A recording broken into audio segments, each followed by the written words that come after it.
Good afternoon, good evening, and good morning to some of you.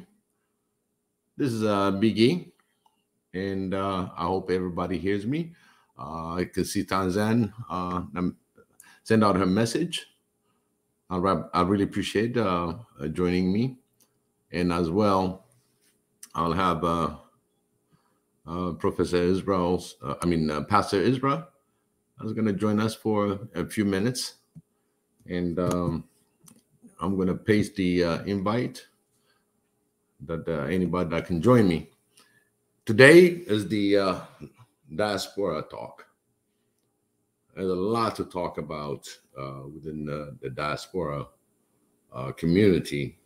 Is understanding that we all have an identity that is outside the African community. We had this topic before, manufactured identity, and now we're talking about how to really bridge the diaspora to the African continent and where the diaspora can help. And there's a lot of other associations that are doing different things to make sure that the diaspora is getting involved and making certain information available. So I have Pastor Israel here. Can you hear me?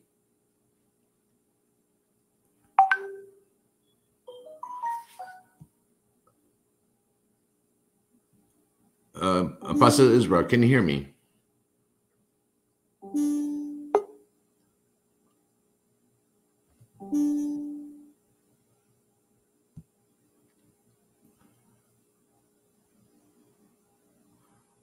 Okay, Marie Antoinette, I see you joined. Can you hear me? I just want to make sure everybody hears me.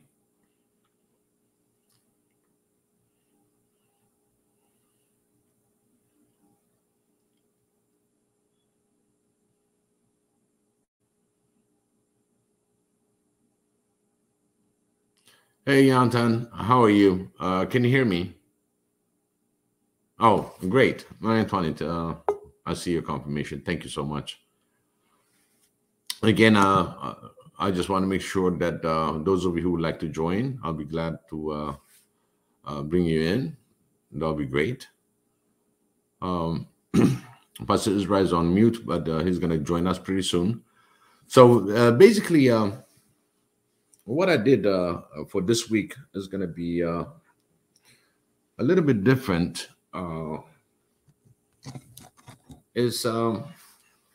One is to analyze what Africa needs. There's a lot of things that Africa needs, and specifically, whatever the diaspora world is, whatever that they have, anything that they have in their skill sets, in their participation within the community that they live in, there's a lot of information. So I was looking at some statistics where it says one of the highest diaspora that's been outside the continent, there's about 51 million that is in the United States. The next one is the diaspora that migrated or expatriated to a different country is India. And India has a lot, 18 million that went abroad throughout the world. When you look at the numbers, it's kind of staggering. It's like, wow, we have diasporas all over the world, but we never look at it from a number perspective. So I see that United States have 51 million diaspora. So that means it's one of the highest. And then Europe had about 82 million that migrated throughout the wars in Syria, wars that's been in different other countries. And now the number that is African descent diaspora numbers, it varies from country to country. But one of the things that I know for sure that most of it is pretty much in the United States.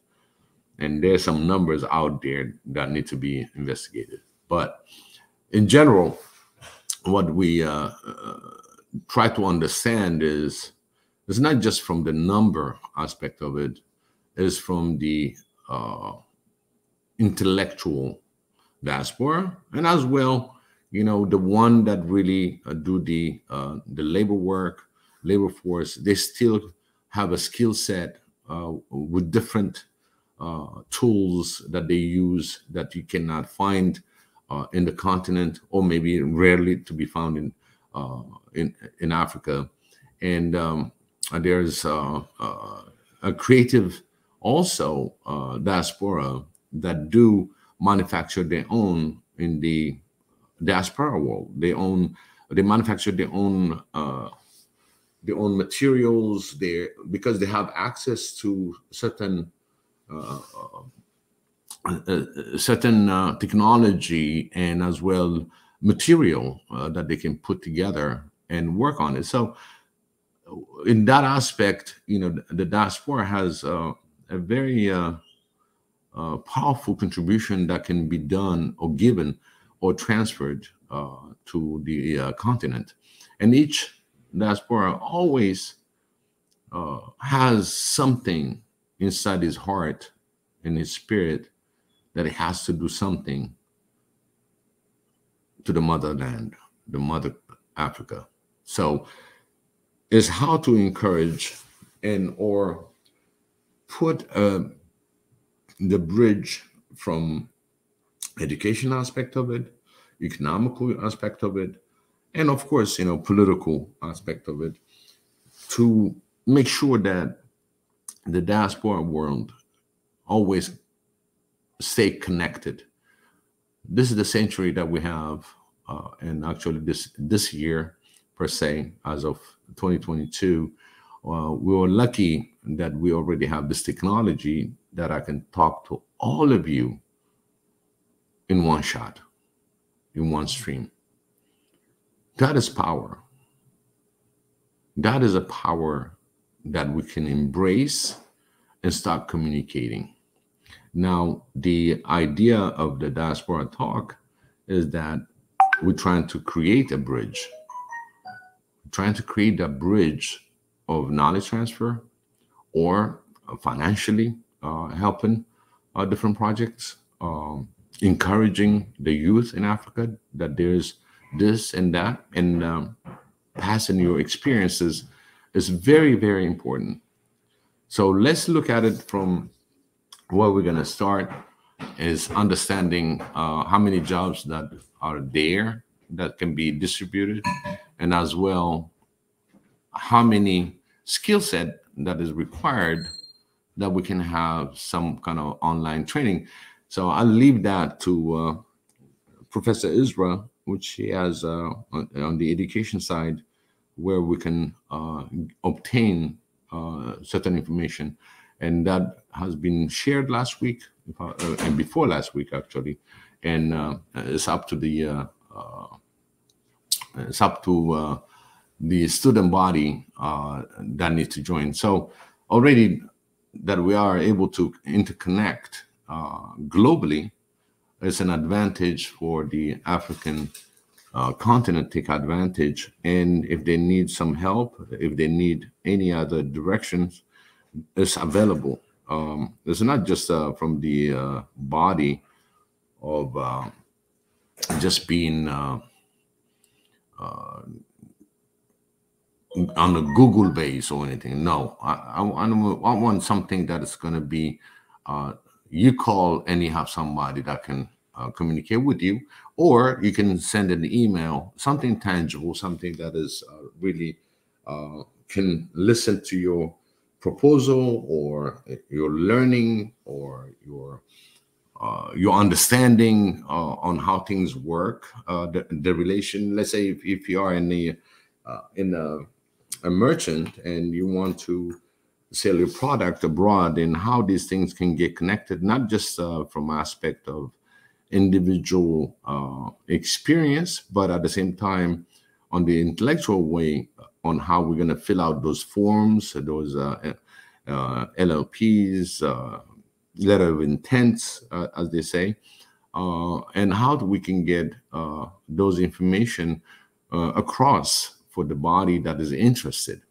So, as I said, One Africa, this is the platform that is actively engaging itself on the different programs and different things and bring it to the One Africa platform. So anything that's going to come in the future, as I said, we were able to have Mika in the past going to Ethiopia, bringing us this beautiful documentary, and basically look at the motherland, just making sure that he has all the understanding from in Ethiopia, and he presented it, and he's still not done yet. He's still got a lot of videos that he still need to edit and work upon, and at the same time, everybody has to make injera, okay? At the same time, trying to make injera and trying to run One Africa, it's kind of hard. But again, a little bit more sacrifice. We all sacrifice a little bit time that we have, a little effort that we have, a little bit money that we have, and make sure that this platform is going to be 100% supported by Africans and as well the diaspora Africans. So I encourage everybody, again, we keep saying, we encourage you to subscribe, to like, because really we can go on this platform, but at the same time, we need to make sure that our brother Mika is supported. We need to make sure that our voice, our support, and this One Africa movement, and as well the participation is highly important.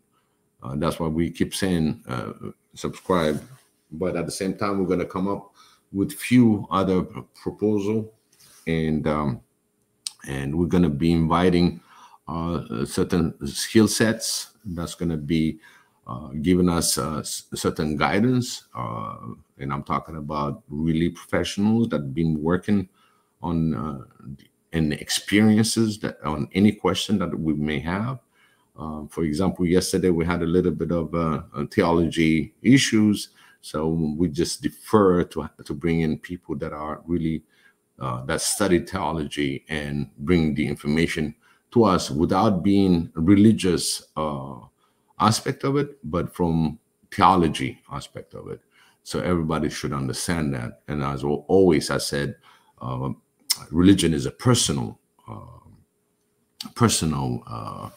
thing that you cannot mix it and trying to influence somebody or anything else, but it's just a personal thing. Religion is very important that everybody that understand what faith is about, and those that are in faith, it's encouraged for me. I always practice that, but at the same time, I'm not gonna be saying, "Oh, you got to be this and that," into being this. That is not my intention, my influence. But at the same time, respecting each other's religion, because the fact is personal. It's not something that we can address it as a whole. That is, this religion is this and that. But actually, to have someone that can define that for us, somebody that can say something about it, that really went through their career or being a scholar about theology. So enough about that. But there are I was looking into top 100 high-paying jobs in the diaspora world, specifically United States. So I was looking at all these lists of jobs that are really high-paying, and at the same time, they're high-paying because They're there. And I'll look at and I said, how many of these jobs or creation of those jobs that can be viable for the African continent? It's staggering. Is every job that I saw in there, the top 100, is what Africa needs. There's not even what do you call a problem to pick and choose. All these 100 top paying jobs are needed in Africa. It's like on the healthcare side, on the science, on technology, information technology, computer science, accountants, CPAs, lawyers, certain specific lawyers, like corporate lawyers and individual, of course, but there are specific top 100, and the list goes on. There's so much that you cannot just say, oh, Africa don't need this. Every single job that's posted has been the top paying Africa needs. Now I'm looking at the way if I can align those by specialty, and it's hard work. It's a research, and I'll post that pretty soon on the link of those top 100 jobs. And then I'll look at also the most wanted jobs in Africa. So I was just right in the middle of cross-referencing what they have in common, what Africa wants, and at this time, as of today, and versus the top 100, and how to integrate those and pick people that are really involved in these specific jobs. So that's one of the topics today that I want to entertain. Hey, Kuru. Professor Kuru. Hey, Professor Kuru. Yeah. Love that. What a surprise. What a surprise. What up, guys? When I start saying, show me the money, Kuru showed up. Hey, Kuru, you've been making bread for far too long. I'm sure you've got dollars for us. Yeah, just fly. I will make it fly. Yeah? I'll make it rain. That is amazing. Like, oh my God, that surprised me. When I saw you coming in, I'm like, wow. Hey, thank you so much for joining me, man. Because I just I was checking the conversation that Mika did with I think his name is Benjamin, like the founder of Nala. Mm-hmm. Yeah. So I was checking. It's like, and then I said, like, who is online? And to my surprise, it was the big man himself and the pastor. Absolutely. Absolutely. We beat on the pastor yesterday. Did a little bit rap, and at the same time, here he is again joining the Diaspora Talk, and I'm very humbly appreciate that Pastor Israel. He's on overtime. He's on overtime. One Africa, we're gonna have to think about how we're gonna be paying people on overtime. How are you guys, man? How you guys doing? Good. Yeah, thank you so much. And I got another person that's missing is Pi. Yeah, Pi, I didn't hear him in a while. Yeah, I really need to hear from. I love that he joined me at least for my Diaspora Talks, because there's another diaspora. So I just don't want to be the only one singing. Sure. And make this conversation viable and appreciated for One Africa and family. That's how we're going to participate. Everybody's Yeah. invited. Everybody put their thoughts, their help. Sam, I mean, for some reason, he doesn't want to join. But as you know, Kuru, you see Sam going. Uh, Yeah. you know, so, again, I encourage you, Sam. Whatever the voice that is there, Oh, it might be bad. Join Pi us. is here. Pi is here, Biggie. You see Really? on No, the no, no, comment no, no. section. Hold on. Yeah, he's Yeah, here. Yeah. What up, yeah, Pipe, yeah. man? What up, No, no, brother? no. Pi is here. I know that. Yeah. That's what I tried to invite him to come in. Uh-huh. So Okay, okay. because we need that diaspora talk. Because Mm. I told you all the little joke that I experienced. And Sam is here also, by the way. Yeah, Yeah. Sam is here. Sam sleeps here, man.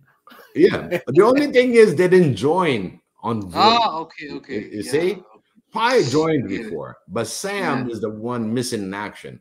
Mary Uh-huh. Antoinette was there. Tanzan is always there. In fact, Tanzan got a whole show. I mean, Jonathan, but Uh-huh. again, uh, we got this thing going, and this is our what third week, right, Pastor Ezra? Yeah. That we're doing this, No, and third week. Yeah. it's coming along, and we still still driving, Mhm. still trying to bring in the most important information out there. For Mhm. me, one of the important thing that again, when I told you, is show me the money.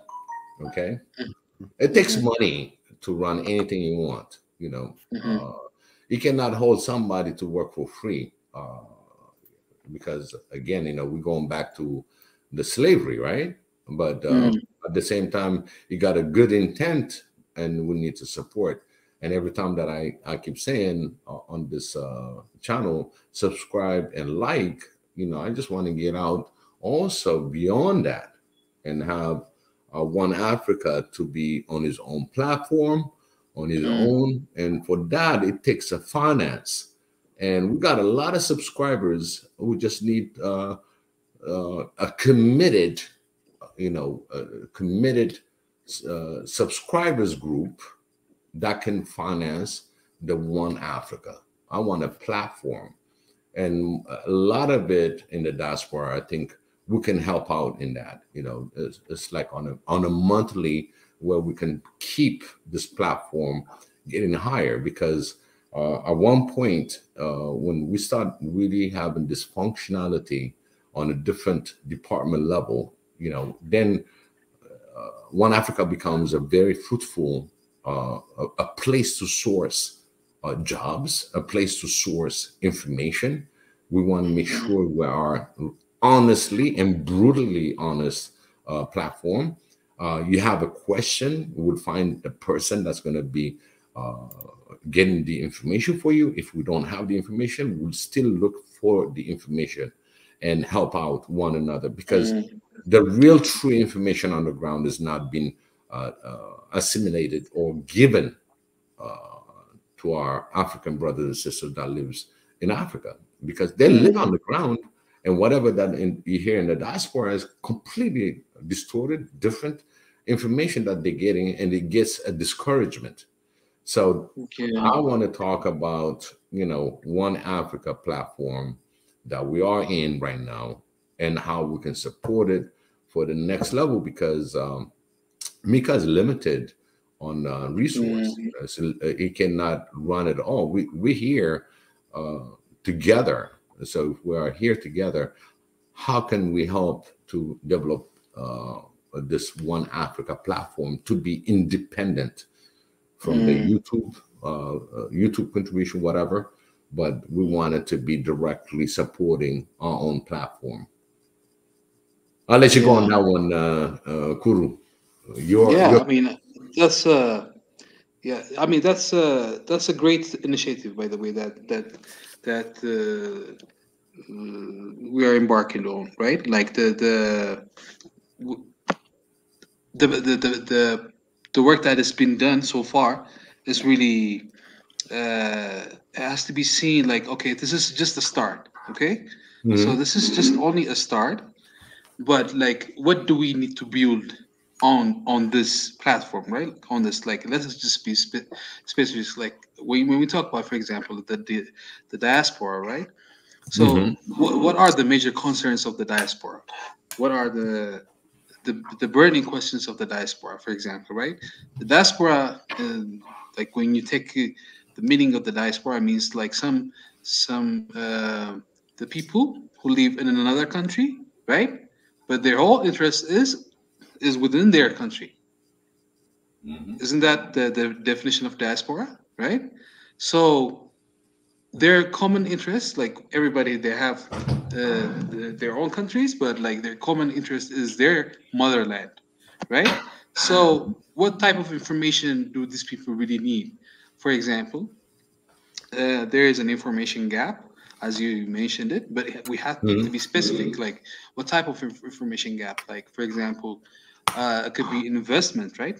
Like, what are the, like, most diasporas, the first thing that they're concerned is about housing, for example. Like, okay, so how can we uh, facilitate information so that they can, so that they can get like a better information about housing within their countries. For example, if the diaspora in outside Ethiopia, how are they gonna get like information about the housing, the different types of investments that they can make in the within the country? So that is a plus for them. See, and that way you can attract the diaspora to engage. Now it's like, okay, this platform is giving information about this kind of stuff.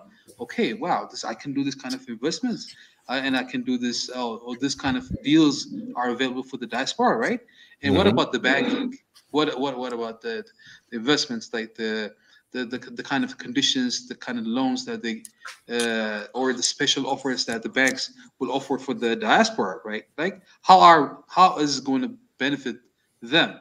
So that's the kind of like basic important things that they really want to know. And the second thing is about their family and about the country situation, right? Hmm. It doesn't have to be a politics, but specific, but it could be different about different sectors. About, for example, the health. What is the health conditions of that country, right? So if I want to travel and see different places within the country, so how am I gonna be get the information to do that? So this type of information is really valuable for the diaspora, right? And Hmm. also there are some deals that are specifically designed for the diaspora. Like, what Hmm. are those deals? It could be in different ways, right? For example, like last time, our Prime Minister Abiy, he had a meeting with the diaspora community. So, so he this meeting was specifically designed for the diaspora. So these are Hmm. like the specialties that they have. Also fares, like could be transportation fares, right? This kind of information is very important. And also the second biggest importance here is we can talk about remittance. Like one of the big forex that the country is getting is from the remittance that it gets from the diaspora, right? So conditions about that, you know. Yep. So big investments, investment opportunities. For example, it could be shares, it can be stocks that the diaspora can buy. It can be different initiatives that the diaspora can involve. For example, there is this Purpose Black. Purpose Black. There is just an initiative that is being launched. That has been launched by an Ethiopian who used to live in America, who actually founded a university, the first private university in Ethiopia, and then for some reasons he went out and came back, and then he formed this initiative, and people can buy stocks from there. You see, this type of things are the major things that really ignite the diaspora community, right? So these are the things that they really want, and also don't forget the politics and the peace and security of each region. For example, each diaspora comes from different regions. So just to give them a highlight of like, okay, this is what happens in this region. This is what happens in this, for example, in Senegal. This is what happens in Mali. This is what happens in Kenya. Stuff like that, right? So just a brief overview of like what's currently really going on in that, because there's a lot of disinformation. So this platform should provide like a very filtered and not, of course we have to be brutally honest, but like it doesn't have to be lies also, you know, it has to be the truth and unbiased truth, right? So it has to give some information for the diaspora community. So these are the things that the diaspora really and then also do we need to do a pulse check. Okay, what's really going on in that country? For example, in Kenya, what is there an election there? You know, something like that. So these are the things that I think is are very important. You know. Absolutely. You touch all the points that direct really questions that diaspora involvement in the for the continent, and how to channelize those things, how to really have some very easy. It's like we're in the world where you click and you get somewhere. You know what I mean? You can click the wrong thing, you will go the wrong place, but you quick enough, you're going to be sending yourself back again to safety. So we want to make sure that uh, the investors and as well the investees are in line. You know, everybody understand each other. There's this famous picture that my brother drew. Um, God bless his soul. And both of them are across a river. Okay, just imagine that they're both across the river. Okay, that's right there. The two different era of the investor and the actual country. That the investor is on the right with a fishing pole, right? And you have the Ethiopian side or the African side with a fishing pole, and he's catching one fish at a time, and he's putting it in his basket. Then you have the investor that's across. He doesn't have any relation really on how long it took you to fish that fish, because think about it, it's one at a time. So I don't know those of you who went fishing, how long it takes to fish one. Okay. So there's a time and everything is spent. But again, you know, when the pricing comes and identify how long it took you to fish 100 fish, and he got this investor, then quite a while, really, indirectly, he want to cut down that labor part of it, and you'll see his casting. He casted it to the basket that the Ethiopian guy fished. So the investment is kind of it's not one on one, you know. It's beyond that. So people think, oh, he's investing, but at the same time, the relation should be with the person that's catching this fish for your investment, a good relation, and let the fishermen hand over the fish that they produced for you as an investment. But not indirectly, they taking your product and they're not interested on the person that's getting the product for them. So basically, seeing the upside down investment, yeah, I'm investing in this country, but I'm going to kill the whole thing with chemical, you know, like getting the gold, getting the different other material, and you end up by really it's not an investment, because you want to yield high, and you're coming in with the chemical. You're really hurting the people that are living in that area. So we need to find a balance that, yeah, you invest this much, then you have to take care of the interest of that person health, okay, at the same time his community health, because some of them might be ignorant on what is coming in order to get a high yield. But again, you have to have an entity that's going to say, hey, is viable. It's not viable. We need to have a body that really can say, hey, I don't think this thing is going to work out for us. But as an Mhm. investor, since you come in with this capital, again, like I always said, everybody said, well, why is it African bound down, or treating the white this way and that? Well, let me tell you something. They don't have all the luxury, but it points out he's different. But they always think that he traveled all the way from his country to my country. So there's somebody that has money. So basically, they're following the money. It's Mhm. not they want to worship him. It's just economical issues, how people work. So Mhm. we had that conversation also yesterday about this issue. We had some other questions, but again, when it comes to investors and coming to Africa, are they just looking at the production, or are they going to be saying, "Hey, we're going to be partnering with that community"? Mhm. And when it comes to diaspora investors, I believe any African descent, you have to have a decency to protect the interests of that community. As long as in Africa, you have the duty and responsibility to protect African. Yeah, sure. That's how I look at it. Mhm. Mhm. I had True. a few of the, I think we covered some of it about the diaspora and being in line uh, with the African continent. This is my one of my struggle that how to get a simple link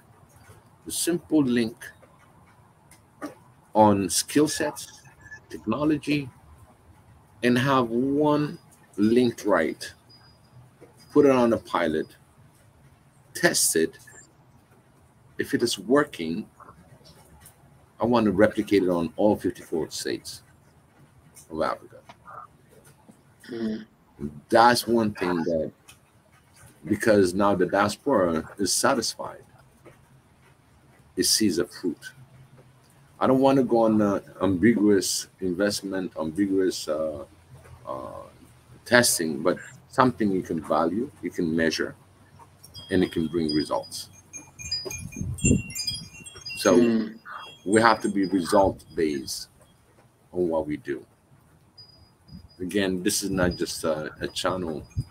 Again, the attitude and the intention of us being participating in here is to be productive and really uh, being a platform that helps the continent, and also that helps the diaspora to come home. It is Mhm. so hard, as you know, for a lot of people in diaspora, because you live in diaspora, you got this and that, easy to come and visit. But I want to have every single diaspora. This is my challenge for next year. Every single diaspora to come to the homeland. Specifically, if you're born in the continent, you have to come back. This is where you're going to rejuvenate yourself, understand where you come from again. It's like a revision, what you left behind.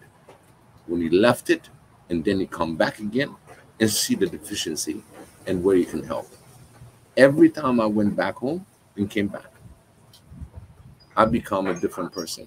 At least it will run me for a couple of years before the system takes over again, wear you down. So it's not easy for a lot of diaspora to spend that much time, because in America, the longer you work, I think the maximum you're going to get is 5 weeks. And Mhm. within that 5 weeks, there's a lot of other holidays that demand to go here and there. But I Mhm. invite all the diaspora.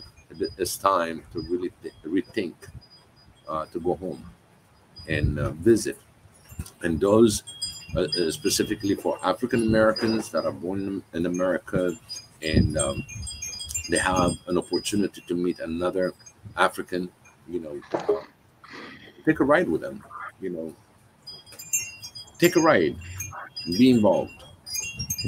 That's how we're going to be introducing Africa to all diaspora. Hey, Marie Antoinette, how are you? Hello, dear Biggie. How are you doing today? I'm okay, thank you. I'm here to support because I'm really pleased with what I'm hearing. Oh, thank you so much, Marie Antoinette. Can you imagine Kuru joined today? Yeah, hi crew. Hey, how are you? Nice to see you. Nice to see you, Pastor Ezra. Good to see you, Marie Antoinette. And also good to see Professor Kuru here. Professor Kuru is like a Santa Claus. He has gifts. He was working very hard, making some bread for all of us. So we all just waiting for him to give us the good Bless news. us.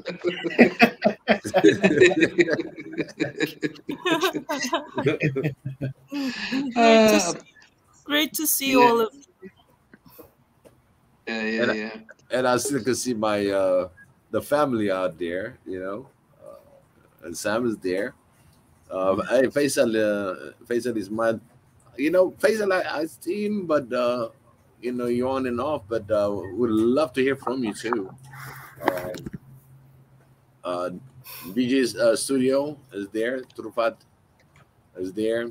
Pi said that he's gonna join in the next 30 minutes, um, which is great. And again, you know, Marie Antoinette, we were talking about really about the line of the diaspora, how to align it, because we want to be effective. You know, we want to we want to have a show and tell, and having whatever the product that we get that any African continent part, you know, on the continent, and participation on something uh, that is fruitful under the One Africa umbrella, and show the world, you know, that this works, and we tested it, and this is the product out of it. Where I see the diaspora being particularly um, influential, in addition to the skill sets that we need in terms of the jobs that you mentioned, is we have to work on the art of negotiation. And without realizing it, that this session that we have today really started last night. And I'll explain why I'm saying that. We had someone who presented his theology, but not in in a very conventional form. And the reason why it came across like in that way, I think I have feedback from my speaker. Just a second. Yeah, the reason it came across that way is if you let's focus on a little of the history of Jamaica. Jamaica is the island in the Caribbean that Mhm. defended the African diaspora of all the other Caribbean islands in England when England was being unfair to all of us. Um, it was a situation in which England was supposed to reward us for having helped them in the Second World War, and they were being unfair. And the only island that was strong enough to stand up to the British and win that battle for all of us was Jamaica. It was the Jamaicans who negotiated and fought that hard battle and won. And all the other islands benefited from the efforts of the Jamaicans. Now, Jamaicans are very often described as being too aggressive, but it takes different types to make the world. And there's a reason why that for want of a better word, aggression is actually useful if it is channeled in the right way. Do you Mhm. see what I'm saying? Yes. So we have to work on, well, the presentation, but the energy is necessary, even though it comes across as raw and unrefined and harsh. It is not to be completely stifled. It just needs to be refined and channeled. Because Absolutely. if you look at the Chinese, the way in which they study their opponent, they know all the cultural norms. They can actually put themselves in the opponent's shoes, anticipate the way they would react in a situation. And when they go to the negotiation rooms to negotiate trade agreements, the Chinese are unbeatable. They are no longer as the subservient people that they used to be when they were still building their nation. Now that they are nearing the completion of their nation building effort, it is a different character that they bring into the negotiation rooms when they are talking to the foreign secretary of the USA. And up to now, the USA has not made the mental adjustment when they are dealing with the Chinese. So they are still using the same vocabulary and the same approach that they used to use when the Chinese were very subservient in the boardroom, in the negotiation room, and they just seem not to be able to make the adjustment and to realize that the rules of the game have changed. The character that the Chinese bring to the negotiation table has changed. None of that are they able to realize and adjust to for some reason. Mhm. So the energy that different members of the diaspora bring, it may seem abrasive, but that is the required energy. All we need to do is refine it and channel it, because right now we need to play a very, very complicated game of chess. It is Yes. actually, it is, um, it, what was described yesterday was the trauma that we feel when we watch the AU go to the negotiation table and return to their people with all the resources going at a really cheap price. The people are paying peanuts for our valuable resources. When we in the diaspora look at that, it is actually very traumatic to us. And last night, when someone was describing um, what he was actually doing without saying those words was describing the trauma that we feel when we look at Africa just losing these negotiations, coming out on the losing side. It, Mhm. um, and he was actually in, the speaker was in problem solving mode, even though it didn't sound like that, because he was, let's juxtapose two images. I'm a Christian, so I will use the image of Moses and juxtapose it with the image of these current negotiations, the AU. Moses went in to speak to Pharaoh, and when Pharaoh was being unfair because of the the nature of the spiritual strength of Moses at that time, there were very concrete, painful consequences for the unfairness of Pharaoh. Now, for some reason, even though we still have our religion to which we adhere, people can be extremely unfair to us. And it appears as though there are no consequences. And that is the frustration that the speaker last night was expressing. So that is why there are a lot of people having discussions about this now and saying, well, perhaps we made a mistake with this religion. Maybe we have to go back to what works. I am not saying that I agree with that. I'm not saying that we should all go and adopt the Kemetic principles as described last night. That's not what I'm arguing. I am a Christian. But let's all recognize the reason for which people are having that type of discussion at this time.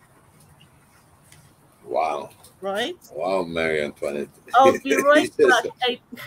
I need to go for a few seconds. As you know, my body is a little, it's on strike. Oh, I will be right back. I'll be right back. Oh, great dealing. Okay, Thank you so much. Need a break for a few minutes. Please do, Marie Antoinette. Oh, okay. Please do. Thanks. Thank you. Oh,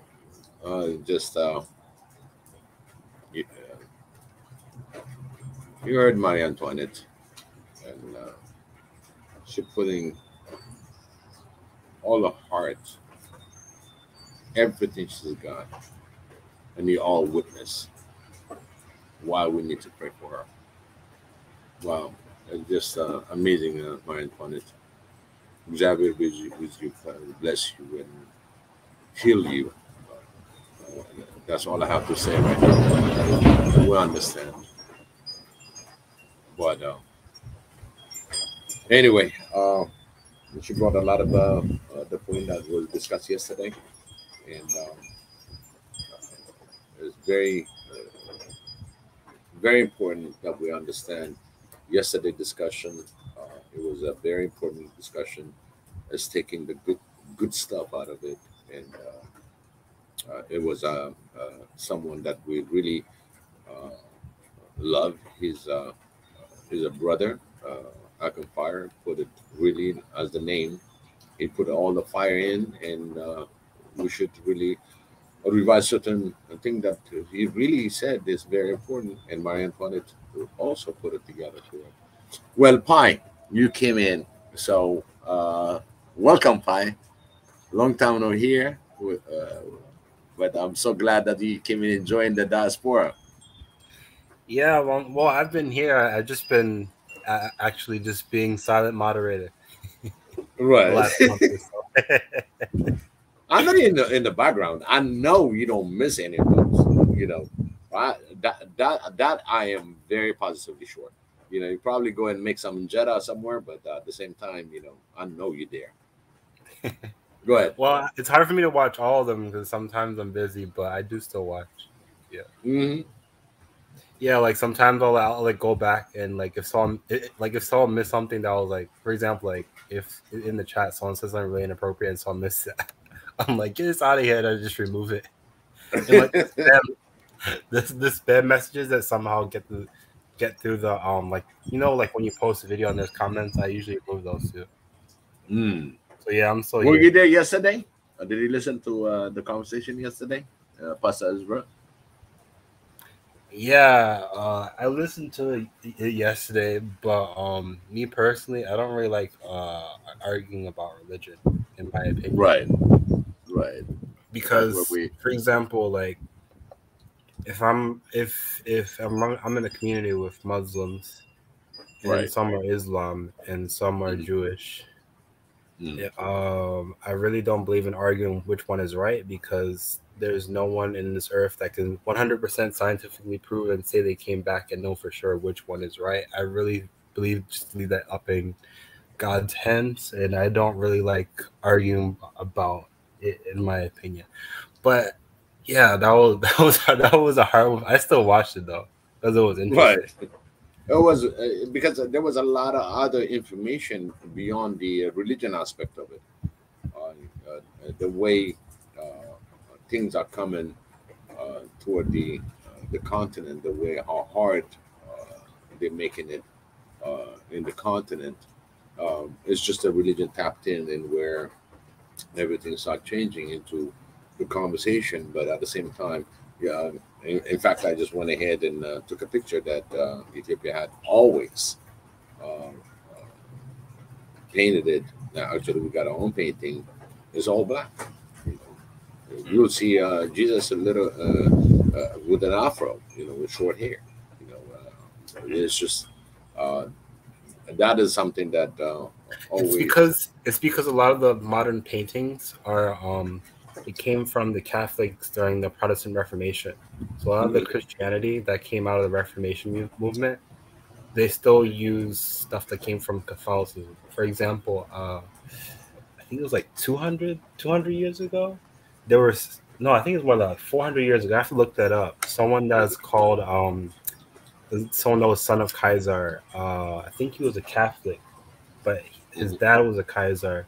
They made a picture of him as Jesus, right? Mm-hmm. But this guy, his dad was like an idolater, abominator. Not someone, but it's a modern picture of what Jesus looks like.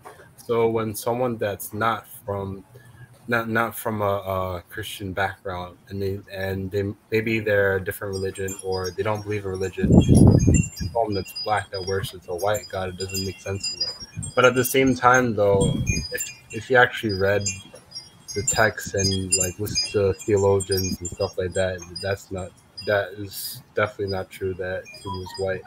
In fact, we've been, at least African DNA, we've been around longer than any Caucasian, so it would be so like even the prehistoric people that were supposed to be the lineage, that Semitic lineage in the Bible, they were most likely African as well. So I just don't get it.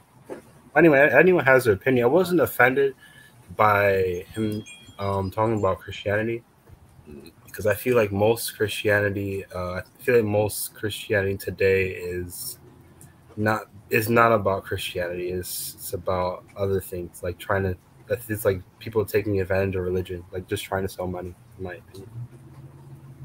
Yeah, that's the thing. We got to differentiate. Like I said, I always said it. Religion is personal. You know what I mean? And there are people out there that use religion for their own purposes. Isn't that just the purpose of the followers?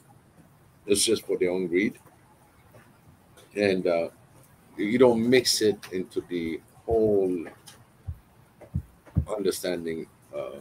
What was his name when he said Jesus was black and it's a black religion, but don't confuse yourself. This is not a white religion, because he said it clearly. But Jesus is the God for all. But and he emphasized that he's black. And don't tell me, he said, don't tell me about this a white religion. He said it's black when he started, and at the same time, you got to embrace it, whether you like it or not. That you follow, and if you really truly follow it, because he just took the color out of it. What was his name? I just got a little blurb on me. He was a very famous preacher in America, very famous. And in fact, I shared it on One Africa before. I found that if I find it sometimes within our conversation, I'll probably play that along. And one of the things that I promised is so funny that I found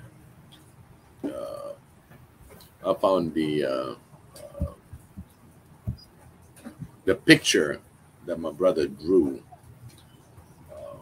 Hold on one second, if I can share it.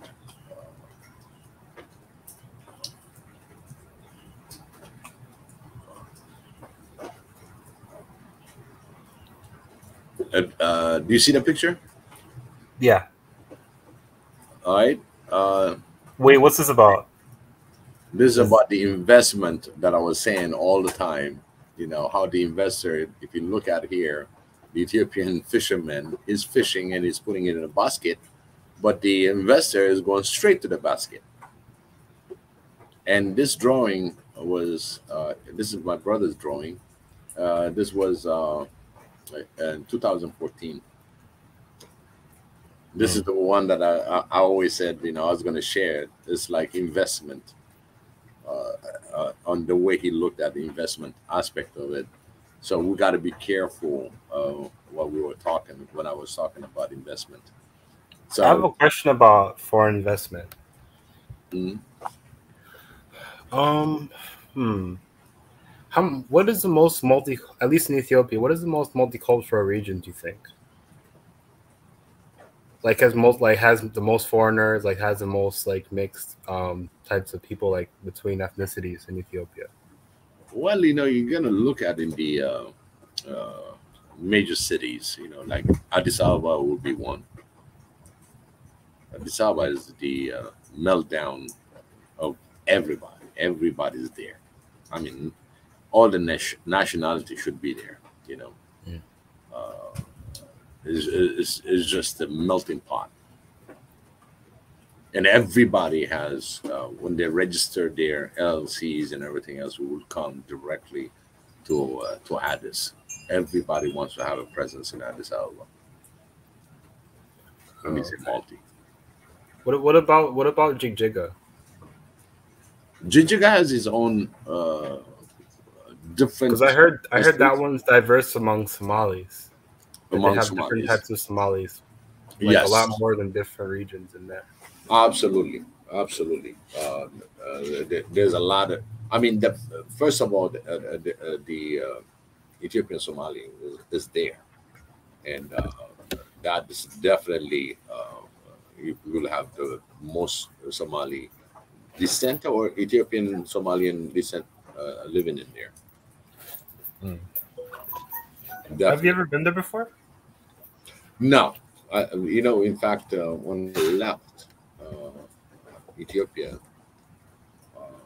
about a year or two before that, that the Somali invaded that area and destroyed a major Air Force base. It was like the plane would land. It's like a deck, The plane would land at the bottom, and then. It's double-decker plane. Yes. Oh, I've never been in those before. That's cool. Yes, it is just it's just amazing. It was an amazing sight. It got destroyed. It was something that eventually, whatever African destroy is an African that destroyed it. It would have been something that could have been replicated in today's military. You're landing and your takeoff. It matters. How quickly it can reload and apply. But it's just one of those things, And in fact, now it's a different attitude about it because there's oil in there. Oil now is just a very part of one of the Ethiopian things, but we'll see where it goes from there. Because as far as the talking about Diaspora Talks, and one idea that I had is that in the Somali region, since there are different types of a lot of different types of tribes in Somali region, I think maybe at least for the moment, like in this geopolitical time, that's like their mainland at the moment.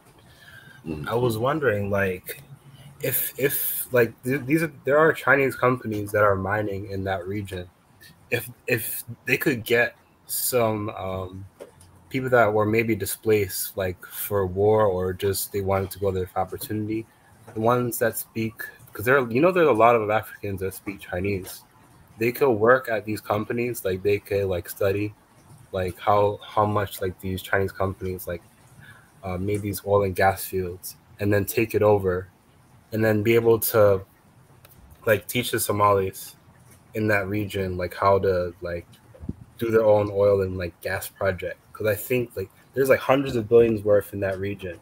Like I think if that region was like able to get wealth from that, I feel like the whole Horn of Africa will be free, and like the foreign reserves for Ethiopia and Somalia would be a lot higher, in my opinion.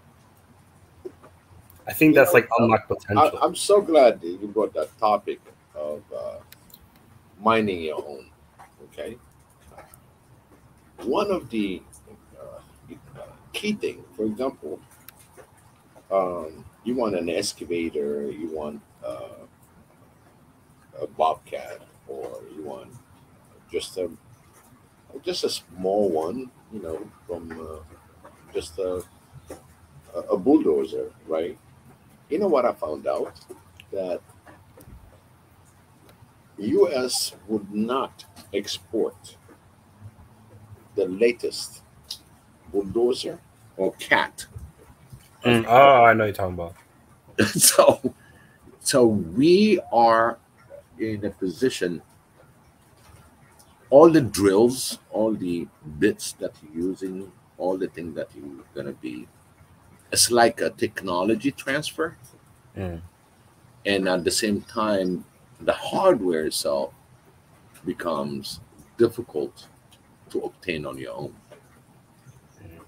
Uh, you're limited. For example, I can get uh, a pump that existed in 1970s, in the 70s when they first started pumping, and the latest one now, uh, you cannot get those because they tied down to a company that has it. But when you go there and you're done with the project, you got to come back with it. Is that dominated mostly by the American market? Is that why? The cat. Yes, the cat is American, and you're limited to a certain product that you can have. It's not that we don't have the skill set to run those products. Okay, it's just the limitation. How old is going to be your drill?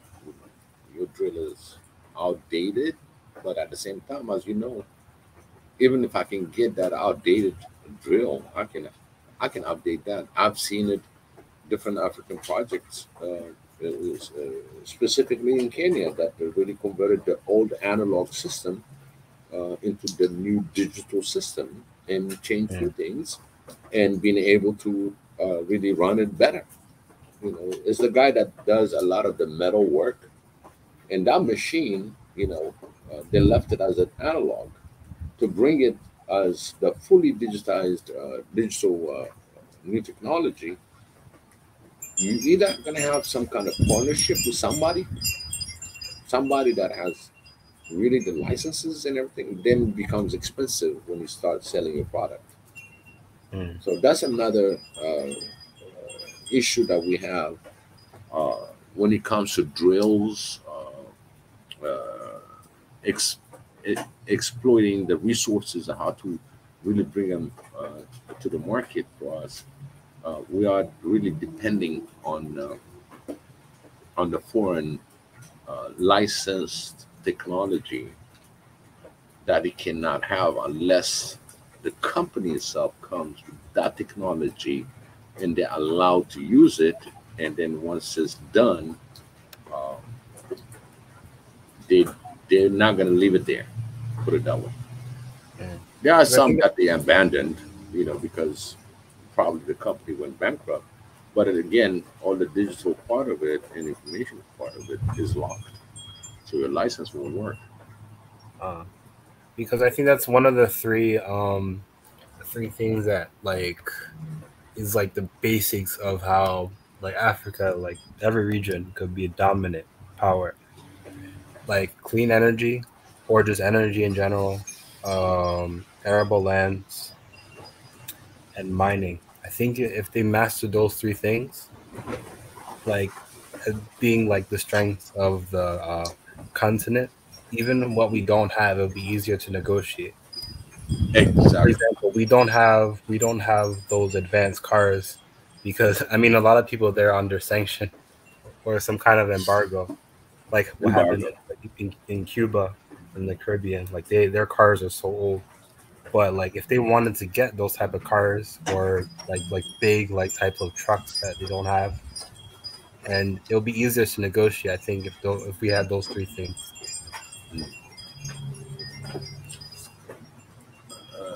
Pi? Yep, I'm here. you give me, for our audiences and listening, how can we achieve to do just one as an example? Because uh, I always believe you got one product that you want to get and develop it and get the skill set that we have. Just one that lacks in uh, in Africa. Let's say Well, take I it think oh, go ahead. Sorry. mining. Yeah, let's take it on a mining. What's the hurdle? Why not Africans can mine their own? Well, Why the have I to? actually don't believe that. I don't think it's the fact that they can't mine on their own. It's the fact that that business. I'm not even just saying just Africa. Every continent, mining is the most corrupt business ever, as far as where the money goes. And once you mine something that's really expensive, you have to protect what you mined. That's why we see in the Congo there's probably thousands of militias fighting over the natural resource that aren't even a part of the government. So I think that's the hardest one out of the three. But I think the easiest one, in my opinion, is the arable lands, like being able to farm. Like I know even in Africa, like from like the Ukraine being in war, the fertilizer that we use from the Ukraine and Russia, we can't even get it from there. So like it'll be a good time. Like now that there's like a war, like everyone's distracted, worrying about their own business. Like at least the European countries, to like be able to make like our own like fertilizer. You know what I mean? No, Instead of using you see, foreign fertilizer. you're grabbing. That's the information that I expected. Go ahead. Yeah, Go ahead. like that's the easiest one, especially when like if people are hungry and starving and they're in survival mode, they're not really worried about other people or reaching out to greater region or a greater country or a greater continent. They're just worried about themselves. So the people that are able to be fed and like food and water is not a problem, then they'll be able to work, and then they'll be able to think about other communities, other tribes, other ethnicities in their country. But if someone they're starving, that's not really possible. But I think that's the easiest one out of the But it three. says you are in Taiwan, right? Yes. And wouldn't you say that's where all the Chinese Revolution started? The China. Well, On the what food do you mean chain, by that's the revolution? evolution to where they are right now. They Well, started with food. uh, hmm, They secured their food first. hmm. I'm talking about during the Mao Zedong time. Well, in Taiwan, I don't know much Not about. Taiwan. I'm talking about the Chinese because Oh yeah, I China. Oh confused. yeah. Oh, there was a I'm lot talking of about people China. that were forced farming during that revolution. Yeah, there was like rapid, like people that were in industry. I think people that were in industry and had high skilled jobs. Mao made all of them just go. A lot of people go to the farms back in that day to Right. help with their industry. The second step, like industrialization. Mm. Yeah. And I think when you look at that evolving and overcoming the hunger, because at one point China was starving, Yeah. and how they even used the West, if I recall, to help them developing their agricultural side of the house. Mhm. Do you think that same application, not forcing, but emphasizing, and the diaspora helping into putting their efforts and investments and recognizing that area when you said the arable land would Mm. help For to farming, yes, because it opens up many other things. It not only helps the people that are maybe more poor and think they're in survival mode. But it also opens up opportunities to open up different businesses.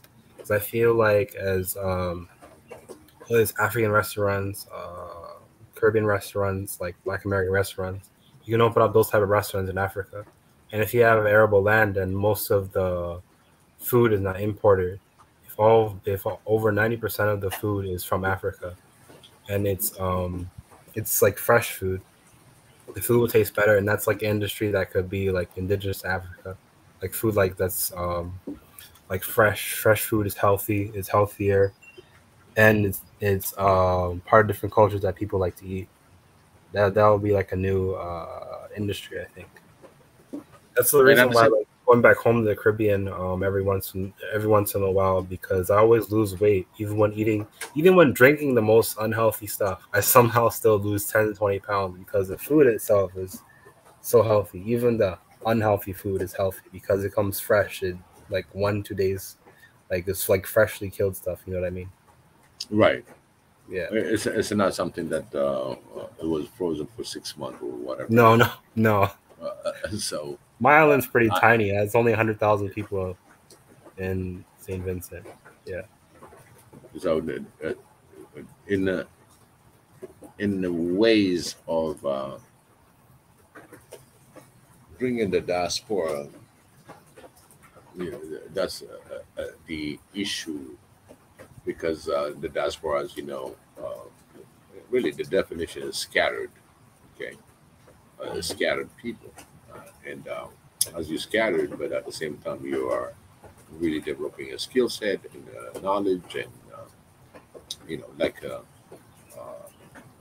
person that really built the rockets for NASA is African. People that are in the telecom sectors are Africans, and at the same time, now that you see this opportunity that can be opened up to the diaspora. Let's say you're into arable land, and I am in the technology. Okay, so for your land, you need the basics. Let's say fertilizer, the grain, and one of the major things is water, and how to irrigate. And then at the same time, now when it comes to harvesting and everything else, now you need a manpower. And then for me, I kick in technology. I'll have a truck that is GPS guided and does all the work for you. It collects, separate the grain from the ground itself, and now you have another one that's moving the side along, collecting the grain. So now we put in the technology. So the interest is, you know about agro-technology? Well, that's why I want to stay away from it, because there's a lot of things that I don't know. Because there's this thing that I don't know. Well, I'm not an expert at it. I haven't done research, but there's this thing that they use in the Emiratis to make it rain, like fake rain, because of the droughts that they have. Yeah, it's rain, but I don't know how. That's way beyond my understanding. They make it rain themselves, basically, with technology. I've seen that, and in fact, there's an African American. Okay, when they had a problem in Flint, Michigan, where they had all the contaminated water, people cannot drink any more water. There was this guy that made a machine that machine was always there. It's just this African American. He built a machine where people can get fresh water out of it. So it has all the filtration. So basically, it collects the water of air, all the condensation that it gets. It will collect that, and he gets gallons and gallons of water, and he was able to help the Flint, Michigan. This is the United States, where people who don't have any drinking water. He was the one that brought 3 machines, being able to supply water, clean water, of air. It's not even something that filtrated by sucking some water. But this is something that he was able to uh, collect that. But at the same time, remember now he's got electricity, he's got generator, he's got everything to produce that, which he cannot do in Africa. But at the same time, we can really use the solar energy or any other aspect of bringing energy and plug it in and being able the production might be a little bit slower, but at the same time we still have water at the end of the day. And at the same time, that's the next it's clean big, water. Oh, sorry. That is the I'd say that one's not as hard as the minerals, but that's the next big thing as well. Because one thing that I really wanted, I mean, I don't have any here that I know of, but these type of panels that we have like on here, I mean, there are a few shows that are like this. I think we have a lot of cross referencing between a bunch of different African shows. But anyway, in North Africa and West Africa, the solar power potential is the highest out of any region besides the Middle East. So if we solve the political issues that we have with North Africans, and the government was more, I mean, usually I'd say North Africans, they're more, I'd say they're more religion first. So but at the same time, though, if we remember Gaddafi, he was a Pan-Africanist, and he helped out. He did more for Africa than for Sub-Saharan Africa than all the other Sub-Saharan African governments did that like combined. Like he could have like free everyone with the gold currency. So I think if we had a better relationship with North Africa, like we were able to learn from the Berbers and the Arab minority there about how their country works, how their communities work, how they run their oil and gas fields. Because it's not like we have to go far to another continent, at least for the Africans that are interested in the energy business. You can go to North Africa and see how they are able to, like in Algeria, they have over 150 billion in oil in foreign reserves, I believe, if I remember that correctly. And they're in OPEC, and they're a North African country that's really good with the oil. And I don't think they're against Sub-Saharan Africans at all at the moment. So yeah, I think if North and West Africa were able to build like a bunch of solar, like it could power everywhere, like every continent combined, it could power everything. So like, because a lot of the like COP26, they're moving towards like for the globe like clean energy, especially when the oil and gas starts running out, and like the heating from the sun like starts getting really bad, like global warming. You know what I mean? Absolutely. We have the carbon emission, and that's really the major problem, as you can see, when it comes to the global warming. But at the same time, there's other agendas behind it. Yeah, I know. And it's like you want to. There's this power that try to direct which way you're gonna go, and being a person, an influential person that convinced the government, oh, this is the way we're gonna go. Oh, this is everything that might be bad on somewhere. Oh, it's global warming. It's caused by you. You got the carbon emission so high that you have a problem. But we know countries that have the same problem.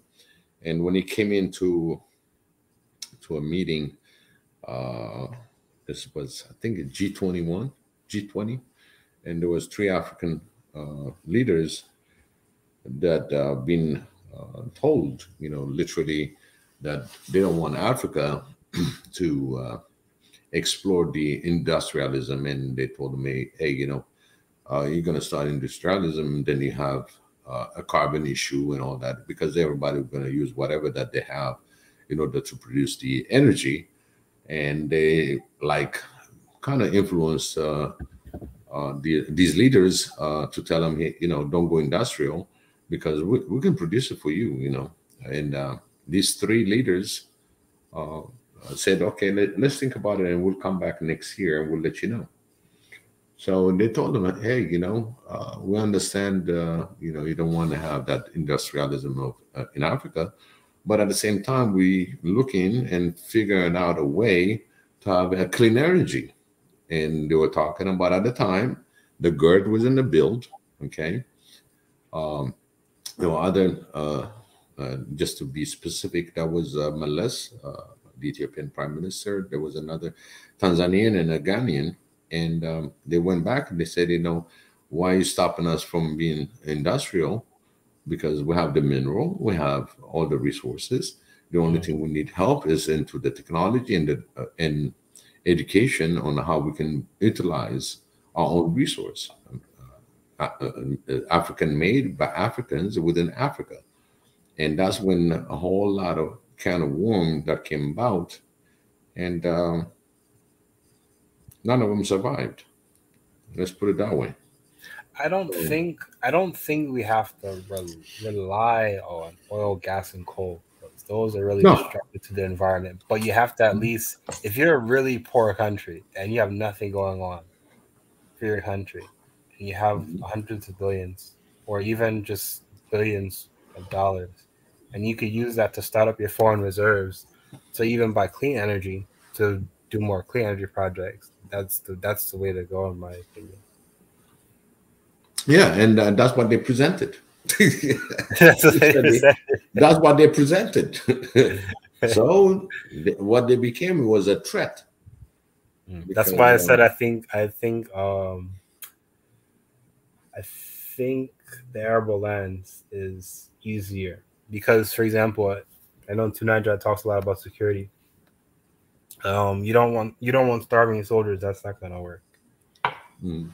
So if you want to have a more productive society, like the arable lands, I think it's easier, locally, nationally, and geopolitically, to fix arable lands problem, especially when there's a shortage right now. People, if our countries started becoming farming, like independent in farming right now, they would actually be begging us for that kind of, like those fertilizers or whatever else is related to farming, like you need for that at the moment, because American and European nations are really struggling with that at the moment because of the shortage. And it's created in a shortage, and this been done, just on the basics. Okay, correct me if I'm correct, if I'm wrong. But you can correct the correction, put it that way. And when this specific war started, okay, which everybody knows, okay, we have shortage in every part, from oil, food, talking grains, fertilizers, all that. Gas. I mean, eggs. Where I live, went from $2 to $3 to like $8, and then it was shortages for like a month. Yes, because it all tie into this what's happening. Because we're here to talk about it now, okay? But at the same time, I'm looking at a year from now, because there's a lot of lands that used to work, they're out of things that they need for that arable land. And food is the necessity. The supply chain itself cannot supply that. And what's going to happen? So all these things are foreseen. It's not about nukes or anything else. It's just about the survival of this of my African population. You understand? In the continent. But I don't get it. Those kind of hypocritical. How much does nukes add to? No. What I'm saying is go ahead. I'm just saying topics. nations that say, oh, don't use oil and gas. Not just even for Africa, for India and Russia as well. But then, and even other like Middle East nations, but then they launch nuclear tests every year. Every year.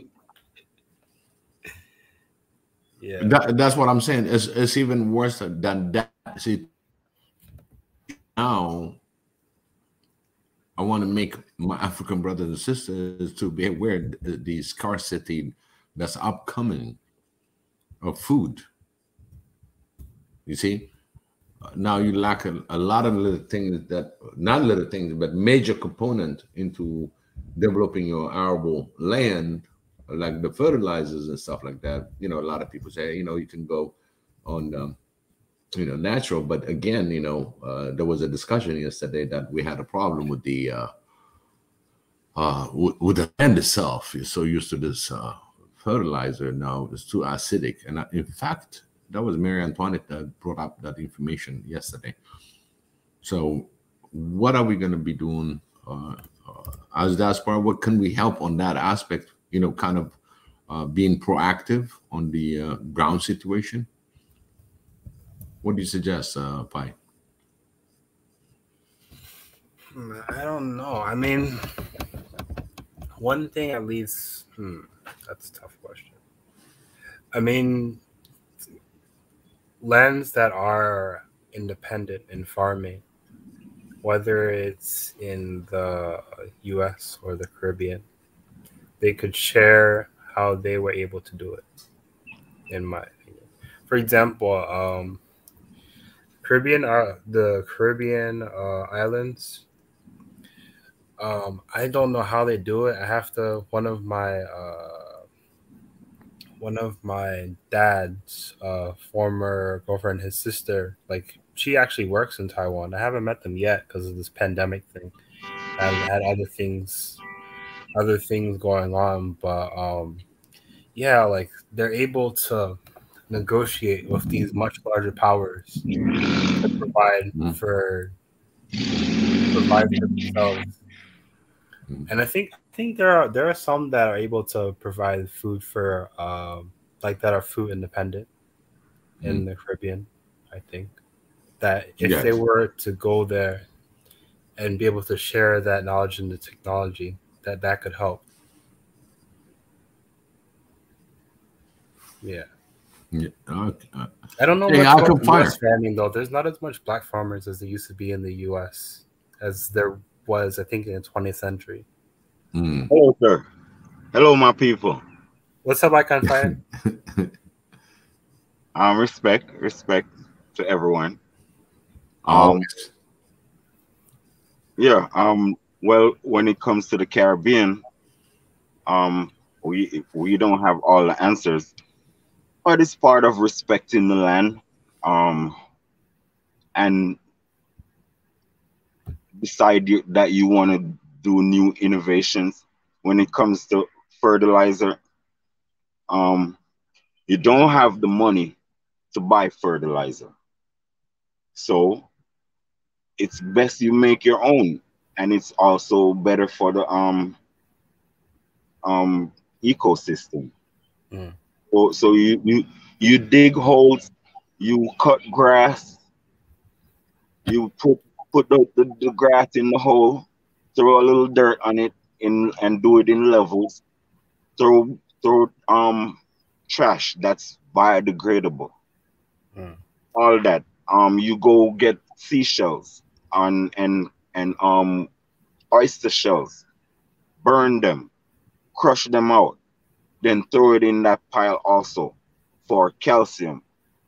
So all of that will turn to dirt in a matter of months or years. And I can fire. Aren't there rest farming communities in Jamaica that are they see how this type of food, like this genetically modified food is? Aren't there their own communities where they plant their own stuff? I think I watched some videos on that. I mean, I haven't gone back home in a while to see if they have them in St. Vincent, but I think they have. Yeah, that's what I'm saying. This GMO stuff, it's way bigger than us. So it's so big, it's enormous. It's bigger than every government in Africa. You feel me? It takes a very conscious mind to overwhelm the GMO project. You feel me? You can't be compliant and are what you call it easily accessed if you plan on fighting GMO. Once you're easily accessed, it gonna get to your people because we're not practicing art. It takes said consciousness to practice doing your land in a way that it's always feasible for planting. You have to take on your own type of, you have to learn from people who are doing it, and you have to try to do it good because you cannot fail. You feel me? So with the government, it's easier to take this type of stuff from people. You understand? It's forceful. That thing is forceful. These structures, like the GMO structure, it's forceful. You cannot make people dictate your seeds. You have to, all right, the government have to implement ways for no seeds to come in your country. Because the seeds itself can destroy the land. You feel me? That's these people project. Well, once you put those seeds in your land, it can destroy the land and the wholesomeness of the land. So these are the things you have to think about when these. So it's like, oh, these people is planting with GMO and you not. That's still terrible because one is going to win, and so then it gonna become when you trying your best, you gonna just have to resort to the other way. You feel me? So we have to. I want to actually. Oh, sorry for interrupting you. Go ahead. Go ahead, sir. Because I actually wanted to. I want to go. Well, not necessarily where I'm from, St. Vincent. I wanted to get a St. Kitts citizenship and get a farm there. But I was thinking in my head, if I'm the kind of person that, because I have chronic migraines, so sometimes I get headaches. If I'm the kind of person that has my own farm, and I'm doing those kind of things, like keeping it non-GMO, and I have my own community, I would need security. You know what I mean? I can't just do it on my own. Yeah, that's what I'm saying. You have to find. I'm not a major farmer. I can do my stuff. You feel me? But you have to look at this, right? This is the technical part of the whole thing. It don't make no sense. Well, by your state of mind, it don't make no sense to want to get rich if you gonna do backyard farming. You understand? So yeah. when it comes to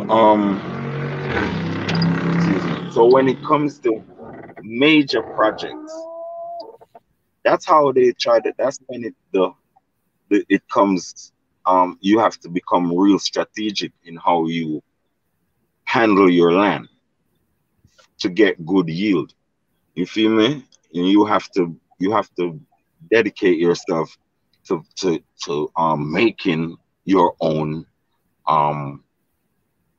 in fertilizer or to make things to treat your land. That's what it means. You feel me? Produce things, ways and means to handle your land that it gets treated. Not they treat it treat its own self. That's the whole thing. To get the land and the earth to treat its own self. You feel me? If you never started GMO, it's hard for your land to decay. You feel me? It's when you start that type of fertilizer and get your land dependable. You feel me? Just like it's hard to get our dependence away from the West because it started. You feel me? You look at some tribes. They are not dependent on the system. They will live if the system fall. They're more vulnerable when the system is strong. You understand? Yeah, because in the villages, at least I don't know how it is now, but I have to go back home soon. But if you don't have something, you could always just trade with one of the villagers. Like if I don't have meat, I can give you something. You give me something else. No, they're not really as dependent on going to the town as much as someone that lives in the city. Of course, because and then that's what I'm trying to say is if we don't find a way how to get small the government implementing self-reliant projects, like we just not depending on nobody. You feel me? That's the whole thing. We need to stop dependency. We need unity in farming also. We need to start focusing more on making engines, because how you gonna do wide scale farming without engines nowadays? So it's good to get engines and make our own farming products,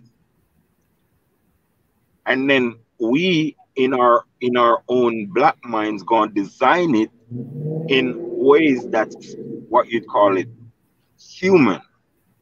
You feel me? Not in ways to destroy our own ecosystem.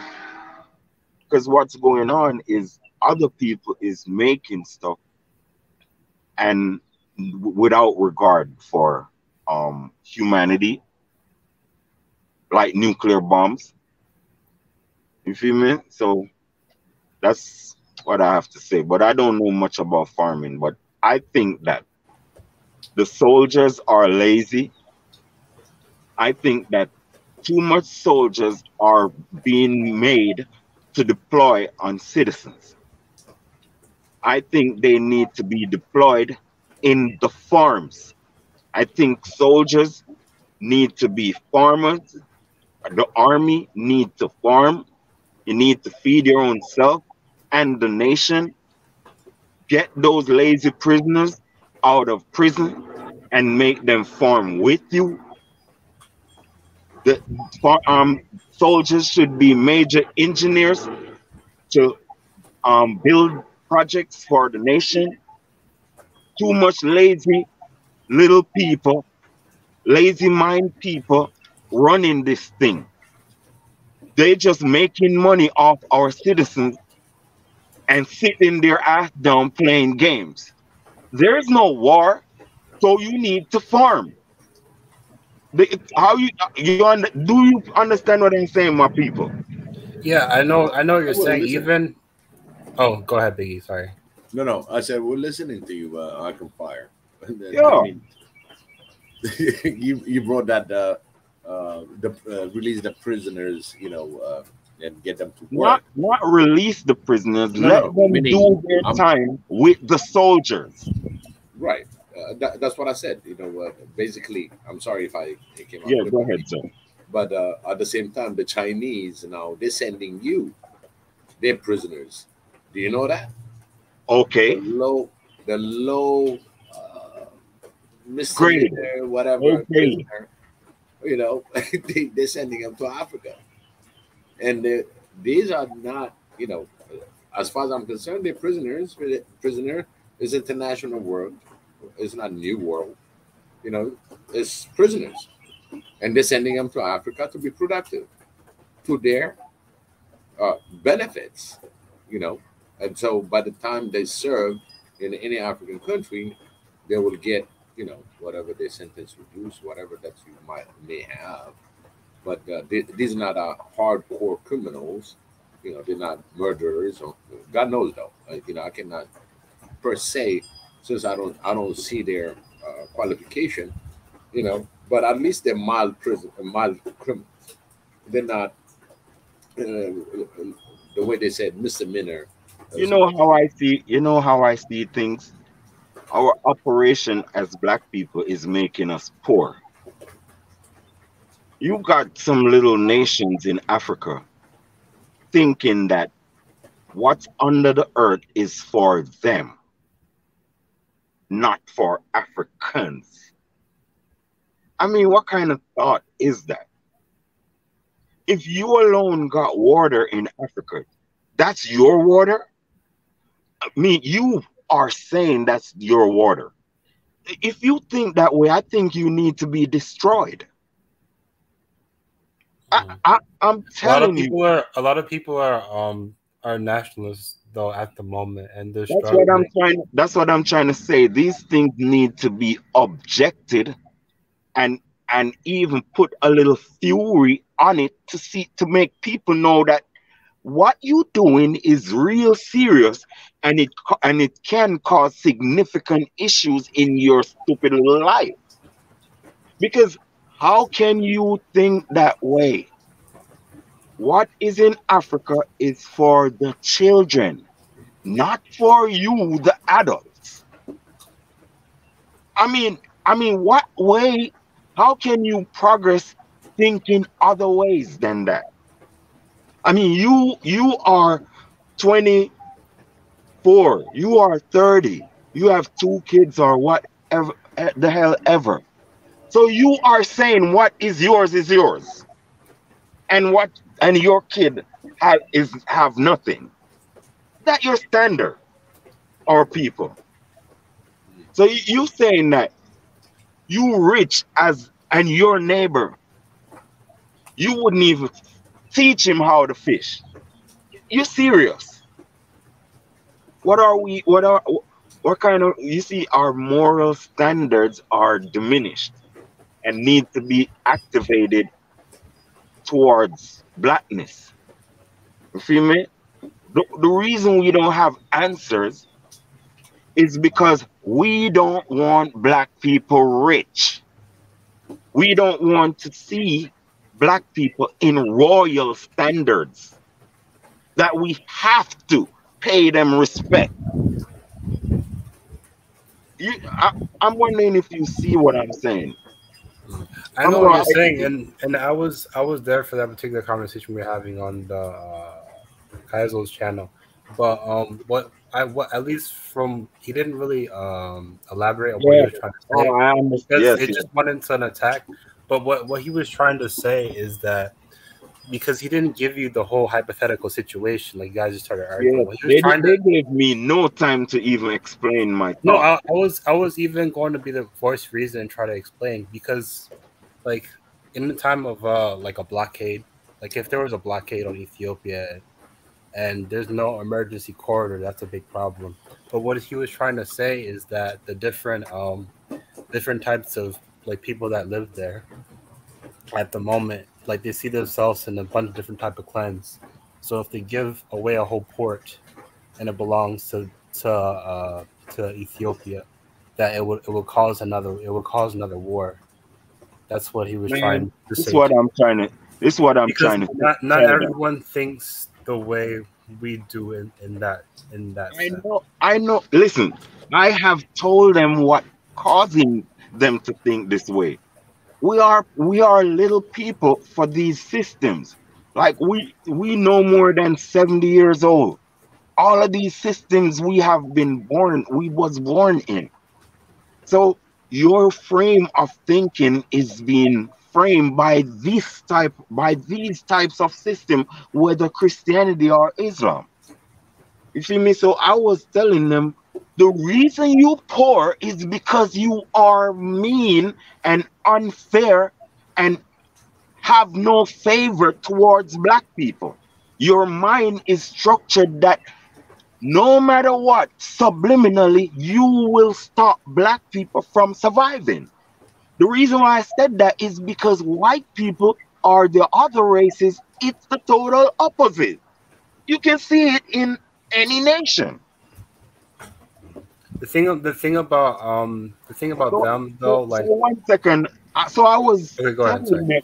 I was telling them that, do you think that your economy would grow a little bit more if you just subject a little portion of your extensive coast to Ethiopia, for Ethiopia to have coast autonomy?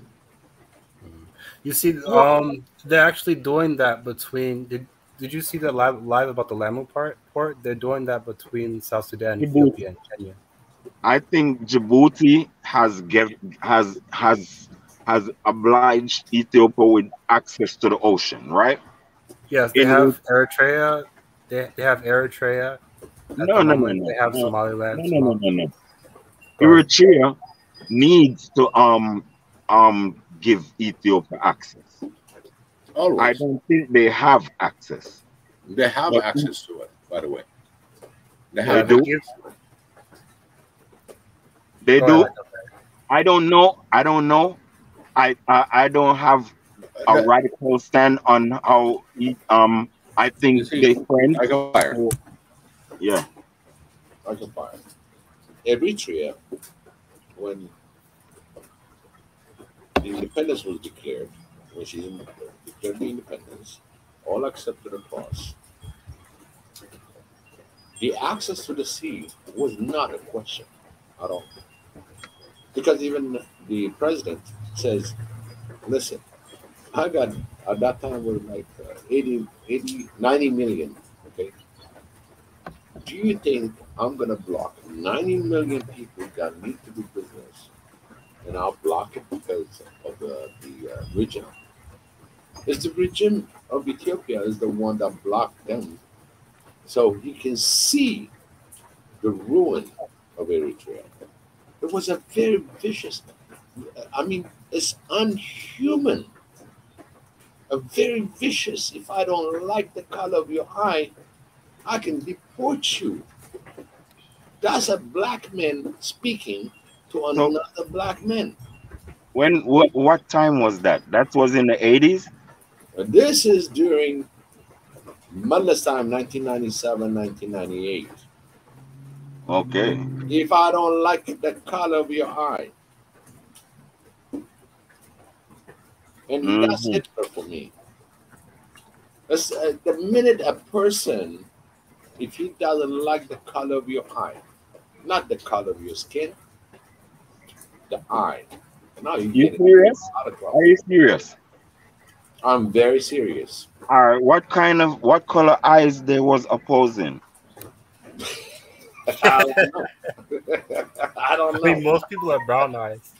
No, the actual, you're referring to Eritrea, and Eritrea, Ethiopia, most of them have the same color of eye.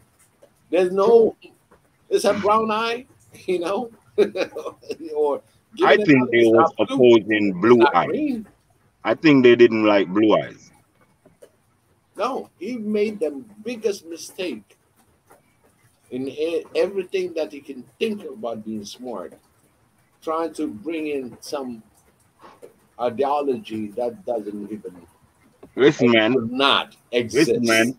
Listen, man. To me, Mengistu was the craziest nigga in the world. You feel me? That nigga crazy. Yep. You feel me? The craziest thing ever. He's an embarrassment, bro, to the black race. I'm telling you. Every time someone says Mengistu, it's with the fear. Even now that he's not alive. I don't know why. But go ahead, sorry. Listen, after His Majesty, he turned Ethiopia into garbage. In the half, Ethiopia was on half rising. Like, you feel me? If they had a gentle way of dealing with Ethiopia would be on top right now. Yep. That dam should have been built in the 80s. because the vision was already there. I think these people was petty. That's why I'm telling you that you have to formulate a black education, a black loyalty education system. Reason why I said that is the children need to have total respect for blackness. They need to have a mindset of getting blackness rich and in royal standards. The fact that the fact that we have royalty in our bloodline and in our nation, you need to think royally and treat each other as royals. I can try. Can I Quote say something unquote. about that? Yes, sir. The North African Berbers, and I'd say Somalis, maybe some Ethiopians. I don't think those people consider themselves black, at least because they're really into the genetics. Like there are some North Africans that have like white, like really white skin and blue eyes and curly hair, and they're native to their land. So I think at least with those kind of people, we can still Hey, let be me say something. Let me say something to you. I because they're understand native what to the land, man. You know I what I mean? totally understand what you're saying right there. And that's why they Mhm. got so offended, because they technically, the Somalis, they don't, because we have a lot of Somalis on No, Kaiser's channel. They don't hold on, identify as black. hold on. Go I ahead. want to say this. I have all of those information on our people. I have all the information on our people. I got it down. You feel me? I know who the enemy is in Africa, and I know who the friends is in Africa. Feel me? I know who is. And some people in Africa, personally, is not afraid to tell you they object to you and your color. And they don't have the same color as us. That means you, as the owner of Africa, need to object to these people. And we, being the populace of Africa, need to have a black conscious and black skin loyalty in Africa. Even if you are the other color, you need to think like how black people think, or you are an enemy and need to be disappeared. But you have a choice. You feel me? But I'm telling you, we need to object to all black enemies on African soil. I don't care wherever you are else in the world, but on Africa style, these people need to be opposed and deposed, dictated to, or disappear. I'm telling you, if we don't take these stands, we need to, who is black, respect black, or get out of the race. You are I not confess. needed. You Right. objecting to your own color. You need to get with the program or disappear. I Unfortunately, can fire. I know what you're I can fire. saying. I can Go ahead, fire. Diggy. Yes, sir. Yeah, I can fire. You know, And I'm just talking. These are just talk, but Right. these are things we need to have in our mindset. Right. No, let me ask you, just, the audience and as well, our family in here, right? And this is really uh, the way I want these conversations are in family, right? Right now, uh, if you look the geography, right, of Africa, right, everything that lives in Africa is Africa, right? That's your coordinates will Excuse me? tell that your coordinates in Africa, as in Africa, okay?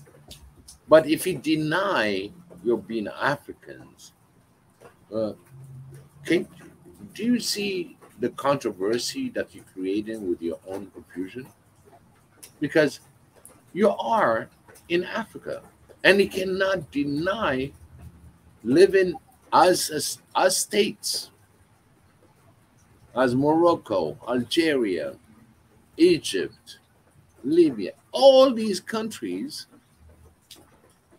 their legion should be To for Africa. you So know. so And when if I you, speak this if way, hold on. this is what I'm Go ahead. for Yes, sir. me, before even the color of your skin, right? Because we come in different colors. The beauty of Africa, we come in different color, different culture, different way of life. But we're still in a continent. Right now, we're trying to reach out to each other to be in one understanding. That's been the North Africa should look up for the Central and Southern Africa. Okay, by the way, when you call a continent, right? When you call a continent, it's a continent that is an expansion of land until a sea or any other barrier that is not land that separates it. Do you know that Africa extends without without the Suez Canal, all right? As a continent has been created, it extends all the Israel, Saudi Arabia, the whole shebang. But the way I, they want to teach you, okay, but except no, just I'm just saying the definition that the so-called scholars and explaining us about the continent. We understand that a continent is an expanded land, okay, until an ocean or a major river that you think that separates you and identify it. So they cash in where they call the Middle East is including Egypt. Okay, Biggie, see what I'm saying? Big Boss. This is what I'm trying to say. I'm gonna say this. Personally, I think they can keep the Middle East, but I think North Africa should go to the goddamn Middle East. These North Africans should go to the goddamn Middle East. But And if, unfortunately, it's our continent. yeah, but listen, I can fire. this is This what is I'm my. trying to say. This is what I'm trying to tell you. I Is know that what you you I the know what you're saying. coordinates? I know what you're saying. I know what you're saying. Feel me? But you should be listen. In your present situation, you should be willing to be an island. Cut these things off. Cut these things off. These things are violent and vile towards black people, bro. But I consider 300, hold on, 300 Go million Ethiopians in prison. So much people is criminals. And Ethiopia is so peaceful and nice. These One people of are the so. things I'll give you a Come little on, fact man. on that. I can fire. I can fire. Um, You see, I'm not. there's I don't there's need. I don't need the facts. I know it's hatred that's doing that, and I know the uh, fact is these people was in prison. You feel me? These are the facts. What caused who that? are these people? Who are these people? They are Ethiopians. Absolutely uncolonized, independent, free. That's what they want to destroy. Yeah. So what I'm We trying to cannot say say is, they don't if want us to we be an don't, example. Hold on, I can fire. yes, sir. They Yes, sir. don't want us to declare one nation in Africa, the nation that has the incumbency of the AU. the incumbency of the ECA and all this organization that was created by Haile Selassie, they want to destroy. Yeah, So that's what I'm saying. imagine if it was under Haile Selassie, do you think all these people in Saudi Arabia will be doing what they're doing right now? Haile Selassie stood against Egypt. He told them, listen, if you don't let us have the damn history comes all the way through Haile Selassie. Yes. He told them he's going to make a flow through the Red Sea. Okay? Yes. And nothing would have stopped him at that time. Yeah. So you know that these people are violent little people and needed to be opposed. Listen, and I'm going to tell you one more thing about this, is that the whole African nations has to stand with their own very independent country, never been colonized, never been had the white supremacy in the land, and protect it. No matter what happens to Ethiopia, if you don't protect Ethiopia as an African country, you will be destroyed. You will be destroyed. Ethiopia has been independent for 3,000 years, and she will stand as Ethiopia. Ethiopia used to be the whole Africa. It used to be the North Africa, South, Central, all that was Ethiopia. Ethiopia shrunk because she cannot take all these colonials that's coming in. But guess what? Ethiopia revived again. Listen, during Haile Selassie, the Atlantic was called the Ethiopian Sea. Hold on. Don't make me lose my thoughts, because yes, sir. When we were part of the understanding before the United Nations, we were part of the nation leagues. That includes also Haiti. At the same time, when they moved and Haile Selassie went out there and put in and said, listen, I thought this League of Nations never invade one another, but yet you let the Italian move. And they laughed at him. But you know what he said? Yeah, today you're going to laugh at me, but tomorrow we'll see who's going to be laughing at home, and we're going to be seeing that. And that's when the OAU formed, and every single African nation got processed for the independence. Now they're coming back to avenge the stand where Ethiopia stands. If Africans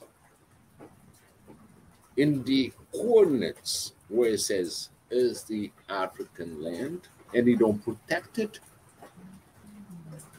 that would be another level of destroying that very fabric that showed what independence means for Africa.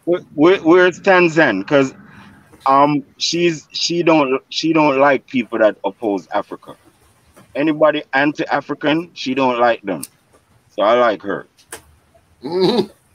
I keep asking her to join. She's on the side, but she's probably busy making some injera. You know what I'm saying?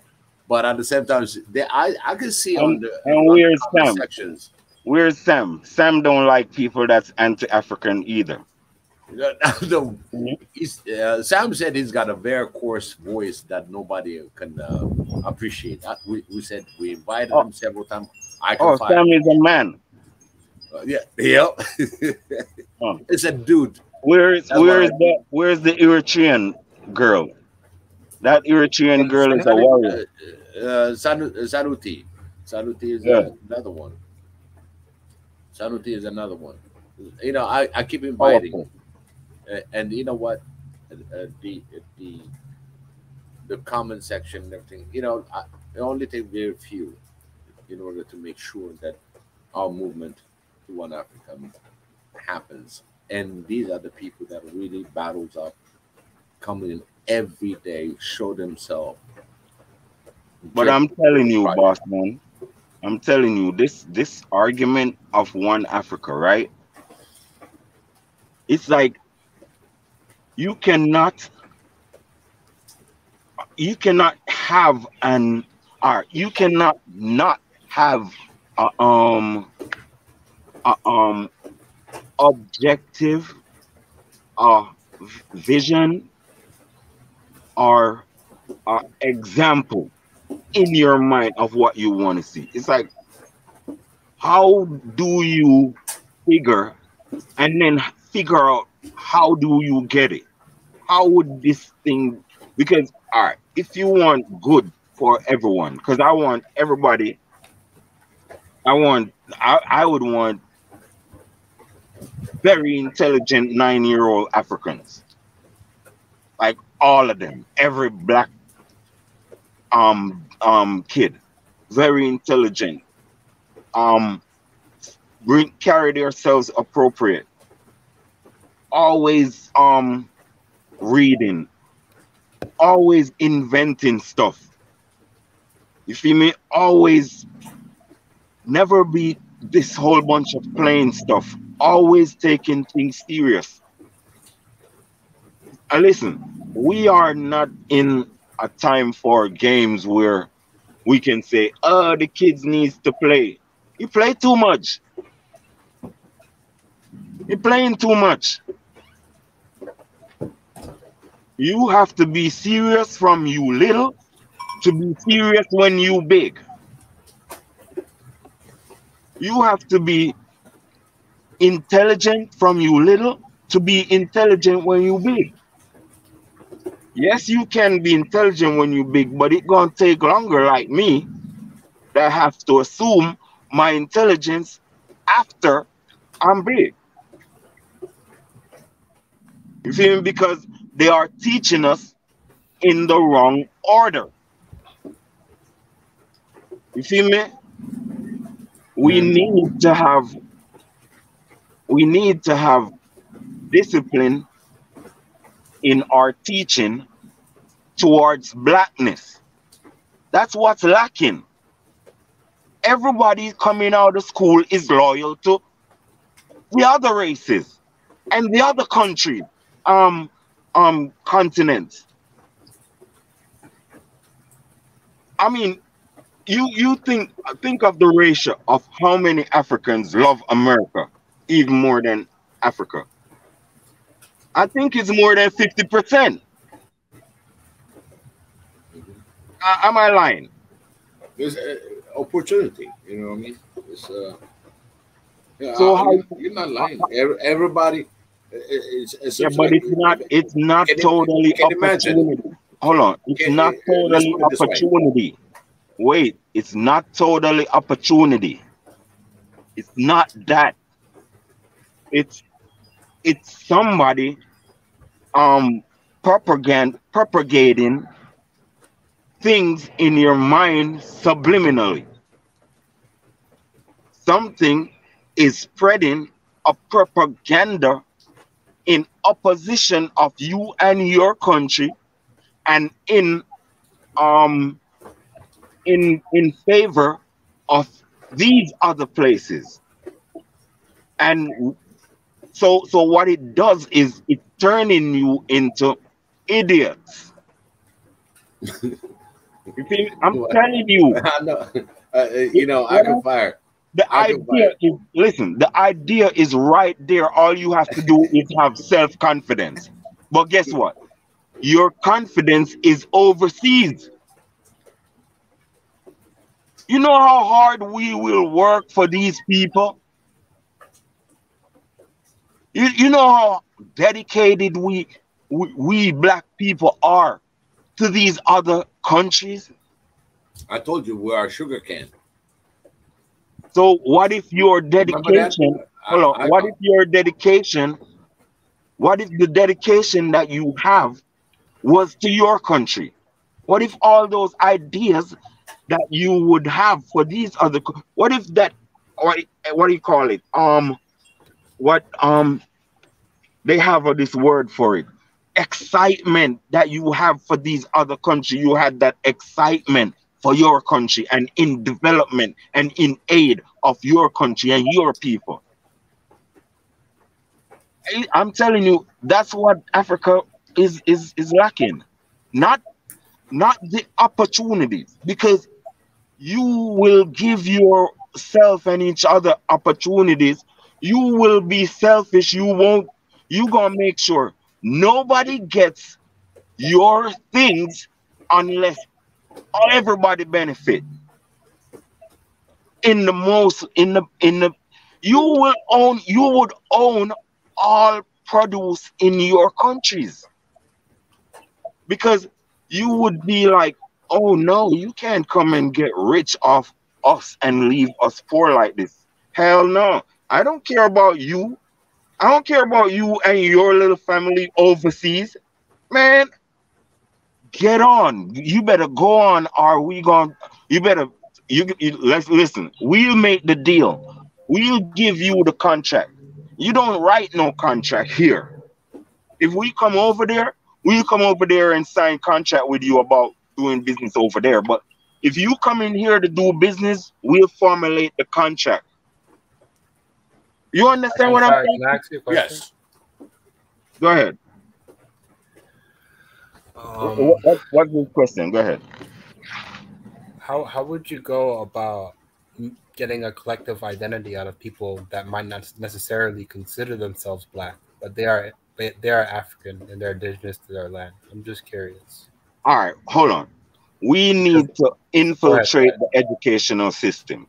You understand? Slowly but surely. We need to start addressing or protesting about getting African Black books in schools. Philosophies and Opinions of Marcus Garvey, Walter Rodney, How Europe Underdeveloped Africa. You have Francis Cress Wilson. You have how what they call it, what's the Nigerian guy? Things Fall Apart. You see me? These things should be in school to sensitize the children about their own self, to get self-confidence. And we need to figure out how we can get richer than North Africa to suppress the riches on the little people. Because if you think you're going to find progress in opposing Africa, that should be the wrong idea. And we should, you understand? We should bring ourselves in opposition. Yeah, go ahead. Oh, sorry. You go ahead. Do you know that these other regions, do you know why they aren't as Pan-African now? Yes, I do.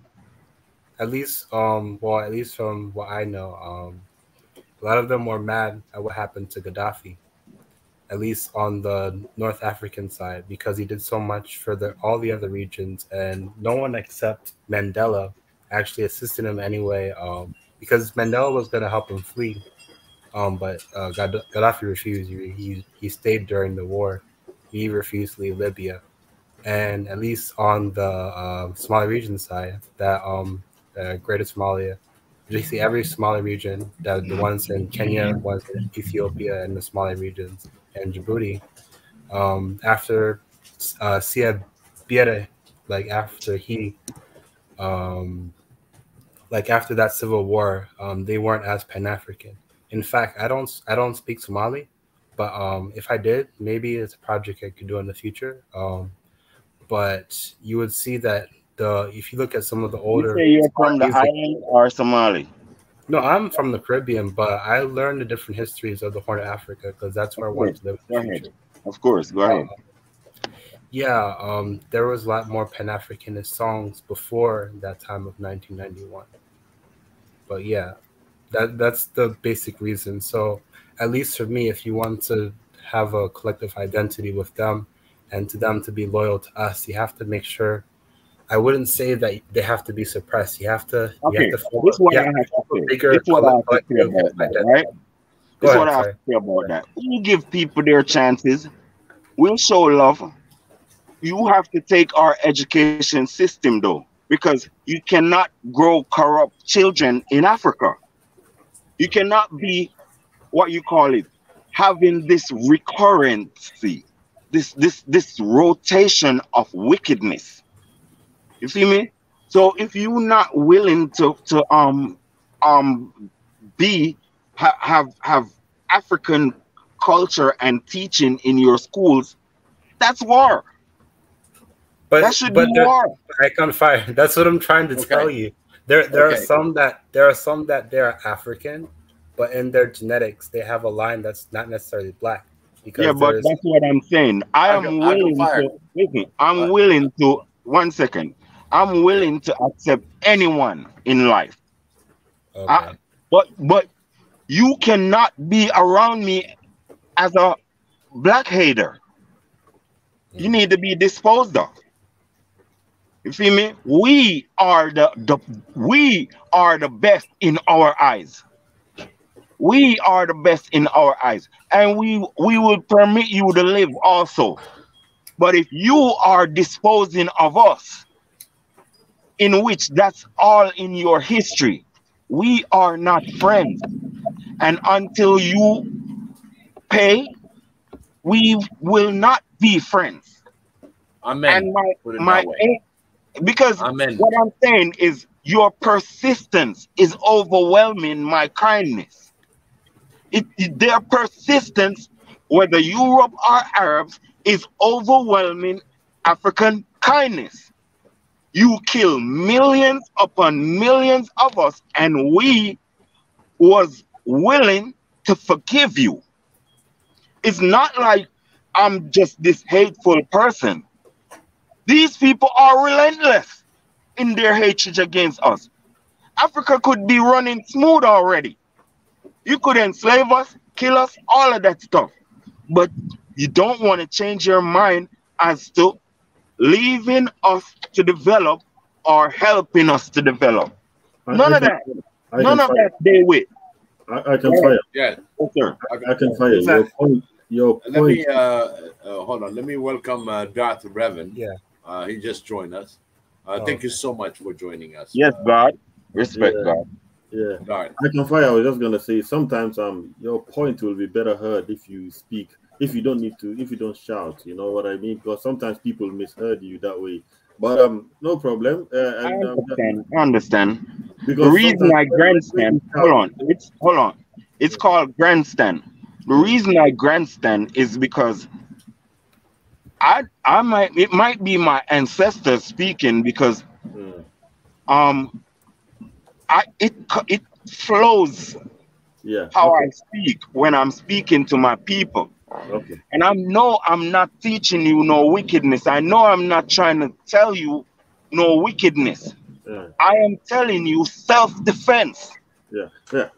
And self first. Right. And our people first. Yeah. We get you. I hear you. I mean, you did raise some good points as well. If you're speaking about it in general terms, like you don't want to be together with somebody that has hate for you as well. That makes sense as well. Nobody wants to be like that, you know. But with those kind of things, hate and love and all that kind of stuff, these are human, and you cannot control them as well. It's just human beings are fickle like that, you know. So you can't really regulate those kinds of things as well. But when we talk about systems, if you talk about having a collective identity, the only collective identity we have, that we all belong to that one continent.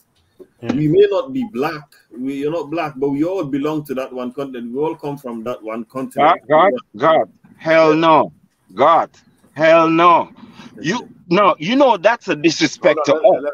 Wait. Please, let me speak. I'm not dissing nobody. Just let me speak. Let him finish. Listen, God. No. No. Let him finish. Hold on. You can't. I can't. Hold on. Wait, God. 1 second. You can't really make. Hold on. That type of statement is too broad. So when you say that, hold on. When you say that, I was born in Jamaica, right?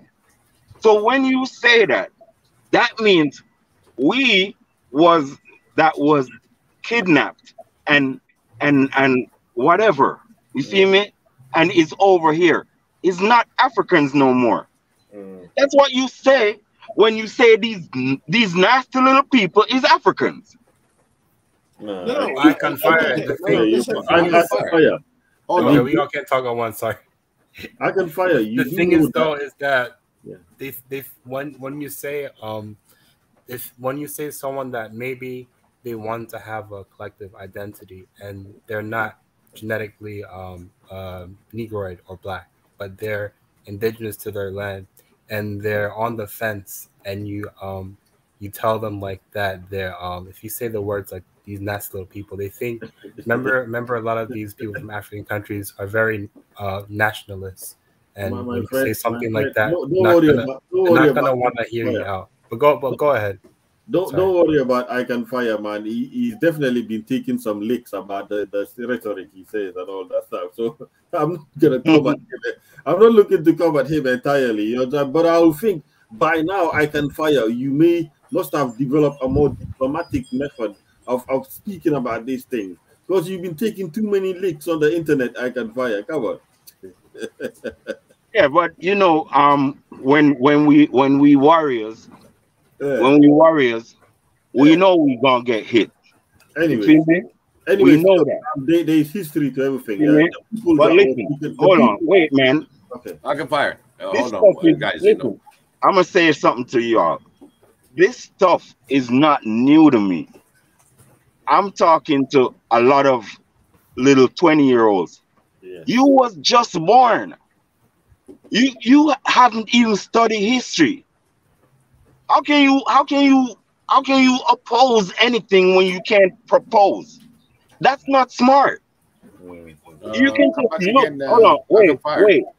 Yeah. No. When you say 20 years old, what no, listen. I'm saying that. What are you referring? I'm saying that you have a lot of conversations that I had with some people that's just 30 years old, right? There's nothing wrong with me listening to younger people, right? But I can know where you at. I can know if you know more than me. Yeah. And I will accept that. I can know that you nowhere in your thoughts. I can know you haven't studied anything. You feel me? I've been speaking this way for 30 years. You feel me? What I'm trying to say to you is, if my views was wrong,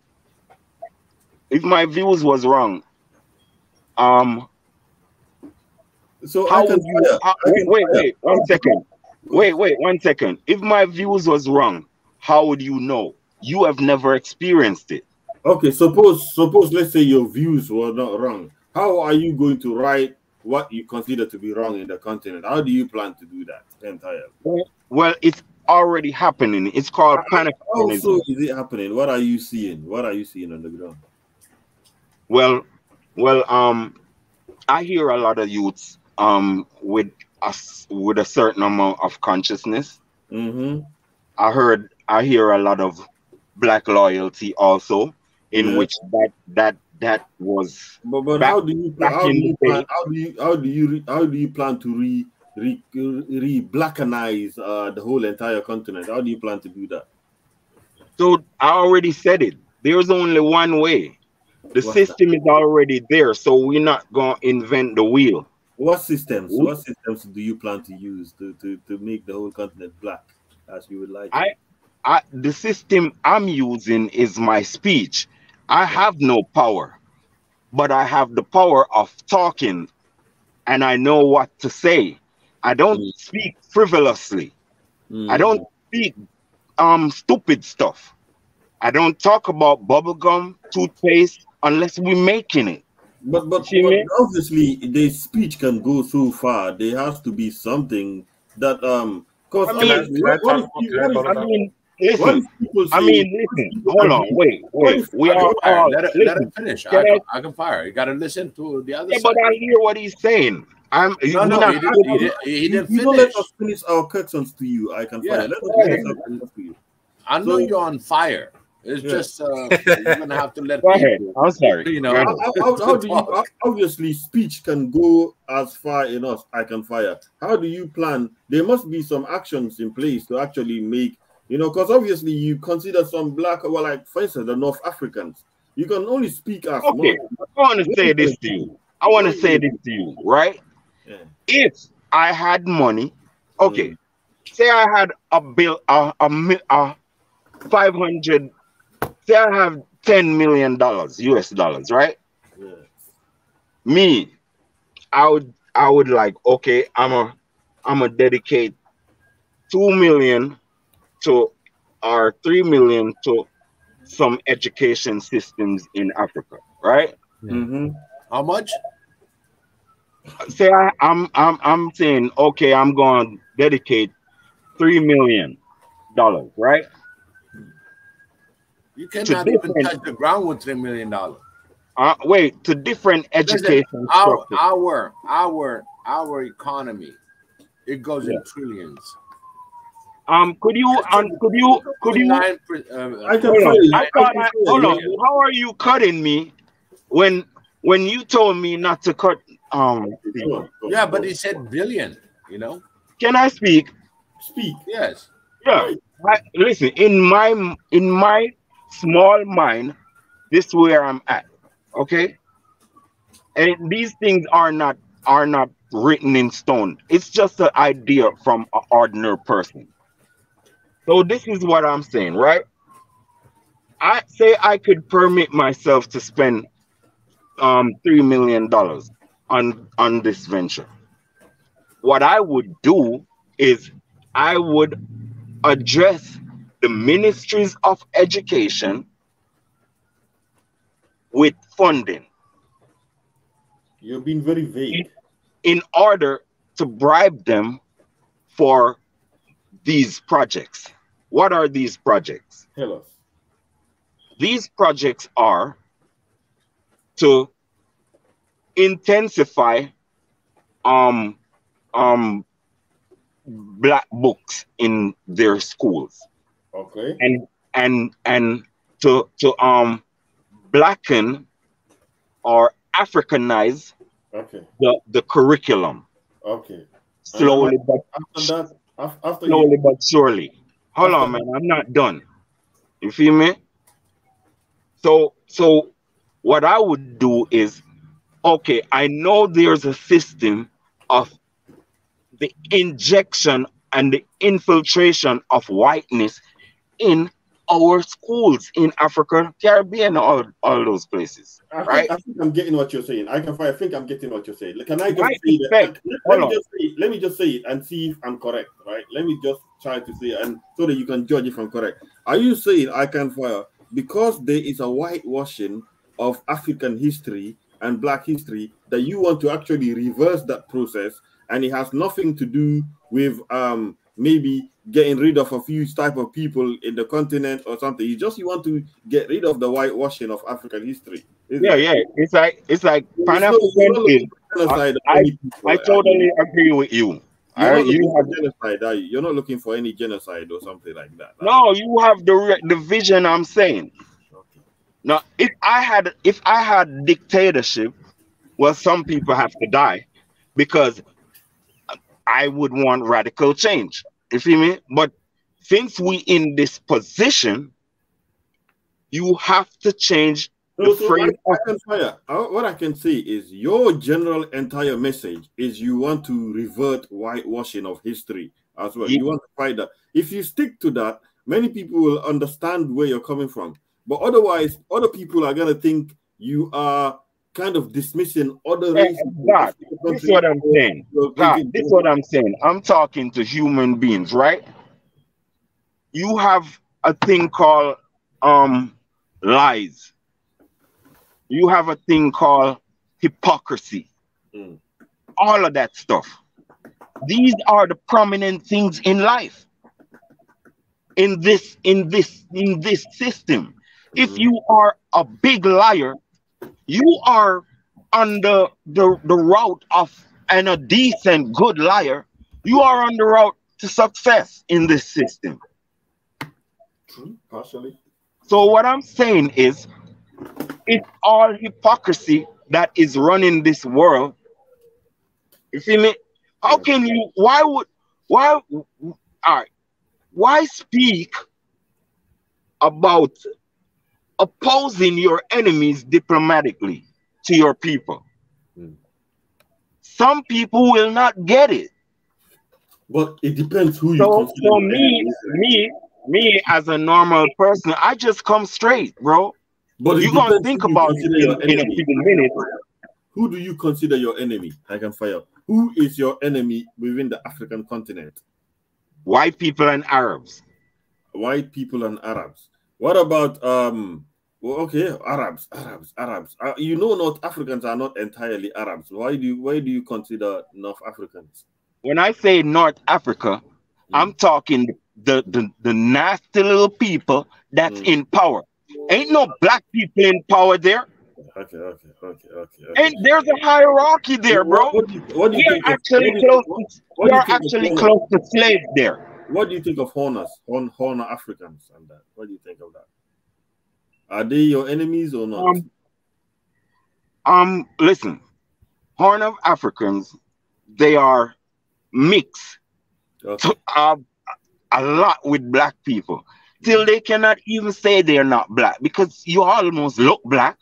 So get with the program, you black. You feel me? Just get with the program. A lot of people, when they say that, like because I've heard the past conversation we've had on these many different platforms, a lot of people when they say they aren't black, they're not saying that they're not not African. They're just saying genetically they're not black, and that might influence how they see themselves. It's not saying that they're anti-black. It's not saying that they're anti-Pan-Africanist, because a lot of people that we've talked with on the panel, at least on the other panel, they're not against black or Africanism. It's just that they're not genetically black. Let me have a go. Hold on. I totally understand what you're saying. You can't just be stuff because I can fire with at least in my opinion. We were talking about this with Biggie earlier. I think the key to the whole of Africa being free is, and specifically the Horn, is in Somali region when they're able to get the gas and the oil from that region. And I heard from one of the other panelists and a little bit of research. I have to do a lot more because I don't know much, but that there are multiple clans that the divide isn't as strong there. So if they were able to get the oil and gas in that area, and if there was more, you know what I mean, they'll be able to develop Somalia. And if Somalia listen, I'm gonna say this right. When it comes to Somalia, hold on, I'm gonna say this. When it comes to Somalia, the problem is Islam. It's not unifying you. I mean, like, okay, you have division, but every clan is Islam. What the hell is that? What's causing that? So these are the things that I'm saying. You in something that's breaking y'all apart. You feel me? And I'm not like disrespecting anybody's culture, but you can't be in peace because you are discriminating against your own self. And it's same thing with Christianity. Y'all can't be in peace and have a real objective because y'all here discriminating against each other too. In Somalia, they've always been independent city states, even before the Arabs. They've always been independent city states. They've never been one united collective. There were many times where they tried to be. I mean, there was the Somali Republic. Anyway, go ahead. Sorry. Let me say this. Hold on. Let me say this. I can find out. Wait. The Italians. You can't. Hold on, God, man. God, hold on, man. Hold on. I can God, fire. are you going? Are you? No. God, I'm talking. You gotta have a back and forth. No, God. I'm talking. I'm addressing the brother. Please stop doing that. Don't badger me, bro. Go on. No, Just let me speak, man. It's a question. Okay. It's a question. It's, Yeah, but I'm like, talking to the who's gonna be Caribbean, bro. talking? He Nobody mentioned can say anything something. to you so that we can get somewhere. Like The Caribbean, bro, you're just mentioned. saying a whole lot of diatribe. I can fire, and I'm losing patience.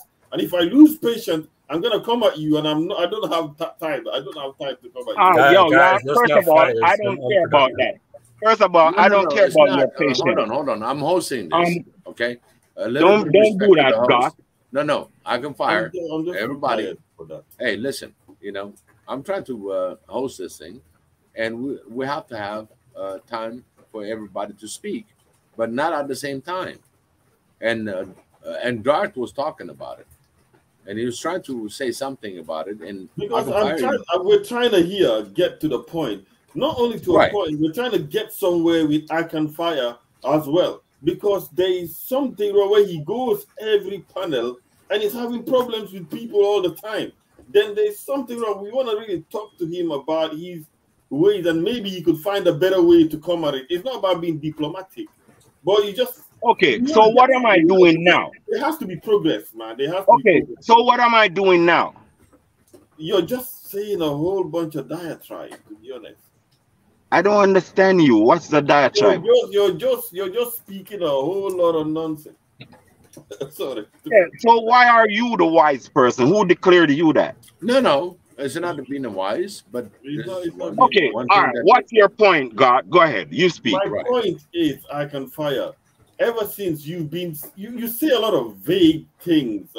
Things that are not realistic. You understand me? They're not reflective of the current political climate on the ground. You speak things from emotions that you want to achieve this, you want to achieve that, but you're not looking at the current reality of the ground. You're not looking at the how do we get there from here to there, all the steps it takes as well. You understand what I mean? All right. If you want to speak that way, right? If you want to speak that way. Hold on. I agree with you. You want to reverse the white wars history. That's the only point that I can get with you. You understand me? But you have to understand I Can Fire. Some people do not associate with the term black. Some people do not associate. Many people have different ways to describe themselves around the world. They have different identities. That is a no matter. So you're saying that. It's because of the discrimination both ways as well. Because a lot of some people they don't feel comfortable. Some people can hold on. I'm just making a quick point. You guys can go back at it. Some people they at least Somalians and in South Africa they might feel discrimination, and maybe it's the opposite. Maybe there are some West African and dancers that might feel discrimination in Somalia. So it's both ways. It's not just one or the other. It happens all the time. These things happen. I Can Fire, right? But problems exist even in Europe. Some Europeans hate each other. White people hate each other. Different type of white people hate each other. In South America, it's the same. But they build systems in place to mitigate all those emotions and make sure that the region works like Europe keeps working. You understand? America keeps working. They build systems in place. You cannot make a people love each other. I Can Fire. These are emotions. You understand? So you need to focus on the system aspect. Okay, all right. The here to there. Tell me when you're done. I'm done. What you mean you can't make people love each other? That's foolishness. Let me speak, man. Just let me speak. That is foolish talk. You're part of the problem thinking this way. Listen, you can get people to respect each other. Who cares about love? What love got to do with it? Listen, hold on. It benefited when it comes to Somalia, Somalians wasn't in charge of Somalia one time. They are practically a colonized people by the Italians. It was better for the Italians to have segments. You feel me? It was better for them. So that is what was formulated. You feel me? So people can, hold on. Italy had the option to have one Somalia by dictate. You feel me? They don't want the best for Somali people. That's why they caused that. You feel me? Okay, Africa in general. Hold up. Why is there so much divisions? People have to get visas and all of that stuff. So you want to tell me you did that? You ain't do that? Our Caribbean Well, passport. how are you gonna get there? I'm just saying that your division was a benefit to the status quo. We all understand that. We know that. And hold on. Wait, can I answer that? How can we get there? I am saying that these are the reasons why I speak this way, because, and I understand some people might not get it. You feel me? But we are not in the era of piggyback, what you call, sorry, elementary. Yeah. Your problem that's coming to you is not coming to you in an elementary way. So that's why I'm speaking to you like adults. That's what, come on, man. And you should stop being hypocrites. Can I answer? How do we get there? Yes, sir. I think the how do we get there is we're not really comfortable with our collective identity. You know what I mean? So in order for us to get there, we have to better hear each other out.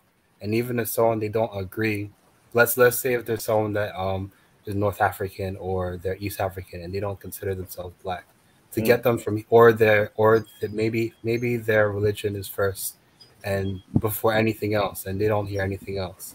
In order to get from here to there, you have to hear them out, at least hear their perspective, and come to a consensus on the information they believe in the information. I like what you because a lot of Somalis they take a lot of the stuff that, because I always listen back to the podcast that we have. But hold on, Outlaw. You know I love what you just said. I totally respect what you just said. You feel me? And I'm willing to say, oh, you don't recognize color. I'm willing to say that. You feel me? No, I recognize color. I'm pretty much. Wait, black. not you personally, brother. I'm talking about like the North Africans. You see me? Some of them that say are some Africans that say they're not black and all that stuff. I respect all of that stuff. If you not a hypocrite, you understand what I'm saying? So I'm not talking about you. I'm on your side though. Wait, Outlaw. Hold on, wait. I'm not talking to you. I'm talking to us. You see me? So I'm not. It's not you, brother.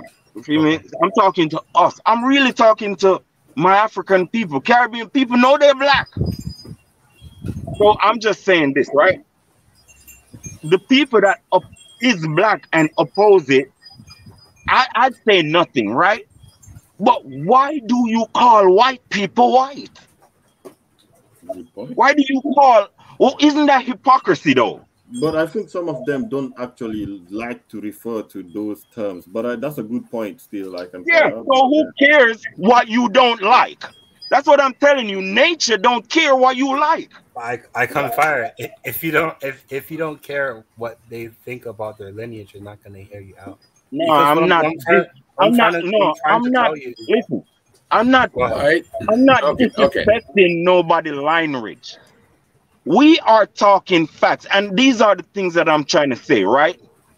If 1 + 1 is 2, why are you objecting that? Isn't those facts? You see, that's what I'm saying. This is no.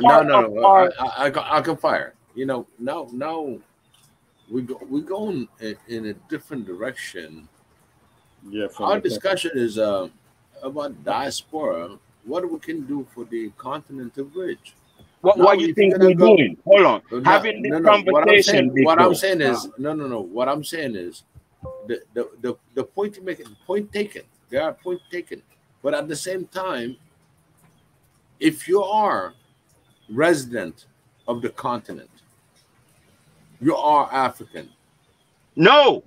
If your ancestors come from the continent, you are African. Man, stop saying that, man. So you think I'm a Caribbean person? So hold on. You think I'm a Caribbean person? Man, listen, if you tell me that, you're telling me, hold on, man. If an African tell me that I'm a Caribbean person, I'll be very offended. No, I confer. We have the same genetics as West Africans. Most. We're not talking so you about... call me. Hold on. So you call me a goddamn African? You feel me? That's what I'm trying. Hold on. Just wait, Biggie. That's what I'm trying to say to you. If you can say that these damn little North Africans from Turkey or where the hell ever became Africans, then a log can go in the river and become an alligator. How long ago was that? Isn't that African? Isn't that what the Africans say? Can a log go in the river and become an alligator after a few years? So how can I become no Caribbean person? I'm not no Caribbean person. I'm an African. And if an African tell me that I'm Jamaican or nothing, I'll be offended. Because I'm not Jamaican. I can fire. Your ancestors are from Africa. You are African. The African Union says people from those regions who were taken are honorary members. They are the 6th region of the continent. Right, garbage written into the Constitution. Nobody has to declare that to me. You are the 6th. Nobody's telling you you're not African. So that's what I'm trying to say to you, that the people in North Africa is not Africans. But they are Africans. No, they're not. Some of them were there. No, they're not Africans, bro. They came there 2,000 years ago or less. What do you say? Wait a minute. You're telling me that they colonized Africa? Why is so much black people not there? Because they killed them out. Listen. Those people are there because of invasion. Go study your history. I can fire. Listen. The Sahara Desert desertified and people moved down south, and the ones that stayed up north remained up north, and many people, black people, moved down south. That's what happened. Bro, you don't know nothing about your history. God, are you a historian, God? And let somebody speak. Hold on, God. Are you a historian? I'm going to ask you a question now. I fucking know history better than you. You are just speaking from diatribe. I can fire. Okay. I'll ask you something about history, bro. Can I ask you something about history? I can fire. I can fire. Let me ask one very simple question. Are the North Africans are part of the AU? He doesn't accept assistance. Are they part of the AU? Yeah, if you ask Morocco. No, I'm asking you. Are they part of AU? For now, yeah. No, it's not for now. It's not conditioned. They're part of it. Okay. Yes, they are part of the African. We have to accept the reality on the ground. Yeah, but we can play listen. This is what it divides us. All right, I'm gonna ask you something.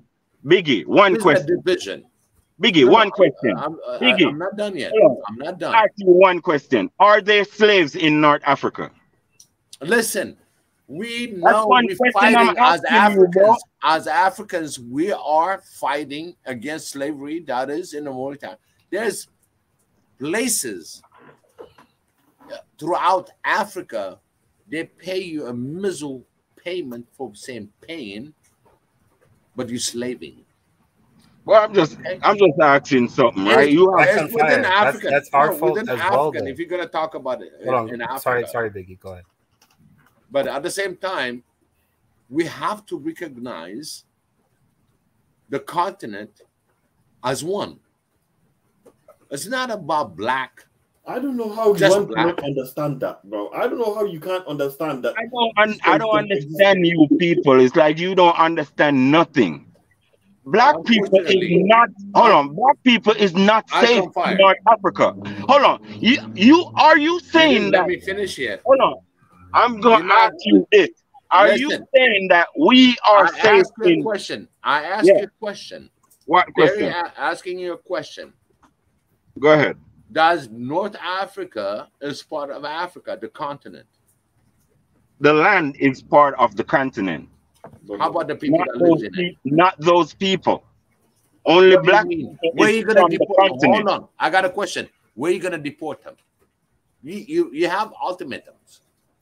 that you state where you All right. want to deploy. All right. That's a question, right? Let me answer. You feel me? There's an ultimatum, right? It's like this. It's like this. My problem is we black people are not safe in North Africa. Morocco, Tunisia, No, Libya. that's not what I'm asking. Just let me That's not what speak, I'm bro. That's not what I'm asking. I'm speaking. What I'm asking is very specific. I'm asking you, if they are not African, where do they belong? Let me make in the ocean. Well, you know, that's when you come in dividing Africa. Listen, man. You are dividing. Is Listen, Africa together? I have a great respect for you. Okay, when you tell me the whole North Africa is gonna go to the ocean, you and Except the black are people. not we're not meeting. We're not meeting on what we want to progress. What about just like the colonizers? You want to separate. Hold on 1 second. Let me finish. Just like colonizers, you have in your own opinion, your own destruction within the African land, and yet you're claiming Jamaican. I don't claim Jamaican. Pacifist. No, I'm African. You're supposed to be very pacifist. You went through a lot of things as Jamaican, as an African, and you're gonna tell me because they have issues that I'm gonna put them in the ocean? For what reason? How can we be united if we have people that's going to be thinking about taking people out of their land? We even took people in South Africa, white South Africans, as an Africans, whether you like it or not. They are not goddamn Africans. Listen. You people are some compromising little people. That's your downfall. Let me tell you something. Compromising stuff. That's our downfall. It don't matter how you badger me or nothing. Nobody can stop me from. You're over talking over me. You see, that's respect. Is that respect? Go ahead, man. I'm not done yet. Go ahead. Can you imagine we go into Parliament? We're gonna have this kind of fight. Go ahead. You're telling me that Northern Africa got to go to the sea if they're not black. Or back where they came from. That's two choices they have. And you know what? Thank God the world is not going to run under icon fire. Because the world is created by the Creator so we can live in harmony. Let's create harmony. All right. This is not about the color. This is about Africa. Africa got colors. Hold on, man. Colors. No, I'm not gonna hold on. You don't let me finish. When Haile Selassie fought for the unity for African decolonization, what were you? Did he include Egypt? Listen, Egypt is Africa. That's the people is not. Hey, a Pan-African fire can fire. Some of the most ardent and beginning Pan-Africans, founding Pan-Africans, have been North African fathers as well. Al-Nassr of Egypt, you understand what I mean? And some of and Morocco and Algerian leaders, these were Pan-African. I can fire. You have a very unrealistic view of reality. Okay, God. To me, God. Hold on. Wait. God, let me tell you. Let him finish. Let him say something. Nobody letting me speak. Let me say something. Jumping down my throat. No, let me say something. Because what you're saying is, Africa was once black. I can fire the whole planet before. We used to be a lot more darker skinned people around the world. Used to be the planet. Can I speak? Can I say something? We used to get rid of the whole entire. I can fire. Let him finish. I can fire. The planet used to have a lot more darker skinned people all over the world. You understand what I mean? So I can fire. In that case, would you say that we should also get rid of all the white people all across the world or something?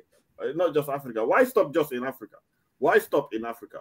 Because the whole planet used to be like that. The whole planet used to have the whole DNA is black. Why you just including the white. You gotta have You somewhere. really wanna know. You gotta have somewhere. Don't you want a stronghold? Don't you want a base? Stupid We have people. a continent. You know We have what? the I'm going. continent. Let me speak, man. Everybody try to speak over me. Hold on. First of all, we You got as 2 men. minutes. Hold on. Let me speak, man. You got Let 2 me tell minutes. you. We as men should be ashamed of ourselves.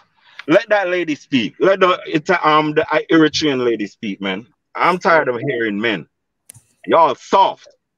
Thank you so much, Sanuti, for joining us. Always, you came in. My Eritrean sister, please join us. He joined us, and thank you so much. Yeah, thank you so much. I don't have a lot of time, but I wanted to put my two cents in here. Been listening to the conversation.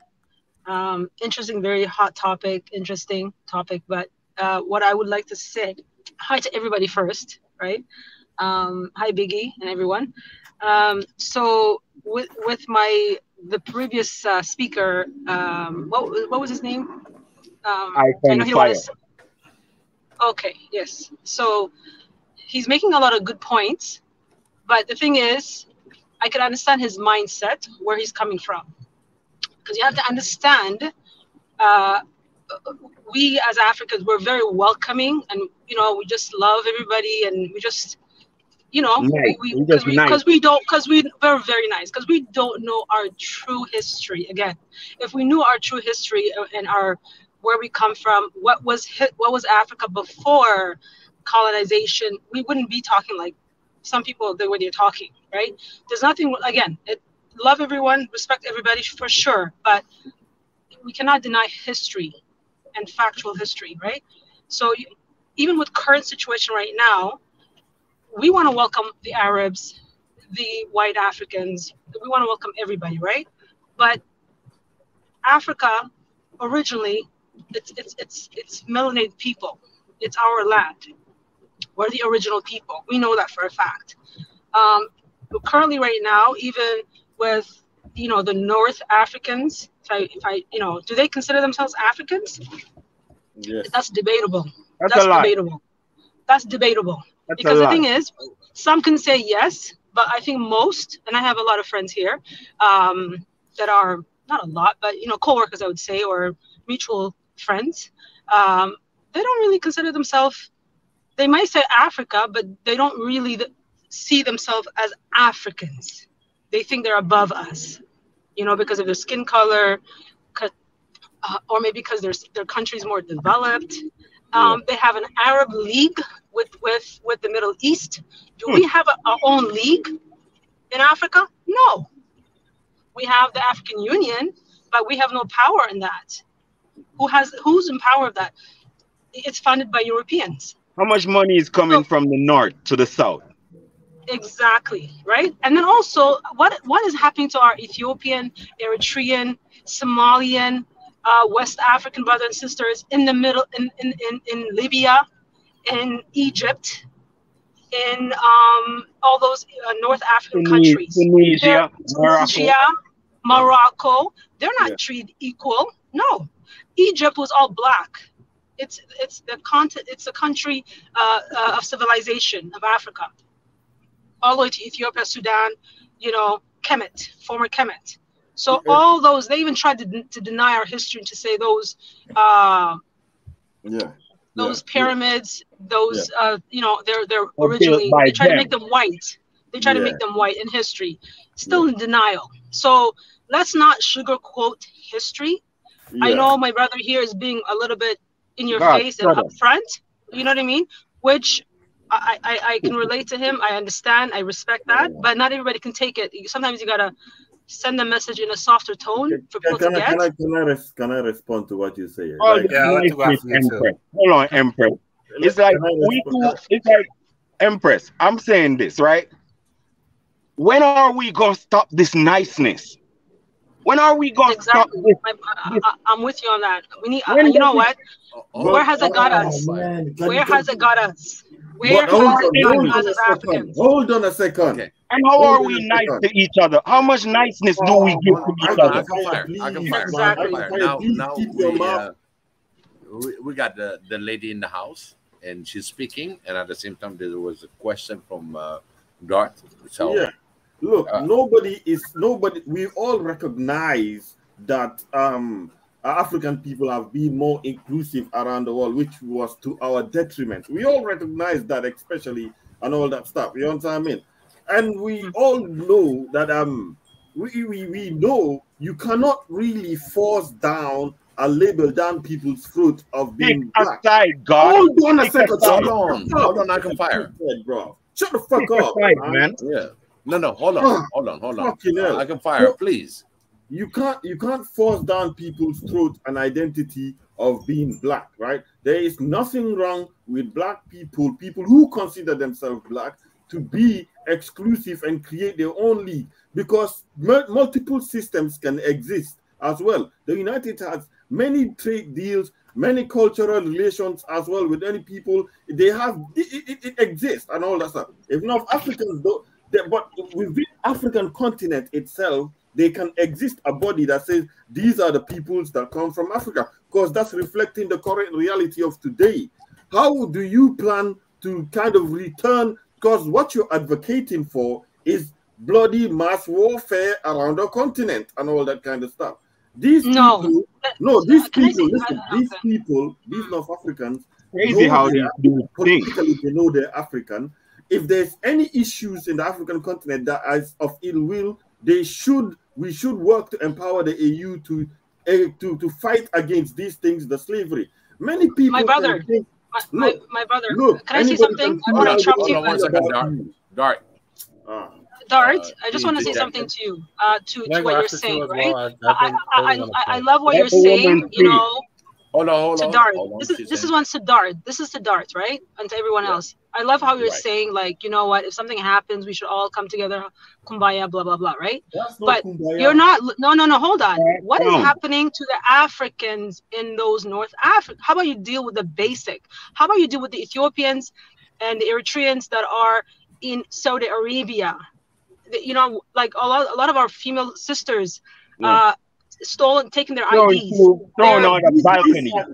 So hold on, because you want to work with all these people. But let's how about we value ourselves first? We love each other first and treat each other with respect before kumbaya. Let's deal with the basic. Let's deal with the basic.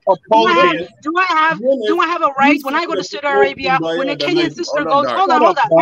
When a Kenyan sister goes, let her finish. When a Kenyan sister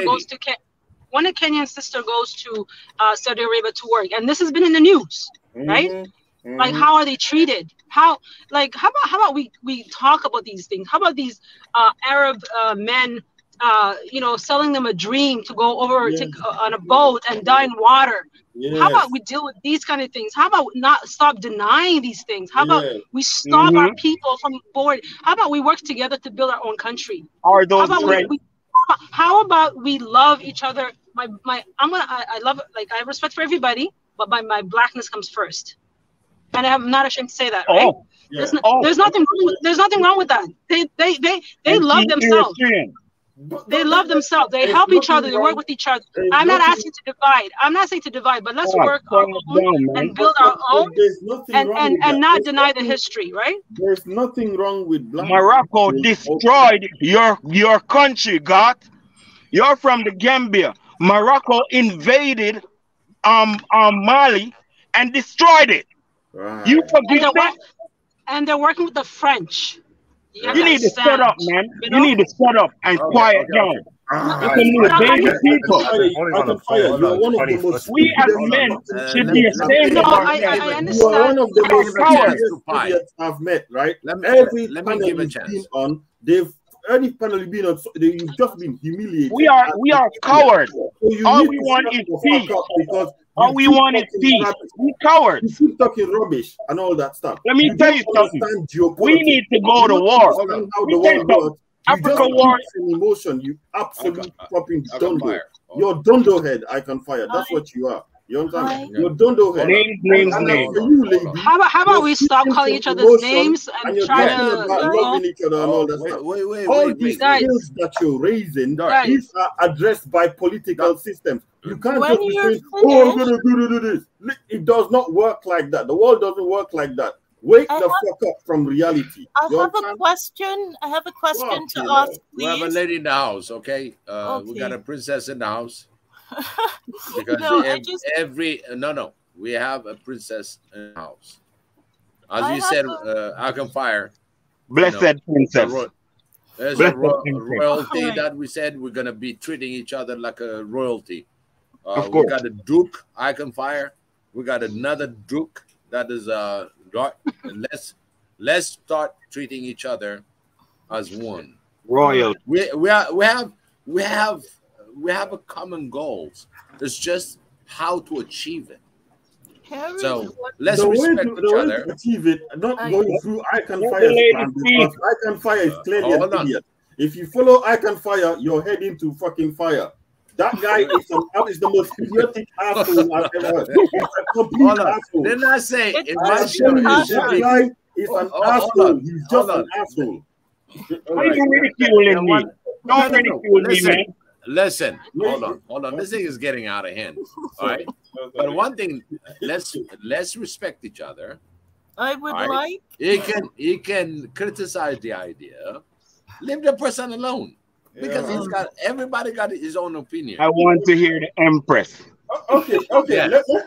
Let me ask. Not them. you, God. I want to hear. Don't you respect the lady? Don't you respect the lady, bro? Shut up, you don't go ahead. Let's ask some questions. Let's respect each other. Right. Let me speak to the lady. Right. Let's be open to hear each other's opinions without cursing and all that. Because this is a teachable moment for everybody. Keep an open mind. We all can learn something. It also has to do a lot with our mindset, how we were trained. The colonizers did a number on our mind. A lot of things, right? So I think let's just, not a lot of people are up par or know the history or feel, especially our brothers and sisters on the continent, because they haven't experienced racism, they haven't experienced the other side, so they just live their day-to-day life. So when we talk like this, they welcome everybody. It's the African. It's an African. I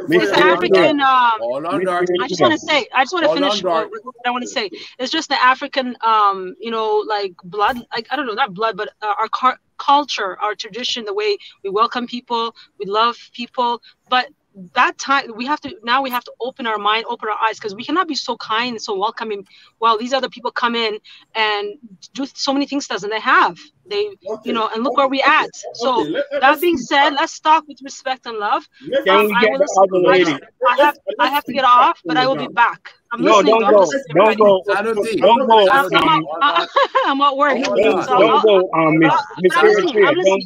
listening. I'm listening to back. Sanuti. Yes. But I want to hear the other lady. The other lady.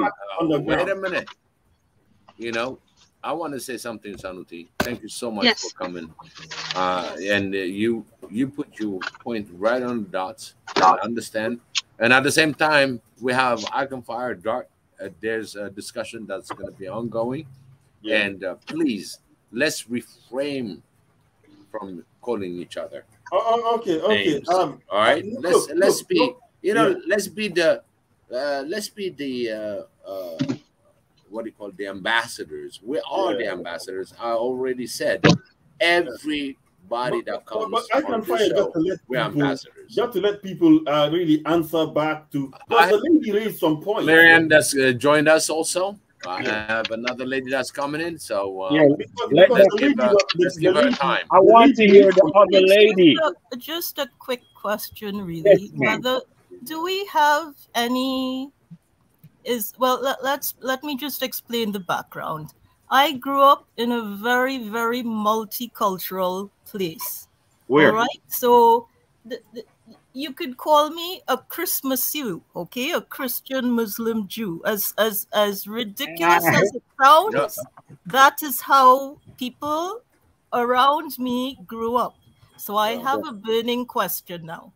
Some people define themselves as Muslim first and Arab second, or Christian first and Arab second, or Christian first and Black second. There are people who are leaving the continent, going to Islamic countries and being subservient and enslaved. How could, but in the Islamic tradition, it is strictly forbidden to enslave a fellow Muslim. So how do you look at a person and dehumanize them to the extent that the identity hierarchy switches? This person is a Muslim just like you, just as you are, but because that person is, you know, has Bantu features, let's say, is Black, the grace that should be extended to a fellow Muslim is not extended to that lady, and she is enslaved, working as a domestic, not being paid. Her passport is snatched. And I am asking this in love. Can an Islamic person come on and ease my angst, please? I'll be grateful. Look, I don't care about those people. They are wicked little people and need to be disappeared. I would like Jonathan to come back. Jonathan, please come back. If you not, just stay on the panel and listen. We would like you to come back. God, Jonathan raised a bunch of complaints and ills. Because what I heard is complaints and ills. God. The one thing that I think people don't understand is the full extent of imperialism, colonialism, and racism all intertwines within itself. We're supposed to put other people and say, you know, God, you're so controlling. Shut up. The kumbaya, you know, we all come together with things that are level. But right now, we as a whole, we're nowhere near the level. So therefore, you could be a Muslim, you could be a Catholic or whatever, and you're going to face certain ostracization. But your skin comes first, and that's uniform across, whether you're Arab, whether you're Asian or whatever. The system is designed, you're at the bottom. So my only issue is like listening to some of the things that was said earlier. Do I even want to come to Africa if they're saying like you're not African because you're born in America? I walk up and down the street and you have conversation with people. First thing they want to say to me is go back to Africa. So I'm just a person floating on this planet with nowhere to ground myself to at all. Yeah, and these little Africans is calling you some other thing. They don't call you African. Hold on. The African Union said you are the 6th region. That's a system in place. Whoever said you're not African?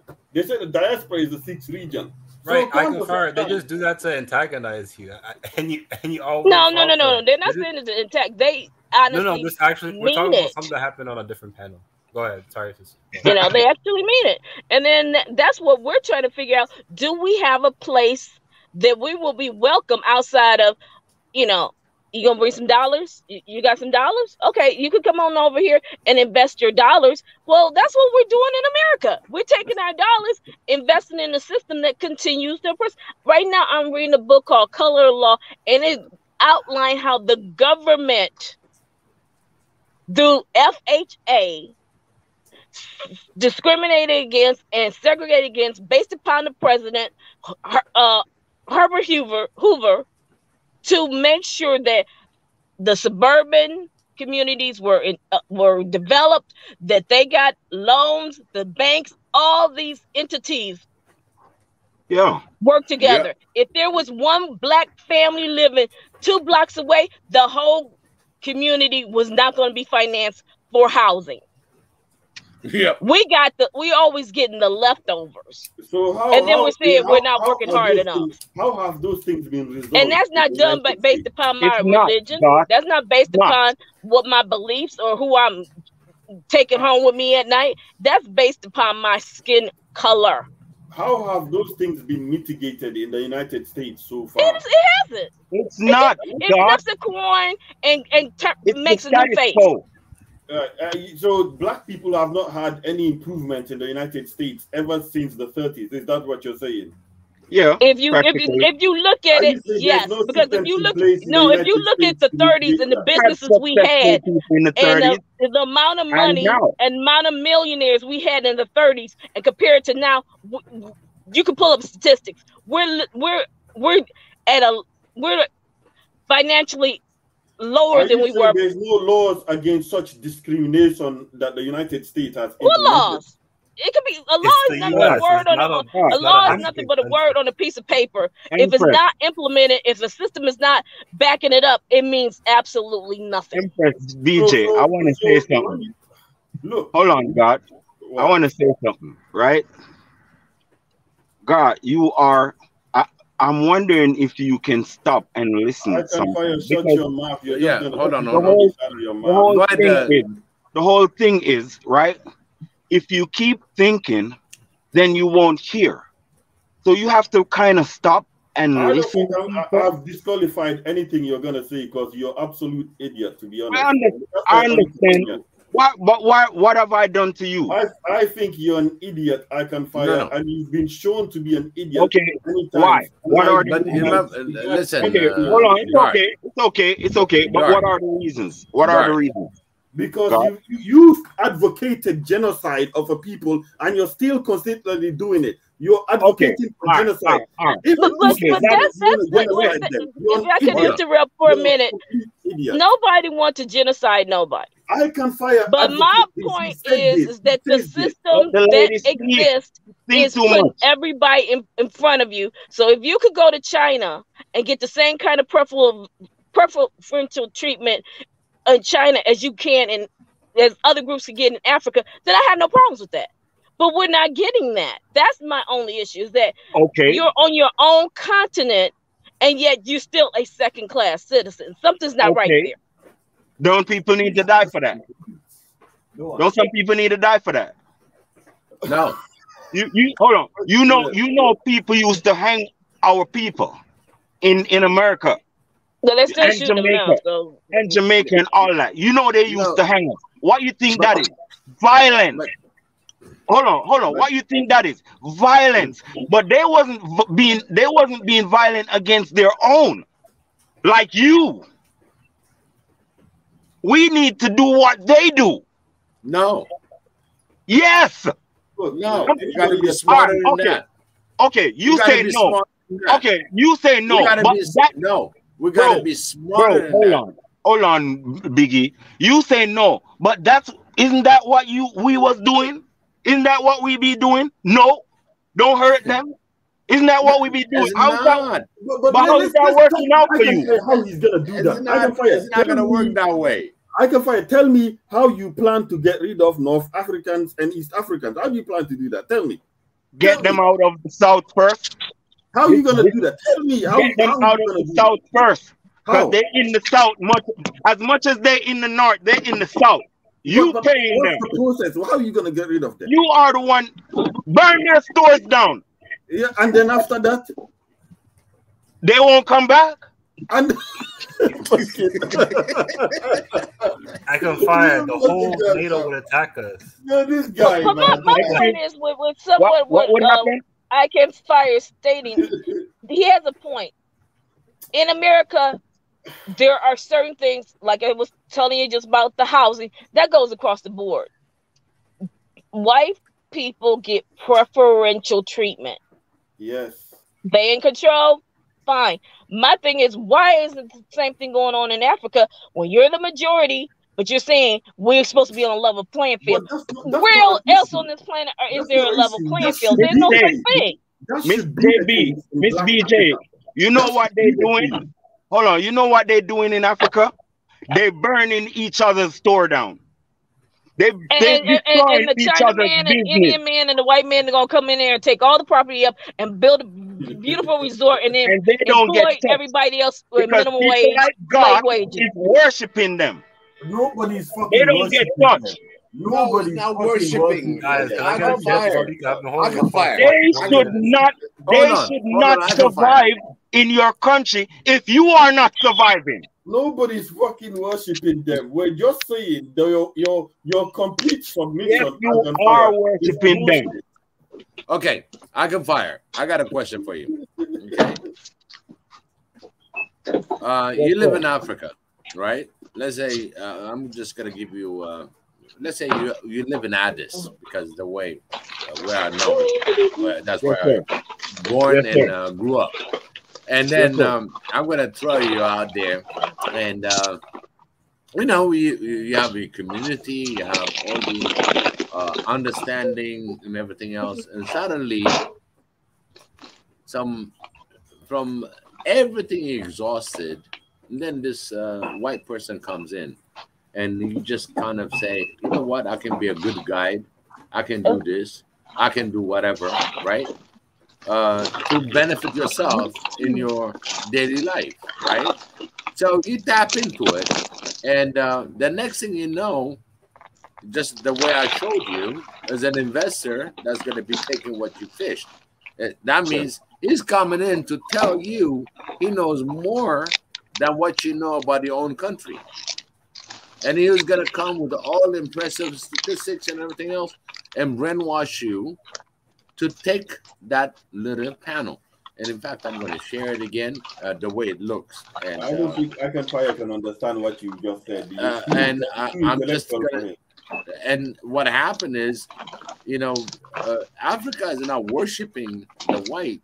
It's just your economical issue of a survival. Someone in mute Africa. their mic. I think, but go ahead. So basically, you know, you're gonna be tapping into an easy way that you're gonna make your money. All right. It's not worshiping him. It's just a matter of trying to make some business. Yeah, but one of the things. All right, this is what I'm saying, Okay. right? So I didn't finish. So when I put you in that kind of environment where you exhausted everything to make your money, and then you got this white person that shows up, are you gonna be taking them to the ocean and drown them, to kill them, whatever? Or you're gonna take benefit out of it? Is that a trick question? Because I have an answer. Can I speak? Go. Okay. All right.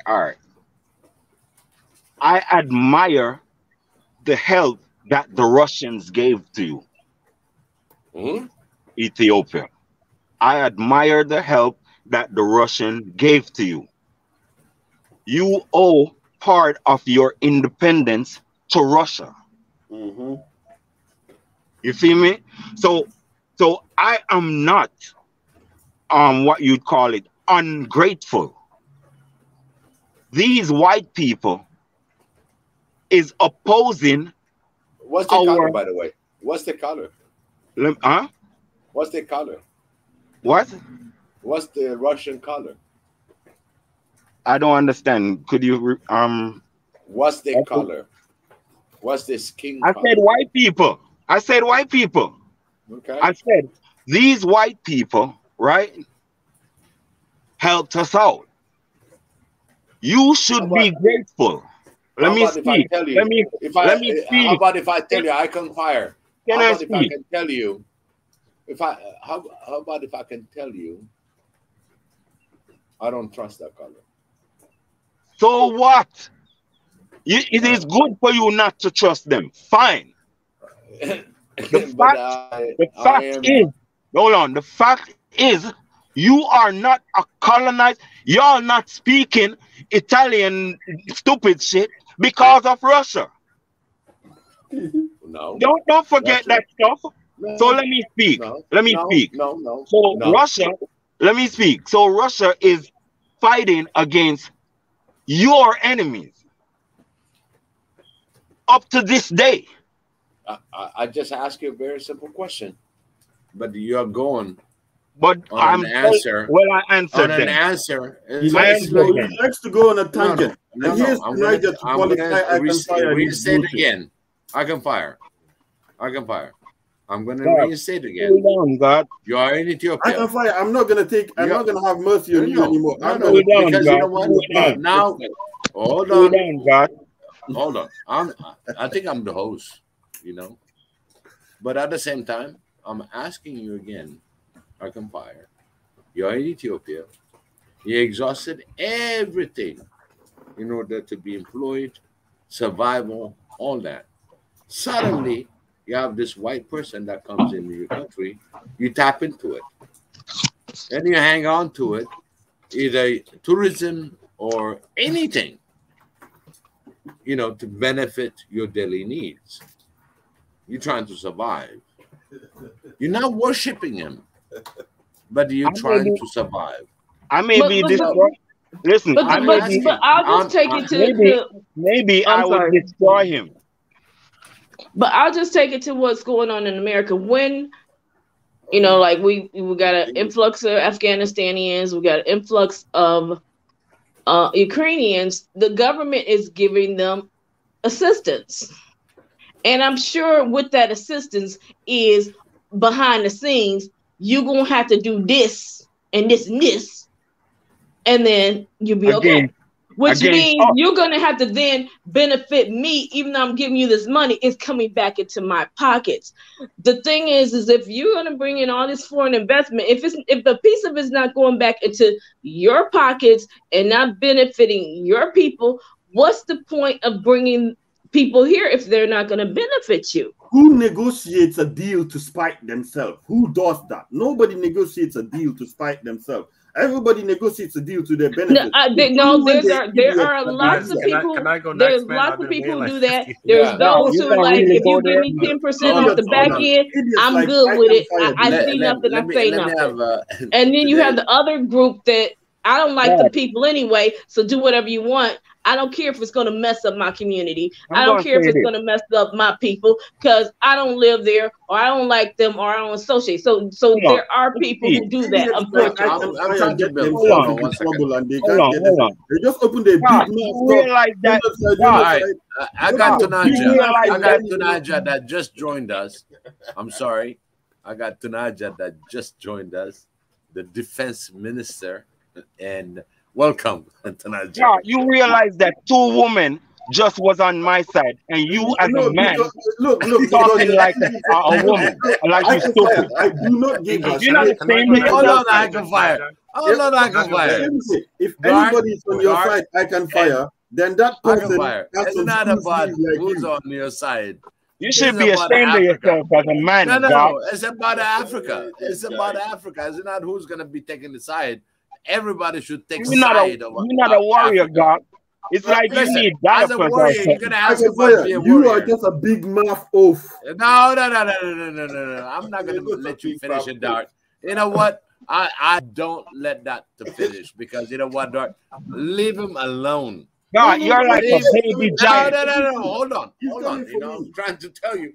You're like a baby giant, God. Listen, hold on. Can I go? I've been waiting on a point for like 50 minutes. Are we going to build this Africa that we want? Or are we going to be arguing? Well, it's part of the argument, but at the same time, criticize the idea. Not the person alone. I can fire.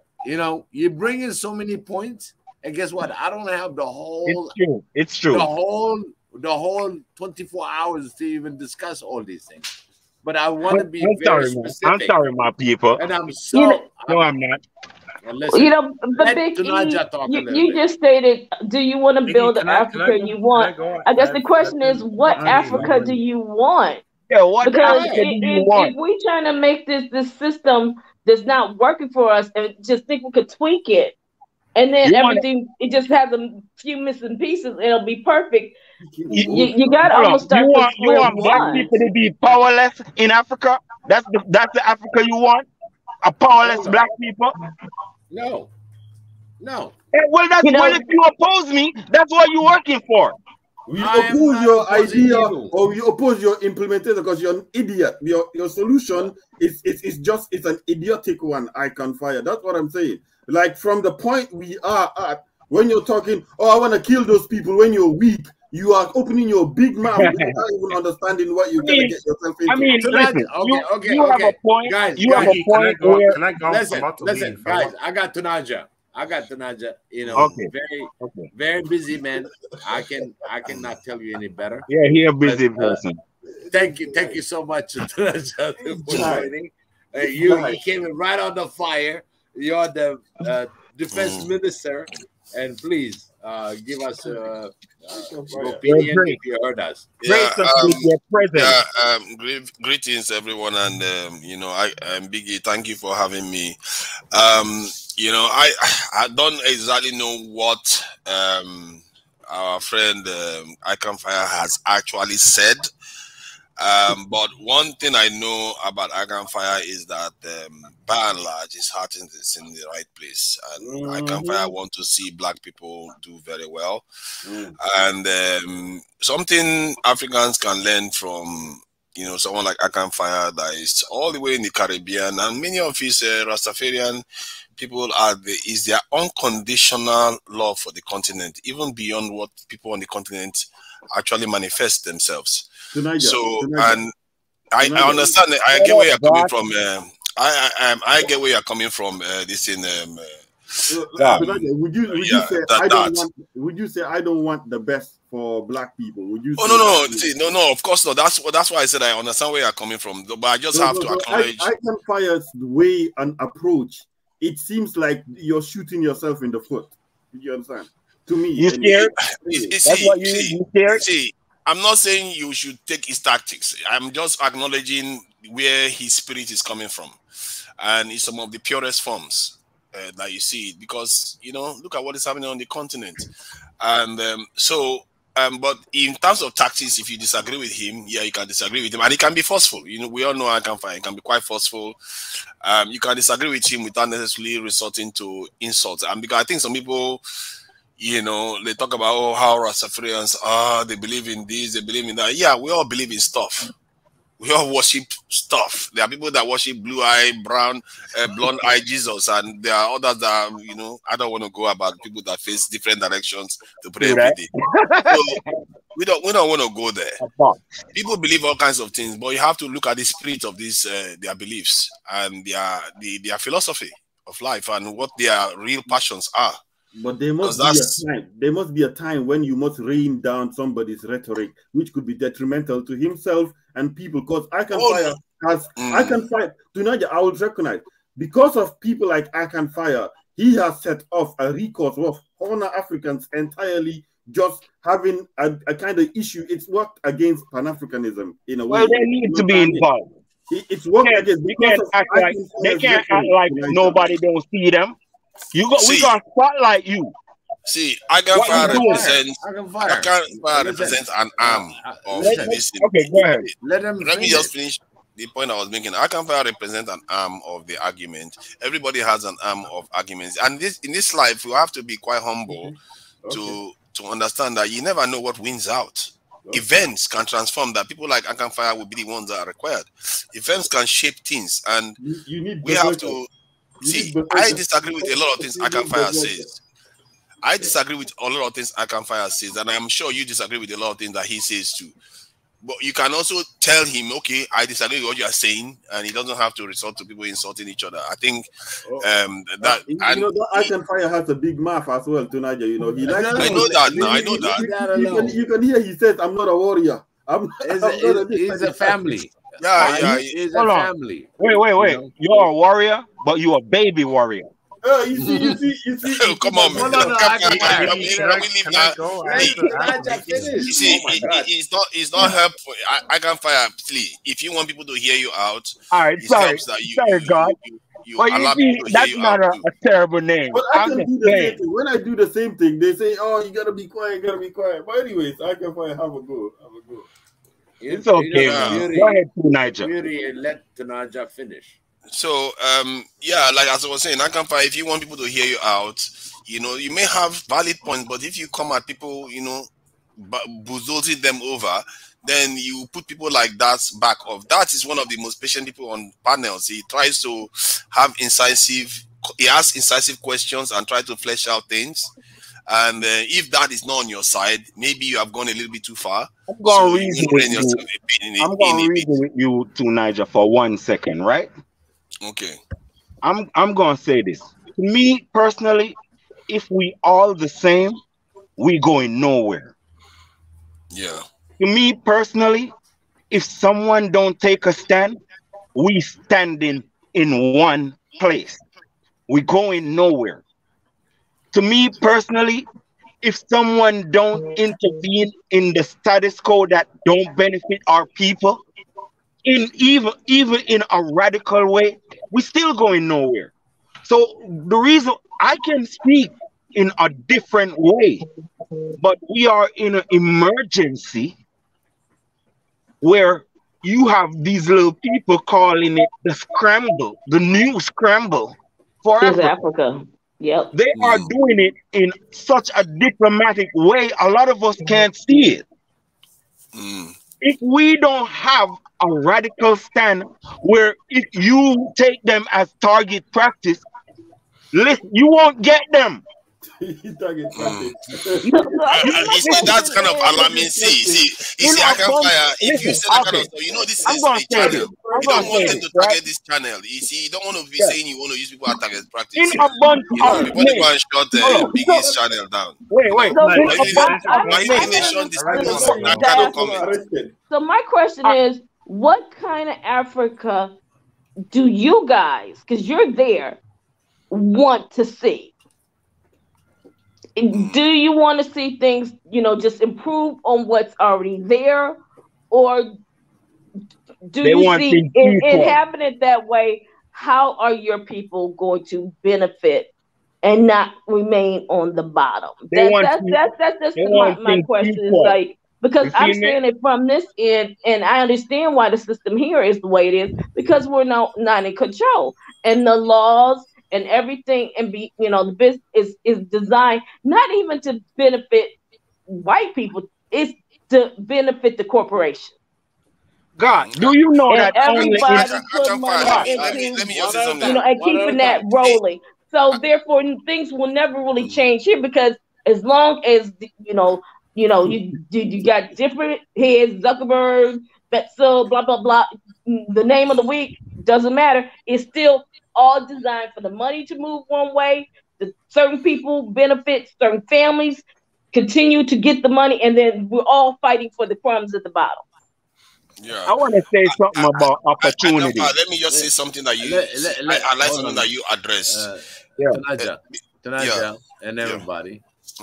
Because what I'm trying to do is imagine this big sack bag of whatever that you want to fill it with, right? And every time I've tried to fill it, there's somebody that pokes a hole in it. So I never fill this up, because every time that we go on off topic, it's like puncturing a little hole into that bag, because we're not going to bag it up and understand, because there's so many things that happen to us, and we're talking about histories on things that we all experience. I live in the United States, and every time that everybody comment is like, oh, when it comes to Africa, they think I came in on a bike. Okay. No, I'm not saying that. I cannot bag it. The only reason I say what I say is because we, the city I live in has been the prototype, and so I sort of see where they're going. So I'm trying to like throwing a flag up to you, like, hey, see what's coming. Look, we've been through that. I'm trying to let you know what's going on. You better keep your eyes open, because before you know it, it's already there, and once it gets there, it's too late to make the change. That is in the bag. You see that? That is in the bag. Now we're gonna be poking out of that and lose everything that we accumulated as common or collaborated intelligence. Icon Fire has so much to fill out my bags. Okay, we can fill that up. You know what I mean? Because it is true. It's out there. We don't want to be blind about it, but at the same time, how can we overcome it?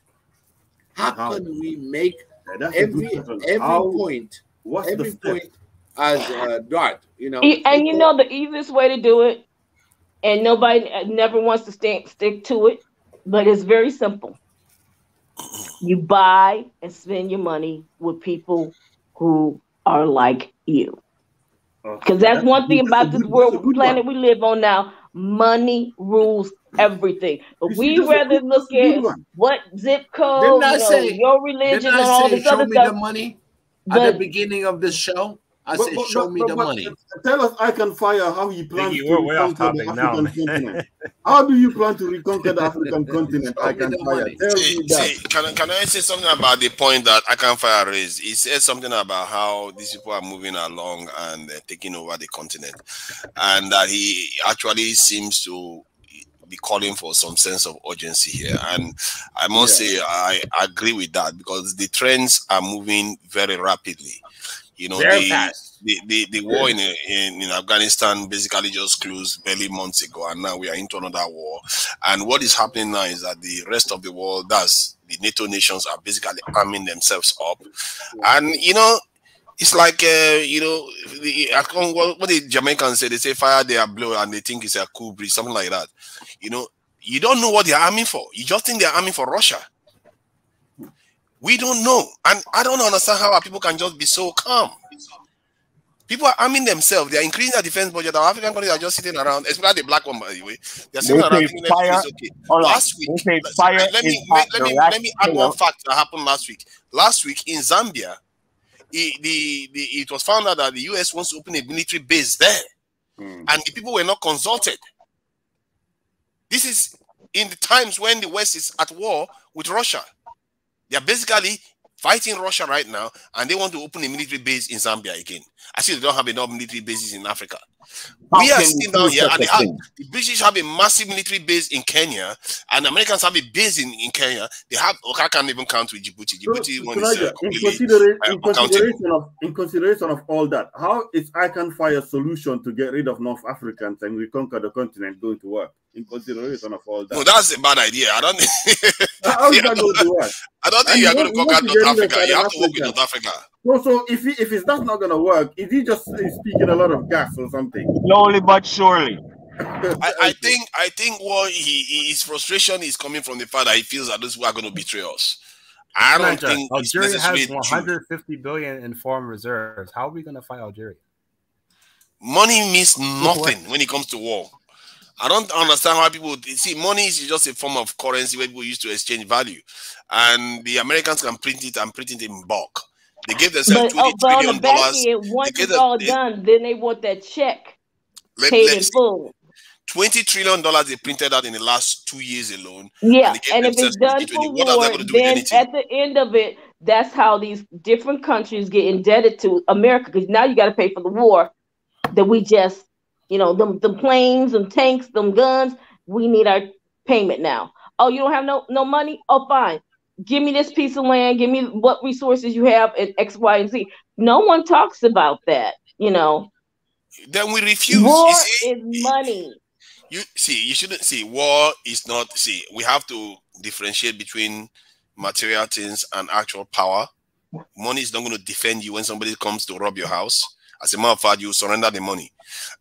So we have to differentiate between both. The clarity of power is very, very important. And that's what Black Africa and Black communities all over the world lack. I don't know how our men have been falsely diverted from what true power is. We think power is money, power is doing other things. It's those intellectuals to Niger, those intellectuals from the 90s who went to schools and they were taught different types of economics and all that kind of stuff. And they didn't prioritize the real things on the ground. I've always advocated that Africa should arm itself nuclear. In fact, I look at it, the only way that African regions can finally be looked at positive to have nuclear weapons is by starting on a nuclear program and then on a regional program. That is the only way they say. There's no way a region like that entirely cannot be armed. Yeah, they cannot be invaded. You can't invade the whole region because they are going nuclear. Good luck. You understand what I mean? That's what I'm saying. That's the only way forward. But these individual little countries cannot have enough way to say we're going to build a nuclear program or nuclear arsenal or something. The world wouldn't accept it. You understand? So the only reality is the regions actually integrate militarily, economically, then there will be a reason to say, now you are an entire world will accept it though. Will accept it.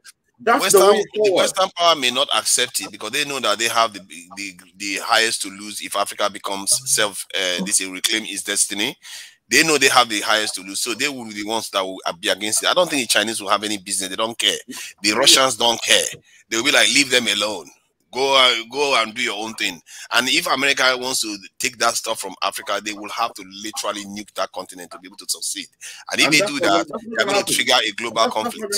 So the way forward to nuclear armament for the African continent is the entire African continent have a stronger integration of military, or the regions themselves. The regions themselves will suffice. So everything takes steps. You understand what I mean? And that's where it starts from. When you have that power, then you can start to speak like I can fire. But you cannot speak like that when you are the weakest position. You understand what I mean? So it feels like you can't talk about invading African countries. I think if you talk, there's a difference between. As a matter of fact, don't talk about invading anybody, because if you want to win a battle, you don't just go and start seeking unnecessary conflicts. You want to protect yourself. That's the starting point. You want to protect yourself from them, like the Chinese. What they are doing is basically defending their interests. But if you come after them, you're going to get trouble. They did it, and they did it without firing a shot. I want to say something. Give me 1 second. Guys, I've been holding on the point for like an hour. I've been waiting patiently. Oh yes, go ahead. Go ahead, Pai. Sorry about that. Go ahead, Mr. So this is my last point. Man, I kind of lost my train of thought, but anyway, I'll try to start here. This kind of conversation is why me really I don't identify as a Pan-Africanist. I more identify with I want all the regions to unite, and in order to do that, I agree with most of your points that you are talking about. That's Pan-Africanism. I'm about to leave. We can talk about a different time. But me, I identify at least my side. No, guys, I have to go. I'm just making one last point. Can I make an uninterrupted point, please? I'm about to leave. But I'm more identify with Gaddafi as far as Pan-Africanism, and he was the best African leader in my opinion, and he was an Arab. But anyway, that's irrelevant. I think in order for us to have the kind of Africa where it's black first, right? Because we are the majority, we have to be more diplomatic with the North Africans and the East Africans and hear them out. Because if they're not with guys, can I make an after point? I'm about to leave. If somebody's making a lot of noise, that's mean. Oh, okay. But if they're not with us, they're gonna be against us. So you have to be more diplomatic and hear them out. And do you want the reason is, do you want to have? I don't like that. Hold on. Do you want to have East Africa and North Africa in the continent against us blacks, and with the Europeans supporting them, with the rest of the world supporting them, and they're in the continent right there? So some people are not considering the So you scared? I can fire. You got can you mute, please? He said because I'm scared. Okay, no problem. I'm scared. Okay. Anyway, because a lot of people they agree with uniting politically and economically, but not socially. Because just like you said earlier, we have to invade North Africa. People don't identify as black. They need to go and be deported. That's not really unifying at all. This is why we don't have Berbers on the channel. This is why we don't have North African Arabs that consider themselves Pan-Africans on the channel. Because when they hear stuff like that, they'll just click off and they'll be gone forever and they'll never be an ally. That creates enemies, not allies. That creates enemies, not friends. But anyway, this is a really good discussion. But you are an enemy if you're already an enemy. I mean, if you feel some type of way. Was about how we're gonna get the minerals and energy. That was the original conversation. But I wanted to hear you out because we had some really good points. We got somewhere, but I just wish that the way you are. Man, I can't fire. I didn't mute his mic. Yeah, I think about this invasion thing. I can fire. I don't think it's realistic to say you want to invade other African countries. These are actually African nations, and some of them actually see themselves as African, even if right now they are talking politically like they are Arabs. Even in Egypt recently, when they were doing that, their mummy unveiling, and they were opening this in the museum. The way they presented it, was to make it to reclaim their image as African, because that is what they were, because there was a debate about it. That why is it that they are making it reminding the Egyptians that they were, you know, their own nation instead of being an Arabic nation, as people like to pretend that they are. So there is that conflict, there is that struggle, but this should be expected. I don't understand why people, you know, I can't fire. You need to understand it. They are a bordering nation. So my question is, and I'm you know, because I live in the West, so I look at things a little bit from a Western perspective. Of course, the North is going to be different than the South. There's going to be different from the East. There's going to be different from the West. All different countries have different cultures, different religions, different practices, which is all beautiful. But one thing with the West, there's a defined set of characteristics which define what's a Western country, and they all fall in line to that. So my question is, what is those principles that defines an African country? What is that thing that unifies all you guys together? Because there's no way you're going to get everybody, you know, thinking the same, acting the same, and responding the same, because everybody's experiences are different. But again, in the West, there's certain core principles that, you know, capitalism 101. We believe in this, you know, we believe in that, and that's what we believe in. And for people who immigrate over here, they eventually assimilate into that same thought process. Even though they come from different religious background, even though they still identify with the country, their parents and where they were born at, even though they have ties to other things, you have to assimilate into America. You have to assimilate into Europe. You have to assimilate into all these countries in order for you to survive and prosper in it. Wouldn't you say an African country is a country that exists in the African continent? Isn't that what an African country is?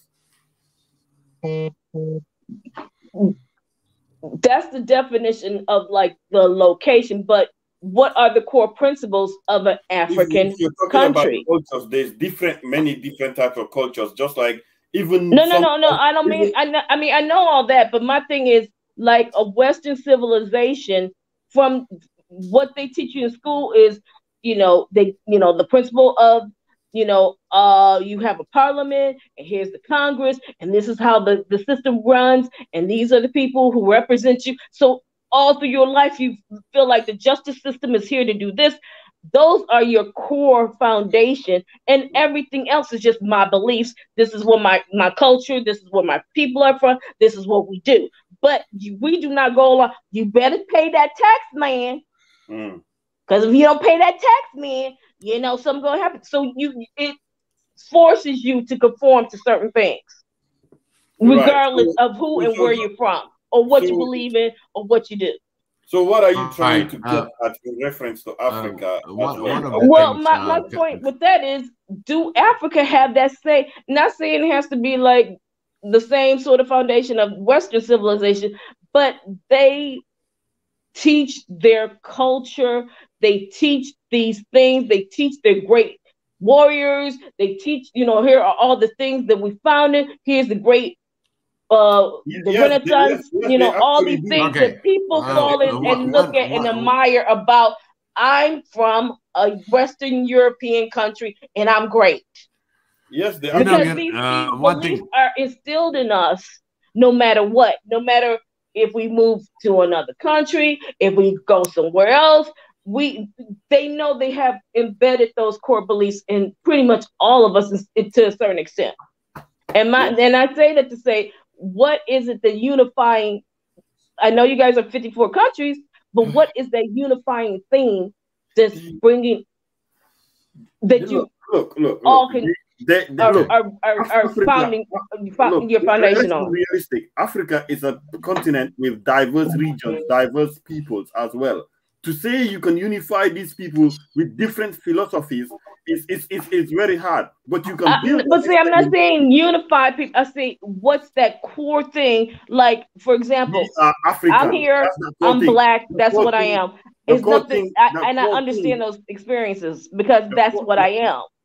So just because my sisters or my neighbors don't think or do things like I do, and I don't do what they do, that's fine. But this is who I am. Let me tell you what the core thing. The core thing is the fact that we are African, we come from the same continent, and those who are pride and feel that they're African and say with pride that they're African, this thing causes the breakdown of boundary. When you meet a black or you meet a North African that says he's African and he's proud to be African, that makes you feel like this guy knows his place in the world. You understand what I mean? So yeah, and so therefore you take that and make it a foundation to build that system to bring your economic system around that philosophy. Bring all those things around that. And if it means, you know, I know this place sells it for half the price. Well, maybe I can't get this every day, but I'm going over to them because those are my people. Yes, the core thing is, and that will build things up, because then you have an economic foundation that then you can, you know, build on. Those are things and barter on. Those are things. Those are things to implement. Because they use poverty to control people. Okay. I want to say something else, right? This is something else that I want to say, and it might upset some people. Okay. But you see, if you want to get these people off your back, like especially Europeans, guess what you have to do? What? You have to stop using the US dollar. You, Africa, should make a deal with China and say, we are going to make you the new world power. So we only will spend internationally in yen. That's how you gonna get rid of these pestilence. You hear? You don't have no more option than that right now. You have right now, to like stop I said, using the like US. I said, I can fire. Or you can't win. Let me ask you something. I'm just gonna I can fire Tanaja, right? Tanaja, Minister of Defense, and the idea from I can fire where you can get rid of certain things, but just to hit in the neutrality, I'm gonna put this in hypothetical kind of question, and I might not need the answer, but I want the panel and everybody else that's listening. Let's say one African country that really became a nuclear power, and it ends up in being in the Northern Africa. Interesting point. You see, that for me, that means sorry, go ahead. Only one nation. That's grounds to worry. That's not a situation we want. But I hear you. See, the question is done. So they're okay. That does not change the dial for me, because in the end we are talking about black society communities here. But I said specifically in the north. Yep, that's not a black country. That's grounds to be afraid. Yeah, that's not a black country. We are talking about a black. We are 1 billion strong on the continent. Black countries need one of the nations to be nuclear, because for once, that's the first time the black race has ever had control over nuclear technology. And basically, we are the only group that are up to 1 billion strong that doesn't have it. We are the only group. It's almost as if our men have checked out of the game of power. Like God, you know.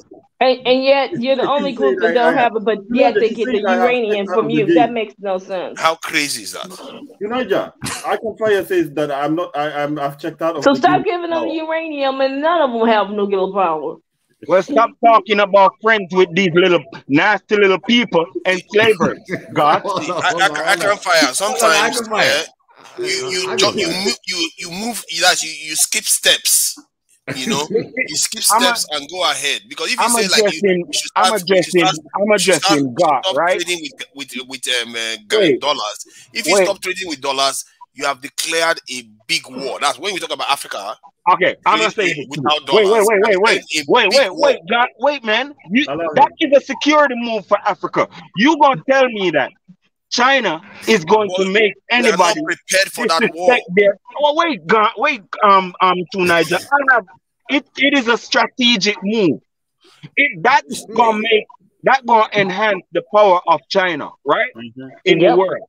So you think, wait, man. So you think China is going to make nobody attack us in the world? You need to just calm down, Minister of Security. Hold on, Minister of goddamn Security. No, China is going to take America and Europe's place if that happens. My question is, we talking security right here. Is it going to change the African attitude? We're not talking about the African attitude. We're talking about the African riches. That is going to enrich the African and make the West fall. No, it's not. I can fire. They are going to go to war with China, block China off, and attack Africa. So hold up. What to Niger? You know what you just said? Yes. You know what you just? These people don't want a war with China, and then we would go to war with them too. They will block China off and come for Africa. What is China going to do? Attack them first? They can't do China is not going to do that. They can't do China nothing. China is not going to die on the cross for Africa. You can be sure of that right now. So if you go and put that kind of stuff, they are going to be like, okay, this is a war with America. We'll stay away, and America will finish the job with us. You have to saying that. Hold on. I can't find. Let me give you a reason. One concrete reason why you are. Why can't say nothing? Why the can't Chinese didn't do what you are asking for yourself. The Chinese. Can I speak to Niger? Can I speak to Niger? Can I speak? Just 1 second, man. Listen, man. Listen what I'm saying, man. It's not like I'm trying to kill us. Of course, you are not trying to kill us. Wait. But this is what I'm trying to say. We already dying. So this what I'm trying to say to you, rude boy. I want to speed the process up. Wait, the rude boy. This is what I'm trying to say, right? We are financially insecure. We need to be financially secure. We have a set of vipers swarming over us every year, right? So what I'm trying to say to you is, okay, look at the power of China. You do not want to go to war with China right now. Why? You do. Excuse me? Why would you want to go to war? America is not as powerful as China. Did you know that? See, they can prevent China. They don't need to defend China. They can block China. Underestimating China. What I'm trying to say is, again, the world needs a new world power. You're missing the point. What I said is, you are missing the point. One of the African nations is nuclear. What is the outcome then? What is the negotiation part then? Because we're talking about in terms of what? I don't understand everything. You don't understand but even on the opposite side of that, if my question the 54 countries barter, I mean, I'm pretty sure there's certain resources in Nigeria, then the oil may be useful to other parts like Malawi. Well, okay, you don't have the funding backing you up in the American banks or whatever. You know what I think about this? Then find a way to start trading. What do Malawi has that maybe Nigeria needs, and you do it that way, and you can start building up. I think you're a bit late in the information, to be honest. But hold on 1 second, my people. I'm saying this, right? Do we understand what's going on, though? I mean, do we really understand what's going on? What does it take for us to see the real picture of things? You feel me? It's like we listen. If idiots get, I don't want no idiot to have no key for no work, no what you call it. I think most of the leaders in this in this world would probably qualify under that. So hold up. All right. United States. Okay, United States got nuclear power, right? Yeah. England and those places got nuclear power. But guess what? Guess the tricky part about them. They're loyal to whiteness. Okay. So, and with Africa, who's in Africa that's not loyal to whiteness? That's 90% of Africans and the North. Hell no. You're looking at it in the way that you think this is economics. Okay, I'm going. No, I'm not lying. Okay, hold on. Let me prove to you that I'm not lying. Let's talk about the ground. Wait out loud. Underground. Let me prove to you that I'm not lying. Let me prove to you that I'm not lying, bro. Biggie, congratulations on having the hottest show ever. Of course. All right, watch this. Okay, thank you. I got 2 princesses in the house. But you deal with it. Can I finish deal with it, boys. There's 3. You know what? I'm telling you. We got 3 princesses. Can I finish though? Y'all, you're throwing off my point. I'll listen. I'm in the background. I just had to get in because this was a hot one. But Tanzan, you are next, right? But yes. Y'all making me forget my point because I have my point. Okay, I'm about to continue. Not you. I'm not trying to disrespect nobody that's black, but I don't care about the feelings of the others. You feel me? Let me just say this to you, my people. You feel me? We have to be smart, strategic. We cannot play by these people's rules.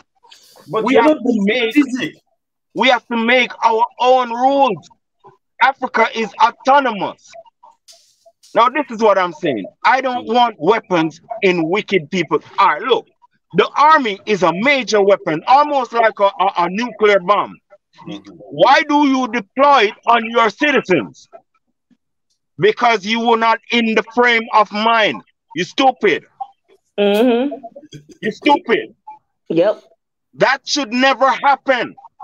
Your soldiers should go to fucking the farm or something if there's not a war. You're supposed to defend if your I country. can interrupt for a minute, yes, Fire. There's one other point in that people is missing. If you now go fighting other people's wars, you're not putting a target on the country you're from because now, you was the ally of so-and-so. So now you my enemy. So now I'm coming at you. Yeah, but I'm talking about internal. You feel me? Yeah, but what's going on right now? Everybody keeps trying to recruit Africans into these other conflicts, and you know how they will use that. Ukraine and Russia start kissing in a week, but those Africans came over here and they did this. We got to go after them. This is what I'm saying, right? Above that, that's an issue by itself. But I'm talking about our internal issue. Why is these little stupid ass Christian little government deploying the army on the citizens?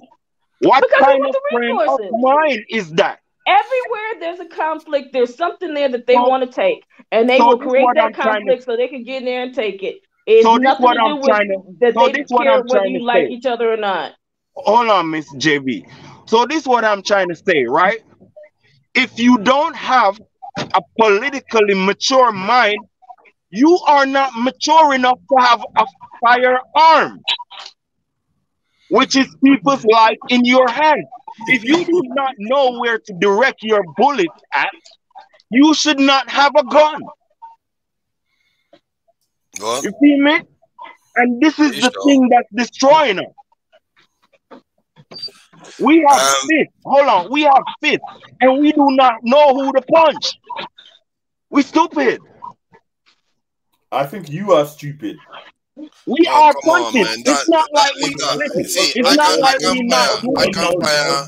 I can fire. You have to be rational about this. Sorry, because but we are killing each other tonight. Hold on. I can fire. Game it from one point to another. Hold on. I can fire. You have been talking. You know that. See, you have to game it from one point to another. You can't just say oh, let's just go to war. There are stages. Even the Chinese, the Russians, everybody did it in stages. You can't just jump to offensive situation. And why do you even have to go offensive when you don't have to? Well, let's go to mental war. No, I'm saying let's go to mental war. Let's go to mental war. Hold on, I can fire. You are too hot. You are burning too hot. When people burn too hot, they run out before time, and you don't want to end up like those people that say, "Oh, it never happened before." Leave me alone tonight with that, man. Hold on. My point is that when you want to do this type of things, first you have to stabilize your system. What we have in Africa now is a system that is unstable and insecure. We have to secure the home front first. After you secure that, then you create a defense that to secure so that the system works well, so that it's not sabotaged anymore. Your presidents are protected; they are independent. Then you go to a stage where you start becoming defensive now, where they cannot even try to invade you, and that you can do it concurrently. But the final one is when you want to start making judgments where you don't have to take them into account anymore. Even the Chinese didn't arrive at this point overnight. They arrived at the point where they start questioning American supremacy in terms of currency manipulation in the 2000s. In the 2000s, that's when they arrived there. When the Americans started accusing them of manipulating the currency, because the Americans have been doing it forever. They can print currency at will. Exactly. They literally print it at will. They gave themselves 20 trillion in the last 2 years from nowhere. Did they get the money from? Did they get the loan from heaven? They print the money at will. They didn't go cancel themselves from the dollar. Well, if the money is backed on nothing, it's like monopoly money. So yeah, exactly. That's exactly what it is. It's monopoly money that can actually buy real stuff. That's what makes it deadly. It's a war. And once people go to that crypto stuff, it's gonna be even worse. Didn't even feel it. It's a war that they waged on Africa, and Africa didn't even feel it happen. They spent $20 trillion, and we didn't even feel it, because that money can buy weapons, that money can buy computers, that money can buy companies, and bribe our leaders to sell us. And we don't have it in our pockets. And when they want to make it devalue that same piece of paper, they'll do it overnight, and you have a whole stack of bribed politicians who have absolutely a nickel in their bank account. Yep. Exactly. And Tanaja and everybody else in the panel, again, we're going to have to remind all our subscribers and those that are watching, please subscribe and like. It's not about just a like. It's not just a like and subscribe. Get involved, because we have diversity of giving the One Africa an edge to go forward, and this is something that every diaspora and every African brothers and sisters, you all have the heart, the pure heart, what benefits Africa. I want to congratulate everybody that is in my panel tonight, trying to discuss this matter. We have our own differences. We have our own opinions, our own way of doing and dealing with. And at the same time, I always in my life, in my whole life, entire life, is for me to see that old woman carrying all that wood in her back to feed her family. So don't forget that image. The old woman was carrying all that. It can be a mother, it can be a grandmother carrying on their back. And this is African thing. All Africans know what I'm talking about. Is to eliminate that poverty, that way of doing life. And we all came in together as a diaspora discussion. Let's keep that in mind.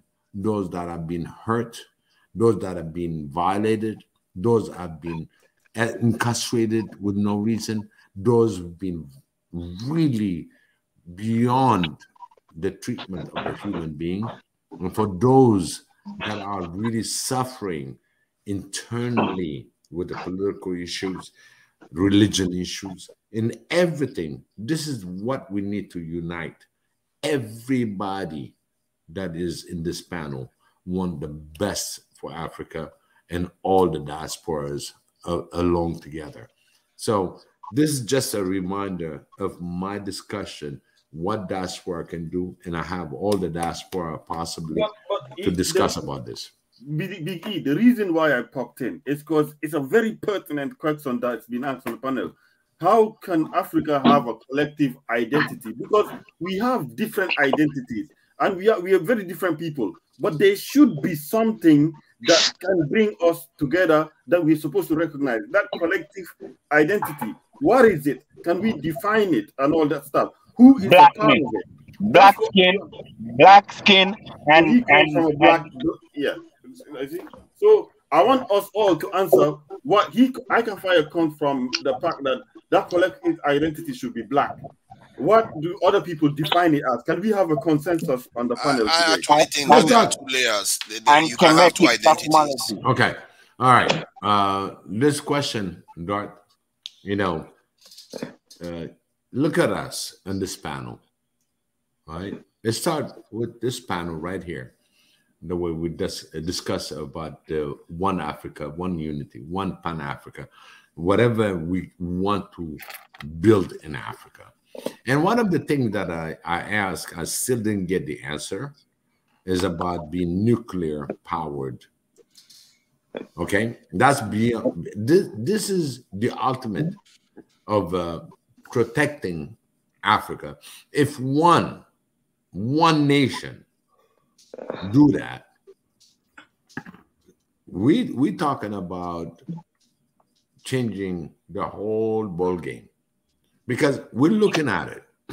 It's not that we're going to be going and attacking everything else. It's just that you are powerful, okay? And at the same time, imagine we got the resource, everything what the world needs, all the raw materials.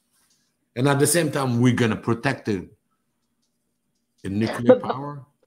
And I'm just going to say with that, you're absolutely right. But the other part of it is, if you get that, you also have to have a system around it where you're unified, that I'm not going to sell XYZ country out and allow these foreign entities to come in and to take them out because they are a threat to somebody else. Understood. When I'm talking about to take to that level, okay, to take to the nuclear powered level, do we have the people that we need to do that? Yes. And I'll tell you, yes, we do have. We have the people that can accomplish that. But first, let's do our basics of building the unity. And we talked about anything that you want to transform is going to start from the bottom up. And look at the continent. So that means we're going to start from South Africa and going up. Okay? And then you're going to start understanding how fast we're going to accelerate from South Africa to the next in the Congo. What do we have? Oh, we got resource. We got this. We got this. That unity, before you even get to the Northern Africa, the majority that you have can build enough to cover the North, because the North is going through a lot of things than you can ever imagine. They got to play the geopolitics. They got to go into the Arab world. They got to go this, because they want to survive. Do not ignore our people that are in the Northern Africa, because they themselves have a problem. They themselves, they're trying to, they're struggling. They're not ignorant. They're just trying to play the cool. And guess what? It's not that we don't care about, actually we had a person from Algeria that came in on our show explaining there's nobody as African as it can be as the Algerian people. on things that happened and what they contributed to the continent, it's astronomical. It's just amazing. But again, let's not forget that as long your GPS shows the coordinates, that is in Africa, the Africans. You know, it doesn't matter the color, the eyes, and everything else, because we got to go beyond that. It's not about that. It's just bringing Africans together. And no matter what happened, our unity, despite the color, the black. Yes, the black is just like a flag. You know, when you see a ship with a black flag, and then there is a skeleton and bones in it, it's a pirate. But they didn't say it's African. It's just the signal. And we have been suffering because of our color. And who benefits from that? The whole system benefits from our suffering. Absolutely. Absolutely. We have to identify. One thing I can say is the African continent has been through, we share a history of colonialism, a history of pain. We share a similar history on the same continent. You know, we share similar cultures to the most extent, especially the Black Africans, but we share the same pain. Why is it that we all fought for anti-colonialism at the same period and all that kind of stuff? Why did we start fighting for independence? We share the same kind of timeline, the same history. This is enough for us to, even if we don't unify us, love each other, to build a system that we all can abide by, or strengthen a system that we can abide by. And then what you say, that right there connects all of us, because why would we all do the same thing? We're millions of miles away from each other. We are one, but can I say something? Oh. Miss J, look at this, Biggie, Miss J, 290, right? It is radical people like me who are diasporans who inspired Africa to fight for independence and stop taking talk from these little people. We did it. Aggression like this. Yep. Not no softy. You feel me? Not no friendly. We told them just the name. You know, just the name I Can Fire. You know, I know you're burning, and I know what you want to accomplish. Because we dilly-dallying. That's what I'm talking about. The reason why I speak this way is because all we do is dilly-dally. Shut your mouth and go join. We have an elephant in the room that we don't talk about.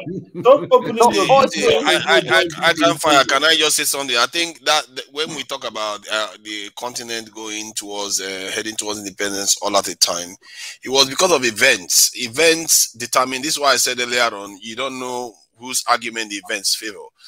The events that occurred during the Second World War led to the fall of the British Empire. No, stop the bullshit. Can I finish my point? I Can Fire. You make your point. Can you just? I Can Fire. Let me finish what I'm saying. Come on, you have to let me finish. See, I was talking and you all stopped me. See, you have been talking now. Come on, I've not said anything for how long? I stopped talking for an hour. The events that led to the this end of colonization had to do with the end of this World War and the fall of the British Empire as is known. And the Americans demanded that, okay, these are the kind of things that they need to do. They need to dismantle their colony. Because America wants to institute a financial system of control. And they asked them to... Can I say something? So they had to give that up as a price for the Americans coming to save their ass from Hitler. That is basically what happened. This is something that Can I say something? Can I say something? So when we think we gain Can I say something? Can I finish my point? Let me finish my point. I Can Fire. You have made a little. I already heard your point. Let me finish. You've not had my point. If I ask you what I said, I Can Fire will not let you finish your point to Naija. No, I Can Fire. You can't just be talking. You have to hear. See, sometimes you have to listen to people. That way, your idea will become more refined. I'm intelligent enough to listen. Go ahead. But I can stop and ask you what I said. I heard. Ask me. You're listening. Ask me. Okay, so as I was saying, that this fall of the British Empire led to this colonization ending on the continent. This is why many of them it didn't happen out of military conflict. They left, basically just handed the key over and, you know, make sure the gates are clean, make sure, you know, and they walked out. And that led to a situation whereby even when we are supposed to detach ourselves from them, it didn't happen. And the consequences we are still feeling it till today. About the North Africans, let me just say that you brought the North Africans up. I think Africa needs to have different they should be allowed to have different modules, because if you look at Europe, they have the NATO countries are not the hottest NATO countries that tend to be in northern NATO countries like France, you know, Germany, Britain, US. You know, at the tip of the spear is the Anglo-Saxons. And I believe that if Africa wants to have a security arrangement, which they already have a security pact already, the sub-Saharan ones need to have their own, because you can't totally rely on the Northern Africans to defend our interests. You can't totally, because they can switch on you. Because if they feel their interest in working with, you know, let's say Turkey, they will turn on us. They wouldn't hesitate. After all, one of the first countries Egypt invaded last century when they had the power was Sudan. They came south immediately. So we have to fix ourselves. The black countries in Africa are the weak ones. The North African countries are actually fine. In terms of military levels, they have relatively strong military. Egypt had almost 800,000 soldiers. While Nigeria, with twice the population of Egypt, has 200 and something thousand, and basically 150,000 is the one that is active. So those guys are doing their job in terms of keeping the holding it down. You don't realize who you're fighting against. You think it's just corruption, but you don't want to recognize who the real person you're going against is. That's to Nigeria. And I was in a stream earlier, and they're talking about Fulani, Fulani, Fulani. Why haven't you sorted out that problem? There's more tribes to beat the Fulanis. Why are you still fighting with the Fulanis? To Niger? Because they're lying to us. They are not telling people the truth of the power that they have. How can little Fulani tribe or little, it's not even Fulani, it's just bandits and terrorists, stupid terrorists that don't even have this in, and they allow our people to just sit there and say these people are terrorizing us. They can recruit people. They can say every local government area send 500 people to the military and we go to Niger. But why don't you arm the local people? If you have if you have a thief or a person with a gun, why can't you give somebody else the same? At least make it even. I mean, why are you just sitting there while somebody's coming in and doing all these things to you? That is what I don't fully understand. I have asked myself the same question. Why are these leaders lying to us? They come on TV, keep telling us that it has something to do with they want to extract out that soil, and they are using this as a distraction like they always do. War is a distraction. Geneva Convention was about chopping Africa up for Western countries to exploit it. Once you got your freedom in the 40s, they created the neo-colonialism. So now you got black faces, but the same results. So nothing ever really changes. There's a shift, but all in all, most of your resources is going to make the world wealthy while you're still sitting poor. Makes no sense. I think why nobody makes me talk? I can't get everybody talks for 5 minutes, 3 minutes. I'm sorry, Fire. Forgive me. I'm so sorry. Yes, ma'am. Not you, ma'am. I'm talking about everybody. As soon as I get a point in, people just come crashing down. I can fire. Yeah. You know, we heard you. You know, the beauty of this conversation, this panel, that everybody start respecting each other. And that's the beauty of it. Go ahead. If you black, you got my respect. I'm always black. If you black, you got my respect. My legion, listen, my legion is African. Same here, my I can fire. Same African. Here. Listen, I live by that legion. Biggie, just listen to this, man. You all don't stipulate. You trying to call everybody African. So when you say you with Africans, I don't understand. You feel me? Because you trying to characterize some stupid little white people that's ugly in South Africa as Africans. And then you have some ugly people in North Africa you want to say is Africans that don't like us. They're not working with us. It is not about liking us. I say we should stipulate who is our enemy and make it known. So if you calling those people Africans, then I'm not with all Africans. Okay. So I'm with only black people. Which is okay. I understand. Exactly. That is okay. You see, you can stipulate that. I understand. There's no need to advocate invading them because they are not our enemies, not at this stage. They're not our enemies. And well, tell Mali that 700 600 years ago. Listen. Tell Mali that. You know, I can fire. Hold on. You know that. Hold on. I'm gonna say this. Part of the reason why we are. Hold on, Biggie. 1 second, Biggie. You see, none of you let me talk. Y'all don't like when I talk. Just let me speak. Hold on. I'm saying this, right? I'm gonna say this, right? The reason why we are a diaspora is because of North Africa. Let me tell you that. Yeah? We forgive too much. And we forget too much. We don't forget anything.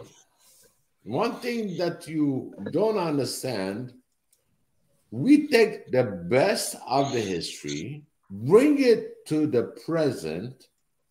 If we're going to be talking about slavery, if we're going to be dwelling with everything and teaching our children about the atrocity, yes, you know, we're going to give them the history. But at the same time, we're free people. Why you can't? Why y'all right now don't allow me to right speak? now we're gonna have to deal. You all come and reject my speech without even me speaking. As soon as I say a point, people start rejecting and opposing. I never rejected because it's a model for that's a model for African. Hold on, that's a model for African.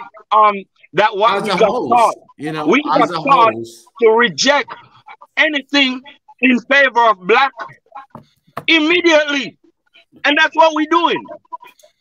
And unfortunately, the continent, interesting point, the resident in Africa and are believed to be Africans, they're resident. They're resident. One way or the other. They are enemies. How can they be enemy when they're only black people is not enemy? Listen, if nasty little Gaddafi was good, you know, I'm gonna take a hard hard stand. Go ahead, you speak. Icon fire. I can take a hard stand. Go ahead. I'm listening. I'm born Ethiopian and Eritrean. When it comes to the line, to the border, where you're going to be differentiating is among Africans, okay? But when it comes to you're going to be genocided by Icon Fire standards, you'll be genocided. On the continent, prepare yourself to fight back, stupid person. Oh my God! Oh my God! You know, can I finish? You know, because you know. Let's have respect for you people. Should be able to talk shit and defend yourself. You know what? Not be scared to talk just because somebody gonna do you something. You see, that's what they do us. You feel me? Why are we allowed to talk shit as we please? Listen.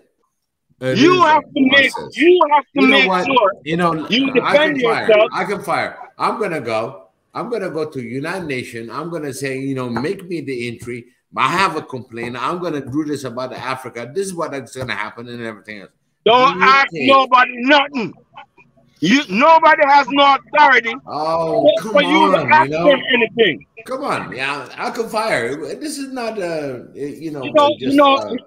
at it. Look how stupid we look.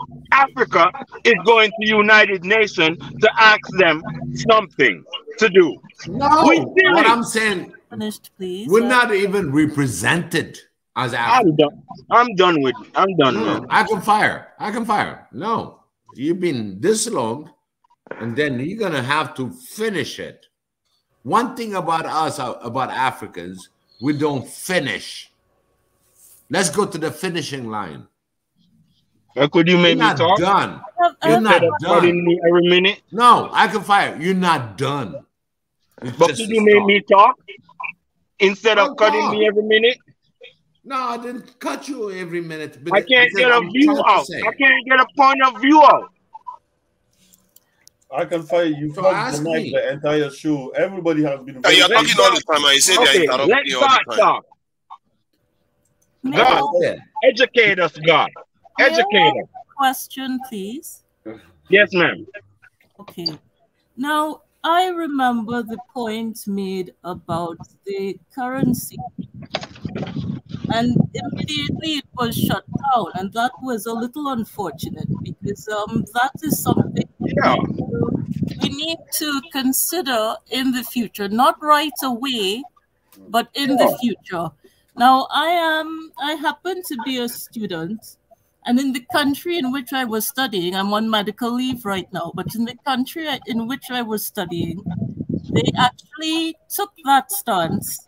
And now when I return, I can't even buy my groceries in US dollars anymore. I have to use either Canadian or euros. Okay. Right? And let me and this started, people think that this started with the war, but no, this was a plan long before this war. I love you, nice lady. Nice lady, Empress, I love you. Can you let her finish the question then? Let me give a little background as to Go why. ahead, Miss Miriam. Now, China recently, let's say, this was about a year ago, they made a speech and contrasted their style of interacting with countries as opposed to the US style. The US style is that it gets involved in setting the government of countries. So they actually get involved in activities such as rigging elections, etc. And it happened recently, even in the Caribbean. They tend to want weak people in power so that they can control the country's resources. China, on the other hand, has a principle of non-interference to some extent. They certainly do not do it on the level as the USA. They certainly don't. That is one of their principles and of non-interference. And that is one of the main reasons that more and more countries, one by one, are saying we would prefer to have China in the position that the US now occupies. And they're saying we will achieve this by not using the US currency anymore. And that is the reason, because the US has been despotic with its power in influencing the leaders of countries to control their resources. It's not I'm crazy about this lady. It's not an act of war to say that we will not use the US currency anymore. It has to be done wisely and gradually, which is what I observed quietly, because I found it strange. I'm a student in this place, and I'm seeing these steps just taking place slowly. Wait a minute, they're phasing out the currency that I thought I could use. And it's now after this war started that I realized this didn't start with this war. I was quietly observing this was a plan, and they know why they want China. I'm not saying China is an angel, but they would prefer for China to be more powerful than the USA because of its principle of non-interference. Can I add a quick question? It is not the despotic. No, God. that no, the US I can fire because I want to ask a quick question that's very, very pertinent because I want to understand where you understand this from. Which countries will prefer the China to be more powerful than the US? Which countries particularly? Every country. A number of countries, a number of countries, which is why Saudi Arabia did not take the phone call from the USA for the first time, and they decided they will allow Chinese yuan currency to be used for the oil trade. Which other countries can you name other than that? What country did that?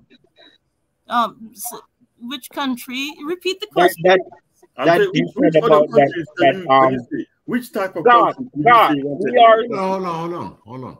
You know, which type of countries would you say wanted this situation to empower China more, just to wipe the way? Because I know you're onto something there, and I know what you're saying, but I want you to be more specific and to see to the extent you understand it.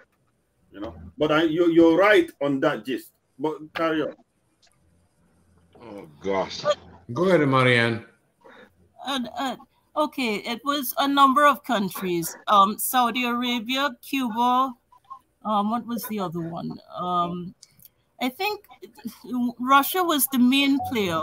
But you do remember it is risky because that was the reason that Muammar Gaddafi lost his life, because he wanted to switch the oil trade to the US currency, which is why I'm saying it is risky and we have to do it wisely and gradually. Okay. I accept your submission. I accept your submission. I accept your submission. Although I do think there's more countries. Hold on, guys. It is a long list of countries gradually doing this. Dart and Malcolm Fire, hold up. You know, the thing that Marianne brings in is a India is another topic. One. Yes. You know, is a very hot topics, and I don't want to exhaust her.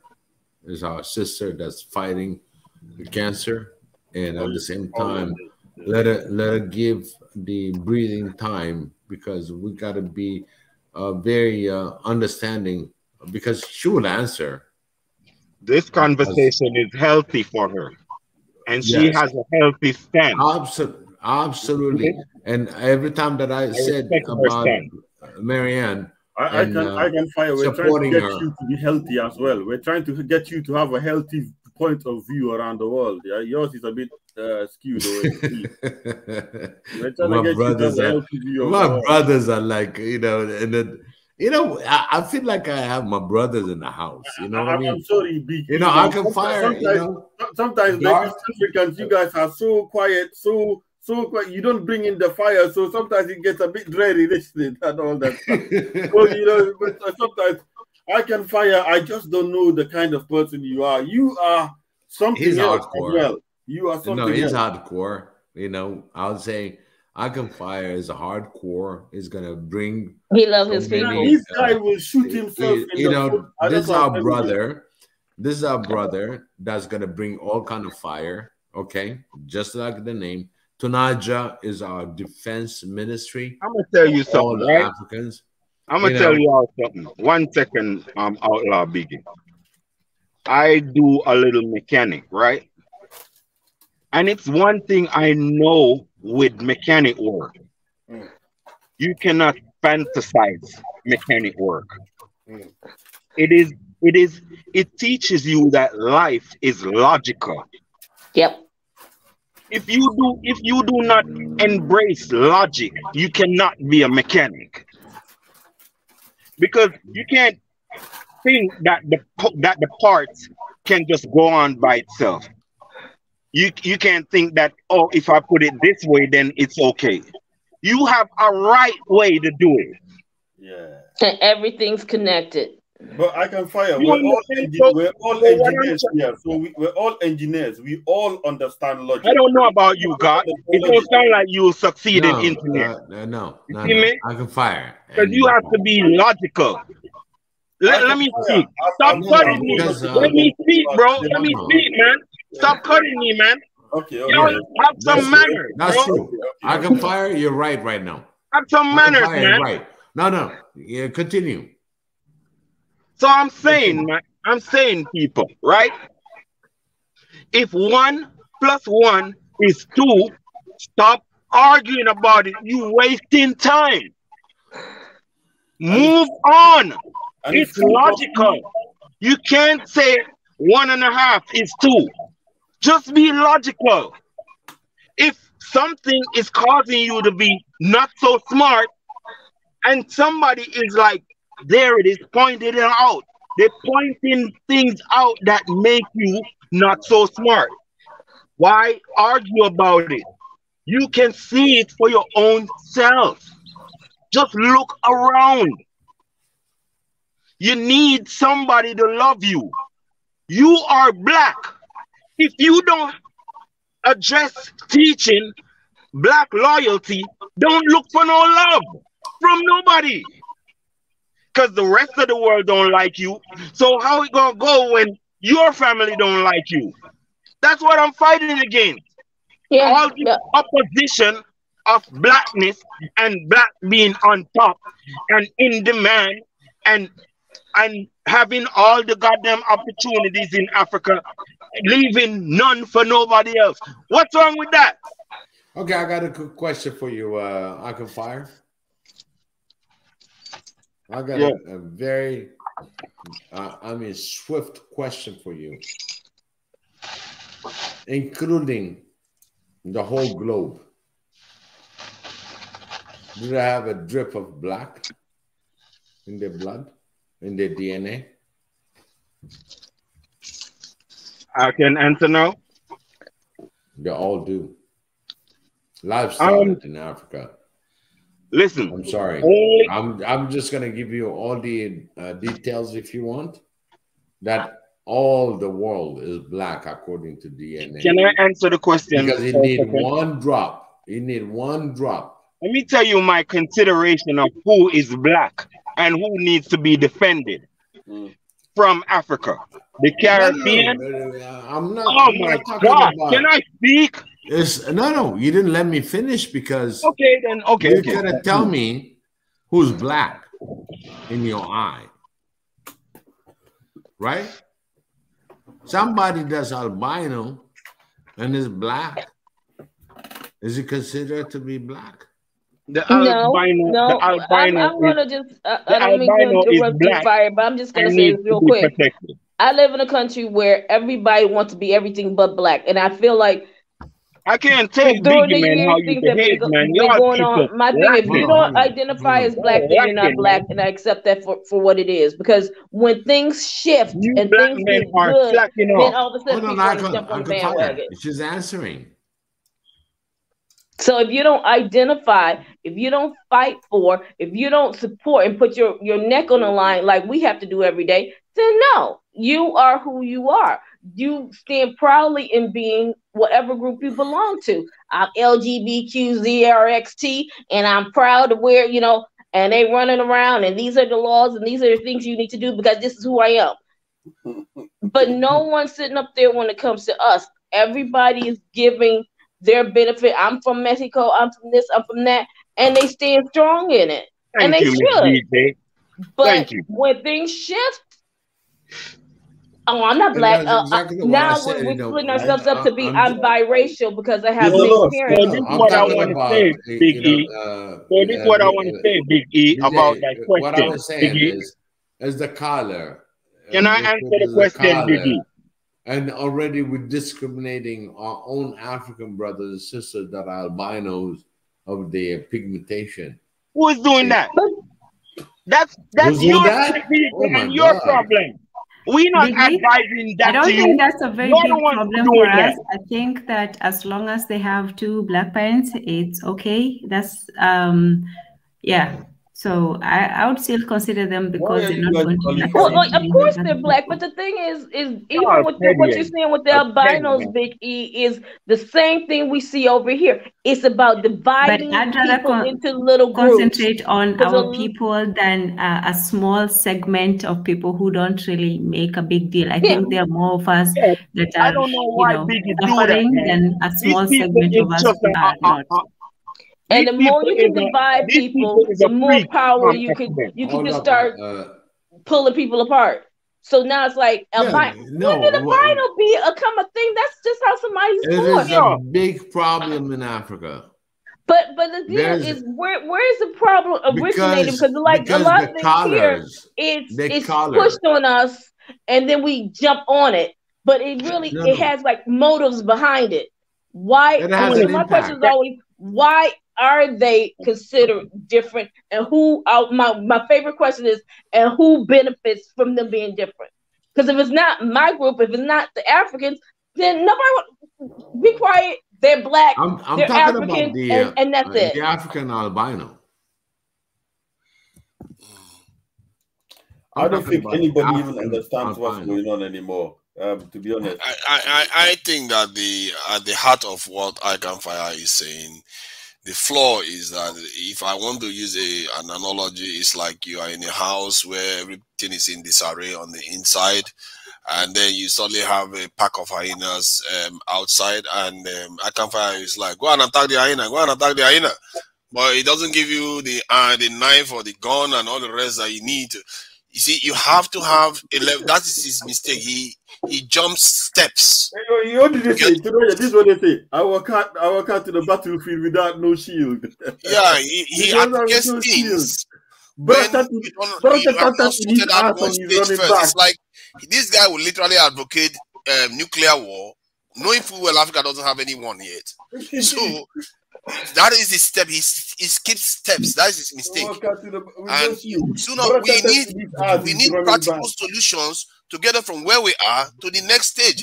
If it is to go for nuclear, is to go to secure our country, because if you want to go nuclear, you have to have security. The reason why they've not invaded Iran today, because Iran has solid security. If they go there, they are going to get hurt. They know that. It will cost them a lot.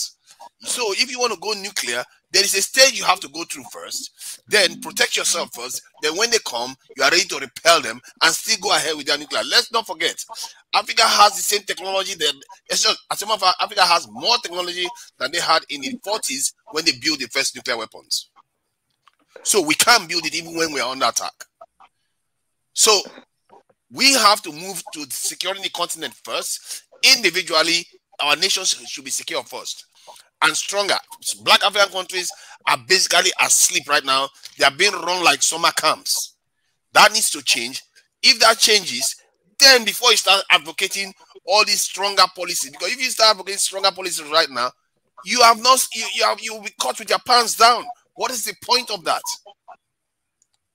I hope you are listening, because there's no point in that. You have to know how to move from one point to the other. Otherwise, everything you are preaching for, there's steps. You will lose it all. That's being logical. There's steps to everything, and you will lose it all. And that's the logical aspect that he talks about.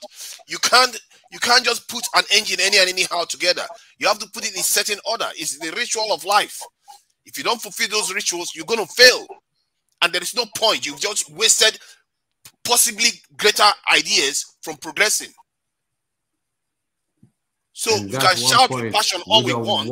We have to be correct, because it's a big responsibility to just go on without actually being accurate about what you're talking about. You're just going to get people killed. You know what Icon Fire's rhetoric has done? Icon Fire's rhetoric, although we have some East Africans, yes, they feel some type of way. Icon Fire's rhetoric has exacerbated the situation in which, especially on this panel, this is not happening live in the continent, but on these panels, it's created these Northeast Africans versus West Africans versus these.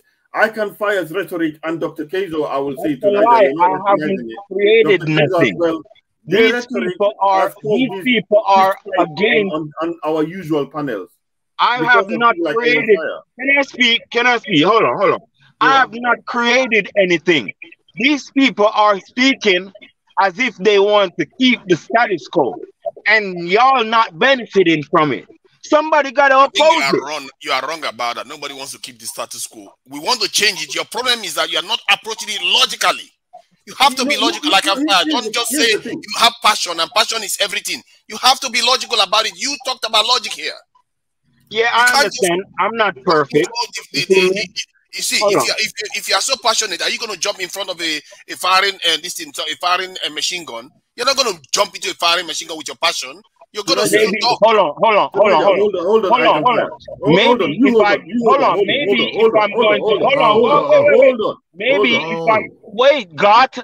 Maybe if I'm going to destroy somebody that's a benefit to Africa, I'll go in front of the machine gun. Not when you fail. You didn't disrupt anything, you just died. No, if I destroy somebody that would benefit Africa, I'll take the gunshot. That's being naive. You're not going to take a gunshot if you died for nothing. But if you just died in an open field, you didn't save anybody. I don't want to die for nothing. No, I don't want to die for nothing. Let me tell you something. You are dying for nothing already. Listen, y'all biased and hypocrites. That is the you point. Are dying. You are listen, man. What's his name? God is talking all this and that. Go tell it to your fellow companions that it's drowning in the goddamn ocean, bro. Go tell that to them. Who killed them? Who killed them?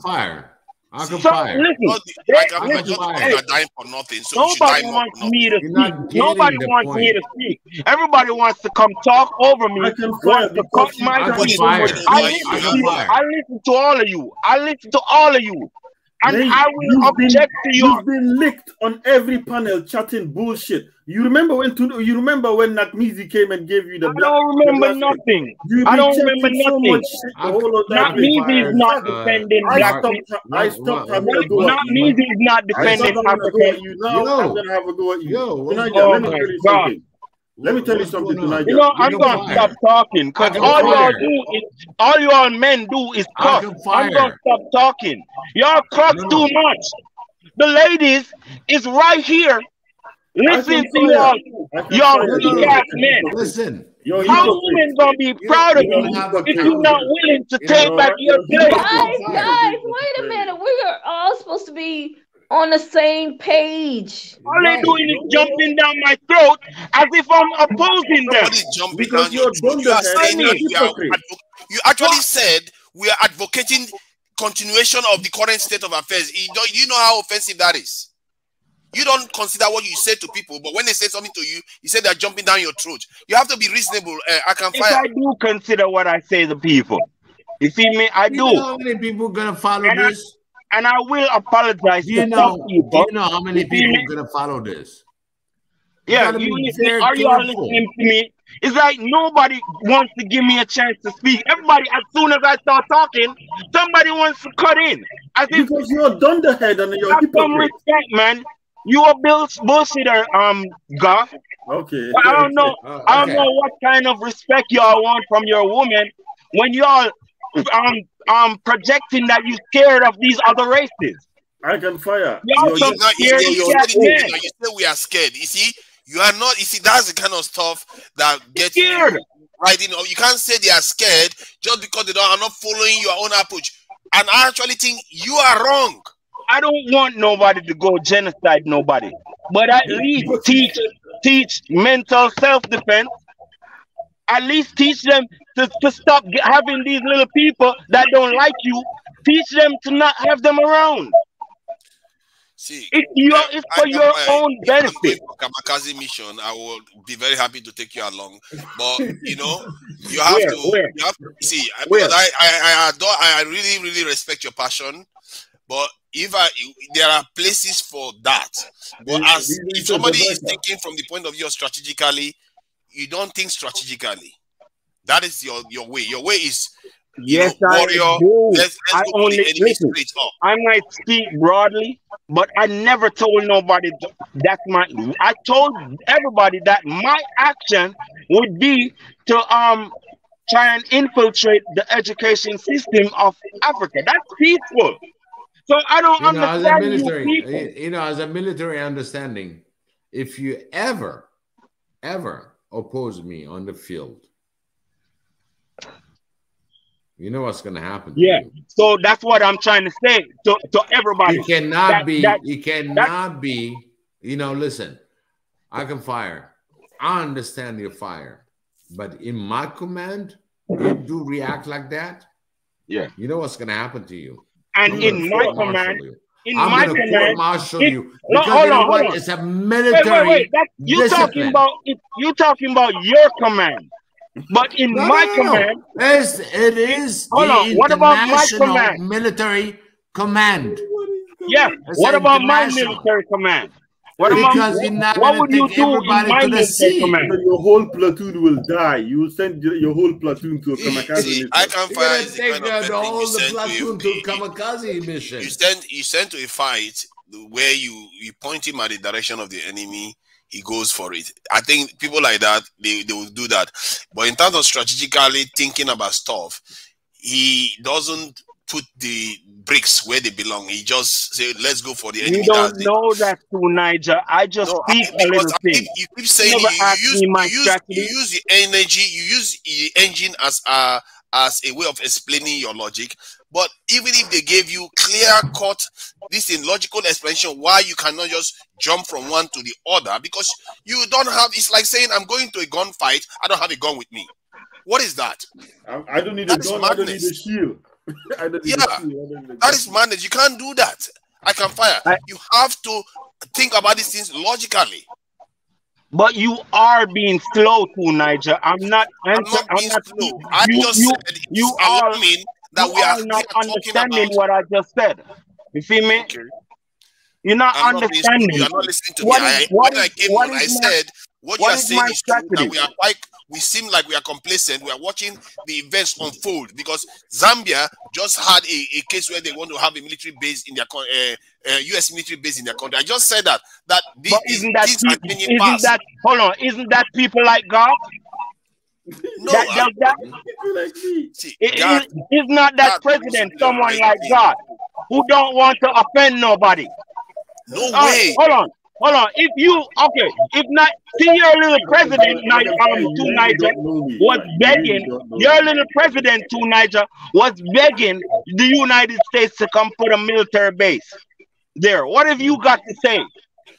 I condemned him. I said on that Twitter, they're going to build the biggest embassy in the world in your country. What have you got to say about that? It's going to be sweet. It's going to be nice. What are you talking about? Everything you are saying, I am agreeing with the urgency of the situation. Your prescription is what I'm disagreeing with. You understand? I'm not perfect. Well, I'm not perfect. I'm not perfect, bro. I agree that perfect. No, you all are perfect. You all are the perfect ones. Hold on. You all the perfect ones. I don't have no sense. I'm stupid. What is saying that you don't have no sense? You are right about the urgency of the situation, and your instinct may actually be correct about some this in the North African countries, but that is not our problem. Our problem is fixing ourselves first. Because right now, we are the ones letting the team down. Before we start pointing fingers at them, we need to do our own due diligence and fix our countries. Absolutely. You know, if Big E was not as intelligent enough or flexible enough mentally, he would take I Can Fire's rhetoric and he will go with it home and and probably become like Punta Princess. You understand me, to Niger? Big E understands what's happening, and he can understand I Can Fire's rhetoric. But I Can Fire speaks with such passion and excludes people that are part of the African continent. If Big E couldn't tell the difference, he will go out there and probably become like the rest of the Ethiopians and Sahara Africans. But because he's flexible, Punta Princess, he just has that and then takes I Can Fire. You understand what I mean? So this is the problem. So that's why you have to rein in the guy's speech, because sometimes he goes a bit too far. You understand what I mean? So it's not that I don't understand. That's why I say I Can Fire. If you're proud to be black, there's nothing wrong with that. But in the African continent, there exist the people that are not just black. You have to think about ways in which you must interact with them at which level. You cannot go in entirely, oh, we're going to fight them. Because right now, African countries, black African countries are weaker than theirs. You understand? I can fire. I understand your prescription. I understand your sentiment and your sense of urgency. You speak like a country boy. You what? You speak like a country boy, like you're not used to anything. That's how you speak. No, listen, I can fire. You know, you have the passion. This is supposed to be done yesterday. Right now, with today, right now, this moment, this minute. Your passion is understood. But the way you're going to handle it is the way it's wrong. For me, hold on. I'm hosting. One second. Hold on. Look at you. Go ahead. Go ahead. Look at you. All right? It's not about, I'm the host. I'm trying to present this that everybody can communicate, okay? And at the same time, we have to be so reasonable in the actuality what's going on in the ground. The border of Africa, the continent itself, it includes all these people that we're going to be against in our own opinion. But they are living. Are you going to go from nation to a nation, exterminate those that are not black? He wants to throw them in the those sea. that are not. One second, right? I'm gonna make an explanation. Oh my God! Look at you. I'm gonna make an explanation. Hold on, I'm gonna make an explanation. I didn't even finish. You know, this is where the respect comes. Biggie, stop playing with Biggie. Stop playing. I'm not playing. I mean, look how much people cut me, and you ain't speak like that. Go on. Who should I have respect to if they not having respect to me? I'm hosting, and I'm trying to put these words in the. Do you know how many people? Come on, Biggie. I respect you. Stop talking like that. Go ahead and speak. Now, since you lost me on my first topic, I'm going to go back to the initial. If a country in Africa that has a nuclear power in Northern Africa, what would you say? You never answered me that. That would be cause for worry. That would be cause for Africans to either tighten up or get ready for an invasion. Not an invasion, but I agree with your assessment. It will be a worry. But let me tell you this. Since that's not the case, we need to start worrying right now and deal with things like they do have a nuclear bomb. I'm asking you again. As Make an your African question nation, make sense, though. As an African nation, they are part of the AU, okay? And they want nuclear power. What does it mean to Africa? The Arabs, they're not going to protect the rest. We worry about it, yeah, but at the same time, are we messing with them? Somebody else answer that question. I choose not to answer. Well, Big E, it is a cause for worry because for Black African countries as well, because you don't know where their allegiance is constrained to Europe, Arab, or something. So it is a cause for concern, and I can fire urgently. Yes, perhaps maybe they should be treated as if they've got nuclear weapons. I'm with you on that, God. I don't want North Africa to have nuclear technology. And I get concerned too. Let me say something about the African Union. I don't know what I mentioned it here before. Let me take it back.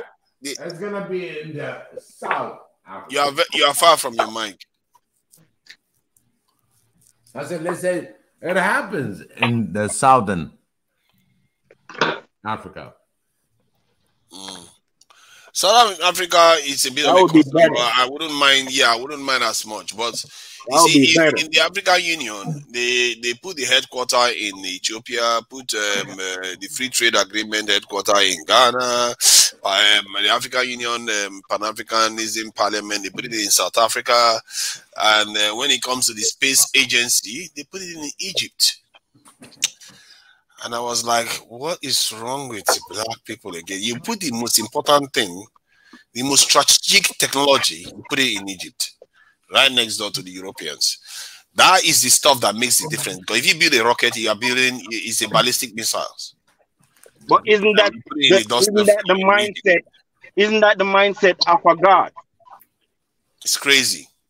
And that's kind of stuff and it's interesting that it would be in Egypt, considering that they need our melanin to get every spaceship out of space. So if most of those guys are not dark, how are they getting those ships to go past the firmament? Well, I don't know about that, but okay. nah, you talking about language. No, you're talking about language. I can find throwing shots now. No. I don't know about I don't know about our melanin being so powerful, but the first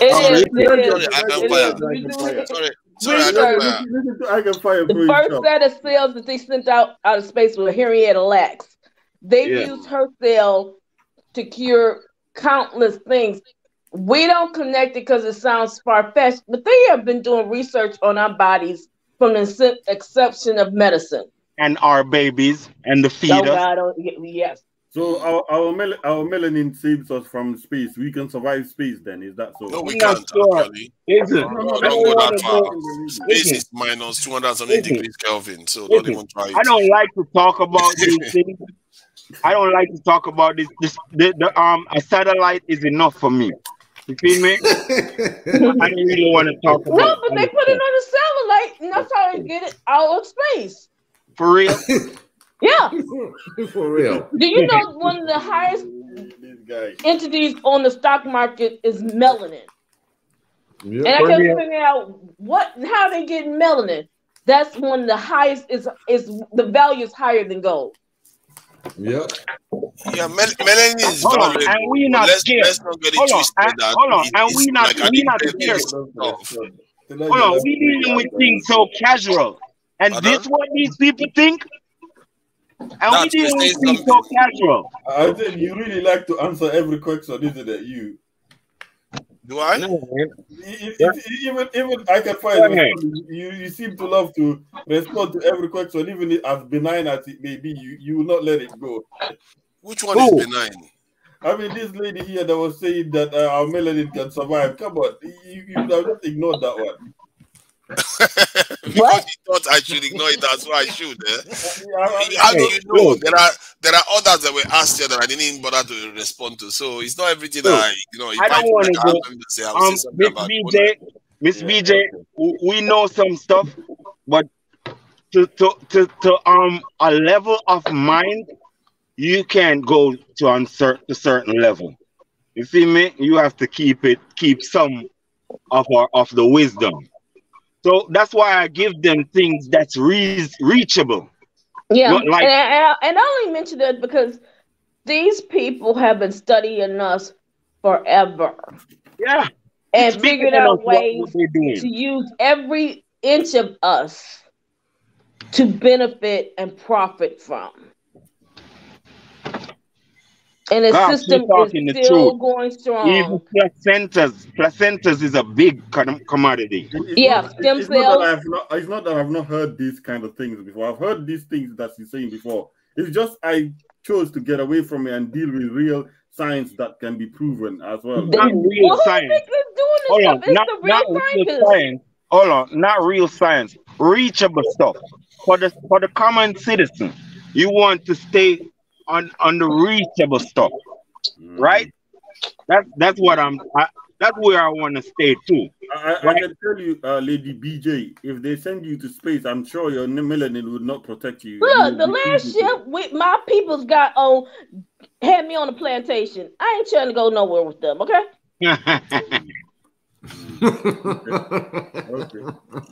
Okay. You see, melanin has some power because I see on Earth.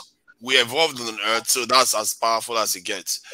Because I've seen some people that have even half European upbringing or race.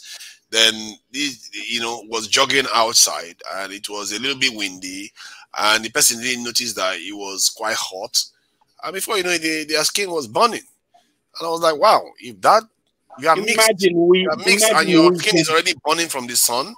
Just from being outside, that's crazy. People that can and survive they're the only ones. They're the only entity on this planet that cannot absorb the sun. Plants absorb the sun. The fish, the water, everything. That's normal. Well, from that point of view, I can understand. Yes, they evolved in the cold, though. To be fair to them. I mean, we were everywhere, so we were there before they were there. So was it cold when we were there? It probably wasn't. It probably wasn't, and it turned cold because the ice age and all those things keeps happening. You see, so I see where I'm at right now. So you're not going to turn white. I think it takes about 5,000 years. Listen, an African that's going to say, "Oh my God, no, I'm going to get the warm weather," or it's going to go to Antarctica and the other part. Hey, listen, you got Africans living in snow. It's only because of money. Black people don't do that. No. Only because of money. We, the children of the sun, that's the only place we comfortable, in the sun. You see me? But we are trained to disrespect sun people. You see me? And be compromising with these snow creatures. And it's not doing us any good. That's amazing. They all came in from us. They all came in from us. Our DNA shows. Well, that means they are children needing discipline. What you gonna do? Don't slap them in their shit.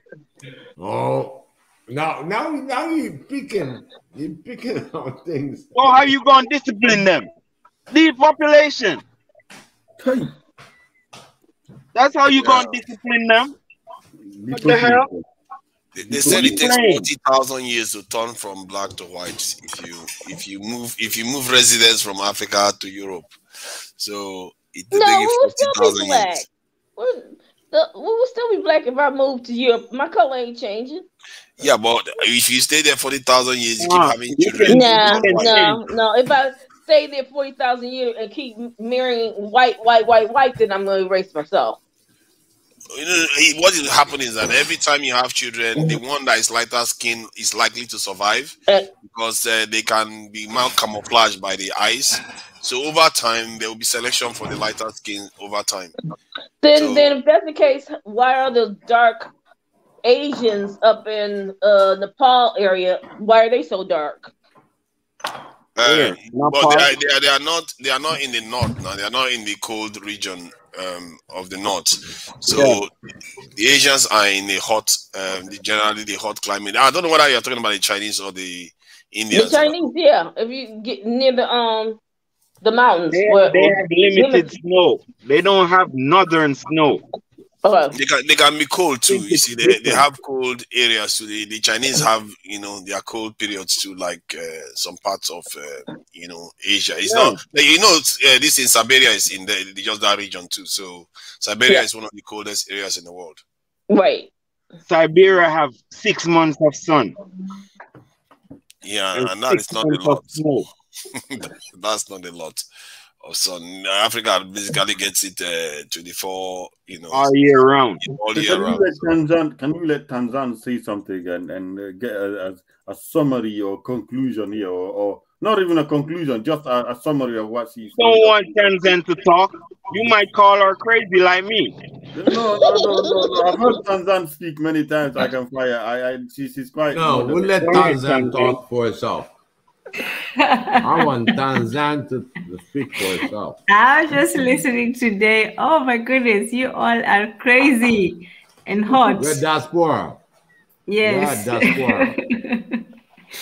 No, I don't think I can add anything today. You just said everything that I was thinking of saying, but I agree with most of the things that Icon Fire said, except the part about, being friendly with the Chinese. I don't think any of them have any, goodwill towards us. I said it's not friends. It's not friends. It's not friends. It's business. We subscribe to Icon Fire's idea that we should push North Africans to the river, to the sea in the Mediterranean. Yes. And I guess when you do business, you should have a get out of free clause. There you all go speaking one at a time. You want to rob it over like, wait a minute. No. Come on, man. You have to be careful when you generalize and say you agree with Icon Fire with everything. You subscribe to Icon Fire saying we should push North Africans to the sea. What did they do to the people who were living there before? Okay.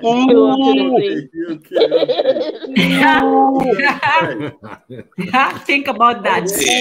I think you see, Tarzan is a troublemaker like that. Let me see. The point is that, leave the lady alone. I don't think necessarily that it was a kind of genocide that happened there. Remember, the Sahara there was no newspaper.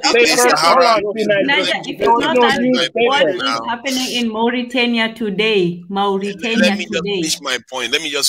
So you understand what happened. Let her finish. She has already made the comment she made. So that's what I'm trying to respond to. See, there was no newspapers in North Africa. There was no media in North Africa. Come on. See, nobody knew what they did. Come on. I know we agree, but let Tunai just speak. The Sahara was green, and it became it started drying up. And when it started drying up, people started migrating further south to West Africa, and the rest went towards this in the Nile, which is Egypt. Basically, when they say West Africa, they are heading towards the Niger River. And when that happened, you can see now a gap has been opened in the north, and the northern part is closer to the Mediterranean, so they can basically move from they can move. As a matter of fact, there was a time there was a land bridge between Europe and this in Africa. I think in the area. So the north was always green. The north was always green. To the ocean was always green. It split the population out. It means that the north had more. The people that have access to the north had more population in the European region. They killed us out. They didn't. What happened to the Empire of Ghana? Do you know how the Empire of Ghana fell? You should know that. I don't know about the Ghana one. I know about the Songhai one and the Mali. Okay, the Songhai one then. Well, it's the same I know about thing. the Songhai one occurred. Now it was from this in the Moroccan, this in the Gothic canon. Yeah. So what about the black people in Morocco? Well, see, my point is that what he is saying now, he doesn't understand how dangerous it is. And I think maybe we have to be careful, because when you say this sort of stuff, remember, these people are part of the African Union. You have 200 million. You have 200 million people in your country. And this is why I didn't speak, because there's two. I only have 2 years, but they only have one brain. See, passion without control is just going to fail. You have to understand the way the real world works. Those people that are in the north, they are still African, especially genetically, they are mostly African. So we have to be careful about it. If you if you start saying they are not African, then you are talking about 200 million people on the continent that you are making enemies. You have not even started dealing with Europeans. That is extremely dangerous game you are playing.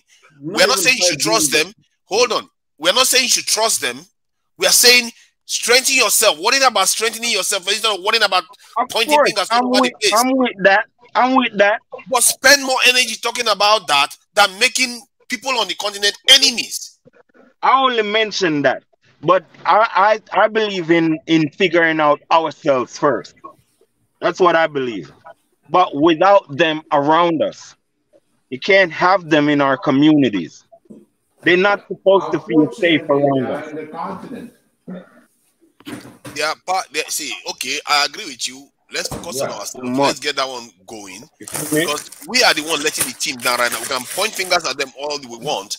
We are the weak ones, not them. And when you start threatening them from here, talking, all they hear is that, okay, these Bantus, they are the majority people on the continent, and now they want the continent to be powerful, and this guy is already pointing fingers at us. You wonder why what you are saying endangers us. You're sabotaging the continent by saying that.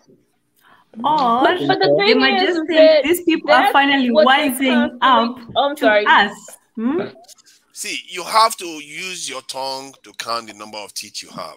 This kind of approach where you just call people on the continent enemies without doing your due diligence first is a big mistake, because you are weak. This is how Africa was divided and we were conquered. But we have done our due diligence. We have looked at the history and at the present. At the present, let us be honest, most of them, they may feel that they are, part of the continent. Unfortunately, just like, people look at Egypt and say, oh, well, it's unfortunately part of the continent, but it's actually, not actually part of the continent. You know how much they have tried to de-Africanize Egypt? If they could have it, they would just take it and cut it off from the continent. So yes, those people have tried to Africanize themselves. And I respect that. If you don't want to be, I don't want to have somebody who doesn't want to be a part of us. That's all I'm saying. And most of them black women that they Africanize themselves every day with weaves and all kinds of things that they do. Do you know how many black people deny that they're black? You know how many black people are denying that they're black? That's a different thing, Nadia. We can speak on that, but that's a different thing. That's a form of self-hate. Let the woman speak, Nadia. Being weak. That's why they are doing those things. And the thing is that the divide and conquer is how they keep everybody where they at. Constantly bring the superficial conflicts up and make it like it's the big issue, where they're sitting in back rooms making major plays and deals and determining who's going to live and who's going to die. Get him, ladies. While we're still sitting up there trying to say, well, your hair got a wig on. You know what? I have to put a wig on because this heifer done pulled all my hair out my head, and this is how I got to live. Is that a problem? The point I was making was that the reason why those people are associating with non-Africans is because Africa doesn't have a lot to crow about right now. So and here's the thing, Nadia, they have a choice, we don't. Well, because even if you put on the weaves and all that, guess what? You're still who you are. But if they choose to go side with other people, they have that choice, whether to be African or not. They have that choice. We don't. Have a choice. That's the difference. I want to say something to hold on to Niger. One second to Niger. I want to say something to Niger Tanzan. You see me? He's saying that a lot of people gravitate into other countries because we are poor. Well, who caused that? I'm trying to tell him please, that. I don't know. Can you introduce yourself, please? Who? You. Okay. You just have a big blank on your thing, so I didn't know. Sorry. Okay, yes, well, that's true. He's camouflaging himself. I'm Icon Fire, Empress Tanzan, your beloved servant. You feel me? Apologies. But yes, I only serve black people. Okay, then we agreed about that. Look, tonight there's two types of problems. There's internal, that's ours problems, and we do have them. I don't disagree that there's deep problems within our psyche, and we have to take care of that. But there's also external ones, which comes from. Sure. 1 second, Tanzan. To Niger, the reason why, listen, Africa has been around for a minute. It's still poor and others are rich. The reason is because of the others, not because of you. The others, like North Africa and Europe. Those are the reasons why Africa is poor. You're not going to teach your children that? You're going to tell your children, don't be mad. Don't act erratic. That's what you're going to teach your children. That is stupidity. You got to teach them, bro, be mad. Those are your enemies. The reason why we broke and they turning our ladies into hoes, you're not mad? You're not mad? our glorious women.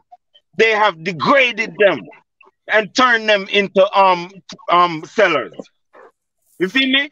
How we like that? Aren't we mad? Do we get mad as men?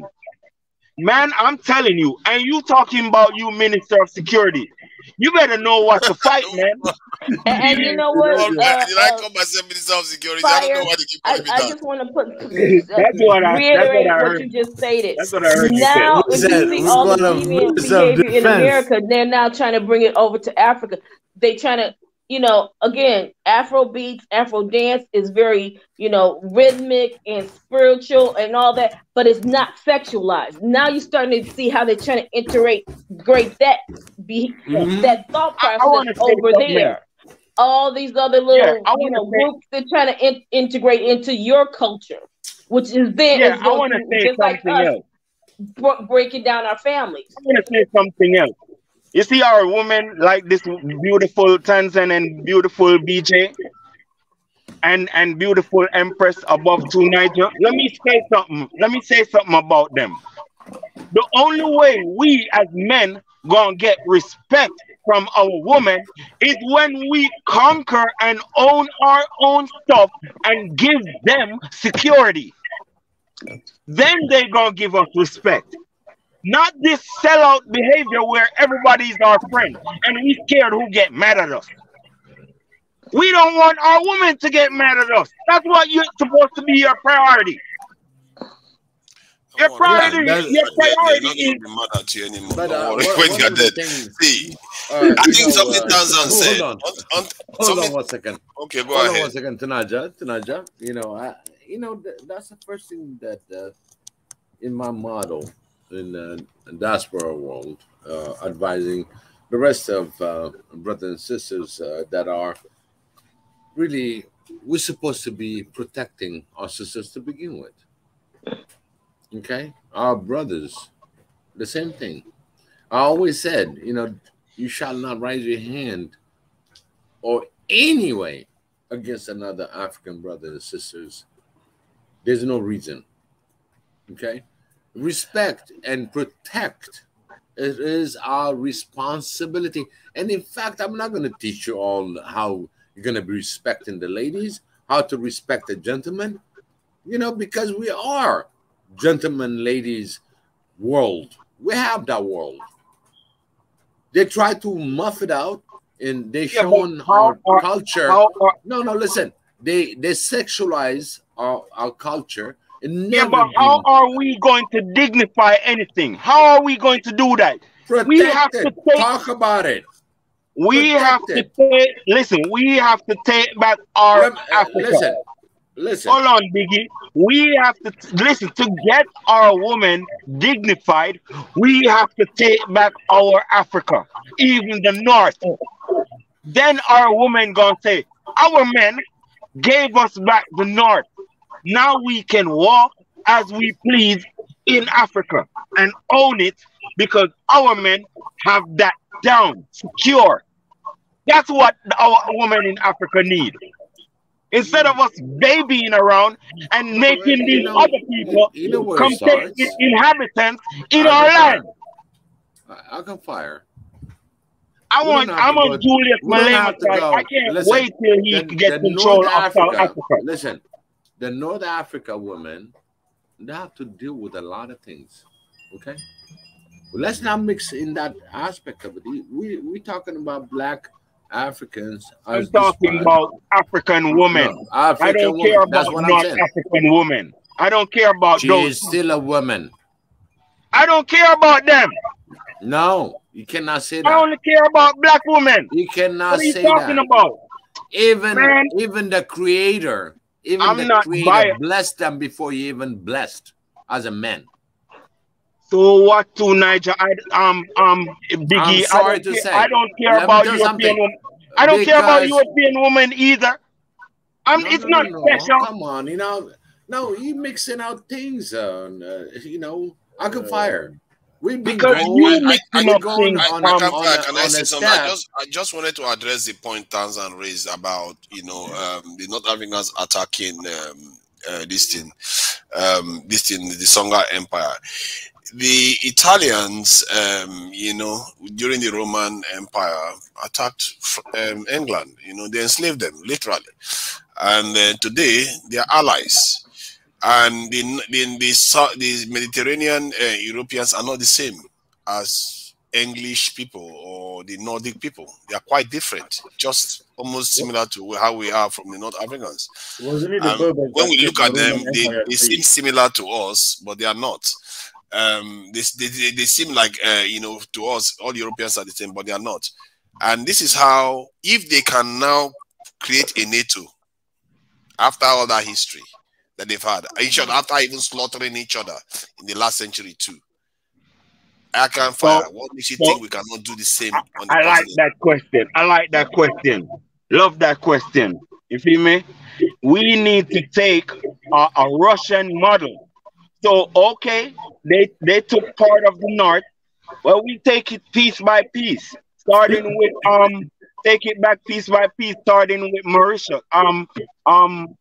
That little slave one, that one that's keeping slaves. Invade that one first. You feel me? And make sure we're strong enough that if Morocco come in it, we go invade Morocco too. You're revealing all your plans here. You know? You feel me? Hold on. I want to say this. I want to say this. It's okay. It's just us. Hold on. I want to say this. We need to know who our enemies are. Admit that those those people are our enemies. We need to acknowledge what they've done. If you never done anything to me, then you're not my enemy. I won't speak anything bad about you. You feel me?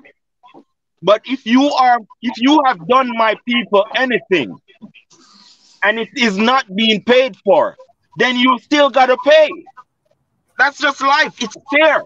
See, I can fire. They hardly invaded sub-Saharan Africa in drove. They hardly invaded. Most of the invasion that happened in sub-Saharan Africa is by Africans that converted to Islam. We did it mostly to ourselves. Yeah, and by the orders of who? Hold on. Who is converted didn't make orders. The converter gave the convert orders. Yeah, they gave them orders, but our people did it. Our raiding was established by Arabs and ordered by Arabs. Yes, but we did most of it. So it's not like the Europeans that they came on the ground and did themselves. But it was by order of the Arabs. You do not leave out the conspirator in a court case. The conspirator hold on 1 second. The conspirator is more important than the murderer. No. What you stated, all this colonialism and everything else, before all that happened, is going to be because of the Arabs. They were the one who started it first. They're the ones who they were living in the quick aside. Firstly, let's be honest about history. They didn't start it. Remember, Egypt was first. Egypt actually went into Sumeria and they did conquer a lot of, Arabia and outside of Africa. But then when they went back and then they lost the wars, they were first conquered by the Persians, the Medes.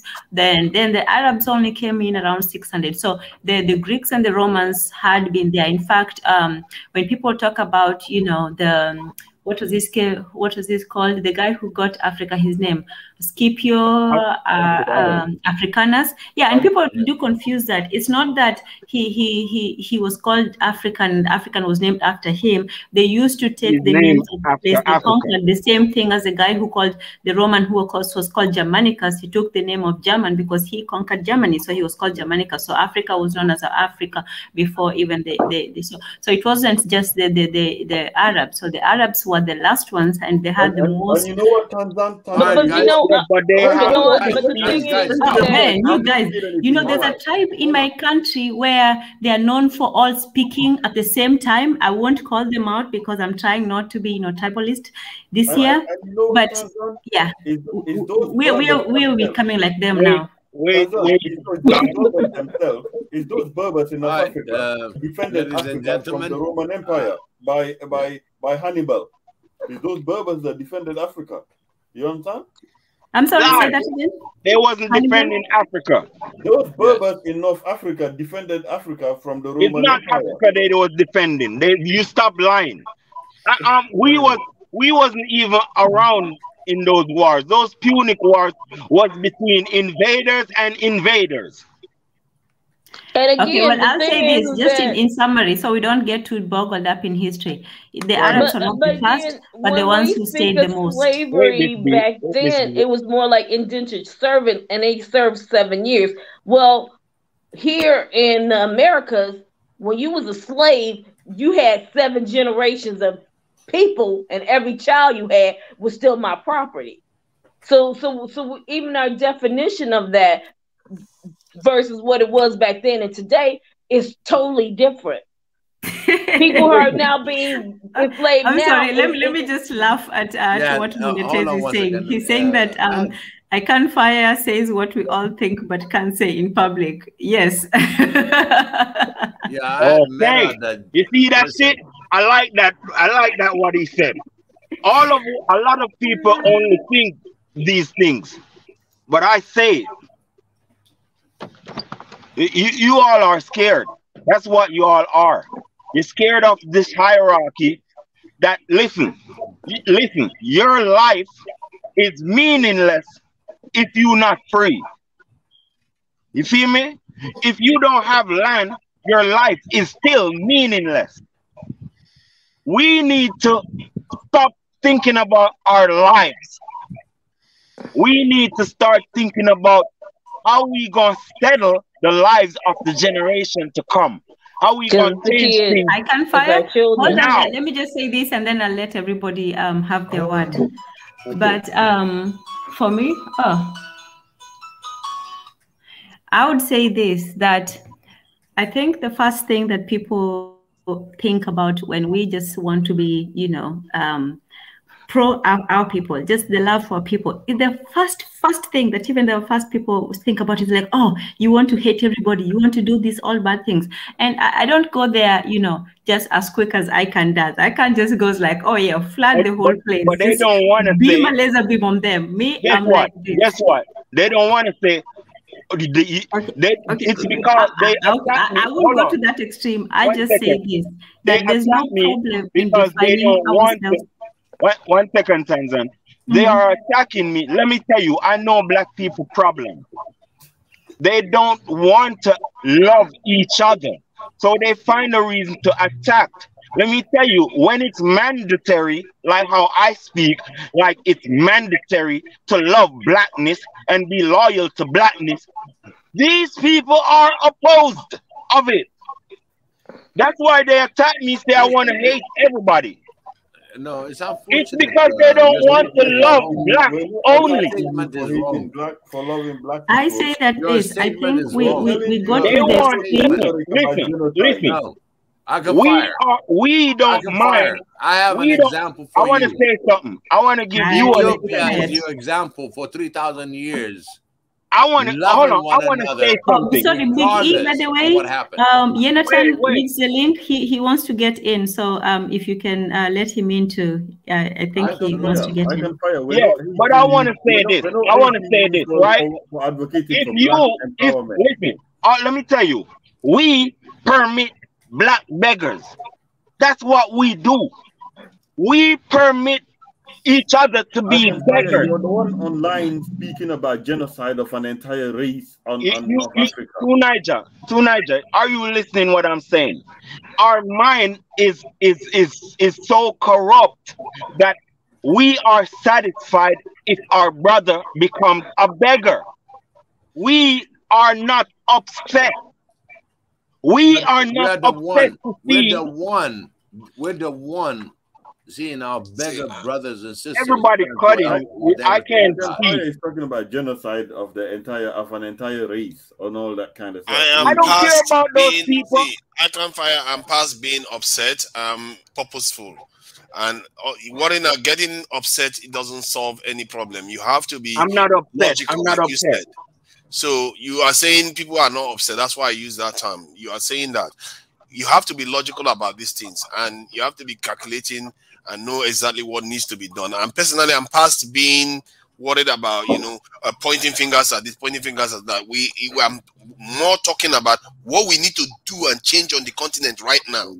What steps are you going to take tomorrow? What needs to happen the week after? Those are the kind of things you're going to be doing. Yeah, so tell us what we need to do to help.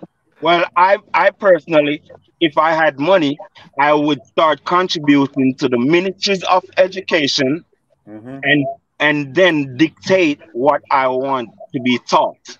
How are you going to have the power to influence them? Where is the power to influence Well, then them? if that's not going to work, then build the schools just like Oprah did and bring the kids to you. I won't listen. I won't go as far. Listen. Let me take hold on, God. Hold on, God. I have a statement, man. Hold on, man. Y'all just jump on my statement and start running with my shit. Chill out. Go. All right, hold on. What I'm saying, right? What I'm saying. It's like this. You have a system of a Western system being implemented in a certain way, which is the Ministry of Education. Yes. Now that has a far reach with every school. Yes. Now you do need more schools, but I'm talking about the controller of schools. Right. This is where I want to impact. Hey, let me speak, man. Anyway, this is where I want to impact. Finance give you a handle in what you have a say in anything or some things or whatever you choose to speak about. You feel me? You could say, okay, I want a science club.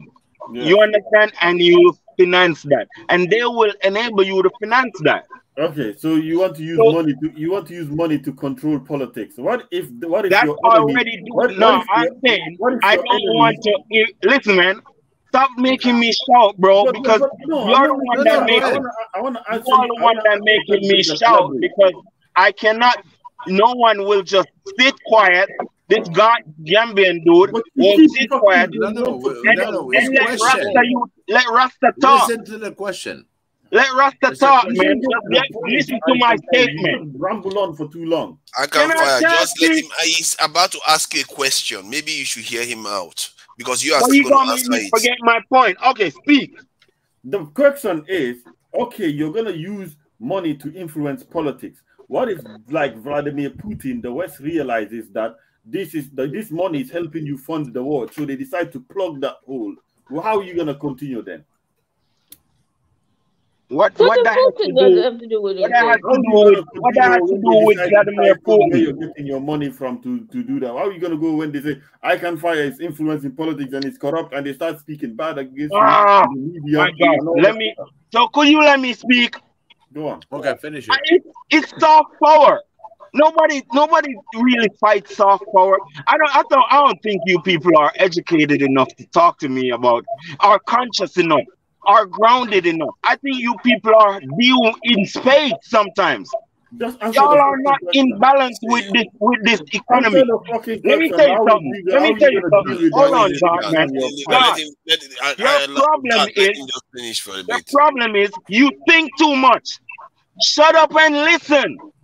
And you don't think enough. I'm not opposing let you. hear his point. Okay. Let's hear his I'm not saying anything that don't benefit Gambian either. I'm not saying anything that won't benefit South Africa. Just chill out.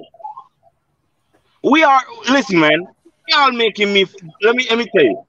The education system don't have to be debunked.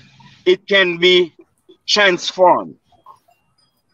The kids in Africa don't know black people of wisdom. So therefore, their self-esteem is in the decline. So you gonna get grown people with a lack of self-esteem. How do you stop that? Like what's going on now? How do you stop that? Through education, through teaching people about their blackness and how to be proud of their own self. and their own stuff. How to Man, you got so much bullshit. You don't even know what you're talking about. Shut the fuck up, man. You let me clarify something to him. You see, I can fire when you say that they should go for education. You do what quite a lot of people do. They pass the buck to the next generation. And I'm not interested in moving this dial to the next generation in the next 10 years. We have to start acting now. No, but the thing is, what I Can't Fire is saying is true. You have to put the seed. It's the next generation that's going to make that flower bloom. The seed changes with the mind. Everybody on this panel, we all have our own way of thinking about it and trying to change that. I Can't Fire. I've not even finished my point, and she interrupted it immediately. See, the point I'm making there is that when I've had people say this a lot, that we should educate people and all the rest. What changes minds is the way the people see things now. Nobody had to wait for us to go and buy into LGBT before they implemented it. Nobody had to wait for another generation to buy into gay marriage before they implemented it. They changed No. They've been working on that for a long time. Let him finish. It happened very quickly. You little Africans are new. Don't tell us nothing about the West. We should teach you about the West. I don't understand what you say. You gonna tell us how these things come around. Come on, you know I let you speak just now. So let me finish with saying what I'm saying. If you want to change mind, you change the narrative. And you have to be efficient about these things because I've seen how politics and all these elites are very efficient. When power is about to change, they move in and they steal the narrative just before the election. There are people about to cast their vote. What you want to do is strategically change the narrative. If the people are arguing about tribal stuff before the election, how would you do that? Do you think it's hard to argue for security in Africa today? How would you do it? No. The thing is that all these systems play the long game. Hold on, in your eyes, you think it's just happening when they've been working on that for a long time before they're implemented, and they make you believe it's something overnight. Can I say something? It's not a long game. You can change people's mind with a page of paper, for crying out loud. You can change a human being's mind with one page with a few sentences in it. And you're telling me you need a large education, a long period of education to change people's mind. This is why they are able to win. They can just come into Africa today and cause problems, and we go into civil war. Did they need centuries to do that? But they can create division very easily. To civil war, they've already implemented all the pieces to make it happen. That's what I'm saying. You can change the way people think, but to change the way people think, they know that it takes more that's going to feed that. You can turn over a system overnight. You my hero. Hold on, Niger. As of now, you my hero. You can turn over a system overnight. You are my hero, bro. You can't. If you head like now, there's an election going. You know how long I've been trying to do that? Okay, that's what I want to show you. You just started. You said you just started about 2-3 years ago, and you already know that you can turn over the system. Not 3 years ago. You need to chill out, you know how much Pan-African. Hold on. You know how much you have been pushing your agenda for all this while. Let me explain what I'm talking about here. Nobody understands what I'm talking about. I can fire. Pan-Africanism. Let me Pan-Africanism is from the 1920s. I can fire. Let me finish my point. Nobody understands what I just said. Go ahead. The point I'm making here is that there is an election coming up in Nigeria in 2023. And a lot of people are having all kinds of arguments. They want security, but they are not asking for what they want from security. They are not saying, let's recruit more soldiers. They are not saying, let's make the system more transparent. All those sort of things. If you go now and get one, this in the political party, they embrace that idea. What state of mind? Hold on. All right, Niger. What state of mind? What state of mind? Hold on. Let him finish. What state of mind are your people in? Listen. I can fire. Niger. We cannot. What state of mind are your people in? They want security. That's the state of mind they are in. They want security. That's the state of mind they are in. So the question is, the solution they've been offering them are false solution. It's always been false, and that's what drives me crazy. They tell them, oh, we'll get more soldiers, we'll get mercenaries. No, that's not the solution. They need to triple the size of their militaries at least. When somebody else wins. True. You're absolutely right. But the thing is, the way the system is designed is to always keep you off balance. And what they're doing to you guys over there is keeping all this conflict and confusion that you never having the time to sit down and implement it. Because by the time you try to implement something else is popping off. So now you got to go fix that and then deal with this other thing. And so nothing ever truly changes. See, you see, sometimes I have to say that, you know, we have to be careful not to be professors or bring in problems for every solution, because sooner or later you have to act. You can't remain still. True. What I believe today is that when these things are happening, we have to start stealing the agenda. Right now, as I engage with people that are even on TV, argue with them about some of all this topic, so that they start seeing, because maybe someday they'll go and Google it and start seeing the craziness of our situation. Some of them don't even know. Yep. I didn't know this just 2 years ago or last year. I didn't even know. It was late last year I started finding out the fundamental failure of Black African countries. So how can you argue? Okay. So why you don't listen? Wait. So why don't you listen to someone like me who have been doing this for 30 years? No, you never said anything about our countries being undermanned. You just said we should go to war. As always, you never think about the steps to get there. Don't look at things like that. Don't look at things like that. I'm not thinking about you developing no army right now. I'm thinking about developing our people's minds, because when it comes to having an army, you need to have white soldiers. All this hot talk, you want to pass it to the next generation? Seriously, I can fire you be 60 years old by then. Let's give people a chance. All this hot talk, you want to pass it to the next generation? You're not done. Jonathan is here to bring the peace. You know why I speak this way? Hold on. Peace, Jonathan. You know why I speak this way? You know why I speak this way? Hold on. I said that I've been doing this. Hold on. Other people opportunity to speak. And we have Jonathan that joined. Please, Jonathan. Okay. I really am not going to even. I'm not even going to speak that long. I've been listening to this for several hours now. It's crazy. But again, here you are talking over me. Can you guys not talk over me? Am I echoing? Real shit. I'm going to mute everybody if you want. Go ahead, big boss. Yeah. Go ahead, Jonathan. It kind of really is amazing, because I think that you guys all are on the same page. It's like you're all saying the same thing, but you're screaming over each other and talking over each other, which is kind of like, it's kind of entertaining. It is entertaining. I think that's one thing. But can we just all agree on one thing?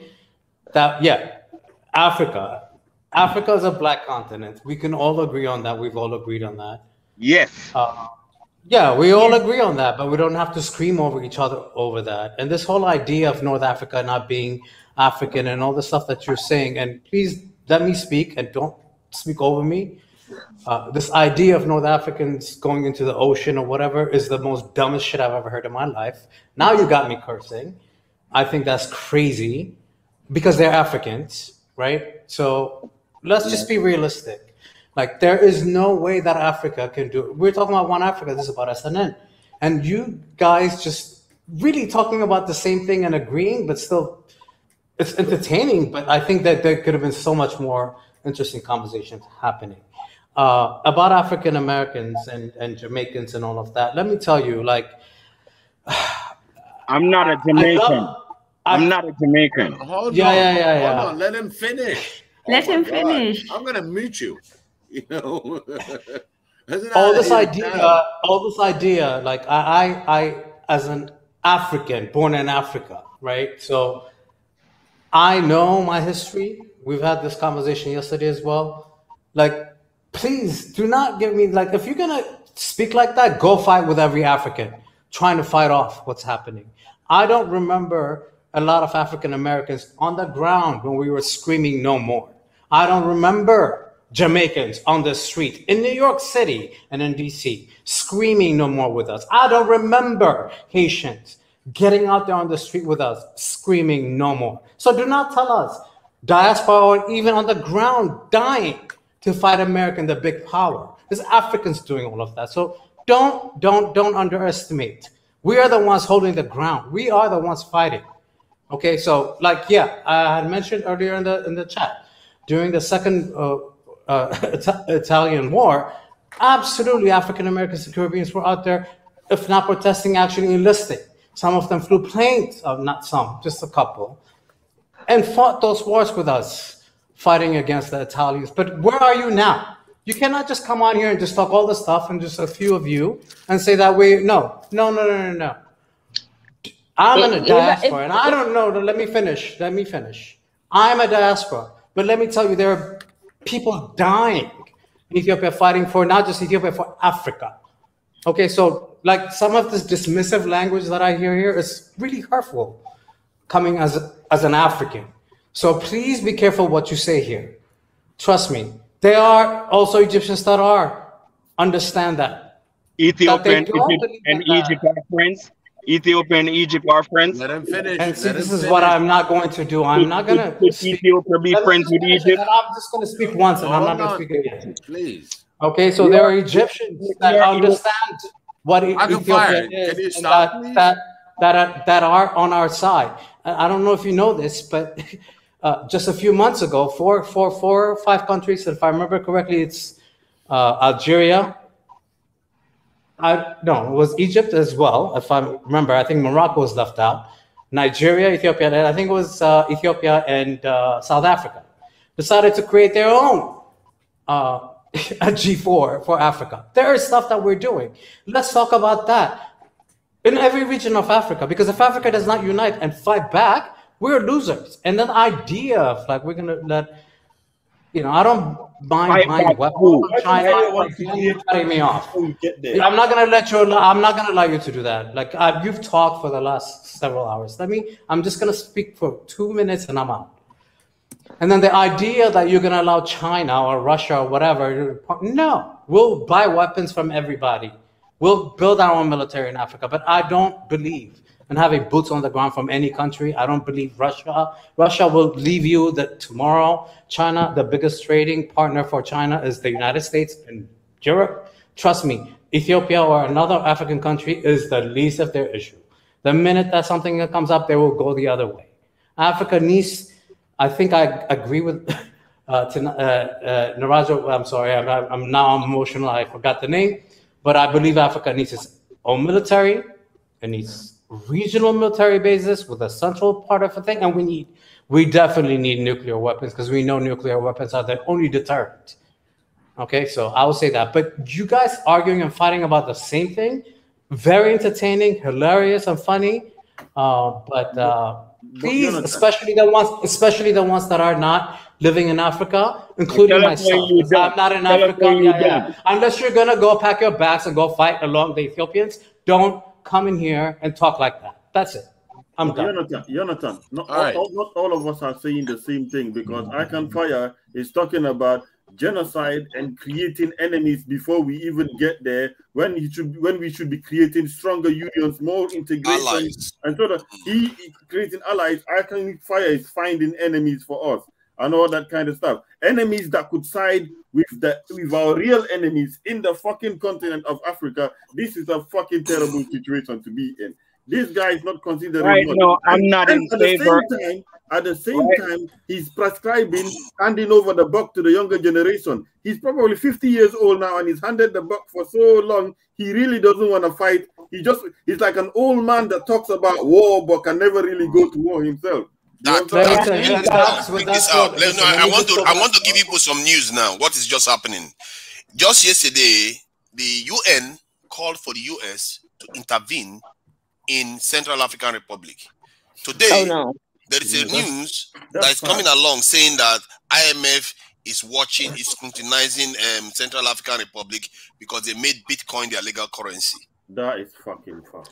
Things are moving fast, and that guy is talking about passing the buck to the next generation, and he talks all this hot heat, and he's talking about we are talking about things that need to happen all they now. have to do is invite more Russians in there. I bet they won't come in. How do you do that? They're already in there. That's one of the reasons why they said the Russians. That's what I'm trying to say. The Russians are raping the locals, so they want to send the US to go in there. And how does who gave the US the right? And UN the right to tell the US. Shut up, Niger. UN rape more fucking Central African than Russians. Shut the fuck up. You're biased as fuck. What are you talking about? I'm trying to explain to you what is wrong. Just a discussion. Somebody should mute this guy. You are biased. Down a little bit. You want to be friends with these little people. Russians. I'm not against Russians. Are you hearing me? You are not hearing what I'm saying. Who cares about what IMF thinks and what UN thinks? Understand? I can fire. Listen. The UN. I think it's a stupid decision to use Bitcoin. They should have used. Hold on. They should have used the Naira. They should have maybe used the Naira or something. Ask you question. Yeah. Tunaja. I'm gonna ask Arkham Fire, what did he hear? About what? Right now. Why you I heard just that bubbled out? I heard him say that the UN and whatever is talking about Congo intensely, and my thing is the Congo is wrong to talk about goddamn Bitcoins. They should have maybe got the Naira or something. As usual. You see, that's the point that I'm That's trying the to wrong make. approach for Congo. Listen, what you they have, did is themselves in more problems. I can fire. We need you have an autonomy. agenda. Listen.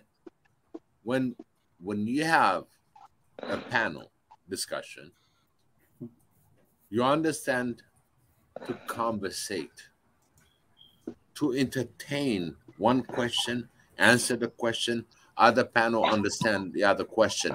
But if you have but what was agenda, the question? What was the question? Because he's blubbering. Did I answer? Oh no, he didn't even let me finish. I'm trying to tell you about the rules. And this panel, any panel that is gonna be out front. Go ahead. Somebody question, you answer if you have the answer, but the other people, they didn't even finish questioning and talking about their experience. This is the conversation. So I'm talking. Hold on. Am I talking stupid? No. It's like these people telling me that I'm talking stupid. So you are the wise. You're the wise people. Already, you're talking over me. I'm the host. You're not letting me finish. I didn't ask for you to speak. I didn't. I'm very positive. What's your point? What's your point? My point is, did you understand what Tunaja was talking about? What was the I understand everything. I don't have a problem of understanding anything unless you speak in a different language. Tunaja is asking. I'm asking you. I'm putting you on the spot. Stupid stuff. That's what he's asking. Stupid stuff. You know why? They ain't getting to the point. And the one thing I will tell you, hold on. A stupid does what stupid is. And he cannot call it stupid. Because he didn't listen. Because you have an agenda. He's being stupid, telling us about UN and all that stuff. You have your agenda, and you're going to go through it all the way through. Everybody's going to say something negative. And at the same time, you know, BJ and as well, Tanzan said, oh, yeah, there's some point that we argue. Listen, every time I'm uneducated. Hold on, listen, I'm uneducated. Again, y'all not supposed to. Hold on, I'm just a common person. Don't look for no diplomacy from me. You feel me? I'm just a common person. Listen, still, I'm hosting it. I don't understand. We holding a common conversation. Question. Listen, I'm open to any kind of conversation. All right? Tunija, what was your question? Look at you. Look, you want to direct that. I host this. This is my show. I brought you to the show. So what? So you what, can bro? talk about You're not in control of me. Nobody's in control of me. You know what? Don't control me. Just speak if you speak I it. have a control. You know what? I can make you. Nobody has control over me. Let me show you that I don't. Let me show you nobody has control over me. Let me show you something. Hold on. I'll show you something. No. You know what? Enough. Like, seriously, enough is enough. Like, this is such a serious conversation. Africa is going through all kinds of things. We can have a very smart conversation. And I know it's entertaining, but really, honestly, eventually it gets really... And don't forget, like, we might be here live, but people are going to listen to this later. So, you know, like, we have to be... If we don't act like, you know, normal human beings and have normal conversations, nobody will ever listen to SNN or to anyone. So I'm just saying, I wanted to say that to him. I'm surprised that you took him off. But like, what is the point of all this? Like, because everybody has a very smart idea, and so did he. But like, this is ridiculous. Like, it's really honestly upsetting, to be honest, because it's a very important conversation we have. Nobody controls me. You know. I understand that, but my point is, you know what I'm saying? I'm not controlling anybody. This is a conversation. So Nigel, as far as the Congo. By the way, just for the information, the panel, I didn't take him out. He exited. Yeah, okay. That's my power. This is my power. Yeah. The point I was making is that there are signs that the acceleration of these things is already happening. I said, you know, 2 years ago when this George Floyd stuff happened, and I saw a program in the US. I was watching a movie, and the very last scene of that movie, they are talking about going to Africa to counter China. And 2 years ago, that was 2 years ago, just maybe 2.5 years ago, every action that's happened since then is what to solidify that. And they are accelerating their actions. How many black leaders have been lost in the last 2 years alone? Is like alarming. Then they are moving into countries one by one. The other issue is here that, you know, and I knew something like this would happen, because all of a sudden, looking at the spike of oil all over the place, everything is going, they're doing a forced inflation. But at the same time, we want to go electric. Everything's going to be on electric grid. Well, where are you going to get the stuff for electricity but the cobalt sitting in the middle of the Congo? And then what you just stated says, bingo, they're over there to try to get the rest of it and push all the rest of the people out. They are trying to deny Russia and China space to operate. Well, see, everybody's trying to get that's what they are doing. They want to maintain the status quo. They want to keep us down because they see what China is doing is benefiting Africa and benefiting China at the same time. So they want to kill two birds with one stone. They don't want stop you to the have Chinese any allies. and stop Africans. Yeah, they want to stop it, and that's what they were offering India nuclear submarine, like literally, like he wants nuclear submarine. All to keep China in check so that they can come to Africa and do what they are doing now. And yeah, because we are just sitting here forgetting about it. China and India be fighting, so they be too busy to see how they're gonna be taking all the cobalt and all the uranium, everything out of the middle of Congo. That's what all this that is the name of the game. Divide and rule. Yeah. The other people fight each other while they take care of their affairs. And it's part of what the conflict with Ukraine is. I'm like, what the heck? Ukraine and Russia? What's all this stuff? And then everybody talk about World War III. What? How many battles have they fighting on this continent and on this country? And yes, that is what is alarming. That is what is alarming. And please let me get this point out. The UN asked the US to intervene in an African country without any African Union raising any flag. How does the UN have such power to just? I don't know. And this is there are crazy things happening on the continent right now that people are not talking about. Crazy stuff is going on everywhere. You know, Zambia, they want to open a military base there without consulting the people. People are getting alarmed. Like, why are you bringing a military base in our country when you are making war with Russia? So you bring the war onto the continent. These people are trying to set us up. When they want to throw their nuclear weapons, it's on our continent they want to throw it. They don't want to throw it in Europe. And they are moving into the continent. Because if they could keep you guys fighting each other and killing each other off, just like they did in the past, now I can just pull up my little boat and just take all the stuff and go, and I have nobody to stop me. I thought you were one of us, but you're saying you're fighting each other. I thought you were one of us as well. Huh? BJ, I thought you were one of us because you were speaking with Ag and Fire about being one that we excluded you from not being African. Now you're saying they want to kill us Africans. Which one are you? Are you African or not African? I'm referring to how Western civilization has always done things. Okay? That's what I'm referring to. They have a pattern of World War I and World War II was the same thing. Anyway, they went in, BJ, they got rid of people, and they went to those resources. And based upon what Nigel just stated, it sounds like they're trying to start all over again. Because again, they want to go electric everywhere. We do not have cobalt in America. And I don't even think none in South America. So where are they going to get this stuff from? They're already building the plants, setting up all the things for this to go live. They don't invest in anything like that unless they know they're going to have the resources to make it happen. And that's what they're looking right now. This is why I talked about why they are arming themselves. This Russian conflict that you are seeing now may just be a distraction. The real war is for Africa right now to prevent the Chinese from moving into Africa. You would think Chinese actually invaded the country. China didn't do anything. The only reason why they hate, people should ask themselves, why do they not like China? They buy stuff from China.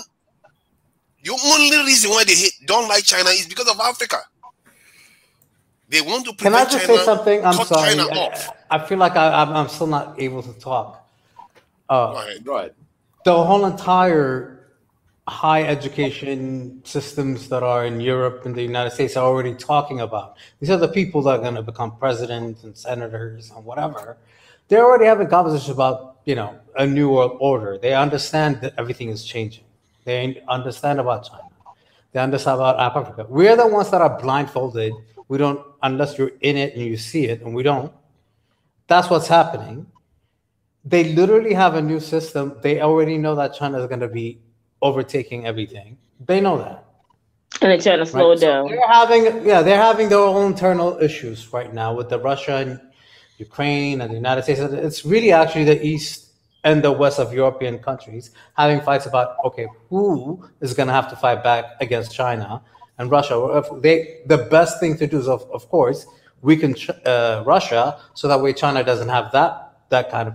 It's economics, and it's not just happening. I hope that I know someone from Taiwan is here, and maybe he can talk about that because they are actually freaking out as well. Wait, what's the question? So it's a complete new system of not just political but economic system that's happening and is changing. We're like in the middle of what happened in the World War II, basically, right? So we talk about World War III. It's not, the kind of war that we envision what World War II was. This is economic. That's why sanctions that become such a big thing. It's not even about necessarily using weapons sometimes. The point I'm trying to make, basically, Africa is caught in the middle. And the idea that you guys were having earlier about, partnering with Russia, we can buy weapons from them. I get that. But allowing any of these countries to come and have bases in your country as a protection is almost like a death nail into your independence. Right. That's exactly what they want you to have. I don't agree with hosting them at all because they have their own agenda, and if this U.S. dollar system collapses and the yuan becomes a currency and they don't have to answer to anyone anymore, and we have all these loans to China, what do you think is going to happen? You think they're going to be as docile as it was before with us? They're going to be more aggressive. One of the things that I want to put into this conversation, and everybody understand that there is the Great Reset. The Great Reset has so many bullets to navigate through. I'm sorry, Biggie, can you explain what you mean by the Great Reset? Because I think a lot of people said that was COVID, but maybe some of us don't understand what you mean. No. Explain that. The Great Reset is about every country in the globe and how they're going to be managing the economical part of their own countries, meaning your treasury, your so-called taxation, all these years that people been taxed. And there's a fund that's always there. I tried to explain it before. This past, they call it National Economical Reform Act. And then there's a Global Reform Act that goes along with it. So in this topic, this thing passed in the United States. They presented it in 2000. The Congress denied it. They don't want to entertain it. But at the same time, the lawyers that had this information, which they are global lawyers, and they presented it to the Supreme Court of the United States. In 2003, they said they won. Actually, the Supreme Court decided that we need to go forward. So we're talking about 2003, and now we are 2022, and that effect in the 20 years of COVID, or of all pandemic and all that, it has to mature where it's going to benefit every citizen. If they don't follow through on how it's going to happen, then they will have a dilemma in the government level on all governments. I'm talking about internationally to answer to that. So we're at 2022, and we should see something that differs on what the world citizen should see when it comes to day-to-day living, because every country, for IMF reason, for World Bank reasons, they registered, I have this many citizens, and that's the global side. On the national side, for the United States, this thing has to come to be true. And now everybody's hurrying up in order to make it happen. And one of the thing is the main distraction that we have is about this war. And this war should give them an extension. It's an extension to this decision, because the United States Supreme Court ordered it. It has to apply. So now they want to give enough excuse that we have to deal with this war. And so what does this have anything to do with Africa? I'm sorry. It does. That's why I'm asking you that. Yeah. I just want to make sure. It does. Sorry, Big. Go explain ahead. to me. It does, because this is a national issue in the United States. Now, that national issue was based not only on a national, but a global. So Ethiopia has to answer for it. Tanzania has to answer for it. So let me give you a little bit of update of it. Is the last time that I checked in this is that a lot of the patriotic Americans, per se, as America, and they're looking at the economy and everything else. And at the same time, you're looking at on the other side, India, that's another one. You have China, and then you have Russia on the global power.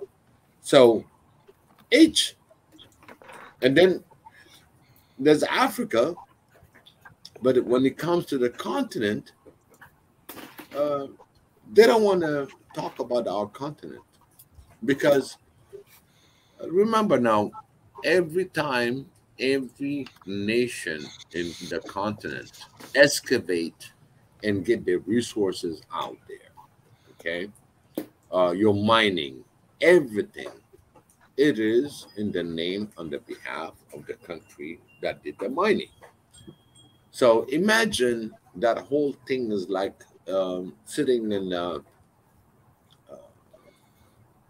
aircraft carrier. Put it that way. You imagine you're in the aircraft carrier, and there's no land, and you're doing all your shopping and everything, meaning the continuity of life. Put it in the carrier. So every time somebody dies, okay, that person, when he dies, he didn't get the full fruit of his retirement. Okay, I don't care how much you work and how much tax you paid, but at the same time, your retirement, all that is like a gold nugget. And so that money just sits there. I swear to God, I was just going to say thank to you BJ, so much. Remember the book Thank that you. you're reading right now, BJ? Okay. The book that you're reading? I'm sorry, Biggie. And the interest grows like crazy. Exactly. And you know what that is? Thank you very much. You know, a great book, by the way, that you're reading, BJ. I think it was you that said that you were reading that book, right? The something of law about housing in the United States. Color of Law. And I'm looking at it now. Yeah, it's anyway. I didn't mean to cut you off, Biggie. Don't make us miss. I can fire. Like, come on, say what you need to say so we can all talk. Yeah, go ahead. It's all good. For me, I'm a very patient person because the way our world goes, it needs a lot more patience, and you're gonna sit down and stay still and get your information because we Biggie, have that power. What is your opinion on? Now everyone's saying the dollar is falling, America is collapsing, but at the same time, they're like, we got this new world order going on, and everything's going to form one world government. So what you're just stating, I'm like, are they already implementing everything into effect to take all that money? Because the greed is endless. I don't see them cutting nobody a check. Are they going to then shift it to the United States government is now the new world government, and we're not responsible for whatever. They already tested it. They already tested it through COVID. COVID is not the issue. COVID was a practice. To shut every test run. That's right, test one. So that means, let's see. I shut down all his work and everything else. At the same time, I pay him this much to sit at home. China did it. Yeah. Remember, all these superpowers, they're interconnected. They all blame what? China. And then now we're blaming everything to Russia, right? Russia started this war. We got this crisis and everything. There was worse than that. Look at the Syrian issues or look at the Afghanistan. It's not important because it's not the era right now. Because and also they probably got everything they wanted from Afghanistan. Yeah, and it's so done. We don't need nothing no more, so we can get out of here. Absolutely, because this time when the Supreme Court passed this law, they better behave. I don't care who you are, left or right. The only thing you can do is extension. You amend it. As we know, amendment in the United States is very easy. The good thing about the United States is that there's a check and balance. That if you promise that, it is this gonna be in the equation. So no matter what, at the end of the day, United States is gonna be accountable on what's happening when it comes to the reforms in the national and global. Because if they're not hand to hand, the loss of the value of the dollar, it will be so drastic, so drastic. We will have Chinese in the Midwest because that's what they sold. That's what they put in the, what do you call that?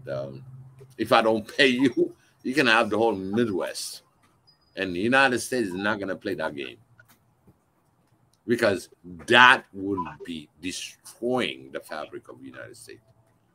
And they know, because when the Supreme Court passed that law, and we have 20 years to implement what is owned to the people, if you don't do that, then that's what the Supreme Court oversight looked at it. Hey, listen, we'll be in trouble 20 years if you don't implement it. So if this national implementation, that will take out all the central bank. Have you noticed in Russia, they took out all the SIP account? Russia cannot deal with the SNP account because it's the first one that's going to be destroyed. So they're going to take somebody that's going to take the fall. So don't be surprised, Africans. They will take any falls. And in fact, when I ask Icon Fire, what is their color? Okay. All right. So can I start? Do you think United States? Do you think United States in looking at Africa? You understand?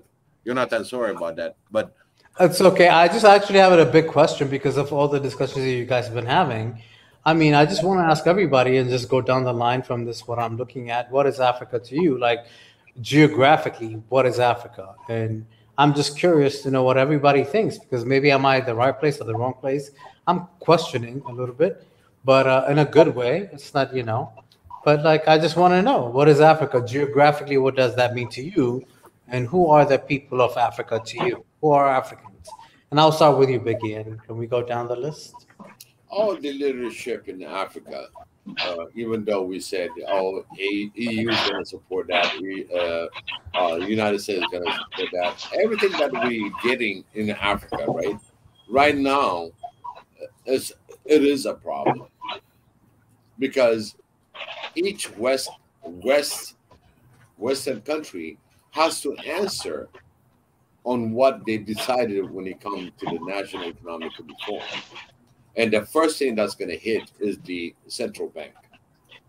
Remember when I said it in this conversation, this show, I said, show me the money. Show me the money is that, okay, we got caught red-handed. Now they got to cough it up. So they created certain things. This is not conspiracy theory, because it was a conspiracy theory in 2017 that this never happens. But guess what? Now it's the reality, because there's a question but being from these lawyers that literally almost suing each nation, put it that way. So the national state in the US, on the global, each country that, let's say the EU is responsible for the European Union. And then you have the AU that is responsible for the African Union, yet will not represented in any seat of the UN Council. Now it's a problem, because now they cannot decide on behalf of Africa unless she decide for herself on saying no or yes. But at the same time, Africa is dealing, when it comes to the money transfer for all this stuff, they depend either on the European, a lot of it is on the European, and then you have the Russian side that have the SIP, and at the same time we have the Chinese and India, which are the really, really, really strong when it comes to the financial institution. So now they are in a dilemma, and they're having a delay on their own. So they have the creativity of creating war to keep people busy and thinking. Now we're talking about nuclear power. I mean, this is the first time I heard it to be so much extreme decision from a nuclear powered country to threaten that I have the power. I have this. Guess what? We're all busy looking at it. But do you think overall, China, America, Russia, India, and other nuclear powered countries to really go nuclear? I don't think so. But for the major audience, they're gonna keep you busy digging. Oh my God, is Russia's gonna be triggering that? Where's gonna hit on the European side? You gotta keep the normal day in day out survival people on a suspectful. Oh my God, this thing might happen. So that means they're creating a fear. So when they throw down the law on you, whether it's martial laws or anything else, you're like, oh, okay, this is what it happens. I'm going to subdue myself. So at the end of the day, the dollar is losing its value.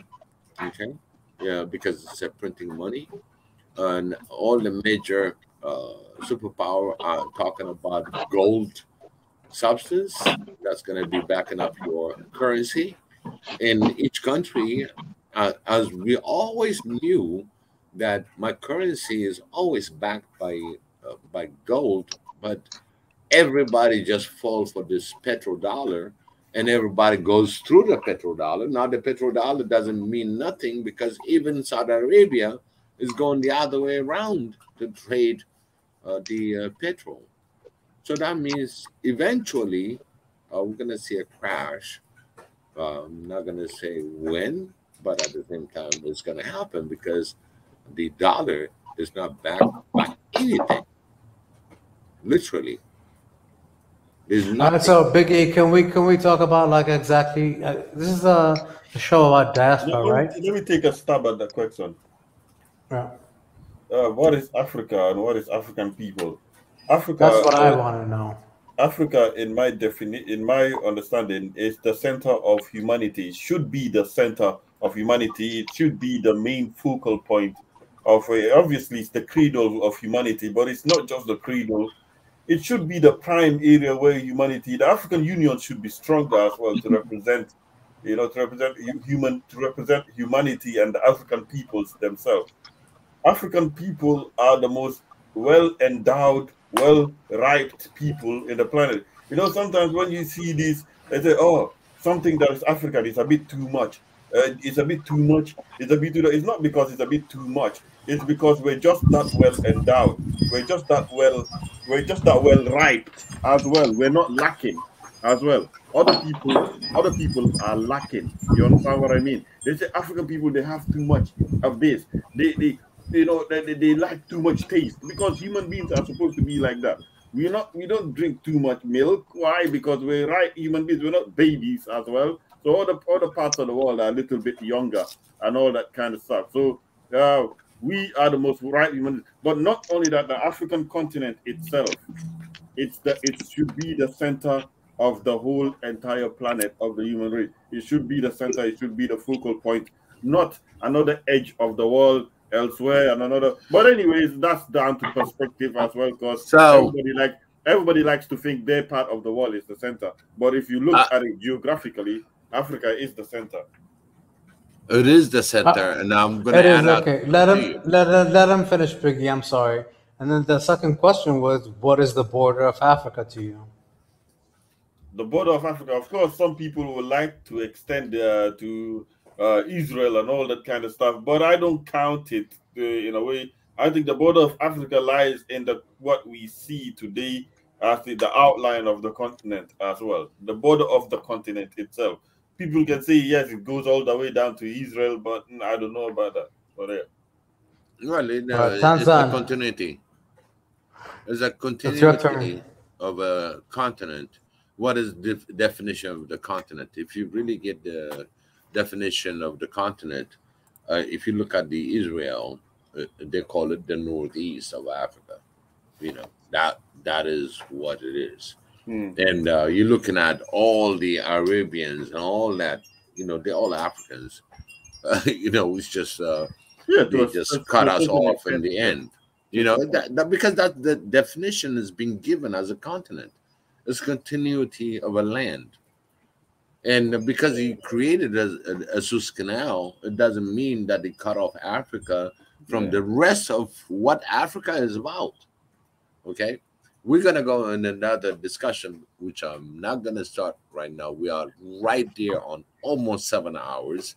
I just love everybody that participated in this conversation. And I think I should have had 2 sessions for this. You know, I mean, we had a lot of valuable information that's been put out there. It's something that you can really debate with between Icon Fire and at the same time Tanaja that's putting it together and Darth that put it together. Can you imagine what's going to happen? There was way too much cross-referencing. This is like a month's worth of a session. No, that's what I'm saying. You know, imagine what you downloaded for the one that's listening, because they gotta evaluate. They say we are too much, but it's not because we are too much. It's just that they are lacking as well. But so when people say African people, black people are too much, it's not that we're too much of something. It's just that they are lacking of something. So that's the difference. We're more ripe than the rest of the world. Absolutely. Well. You know, I have no question. All this download will be overload for the West. For us, it's a download. We're going to really decipher it. By the time we, in the next hour, everybody, this is what it is. Because Africa is virgin. Always a virgin. Always we have that sponge mind. And we have the clearer mind in Africa, not in the West side, but in Africa. Let someone else take a stab at it. Let's hear what they have to say, their opinion. Absolutely. Come on, Tanaja, you got quiet. Pai, you got quiet. Tanzan, you got quiet. But please give me the feedback. Because I think there was a debate, right, about, what Africa is. I think that was kind of partially a lot of the argument about North Africa and this and that and white and black and what. I just want to know, like, the debate what is Africa and who's African?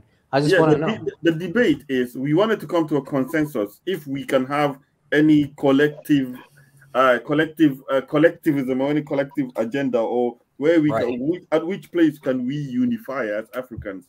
So that's where we wanted to have a consensus on.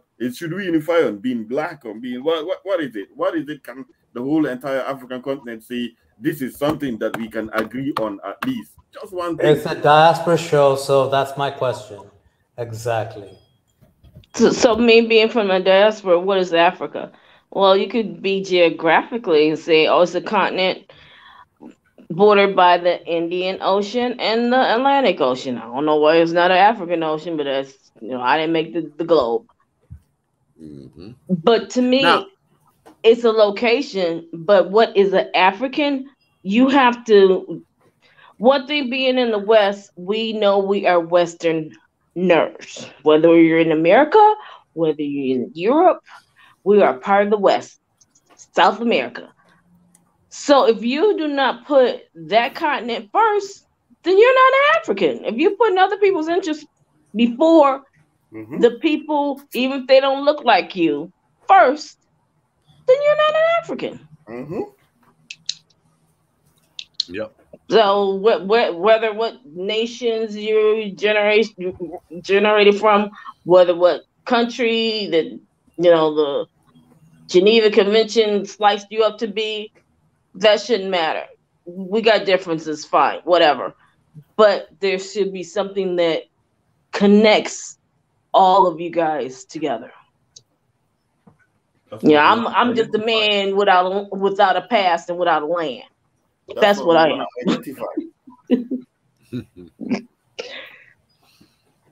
All right.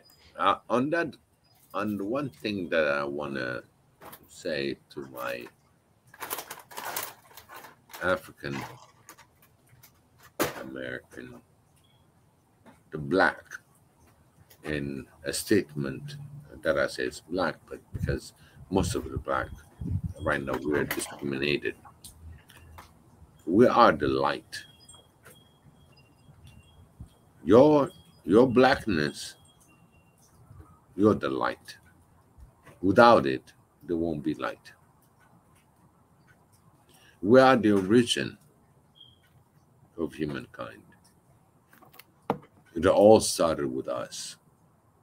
And those that reflect the color of black, as those are the origin of life. So, Biggie, how do we stop each other from hating each other? Because if I'm light, I should not see any darkness. That's a beautiful question. That's a very beautiful question. And I just want to point out, it is literally a scientifically proven fact that at least 80% of African Americans have some kind of white blood in them. Same thing in the Caribbeans. And they're still African, right? So because they break their parents for generations. So yeah, that's true.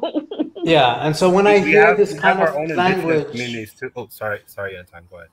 It's okay. So when I hear this kind of crazy language about, I think we always said on our Senate, and I want to kind of bring that back up, and I think the leader of this nation, as like, SNN nation, what's his name, Mika, always says, and I think it's not just Mika. We should be based on humanity, right? I think we should be based on that first. But we should always be very, very, very protective about the fact that we are Black. Because at the end of the day, go check your genealogy. If you're not from Africa, I guarantee you have Irish or Scottish or British or Spanish or something from Europe.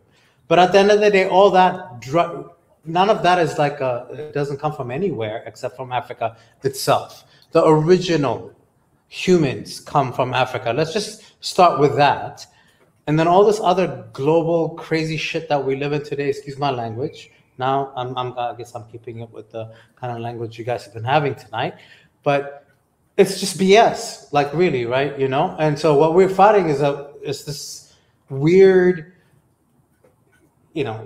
colorized world that we live in. But I give you a little bit of that. A little leeway for me to say the word. I went to extreme. I went to extreme. I asked about nuclear power. I never got the answer. I asked about the albino, which is a big issue in Rwanda and everything else. But I think that was a bad example. When it comes, to colors and everything, you understand. Yeah.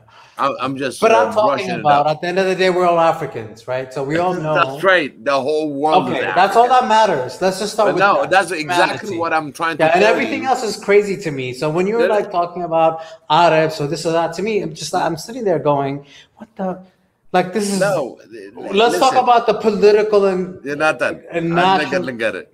At the end of the day, right? When they really went into the genealogy and all that study, right? And then there's certain information that is not available for us. But one thing we know, they took all the sample all the way to the Eskimos, okay? They're Black. They all have... Every human being is African born. Let's just start with that. And then we need to remind them that they don't like to be reminded of it. And if you're going to ask me about proving that part, the Europeans say the Omni something 50,000, and eventually when they tested it, it was only 50,000 years. We got Lucy, that's 3 million, and we got another one that's been found that they hushed up. They hushed it up, and they never denied it that was human, and they never explored it. They explored it, but never been revealed. It's 6 million years old, beyond Lucy. So my question is. So you believe in that, and yet you argue about religion, and this is why I have an issue with that as well. I told you, religion should be personal. That's a little. No, well, exactly. I'm going to keep it there. But when that conversation happens, I'm just putting that out there. I'm just putting it out there. So exactly. So you believe in science. I just want to make sure that was. If we're all Africans, why do we hate? Why do so many groups hate us? It's almost like I love my daddy, but I hate my mom. Because we are different. That's why. That's the whole reason. We are different. But if I'm you, then how can I be that different to the point that I gotta hate you? Our energy just like is love. Difference, poverty, and weakness. Difference, poverty, our energy. And weakness. Our energy never destroy. You cannot change. You cannot do anything with it. We are energy. We are pure energy. We're so energized. But aren't they energized as well? I mean, think about it. To a much lesser degree. I gave you a little why hint. they resent it. I gave you a hint. We're so energized. We're black. No, it's because we're animals. We just want to survive. And survival usually, because we're mammals, like every other mammal, an animal that lives, that we watch all around us, that in order for us to survive, that's what we do. That's what it is really about. We are beyond, okay, the color of black, the color itself, the constituent of our blackness, our energy differ, where it's becoming a deterrent for any other energy that looks at us, of our frequency, the way we vibrate is so loving. Didn't experience that. I want to tell you this. Your color is based on the frequency you propagate, and you become a threat. Any given time, for any black that being said, oh, we got discriminated, we got being enslaved, this, we are a threat, because our natural state as being black. First of all, when I was born black, I never thought about threat, because you know what, my skin was normal. And the good thing about Africa, we're black. I don't care whether you're talking about the North or anything else. We still have that energy. Your lightness, the lighter it becomes, they say, oh, you're part of us. But look at it. How many of them are part of us? Because we can include in the continent the size of the United States, India, Europe, and the whole aspect of it when you talk about being big. But our energy that we emit, an energy that's been given to us, is we are very powerful. That's why you're a threat.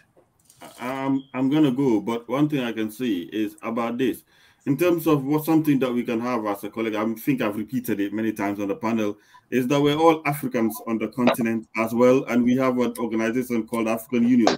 We must make it more powerful to actually start working for the African people and make it start working for us, and empower it to become more prominent than the United Nations itself, because that's what I would like to see. I would like to see the African Union become more prominent to African leaders than going to the UN all day and the UN losing its prominence, its prominence, or losing its relevance as well. I would like to see the African, and in order for that to happen, the Africa Free Trade Agreement has to work. Africa has to trade with each other. The regional bodies have to get stronger. The regional integration has to happen. We have to build a stronger market, strong enough to be the most powerful in the world. And that way the UN will become irrelevant. And then the rest, I'm not even going to say the rest of what I'm going to say, but, you know, that's what I want to see. That's what I want to see at the end of the day, a more prominent African Union that will replace the UN. And you will see...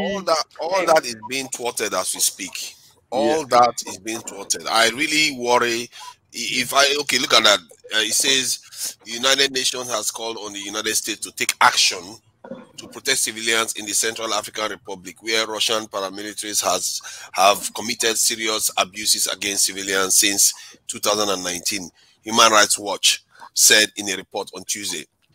This is the kind of stuff. This is a continent. They just come in and do whatever they like. This is because of our weakness. We sit here, we talk about all these things, and they just go about taking action. Sometimes I feel like I'm reading an obituary here, where when you read these things, it's almost like the truth is, let's face it, we are behind the curve right now. They have been planning these things for a long time. One guy made a video yesterday about complaining about that this is the second scramble for Africa. This Great Reset is mostly about how to stop China. This war in Russia, they know that they're not going to go to nuclear war with Russia. They know that. Yeah. I agree with you. The tactics that is going on right now, they're arming themselves, is for us. And the signs that they are making, even in Mali killed some, caught some Europeans in Mali. They were wiping out whole region of people, clearing the whole region, and then they accuse the Malian government of doing it. Now they are accusing people of the Russians of doing carrying out torture in Central African Republic, place that the government invited them there, and they've been there since 2019, and now they want to send this in Americans in there again. They are trying to use our continent for their war. That's what they are doing. And our people what do you think about what do you think about Guterres? He's the first UN Security Council. He's the first actual head of the UN to say that Africa needs to have a permanent seat. He said that 2 days ago, and it was like a big deal. And I'm like, are you kidding me? Like, we should have known that a long time ago. But like, you're making such a big deal. Guterres. It doesn't matter. It doesn't matter. He knows it doesn't happen. Nobody cares. Give you if the other seven or whatever is going to always vote against you. Why would they give you see?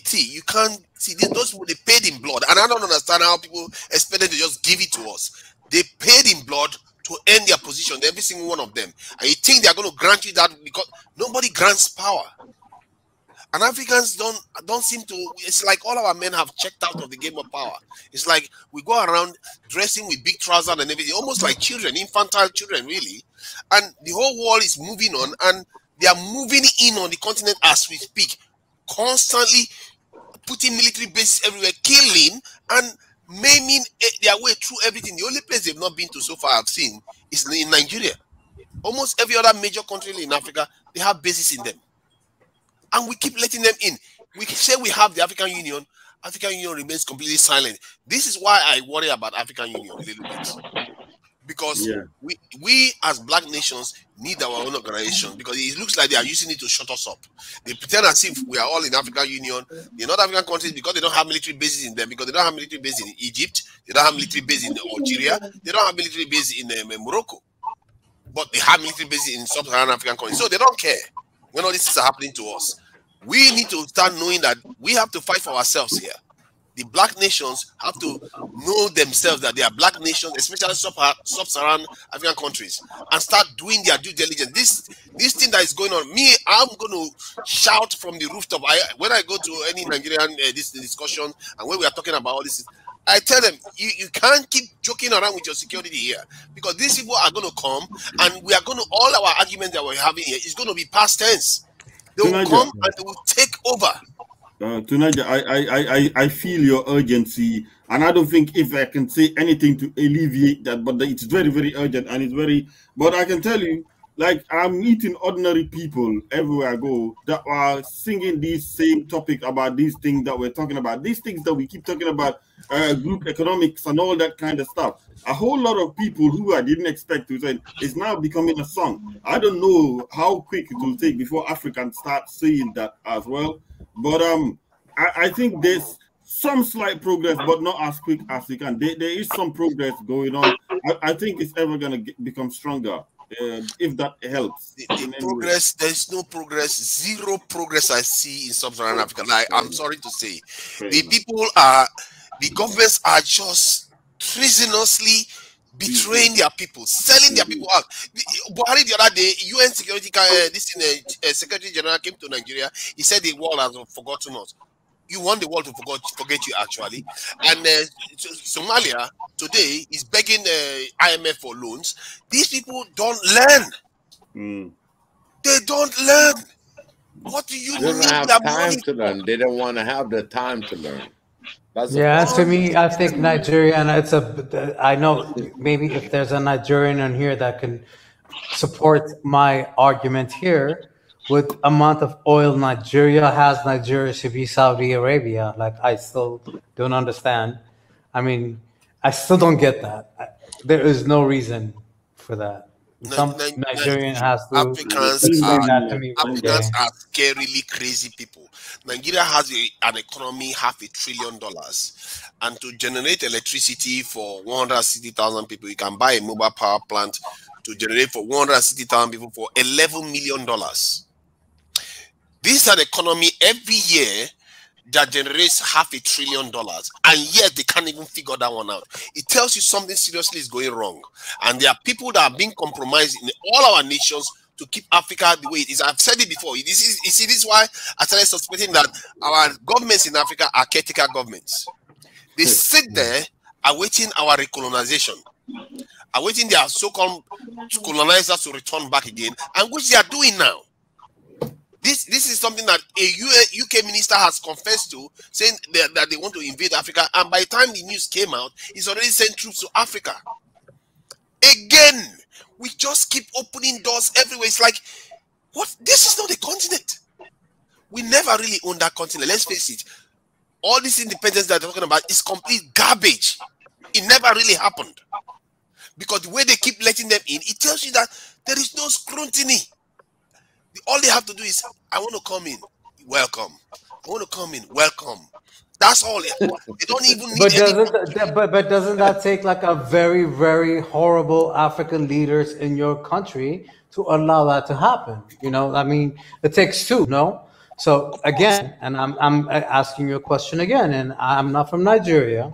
Like, this is going to happen soon to us too, because now all of a sudden we're going to be providing a lot of electricity. One thing I will say, you know, I just want to know, like, why is that? How does that happen? I just want to know. I just want to know. You don't have to go that far to understand that, because look at us in the panel.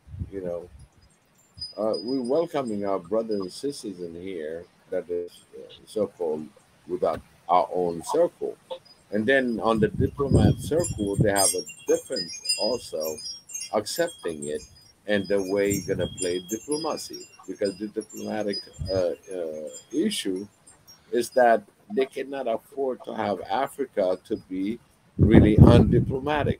And what they, even in the education, they even showed us how to really enter it to the parliament, enter to certain discussion, the UN, and all that. You know, they carved out where we're going to be accepting anything that comes in. As, let's say, the Secretary of State comes and visit your country, you're going to have to uphold certain protocols. You know, you got a security, and that is totally we've been trained. They don't follow anything. I'm tired of our leaders talking this nonsense about human rights and all. They don't care about any of that rubbish. This is all about power. This will care about, and we really need to start worrying about some of our leaders. Some of the things that they are doing, they are basically betraying their people. I don't know what they think they are doing, what they think, whether the Western people have told them, you know what, we're going to be easy on you. I don't know what they are thinking, but these were betraying us every single day. They just keep signing agreements and agreeing for their troops to be coming in.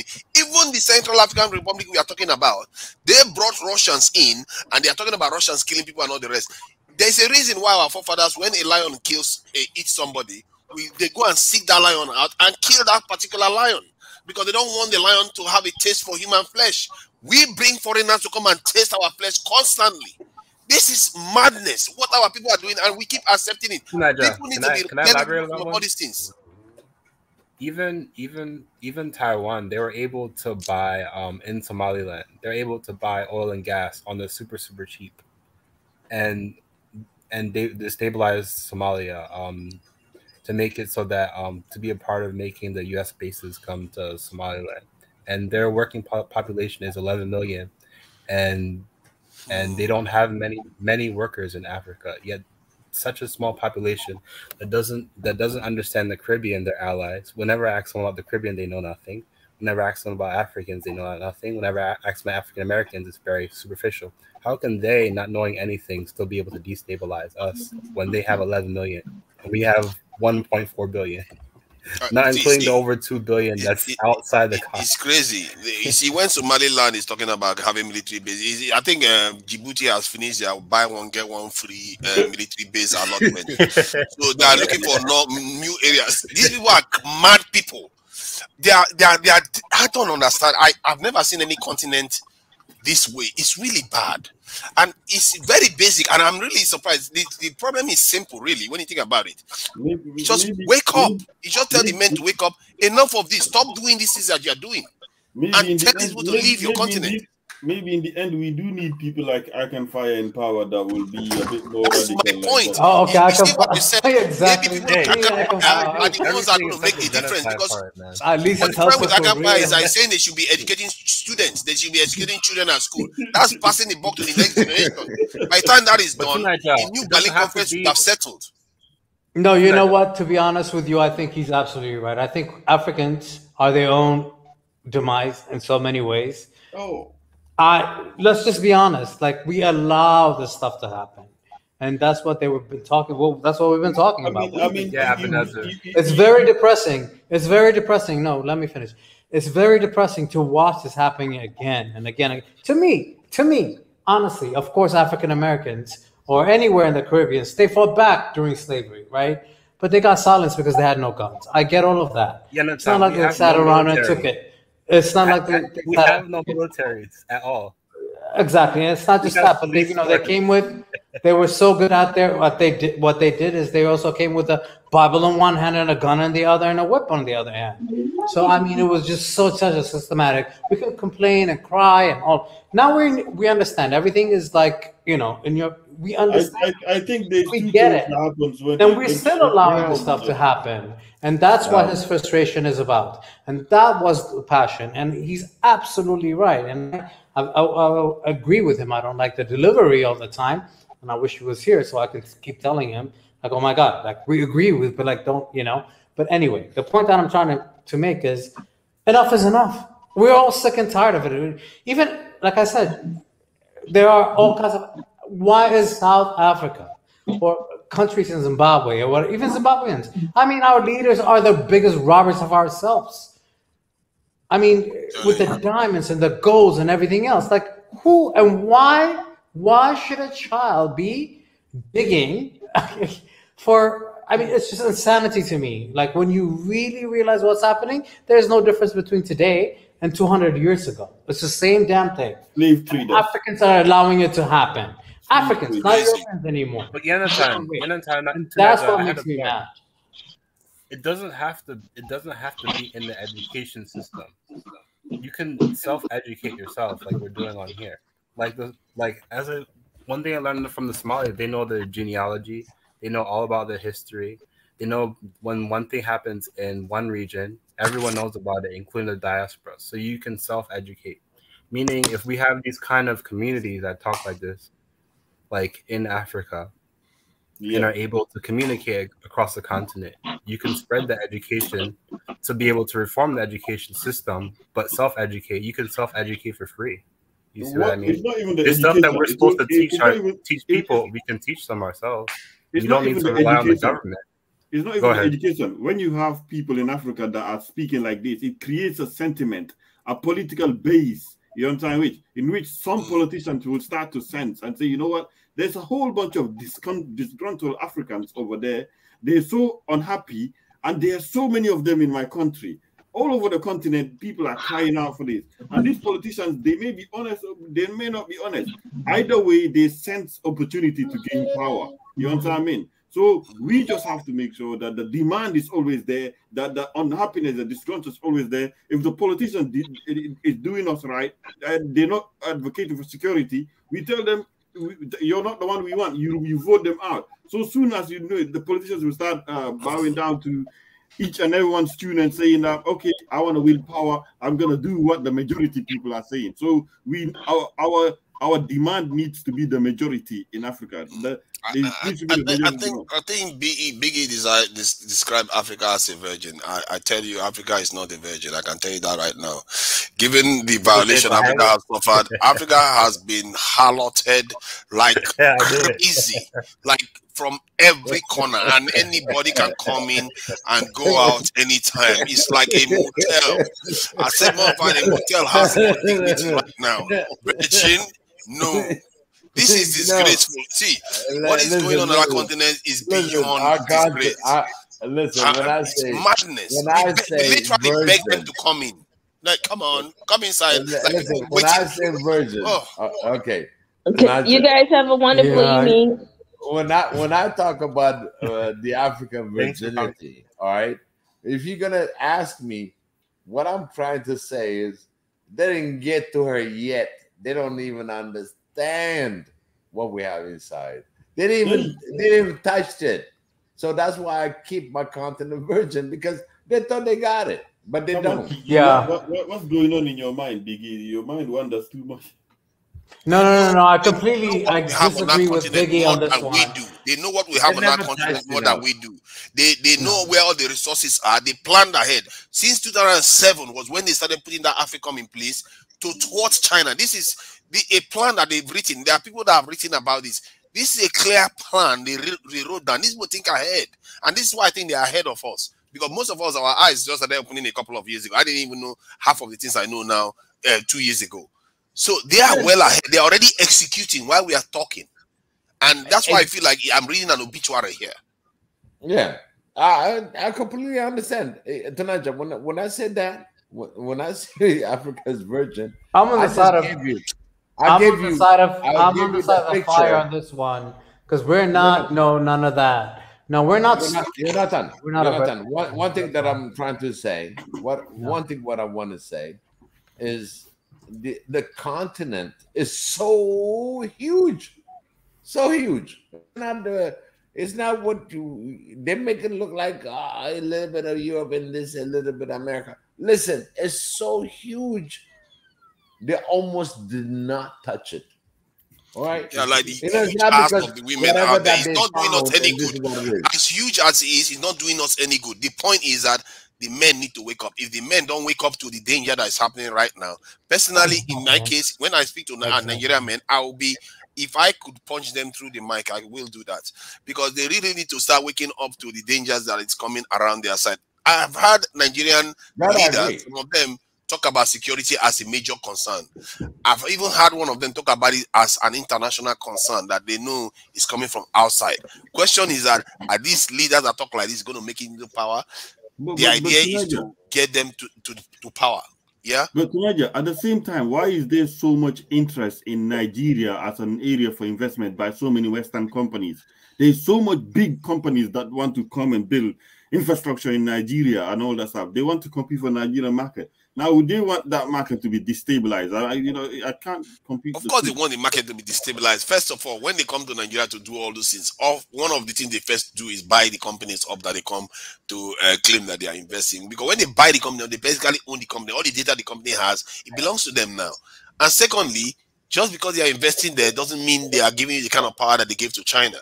They've learned their lesson. Now they want to keep it, take control.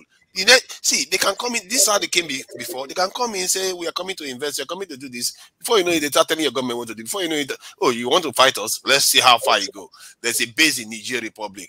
Try, move. Let's see how many bombs you've got to fight. Investment as a means of colonialism instead of trade this time. And they will ensure it. They will ensure it with their military all over the place, because they are surrounded the continent. This is something. Yeah. I get you. This is why African leaders are. This is so common sense to see, and why they allow it to happen as well. It doesn't make any sense. China is stupid. I think China was stupid. If this stuff fails, China fails, I think they were stupid. Because if China was smart, China will make one African country a nuclear power. If China was smart, that's what the first thing they would do. Because once you do that, you have formed a bridge between yourself and Africa. And because one, they cannot come to Africa directly anymore. And secondly, you and we and China will become strong allies and push them back. China could never have implemented that right after it was written that they couldn't do it. So China, Who said they they couldn't had do no it? time. They had no time to actually help any other African country to. It's very easy. Just smuggle it in, and that will be the end of it. By the time you smuggle 5 nuclear warheads, they will think twice. Then you have them develop their distance. It's very easy. You're What are you going on about? Definitely, it's not like across the border. You know what I mean? It's across the ocean. They have submarines. Are you going to search their submarines? Good luck with that one. Try to get it to the country you want to get it to. Let's see. Okay. Did you know that the US, the Western countries gave Nigeria this in radiation detection equipment? Why do you think they are doing that? Do you think they are doing it for our own good? They're probably doing it so that when Nigerians are busy detecting the radiation equipment, just in case somebody is trying to deal with foreigners to bring nuclear materials in, they will detect it. They gave us equipment to detect nuclear materials. And Nigerians, we don't think. We think they are helping us. They are helping themselves. Those devices are going to be reporting back to them. It's just... Sunaja, I have a question. I have a burning question. You think which one will be successfully implementing those nuclear power? Is it Russia or China? Pardon? Which one will successfully implement it on the continent? Yes. For the nuclear power, who's going to be successfully putting, in real faith, saying, okay, is it Russia that's going to help Africa, or is it going to be China? I think that China, India, if I was China, China has a bigger interest in helping Africa. Far greater interest than Russia. Russia doesn't care too much because Russia, their population is not too big and they already used to suffering. The Chinese people are used to experiencing growth in the economy and things improving. So the Chinese have a greater interest in establishing a strong relationship with the continent. If they make an African continent nuclear power, that I tell you, the continent will never forget that country that did that. On the technology transfer, I have no doubt. Okay, just send 5 nuclear warheads. Let's see how they are going to come on the business sense. On the business sense, for me, the way I look at it, Russia will be more into the military aspect of it, than China. Would you agree? Yes, Russia. See, we don't need military. Just give us 5 nuclear warheads. And let's see what anybody's going to come into. Thank you. That's what I say. And Russia is going to be so desperate right now. We'll tell them to pack out their military bases for that continent. Yeah, I completely agree. I think Russia is going to be so desperate that it's going to be like for money that they will sell it to us. But that's besides the point. There's a potential. Just one quick point, please. In 2019, an agreement was signed between Russia and Ethiopia. That's Rosatom and Ethiopia's Ministry of Innovation and Technology to have nuclear power by the year 2029. That was signed in October 2019. That was signed between the Russians, that is Rosatom from Russia, and Ethiopia's Ministry of Innovation and Technology. And this was during the Economic Forum in Sochi. I'm not sure if I've pronounced that correctly. Sochi. The Russia-Africa Economic Forum. And Antoinette, I can assure you that that's not going to happen at that timeline. Do you know when Russia started building the Ajekuta steel plant in Nigeria? That is in the 70s or 80s. The Russians, they will build you to death. They will say they are going to build something and it takes decades to get there. I'm sick and tired of all that kind of waiting. If somebody wants to give somebody nuclear technology, pass it on. Let us figure it out. We can decide to start dismantling the nuclear technology and reverse engineer it. But just pass us the nuclear warhead. Just in case. And you know what? I feel like we're like. I'm sorry. Hold on. I feel like we're like a ping pong table. When you play a tennis, the ball going back and forth. That's what Africa has been, and just in my lifetime, mind you. In Ethiopia, I mean, I went through the Russia and Ethiopia friendship and all of that, where they're funding them and giving military things. And then that changed when Mengistu Haile Mariam and that government changed. And all of a sudden now Ethiopia is, friends with the Americans, and the Americans came and they gave them weapons. And it's just like we cannot keep going back and forth with these two military things that are going on outside. I genuinely believe that Africa needs to wake up And I don't even think this should be Asia. I think we should buy weapons, make our own weapons, protect ourselves, but do not count on these people. They will come and go. In my lifetime, Ethiopia has had the Soviet Union as a partner where they armed Ethiopia, and then all of a sudden it was the United States. And then, of course, they ruined the friendships of Ethiopia with their neighboring countries because the United States never cared about Ethiopia. It was about their own interests with Somalia and whatever. And now here we are again. Now we're talking about what, China? No, I'm tired of that. Jonathan, yeah. When U.S. left during Mengistu, they are far apart. I remember I was trying to, in fact, I was a recruit in the Air Force, and there was a line between the Russian aircraft and the American aircraft. Damn, you just ate yourself, bro. I'm going, yeah, that's what I'm talking about. That's crazy. That was going back to the 80s? So, at that time, I was 16, okay? And remember now, there is a certain respect when it comes to transfer of technology. That's when I learned it. There was a red line, there's a yellow line warning you, orange line, and then there's a red line. So you cannot cross that. And a lot of my classmates that really been real good in science and everything else, at that age, they were recruited and they went to Moscow and came back with the helicopters and the MiG-23, no, MiG-21 at the time. So for me to understand what Russia promised and what she did, and she delivered, even to the day, we still have MiG-31, MiG-29 and all that coming out from Ethiopia. So remember the SU and all that, all this aircraft that you see going into the TPLF and bombarding is still Russian. So Russia never left. And in fact, that right now with the actual government, with Dr. Abiy, our prime minister, they're still negotiating because at the same time now we found that we have uranium.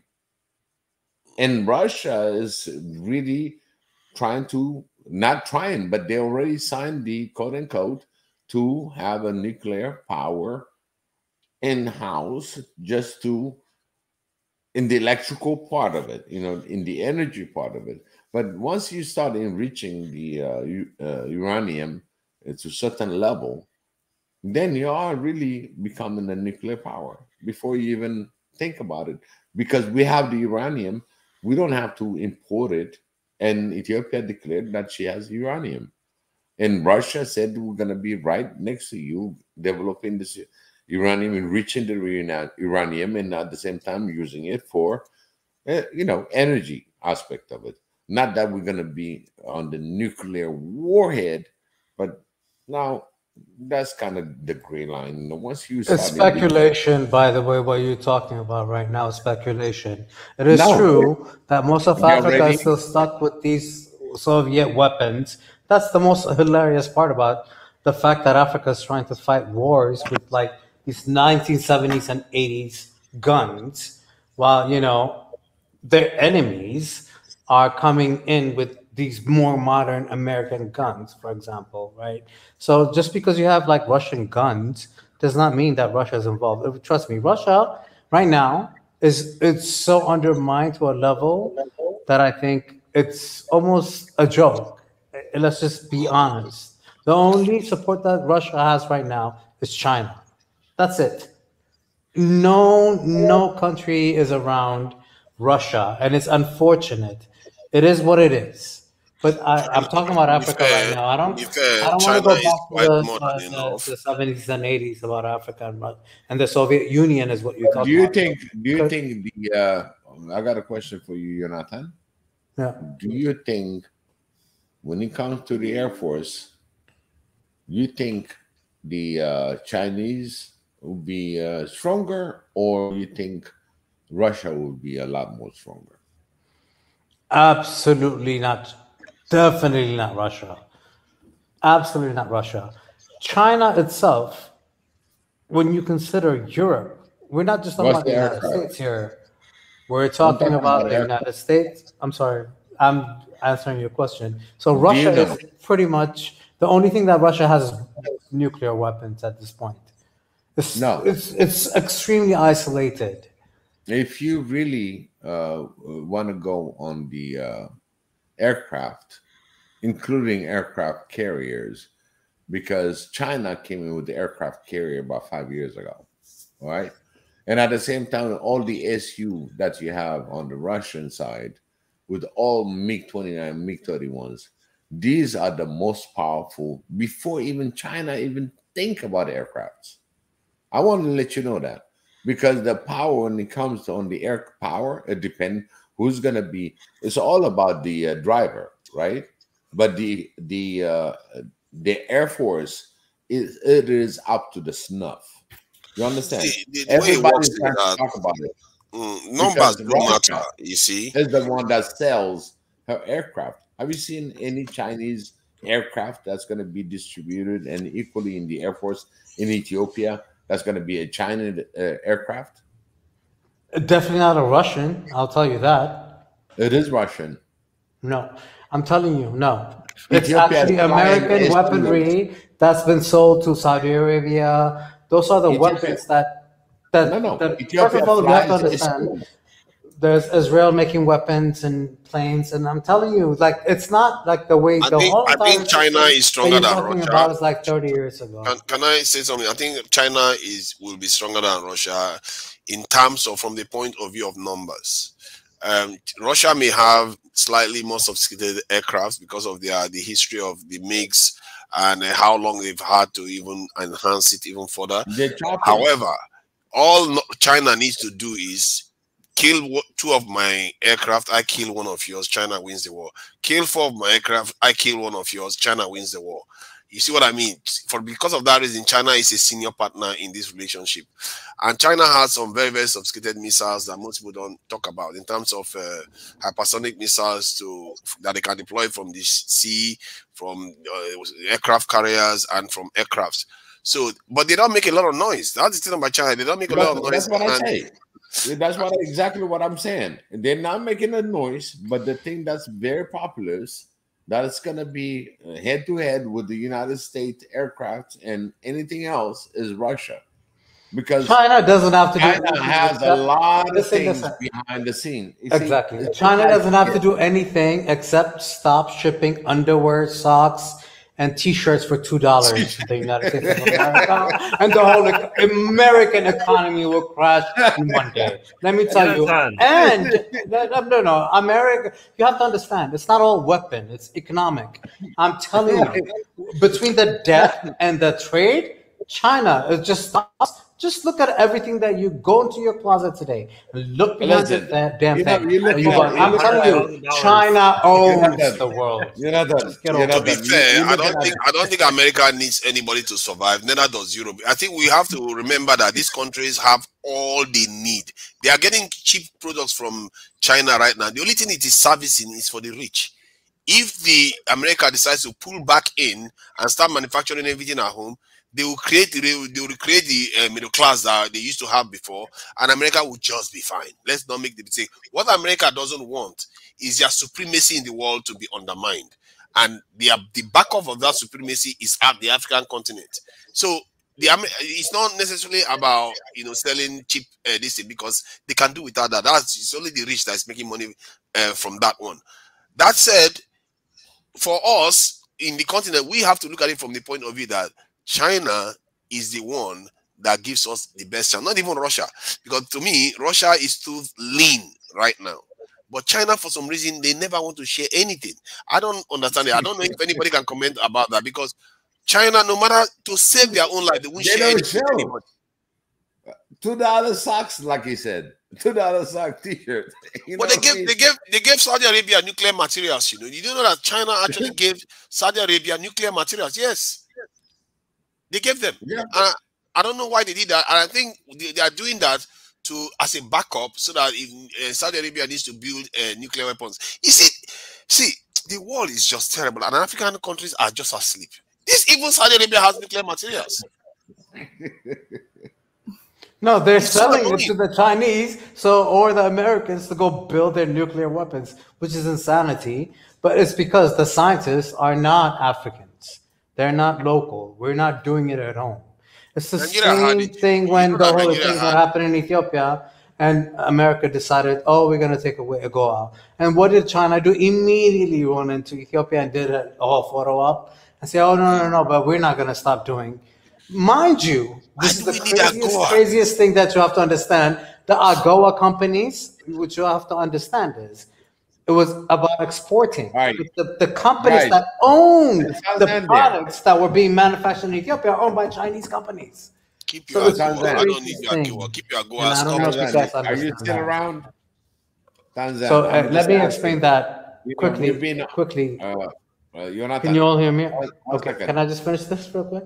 So when that happened, when AGOA stopped, and what America said is that American-owned companies, which usually are like what they call like outsourcing companies. So all the Calvin Kleins or whatever you wear, H&M or whatever, Ethiopia was manufacturing them, but all those are actually sourced from a company in China, and China went into Ethiopia, into these industries to make these clothes cheaper and manufacture them in Ethiopia and then ship them to the United States. So in a sense, what the United States said is during the war, and I call it the war because basically that's what it was. And they said, okay, well, you can no longer do that. I mean, you cannot use AGOA to ship your stuff to Ethiopia, outside of Ethiopia, free trade, words, which is crazy because the companies that are actually manufacturing themselves are not American, they're Chinese. So it's the whole entire thing is a crazy system. So the Chinese in turn turned back around and said, fine, we'll just do it ourselves, probably ship it back to China, then ship it from China to wherever it needs to go. That's what's happening. I wouldn't be surprised on the It's the truth. I'm not making it up, by the way. I wouldn't be surprised on the down low that China is supplying.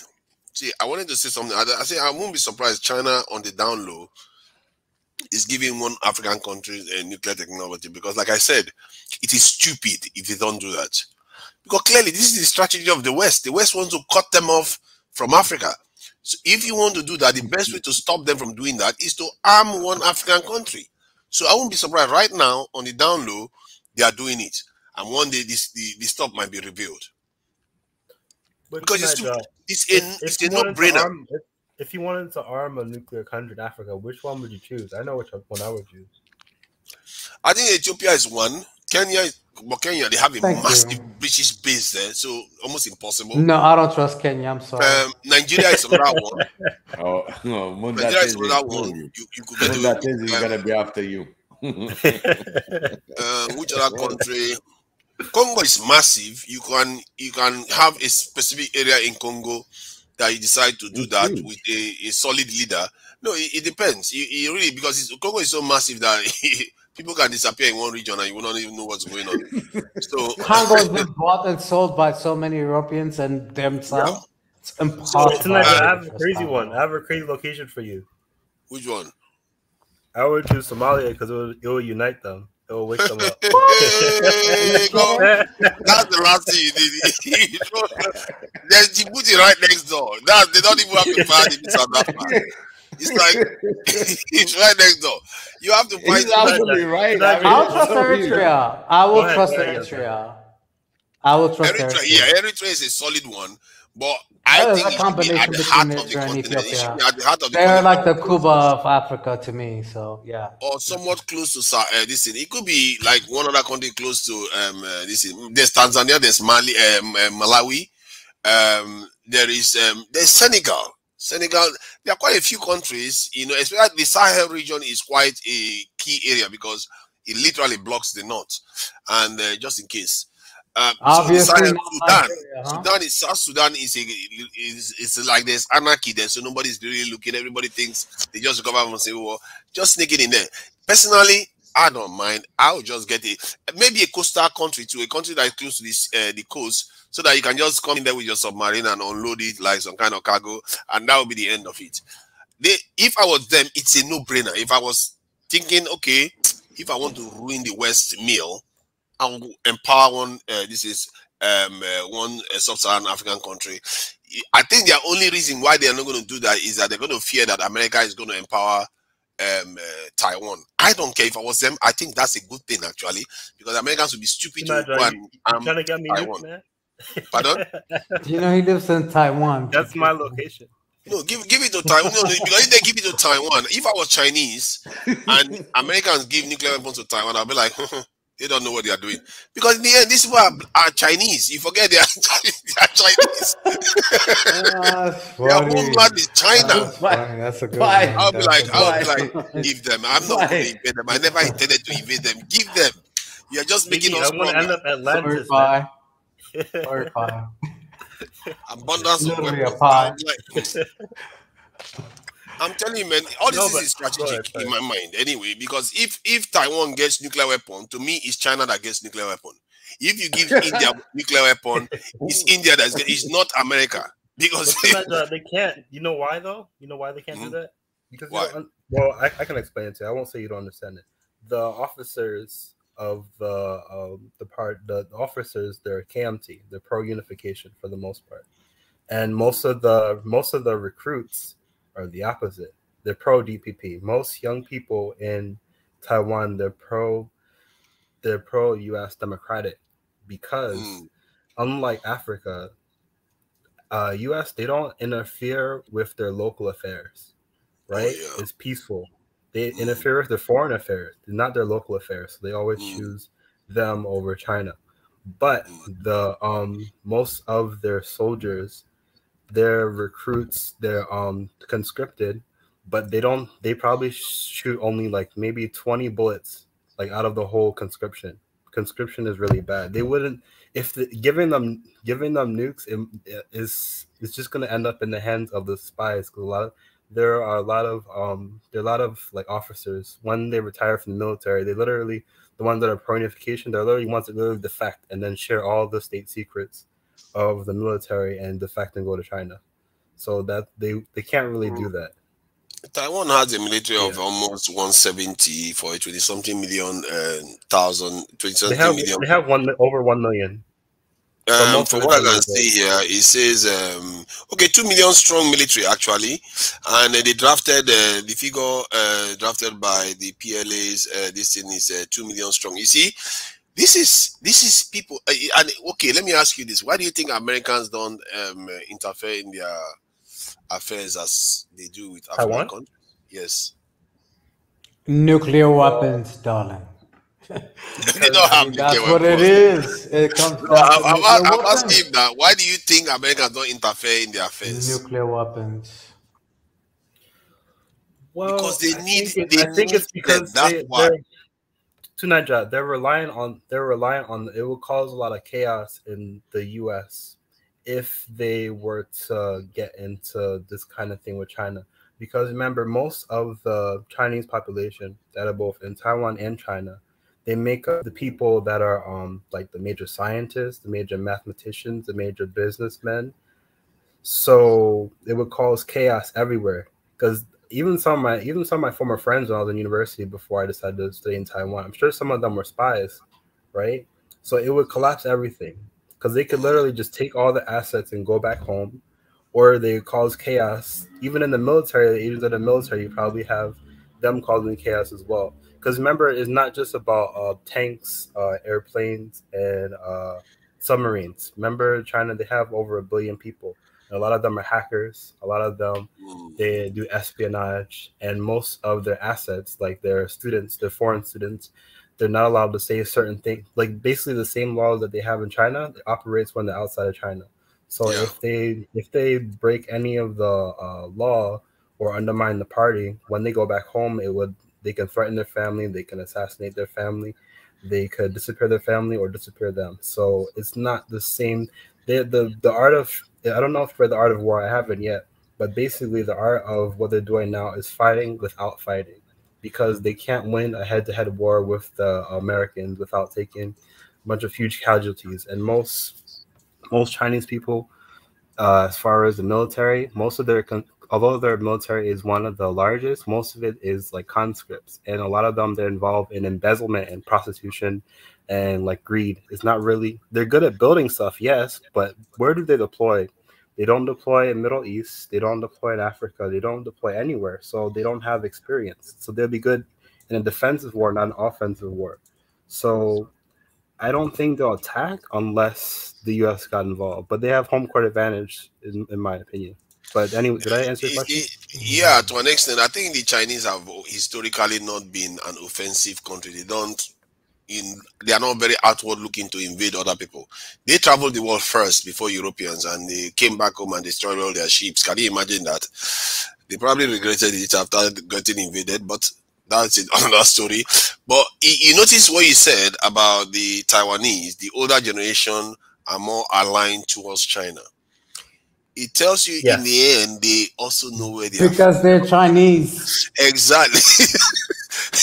They it's also like telling an African American that don't be a, See, these people are clever. You see, what I always say to the Europeans and Western powers that do all this, and they think they are manipulating these people too much. I say, you forget that the power differential is not as big as when you are manipulating African leaders. These people, they are already powerful. They have a nuclear power as their brother. You go and give them nuclear weapons because you are angry with China, or you're angry with China giving nuclear weapons to Africa. You go and give Taiwan nuclear weapons. You're just arming another Chinese. So, if you don't give them nuclear weapons, you can't do anything without the end of the case. Go ahead. Sorry. Go ahead. No, the point I was making was that if you don't give the Taiwanese, let's say, okay, because the scenario I painted was that it would be stupid for the Chinese not to Africans, given that right now Americans are trying to decapitate them based on their links to Africa. If they do it, the question is, why are they not doing it? They fear that America is going to make Taiwan a nuclear power, or Japan a nuclear power. I don't think they should be worried about that. If the moment America does that, the Chinese should just be like, I declare peace talks with the Japanese, I declare peace talks with the Taiwanese, because in the end, they are all brothers. They are all in the same neighborhood. And they will listen. And Americans will be locked out of the party. Now you've just armed fellow Asians, you just armed them to turn against you. This is what I mean by the power differential. You can't force them. And there's an example of, you see, when I say these things, I say with good example. Look at India recently. They tried to make India turn against Russia. India was like, I'm liking the cheap oil Russia is selling to me. I'm not interested. I'm not interested in all this drama. Don't stop giving me this heat. You want me to support India wholeheartedly now? No, we are okay with you as long as you are not wholeheartedly supporting this thing. They just gave India a space. They are begging India to take weapons now because India knows how to play its card right. This is what I mean by the power differential. If you don't have power to force the people to accept your will, then you go and try giving them too much power. You are going to regret it, because sooner or later they can just turn on you the next day. Like, no, I'm not interested. That guy is your enemy. It's none of our business. Africans don't know how to play that game. And that's the kind of game we need to play. And I believe the Chinese salvation is going to come from aligning themselves with one African country. If they were smart, they would be doing that now. And that's why I'm saying maybe watch this space. Tanaja, look at the whole world is going to go. Okay, now we got war. We try to get the Chinese to be their volume's low, and at the same time they're trying to make everybody else participating in this war. And it's like, oh, Africans, you should be aligned to this against the Russian, or putting it this way, you got to go Ukraine and all that. But at the same time, when you look at the India, nobody want to say anything about India, because India position is like, let's go on the diplomatic way of communicating. So this was the old style that has been introduced by the West. Let's all be diplomatic, but at the same time, what you see on the table, only India is showing diplomatic terms. Let's discuss. Except you mentioned Pakistan. Exactly. I'm sorry, I was just gonna say all of that, and even Asia. Like, if we really want to talk about, come on, you're not gonna, the dividing. No, that's another Biggie, one. I'm sorry, but like he's absolutely right, because if we think about India, like if you talk to Indians, and even during the British time, I mean, the British Empire included all those countries, right? They're the ones that divided India by religion. They said Pakistan when they left. Oh, yeah. So, and the mess that they created when they left, where they were peacefully living in that region before they got there. I mean, same thing with Asia, like when we're talking about China and Taiwan, or Hong Kong, for example, or even Korea, North Korea and South Korea. So, like, these are really bad examples. But I don't care about Asia. We're talking about Africa, so I don't understand why we keep going. But right now, let's keep the focus on Africa. Much, and I'm tired of talking about. Like, let's talk about Africa, and the same thing about Africa, right? So let's talk about Africa. Let's keep the conversation. I'm saying this because if I was an African leader, I would be talking to an Indian. Sorry, if I was an African leader, I would be talking to the Chinese today. I would be telling them strategically, this is your best move. Because right now, they are about to decapitate you. If they cut you off from Africa, you better be ready for your people. Because when the economy is not growing anymore, that the population of China would they may decide to turn on the government, because their population is declining. They're getting older, and resources, if America cuts them out of resources, it's a matter of time. That country could implode. And if you tell them that, you say, okay, you know what? We are going to be your partners if you decide to do this for us. And this is a once in a lifetime opportunity. You do it now, and that will establish a relationship for the next 200 years. Because you are the one that brought us out of the darkness. And I believe it's a convincing argument, because the West are going all out to cut China off at the throat. They want to, you know what they did to Russia? They tried to ban Russia from even shipping any oil at all, which they've succeeded in doing. And now they want to cut off China too from that region. That's why they want to use India to cut China off. And if they succeed in doing that, you will see that all these business China is doing with African countries, they are going to start falling apart. In Nigeria, one of them has already happened from the point of view of the steel plant. Russians were supposed to come into Nigeria this year to come and start looking at putting it back in place again, to continue rebuilding it. And guess what? The war happened, and now a British company is looking to do it for us again. And good luck with that one. I can assure you that plant is not coming on anytime soon. Tanaja, I'm one of the older generation, and in the 60s, close to 70s, right?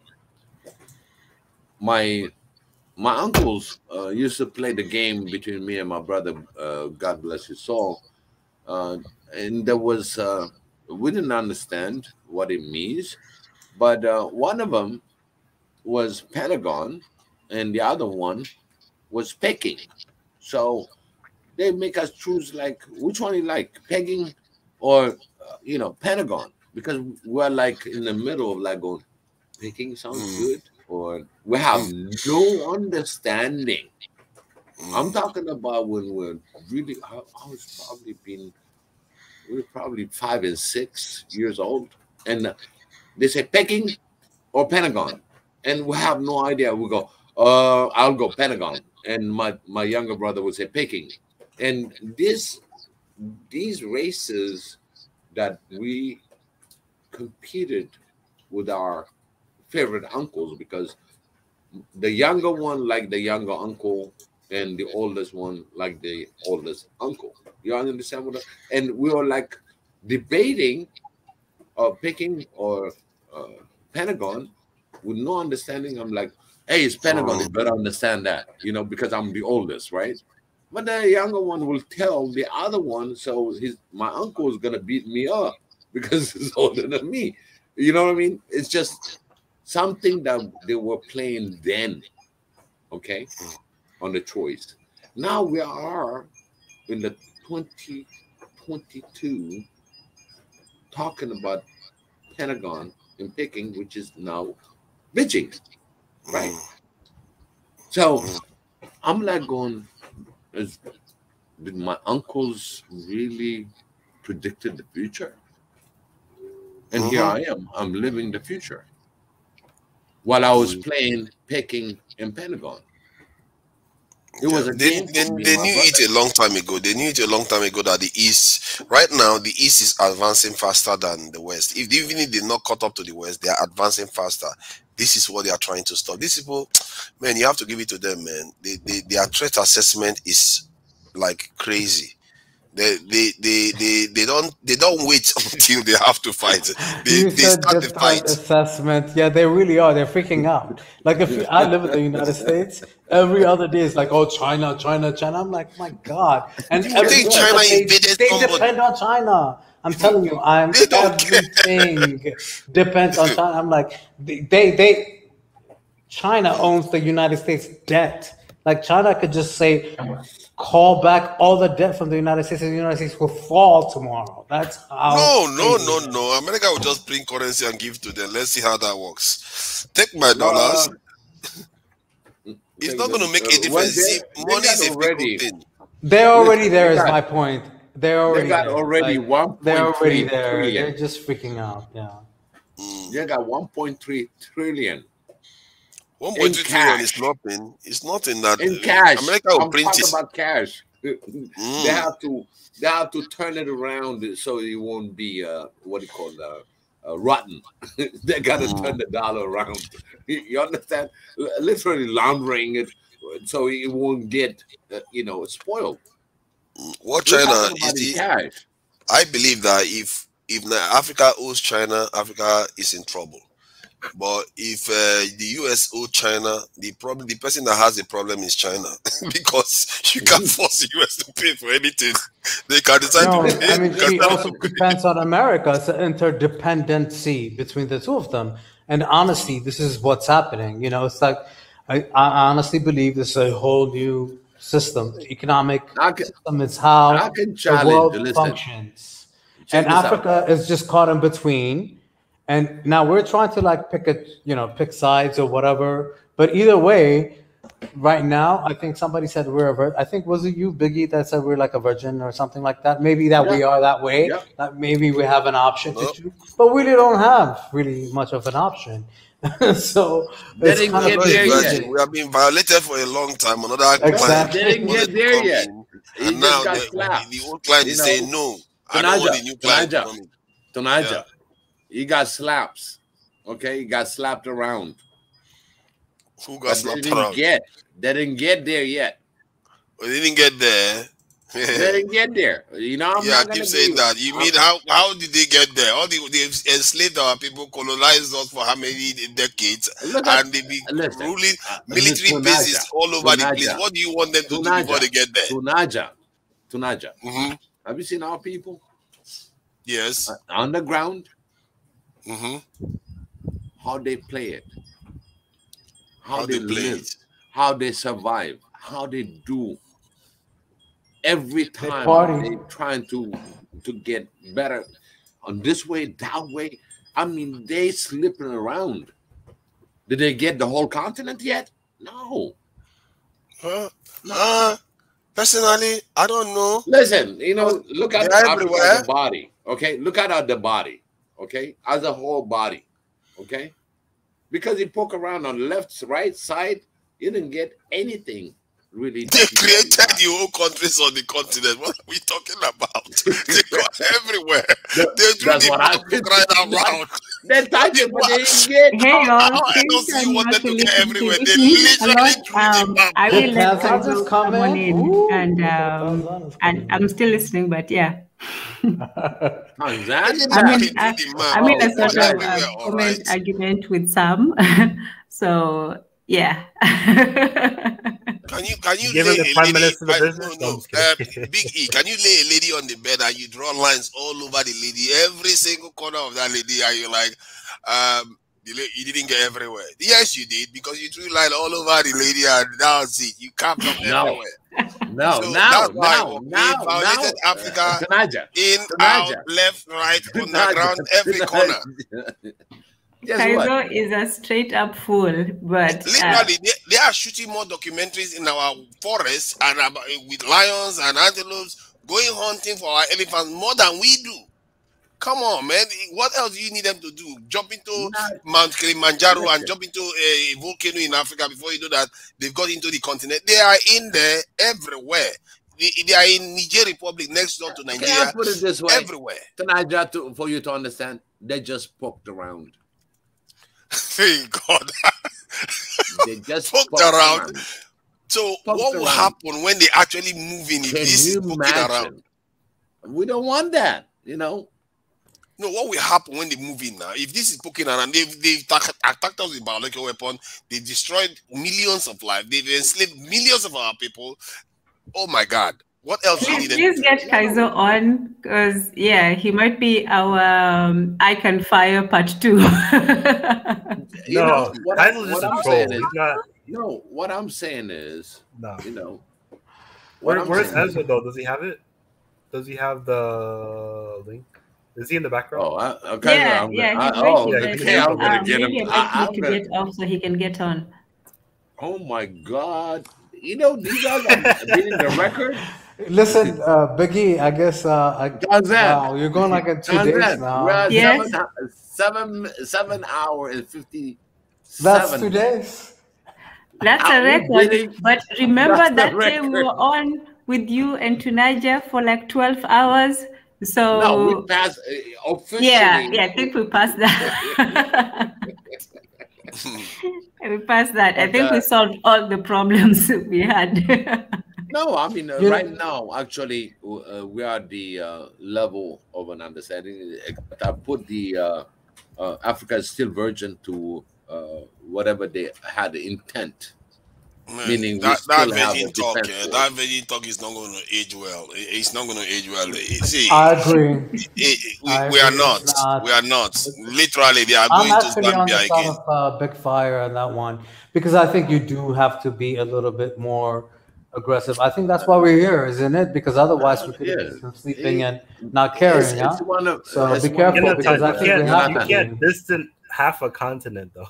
You can't distance almost half the continent. No, that's not the part I'm talking about. I know what you're saying, but I'm just saying people listen to this stuff and we wonder why they don't come on with us. When was the last time? Well, no, that's not absolutely. That's not what I'm saying. But that passion of understanding what Africa should be, I never I don't know. You see my comments. I've said it to the person on. I don't know if you were here yesterday when we were talking, and even today when I came in, that's exactly what I did. So no, I completely agree with you. I think it's almost a turnoff, you know. And I don't, even for me, I found it hilarious because it reminded me of like the 1990s. Growing up in the US, there used to be a TV show called Biggie. Do you remember that TV show that was like, it was crazy? It was it's like a talk show thing. They just fight all the time, and that's what kept people on. I forgot the name of the show, but it was crazy. And Dr. K is there talking about whether we have solved malaria. Is malaria you want to be solving when you are being invaded? Good luck with solving malaria problem. See, we need to really be focused on what the problem is. Like I said, we should be seeking partners. You know, since the West think that they're not going to help arm us right now, we will go and seek partner while we are building our own. To be fair, Africans can build it themselves. Nigeria had nuclear fissile materials up to weapons grade. We gave it up in 2018. Ghana gave up their whole reactor 2017 because they said they have to start using less enriched weaponized this plutonium. Can you believe that? African countries that had this type of technology, they gave them up. That said, the people that worked with those things are still alive today. So I can't never know even. What's going on behind the scenes. I can't even, because this just annoys me, irritates me, and we brag about trivial things. Like someone was trying to tell me about sports and entertainment. What does that mean? What does that matter? You have a few people, out there dancing and running around. What does that help everybody? No, we should be reaching for bigger things. So and Nigeria should be an example, by the way.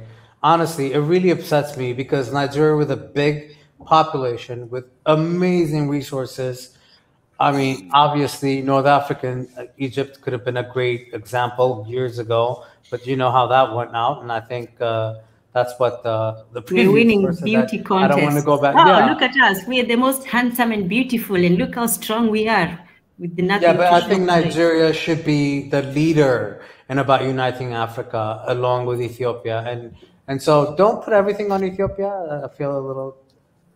I think Ethiopia should, because Ethiopia doesn't have a military base in their territory. Kenya, just like those ones, they are next. They are like almost like Djibouti, just that they have a bit more pride. But so do not. Wow, so you're compare us passing it on to us? Because we know if you do Djibouti. beat up, we will take it. I'm saying, We know we will take it. I'm being kind. Kenya has a massive British base. That the British will literally own lands in Kenya right now. So that concerns me a lot, because that's why I think Ethiopia is the linchpin in that region. It's the largest population, and it doesn't have any military bases on it. So it makes sense if they are good. And to be fair, the Chinese are working quite closely with Kenya, Ethiopia. So it's a matter of time. Let's hope that they are thinking in the lines that I'm thinking too. Nigeria has the potential too, but all bets are off. Let's see what happens in the next year. Depends on who becomes the president. The next president of Nigeria matters a lot to literally the continent. Literally, that's how important it is. But do you think that the people of Nigeria... Do you think if whoever the next president is going to stop all the Fulani attacks from the north? I think it depends on who. If you get the right person there, I've seen two people that I believe if they come in goodness, that country is going to see something else. And one of them is so revolutionary. That's in his way of thinking. I believe that guy, if he makes it in there, he's going to set Africa on a totally new path. Because he actually thinks from the point of view of the greater threat. And he sees Nigeria's place on the continent, and he understands how to actually get stuff done. This guy is a professor. He's been a senator, two-time governor. He's accomplished quite a lot in his time. He's invented things that he has actually made things, built industries and stuff like that. So he really knows stuff, and he's not very confrontational in terms of like seeking conflict for the sake of it. He always use smartness to... Well, that doesn't sound very good, because you need somebody who's more confrontational. When somebody's at your door and attacking your people, you really need somebody with more balls. The Chinese confrontational. The Chinese got what they want, didn't they? See, the tactics that you use, you have to outsmart your enemy to the point whereby they don't even know when they gave up power, because you know them so well. And this is kind of not them. I'm talking about the people who are attacking people and blowing up trains and all that. They've already reached the point of violence. He's going to clear those ones. And he's already said, he used the term massive recruitment into the military. That's the term he used himself. So he understands that. I will hope and see, but at this point, I really don't see how a small group of bandits or whoever can hold a whole country hostage for this long. And they can't even think of just arming the civilians. If the government can't do the job, then help the civilians, at least give them something to work with. You're just letting vulnerable people still walk around while the criminals are armed. I don't get it. Controlling our government. The US is controlling our government to their detriment. The US, we spent a long time saying we want to buy weapons to defeat the bandits from the US. And then after we bought it, the US said, you cannot use it because you're going to kill innocent people. When you do that, we are not going to sell the $1 billion weapon that we're about to sell to you again. So our government pulled back. See, the other day, LGBT people are protesting in Nigeria, and they are all guys and women. LGBT is like, what is that? We are not protesting for electricity, but we see LGBT people protesting in Nigeria. It's like, what is this? They make us accept things that it's not good for us, and our leader just take it and say, yes, sir, let's keep doing it so that you don't turn on us. I don't understand. But you boast about Afrobeats and Nollywood. See, that is what I was arguing with some in the comment section. This is not something to be proud of when people are doing big things and you're there. Oh, we are sports and entertainment, and that means nothing. That is nothing. See, the only thing that is just economical and entertainment. That period. That's all it is. Not superpower of anything. What gives you power is military. One thing, Tanaja, we've gone on the 8 hours, and I just want to those of you who want to keep up the chat, but at the same time, I don't want to wear out our comment that's going a little bit on the other side. But Thank you so much for everybody that's on the comment. Those that are really in the panel, you guys can chat, but at the same time, I need to end the session, and I want to do it with a great joy that those of you that joined us and stuck around with us for the last 8 hours. This is the record. That's So the Diaspora ridiculous. Talk, 8 hours. 8 hours. So it's almost pushing another 3/4. So I would have been on the 24 hours show, but at one point, even the people that's gonna listen to this YouTube, they're gonna be trying to find themselves. And one thing that I wish that I can go through the editing part where I can say, okay, this is the part where we talked about. This is the part that we talked about it. And it's one thing that I always thought of is that I want people to get involved, and at the same time, they don't have to listen through everything. But if I can really have a little stop time, yeah, and put it in a discussion, say, okay, we talked about agriculture this side. We talked about the diaspora involvement in this side, and everybody can pick their line of the interest of listening to the discussion. It will be great. And I've seen it on a different YouTube channel that they have the transcript and all that put together, and people can read and have interest. But one thing that I want to leave everybody on this panel, and those that are supporting us, that are subscribing for us, and people that really put the like on it, and like Pi, of course, Sam, and Johnny Johnson, Dr. K is there right now, pretty much joining us. And at the same time, I want to say to those like Sanu T, that really put her voice, and I Can Fire, you have great points, and at the same time, we need to make sure that this thing goes across the continent to our African brothers and sisters, to make sure that we follow your way of putting things together. We love you, we care for you. Keep on joining us, because you know what, you bring great points, and they might be controversial. There might be something that we can argue about it, and at the same time, we can value the time that you spend with us, because this is about one Africa. And those of you that, like Sam is always there, like I said, your comment, you're really putting the effort into this conversation, or call it dialogues, and at the same time, you're still hiding. We still invite you. I miss my Red Sea. I didn't say much about Red Sea, but the Red Sea is a person that I really want to see in this comment. And unfortunately, today it was a lot of fluid conversation, and at the same time, I cannot pick on the comment section, because there was a heated kind of conversation that was going on the side from outside the topic that we're taking. But let's get involved and stick to the topics, and give all your effort into this one Africa, because we got to be unite ourselves to begin with, in this panel, in this commentators, the one that's going to be putting their effort to listen. If we're not one, how can you expect to have the rest of Africa to be one?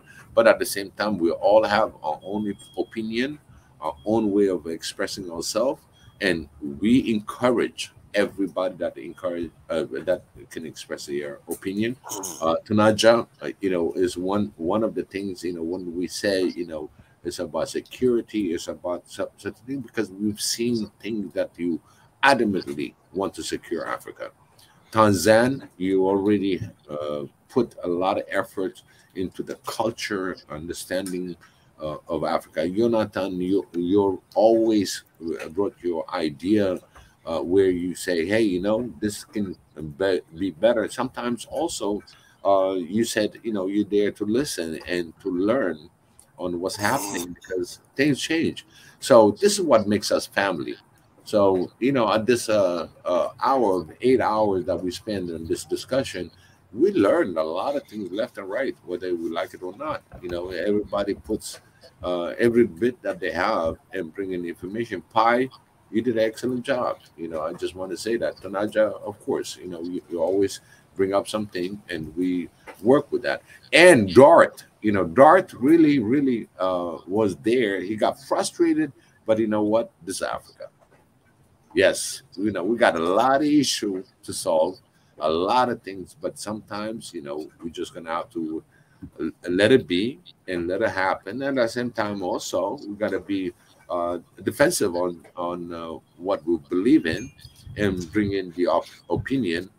Please do not insult the person. You know, that's all what I would say on that part, because we got to respect each other. You know, we're all ambassadors. I told you all, we're all ambassadors when it comes to Africa, because we represent.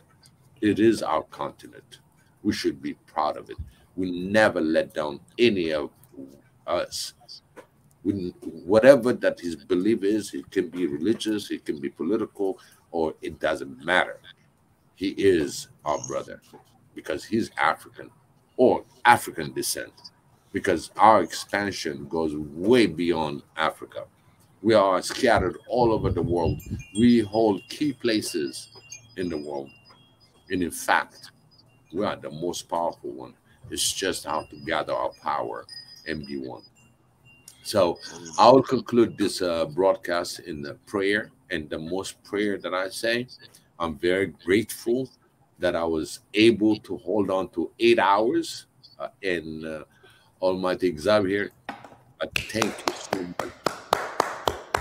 Yes, indeed. Excellent job. I concur. You were looking at us like that. These guys are still going when you put on your I would like to say that Tanzania is never squeamish about a bit of genocide here and there, and that people should report about that. She's not squeamish about that here and there. She supported Aka Fire. We were discussing stuff the other day. She supported, yeah, it's okay. Let's go for it. Let's go for it. So. Yeah, I do like that speech. It reminds me of a North Korean military general, a female. Man, I've never seen a woman that scary before. And, so, wow, I don't know how to take that. I'm gonna have to look that one up. I'm looking it up now. That woman hated America with a vengeance, and man, I've never seen anything like that. With that woman's eyes, I can tell you, American people will look at it like, no, we are not going there. That's not a good look. That's not a good sign. Or this boy, we're going to fight to the death. So yeah, I like that kind of this thing. But you know, for me, I like to take the Chinese route. Oh, Mondatezi is here. Mondatezi is here. He's gonna make good Chinese. He's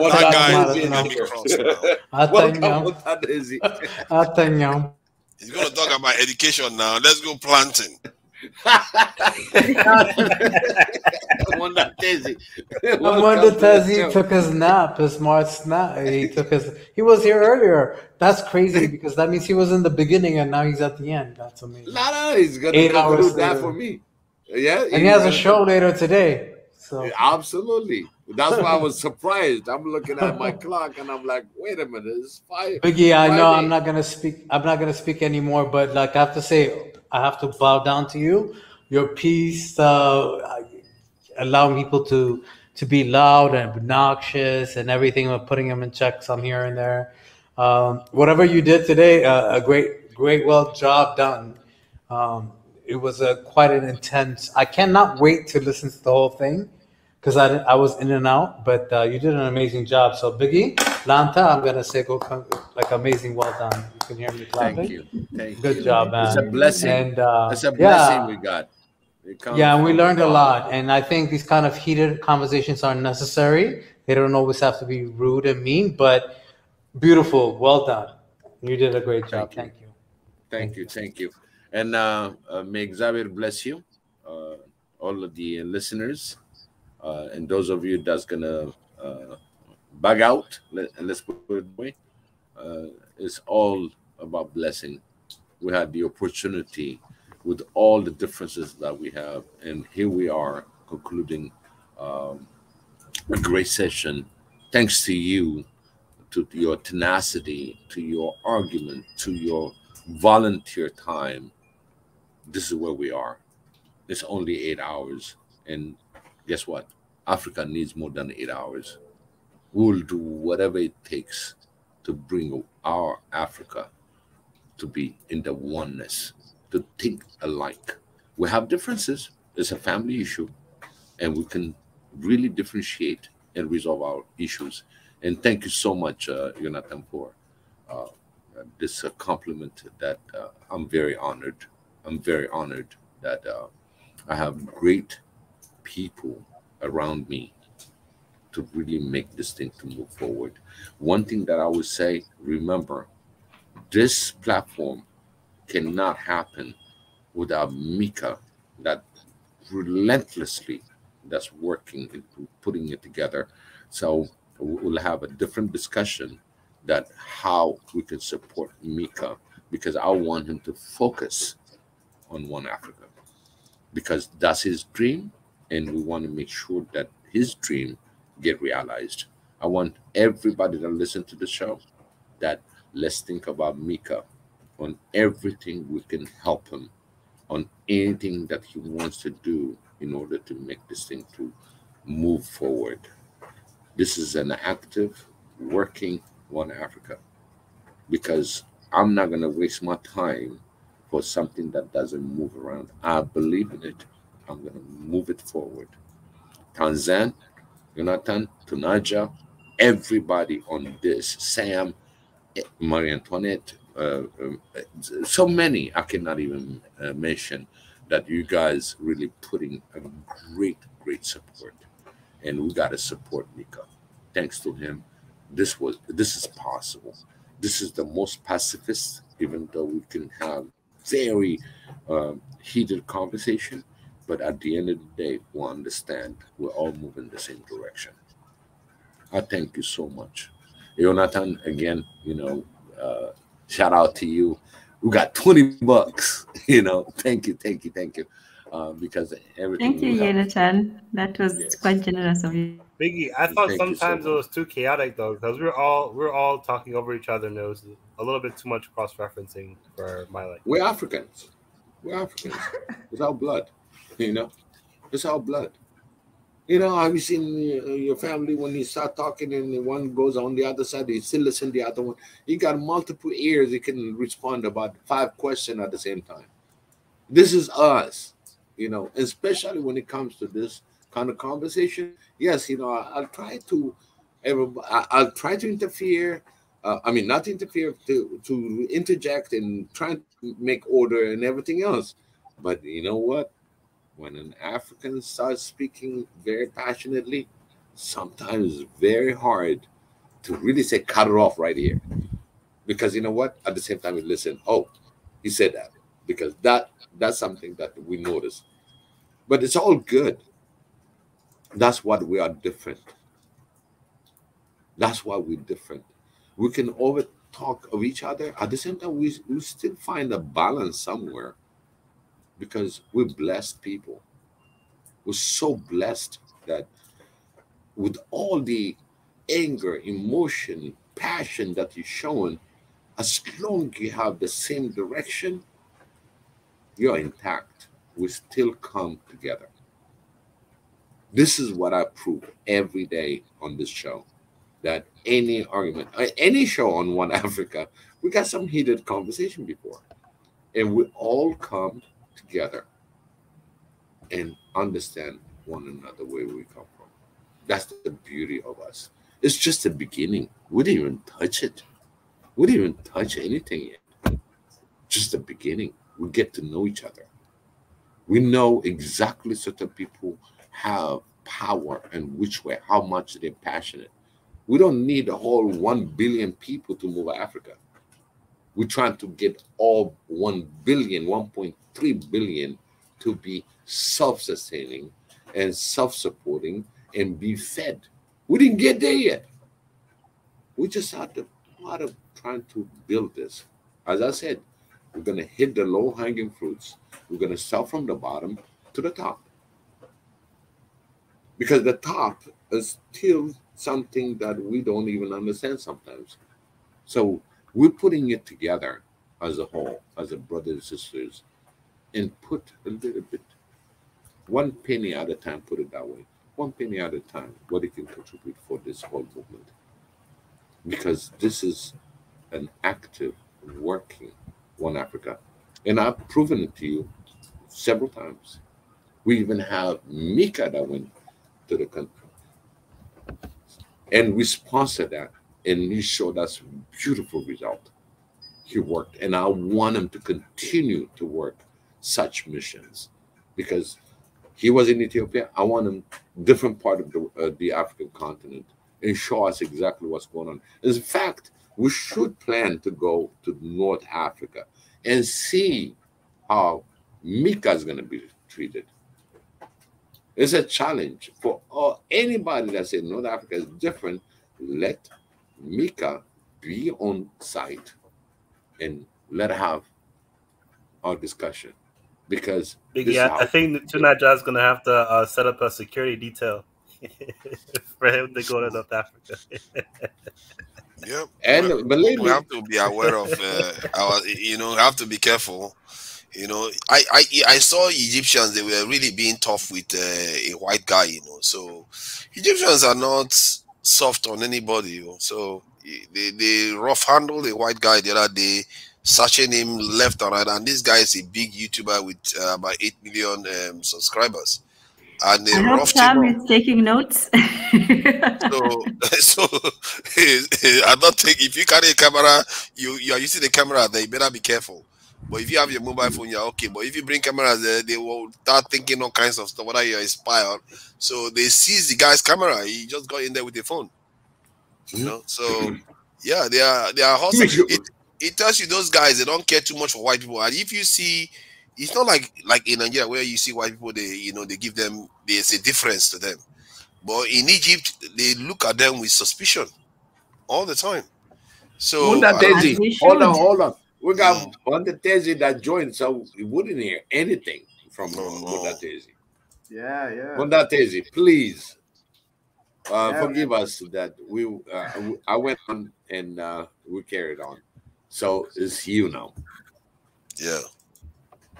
Yeah, I just want to thank you, my brother Biggie, for a glorious stream for 8 hours or something.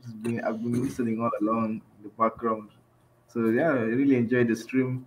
When it comes, I saw the video of the food guy who was harassed in Egypt. Yeah, but Egypt. The problem with countries like Egypt, yes, they have this. I saw a very shocking statistic that when it comes to healthcare, they are like, Nigeria has better healthcare than Egypt. so it's like, that's shocking statistic. It's not very healthy when you can get shot down in the middle of the street. Yeah, but healthcare services, Nigeria has actually better healthcare services than Egypt. Wow. Egypt is basically a third world country then, and no, but they are really, and it's very interesting. I think it would be nice somebody goes up there, because some of the impression many people have of Egyptians may be dispelled, and many are North African countries, if we actually go there. So I'm looking to even talk to some of them, because I think this mystery has been there for quite a long time. And I don't call it a mystery. Obviously, some of them don't see themselves fully as, part of Sub-Saharan Africa. But it's not as ingrained as we think. They are bordering nations. They waver. It's what they do. It's what bordering nations do. So we have to cut them that slack. And what else do you expect them to do? It's up to us to do our due diligence. Ethiopia needs to be strong. Nigeria needs to be strong. South African countries need to be strong. If we are strong, the strength of the continent will come from within, and then they would follow in line. They're already in the African Union. It doesn't take a lot to bring them on side. It doesn't. It really doesn't. Remember now. If you take Egypt, Sudan, Ethiopia, Eritrea, Ethiopia, Djibouti, and the rest of the Somalia, we are in the most important strategical point in the world. That corner is the most important corridor for the enemy, and as well what they call the spies. Africa, more than the Atlantic side and the Mediterranean side, should protect the one that comes in through the Indian Ocean, through the Red Sea. That's the most important, the strategical place, and that the world will die to have a position, especially the high power. Because if you notice, Djibouti is running out of space with all this military presence. Why? Yeah. Because everybody wants to secure their goods. Anything Chinese that goes there, guess what? You got a whole Chinese convoy that's going to be there. You want the Americans, and they got the Americans. You got the Europeans, yeah, you got the Europe. It's just becoming a military base. If you look at it, why are they all there? Djibouti is not a country anymore. Let's face it, it's not a country anymore. It's a kind of satellite state now of superpowers. And they decided that, when Djibouti, I was talking to somebody wow, from and you were comparing us to them? Wow. No. See, no, it's not the same. To be fair, it's not the same as Kenya. Because come on, Djibouti is on a different level, man. This is buy one get one free state we are talking about here. And the guy was talking about how they have a military. I'm like, what kind of military? The foreign soldiers are more than you in your country. What are you going to do with that? Yeah. You can't do anything in that country without taking permission from Americans or the French and all the other. I can't even count how many bases they have. And I don't know. I think what is going on there, the only thing that can get them out of there is if one African country become nuclear and say, you know what, all of you out. That's the only thing that will get them out of there. Now you're coming to another discussion. You be like, okay, if you don't leave, that's why all it takes is one missile there and it's on my continent. Bye-bye. Yeah, you remember that? I just said, it's only one nation of the country. Yeah, if one nation just gets it, the other nations will have a backbone suddenly and they all they'll arm themselves and okay, all of you start pack your load. You need to leave now, leave the continent. And that is what we need. And you see now, a strategy is beginning to show. If one nation becomes nuclear, it will be easy to get all these forces out. Because they can't force us to remain behind and to stay on the continent. They can't intimidate us that they can stay in there. This is what they are doing. Our leaders are calling them in because we don't have any way of repelling them. That's the strategy. Go nuclear and ask them to leave. Okay.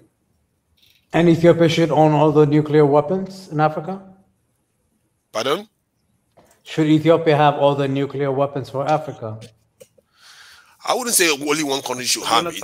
I would say Nigeria should have. I know. I said I wasn't going to say anything, but I can't help it because. But Ethiopia should, because Ethiopia is in a strategic location, and Ethiopia should. They are in a strategic location in that horn of Africa location that is very. I couldn't help myself with that question. I'm sorry. I apologize. I said I was not going to say another word.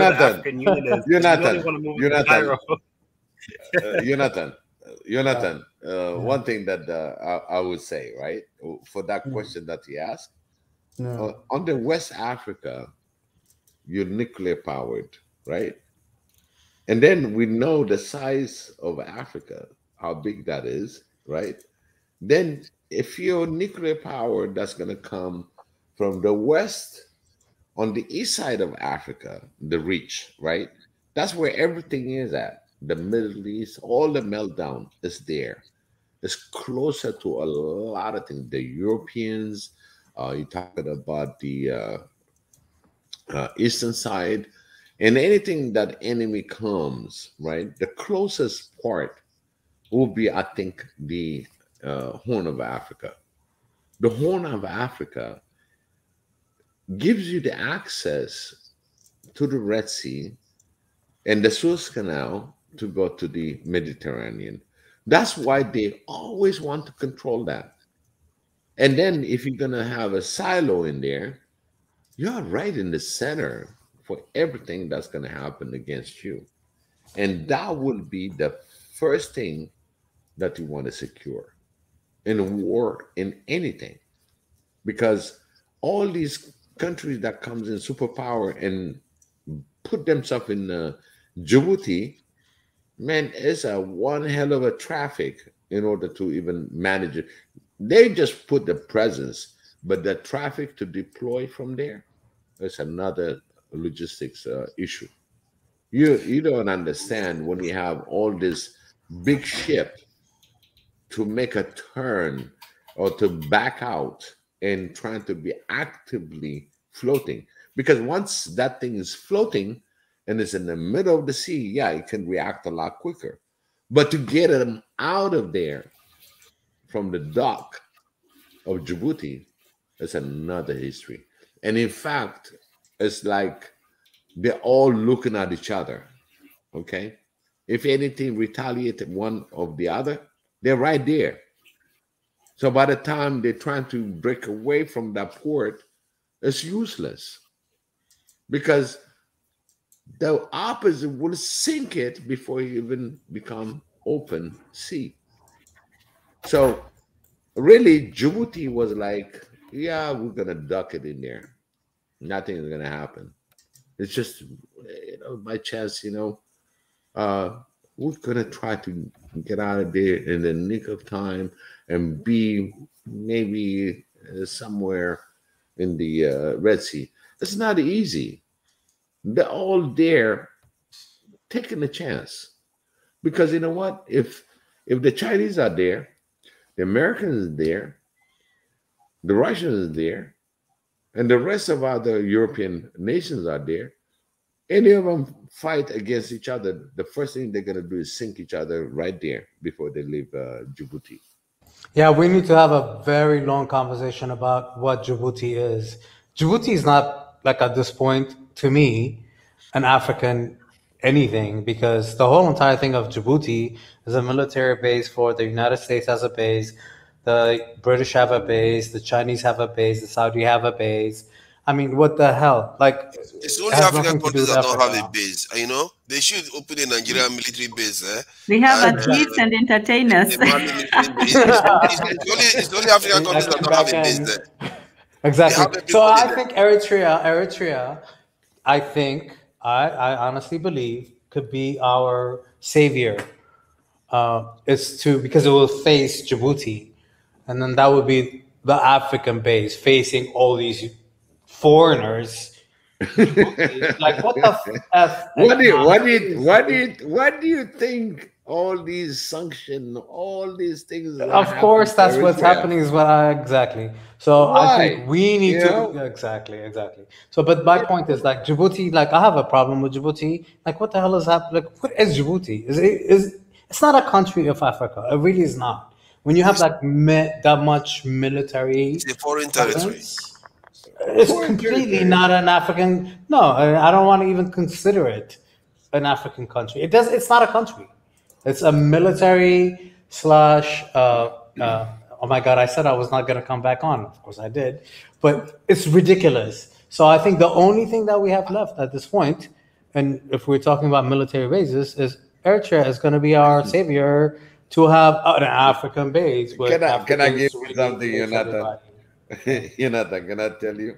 It's the military parking lot. The military what? Parking lot. Exactly. And you know what? Like the Chinese one, have you seen what it looks like? It does not make sense. It's insanity. It doesn't. It's a parking lot. It is a parking lot. Supermarket for military bases. And they're all facing each other. Out all the space, and now they are looking for Somaliland for more military bases. See, that region, they need to stop it. And this is why Djibouti should be kicked out of the AU, is what I say. Look at Eritrea and look at where Djibouti is. It's Somalia, Ethiopia. Ethiopia is a powerful country locked out of the sea. by Djibouti, by Eritrea, and Somalia. Ethiopia's population is greater than Eritrea, Djibouti, Somalia, South Sudan put together, even including if I'm not mistaken, you can add Kenya and yet and Tanzania. Yeah, exactly, on that, Kenya, and yet they locked Ethiopia out of the sea. It tells you that what you see there is deliberate. All the powers you see, Eritrea has that much power without them trying to defang it, because they know that Eritrea needs to be that strong to keep Ethiopia out of the sea. That is what they are doing. These people are very, very clever. And before, I used to think that Eritrea's power just emerged like that, but they let it remain strong because they know they need it to be that strong to keep Ethiopia from the sea, because Ethiopia is the country that is going to make a bigger difference.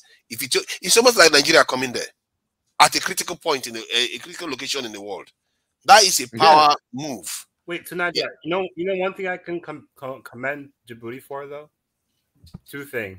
One, TPLF can invade them; they will get destroyed.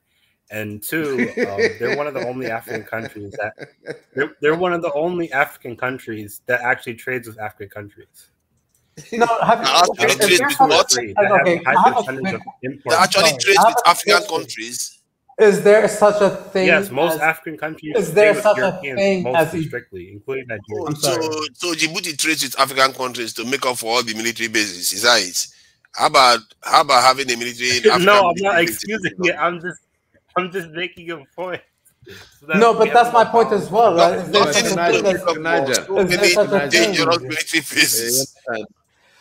there such a thing as a Djibouti people? Is that even human? Like, is that even a society? No, the Somalia is not. Is my point. That always was either part of Somalia or whatever you want to call it. It's not even a thing. It's not a people. And Afar and Somali people. You know. There's no such thing. It's a combination. It's the French or the Italians or somebody. Yeah, it's ridiculous. It's including Ethiopia. Before you know now, a Djibouti person will come here and say Djibouti is a virgin.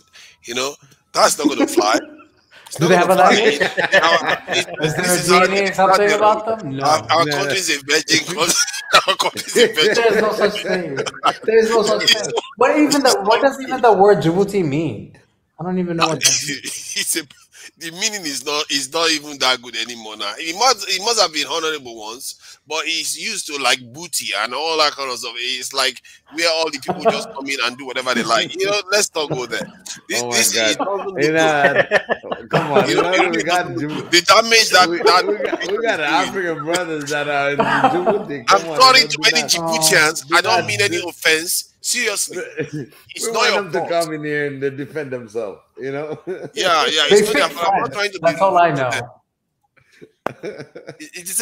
Kenya has a gigantic military base in their country. Every day they are trying to sue the British. They are fighting for immunity here and there and all the rest. They are just. It's like, what are you doing there in the first place? Tell them to leave. Why are they in your country?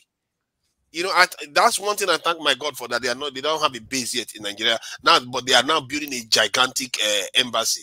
And you know what? They put the embassy right next to the ocean. I was like, hey, goodness, they could easily pack a submarine there and would not even have a clue. This kind of stuff our leaders do, they don't think. Americans are looking to build a gigantic embassy in Lagos. It's a semi-military base they're trying to put through the back door, and our Nigerians are just watching it happen. We have to be careful, man. There's a lot. I think it's past being careful now. Let's just hope that we are lucky enough to have time to thwart these people, because their enemies are also trying to frustrate them. Because this thing that is happening, they plan this thing so well ahead that it looks like we are just catching up at the wrong time. We are at the tail end of the move that they are already making. This so-called Great Reset is about that. Tanaja, Djibouti, do you know Djibouti was part of Ethiopia? Am I surprised? Look at where it's located now. Everything. Let me give you a history. The history was, Djibouti, you know, really is a no-man land at the time. It's all about, you know, people that are from Afar, Isa, and Ethiopia, part of the Afar society. And at the same time, we got the Somali that really occupied the land under Ethiopia. So King Menelik, he agreed with the French to lease Djibouti, okay, for them to have an access through Djibouti, because remember now, during Menelik time, Eritrea was colonized by Italians, so she never had the access to the water, but she has access to the water through Djibouti to begin with, because Djibouti was part of Ethiopia.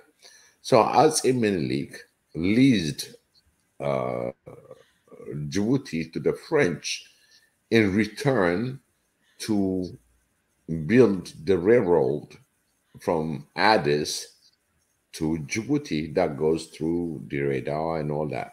Okay, the Brazil, all these other little villages, and goes to Djibouti. At the end of that, when the 99 years lease was over, that's when the Derg didn't really anticipate to hold on to Djibouti. Rather, they kind of had basically his hand is tied into really not to fight the independence of Djibouti, because the people in Djibouti is like, oh, wait a minute, you lease us for 99 years, we had the opportunity to declare independence, even though the guy that's going to be in the leadership, the cousin that's leading Djibouti, is the Ethiopian cousin that he has on the other side. So right there in the transaction, Ethiopia lost Djibouti. Wow. Once the 99 years is over, Djibouti declared independence. You understand? Even though it was even though we have the relationship that Djibouti never lost with the Ethiopian benefits, and as well having the French coverage, the Djibouti people that lived in Djibouti, they said, hey, you know what? After all, we can declare independence. And they did, while Mengistu is fighting the Eritrean war. So all his finances are really to put in line and fight to bring in Djibouti after 99 years. That's where he lost it. He lost a whole, the way they said, when you have something under your arm, and then when you reach out to grab something on top, you lose whatever that you have under your arm. Let's put it like a baguette. You see the kind of, that Menelik guy, if he wasn't dead, I probably would recommend, I don't want to be rude, let me forget about that. You see, what he did, the only access a country has to the sea, you sell it, you loan it out. Was he under gunpoint? What kind of decision is that? Because Djibouti was still open to Ethiopia. Oh, okay. It was still. Okay, even if they loaned it out to the French, and he never saw the danger that on the water side. Okay, I think a lot of the stuff that you guys are not really talking about is the Suez Canal. So before that, what Europeans I'm talking about even slavery time, we're not talking that long, there was no Suez Canal. I thought about so that. So they had to go all around Africa to get to India. Yeah. Which is on the other end.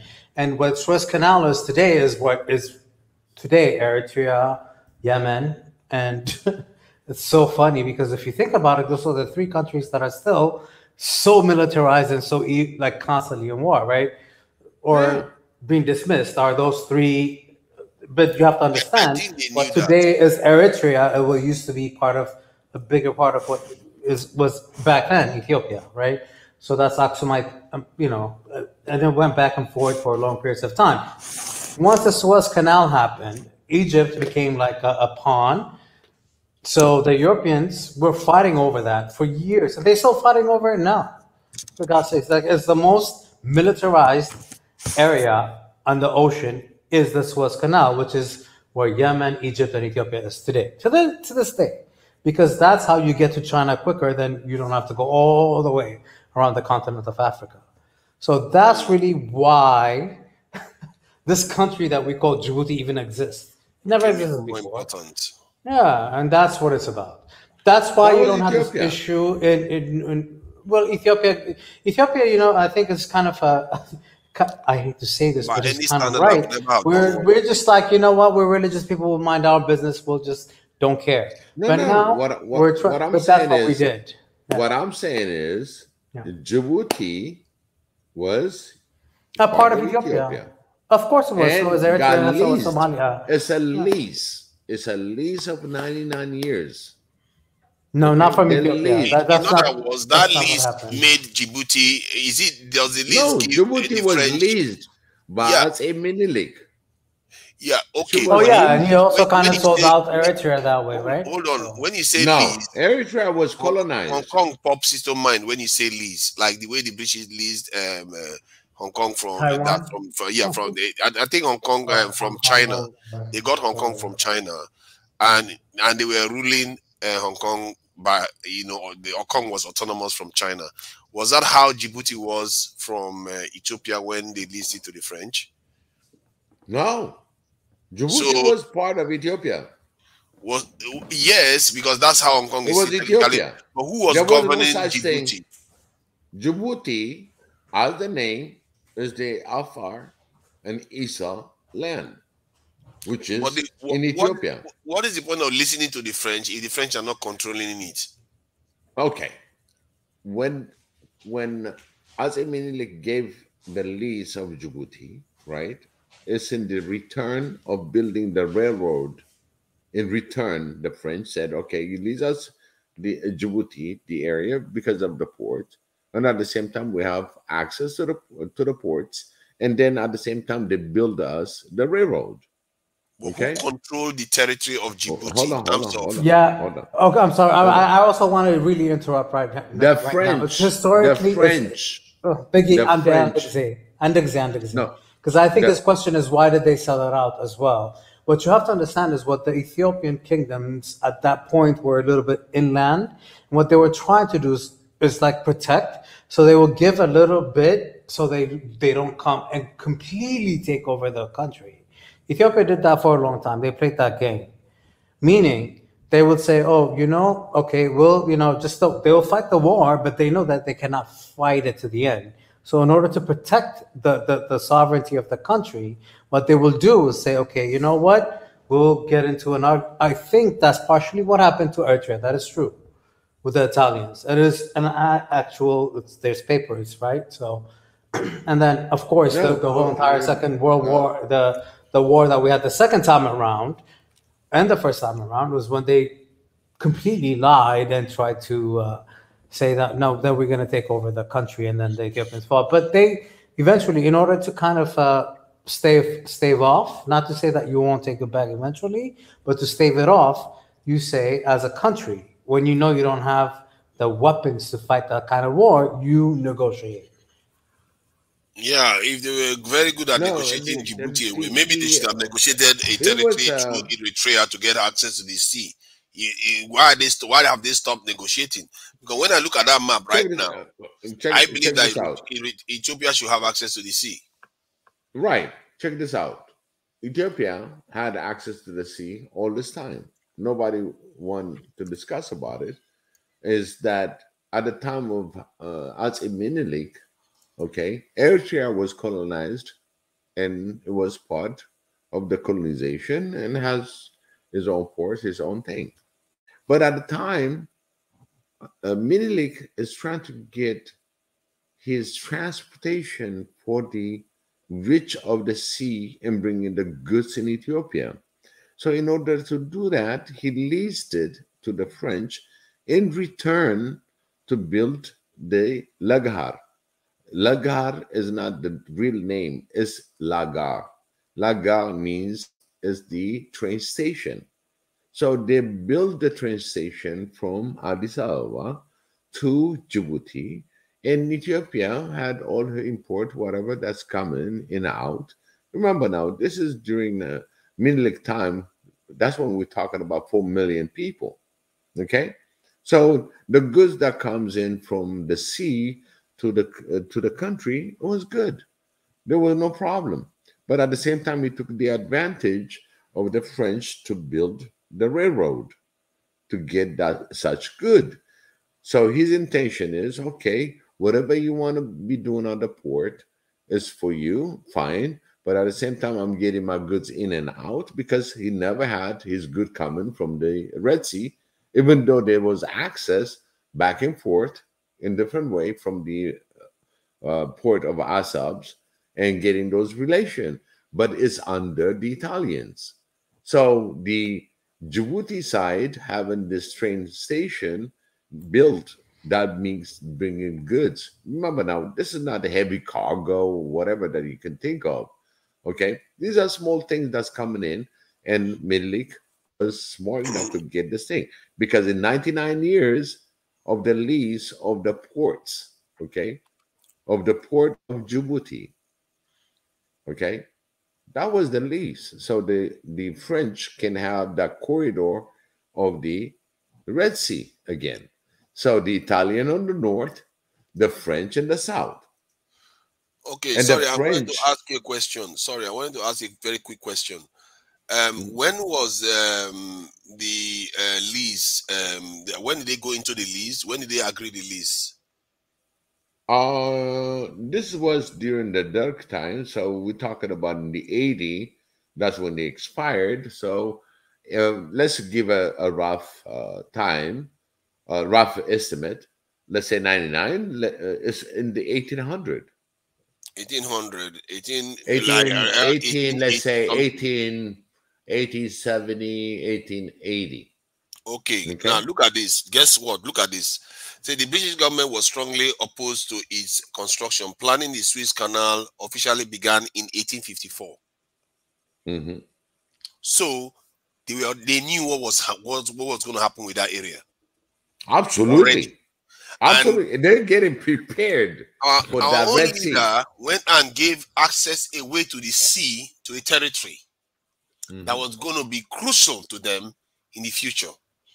Didn't see it coming. Yep. You see, this is the kind of calamity. But he was smart, though.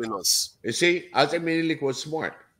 He wants to have a clear access to the sea using a railroad that was built by a foreign entity. He was using them. The only problem is the Ethiopians didn't keep it going, like Azam Menelik tried to maintain healthy relationship with his people in Djibouti. He leased the port, and he did not lease the people. You see, that's the difference. See, because the people he gave control over the territory knew exactly what they were doing. They empowered the people so that they can get independence from. They were fighting under. They were underneath fighting military bases. Remember now, this was something that was long in the planning. They knew exactly what they were doing. Remember, all the governors, all the people that was running Djibouti were still running Djibouti as governors from Ethiopia. The French has the lease of the ports. Do you understand? And Djibouti, and that would be considered the Djibouti territory. But the governors, that's why we're still having a problem to differentiate the Ethiopian born running Djibouti. It is allowed. After World War II, what they did is eventually Italy said, okay, we're out. They really were kicked out. So Italy at the time had what you consider all the east coast of Africa. Italy. I'm talking about I'm not talking about Djibouti right now. Yeah, the French had that. And after World War II, what happened is Ethiopia got its independence back, right? And then Ethiopia and Eritrea, of course, became one country, which they were in the beginning. Djibouti stayed French. And then eastern part of actually, certain part of it became British. It used to be Italian, which is Somaliland. today. But so they were just playing games, man. They were like playing checkers. They knew what's going on in that Red Sea. If it was not for the Suez Canal that's going to be built, or the connection from the Red Sea to the Mediterranean, let's say the Suez Canal didn't happen, do you think the French is going to be interested into building your railroad station? Of course not. And not. See, what are it's the leaders? I thought you were going to save us from Tunaja's all night, because he's not human, you know that. He can go on for 2 days. No, but this is very interesting though. And we are because I look at the map. When I look at the map of East Africa, I said, forgot you were here, by the way. This thing better. He wanted to keep it under I'm control. so glad you're here. He couldn't have constructed it better. Actually, I'm going to call for Mondatezi. Because the shape of East Africa today was planned a long time ago. And when I look at that map, and I thought, because I always say Eritrea is the best military sub-Saharan Africa, but I kept asking myself, why did they allow Eritrea to be that strong when all the other nations are weak? And you look at Ethiopia and you say, okay, it's important for Eritrea to be strong, otherwise Ethiopia will make it to the sea. And then you see Djibouti, and it's good to actually hear the story behind the creation of Djibouti. This is something that they saw coming and they planned it, and they just run cycles around us. It's scary. They run cycles around us. We don't even have a clue what is going on. Decades ahead of us. And actually, Tunaja, when you're talking about security, all right, when you're talking about defense, that's where every part of Africa should flow and have military base, African, Nigerian base, we're talking about Tanzanian, Kenyan base, all of them should be at that corner. Exactly. Let's see what Djibouti is going to say. You're not going to have us after you've been having the whole world over. No, there is no country. You don't even have to be in Djibouti. It's not a country. No, I would like to crowd Djibouti out. Let's all keep. It's not a country. Shuffling each other by the coast, and Nigerian soldiers fighting for space with the American soldiers. Let's see when they'll get tired and leave. Tanaja, just having you ever heard the gun of Navarone, right? Yeah, I think I've heard of that actually. I don't know. They're like on up in the mountain, and nobody can cross that. Coming in through the sea, and you be any ship that comes, any fighting ship comes across, those guns will reach them when they get so much closer to get it. So nobody could have passed that until it got really blown by US. They had those dirty dozens that went out there and blew up that whole cannon. But again, imagine now Nigeria is going to say it's a point of interest because I want to be close to the Red Sea, right? Now you got the Egyptian territory, and then now you got on the Ethiopian side that's going to be joined to the Assad, and you put all your military in there, okay? You got Ghana that's going to say, oh yeah, I'm interested too. I'm going to put next to Nigeria. Basically forming a little Africa. That would be so cool. You know what I'm saying? That would be so cool. In there. Yeah, if any of them can defend their own territories, where are they having time to start coming to East Africa? They barely can defend the Sahel. Maybe they should start something out in Sahel first. But what I'm saying, just imagine what we're inviting. What we're inviting in that region is the whole Africa to maintain a healthy, well-balanced power. Because you have Nigeria, you got think about it. You have the way they built the military in the Djibouti area. Okay, now you're just gonna go on the north side, in the Afar side, and you're gonna start building other military the same way, but this time it's Africans. So all the African military with all their mighty power, and then you are in the corridor along with the Eritrea. Think about what kind of shift of power balance would be. Yeah, if we can even move, African countries are just standing still like a deer caught in the headlight right now.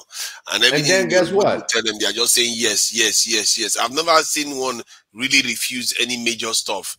You know, they just, man, it's really scary. And Tanaja, on Mm. top of that, I'm gonna give you the way you have your navy on the west side. Now you're right in the Red Sea.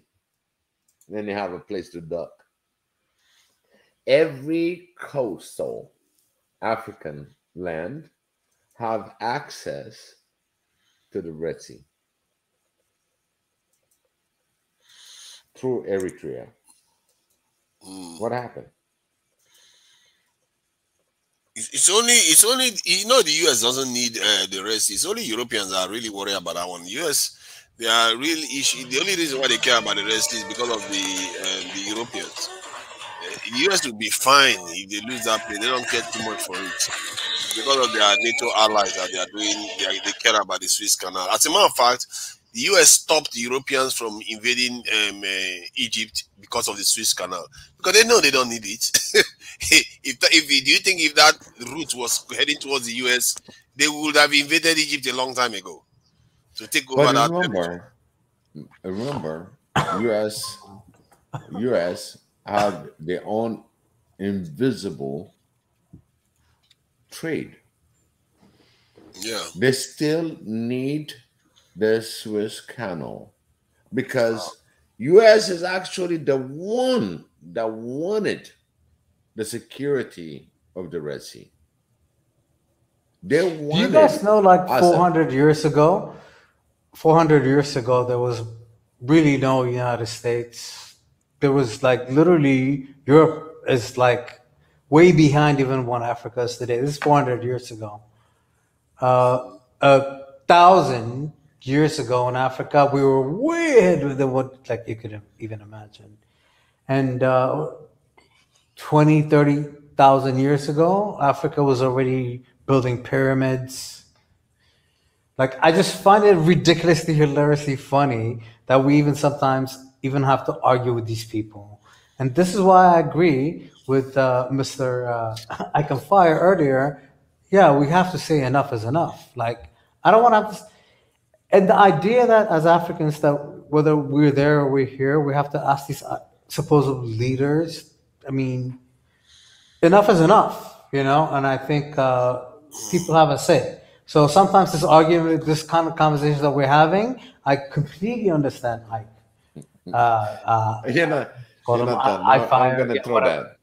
But yeah, like honestly, like I get it because I am feeling like that. Like, oh my God, this is ridiculous. Listen, you know, and so I don't want to talk about the past so much. Is No, what no, I'm trying no, to say. no. What I love I'm the saying history, is, and we can go on about that. But just this is not what we're dealing with today. So yeah, just I give think that we you, need to an like idea. move on. Yeah. Yeah, Jonathan, just give Yeah. you the idea.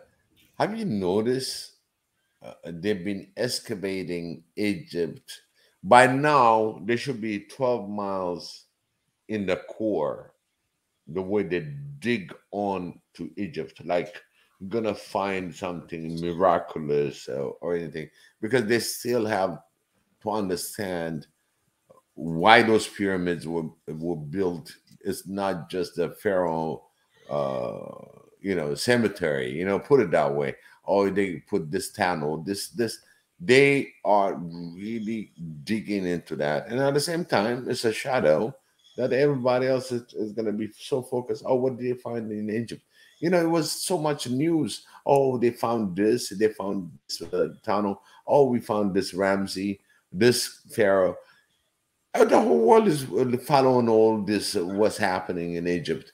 But at the same time, they're protecting the hell out of that Suez Canal when it was getting built. People were like fascinated what is being found in Egypt and what is being going on when you are separating the whole continent. Literally, they separated the continent.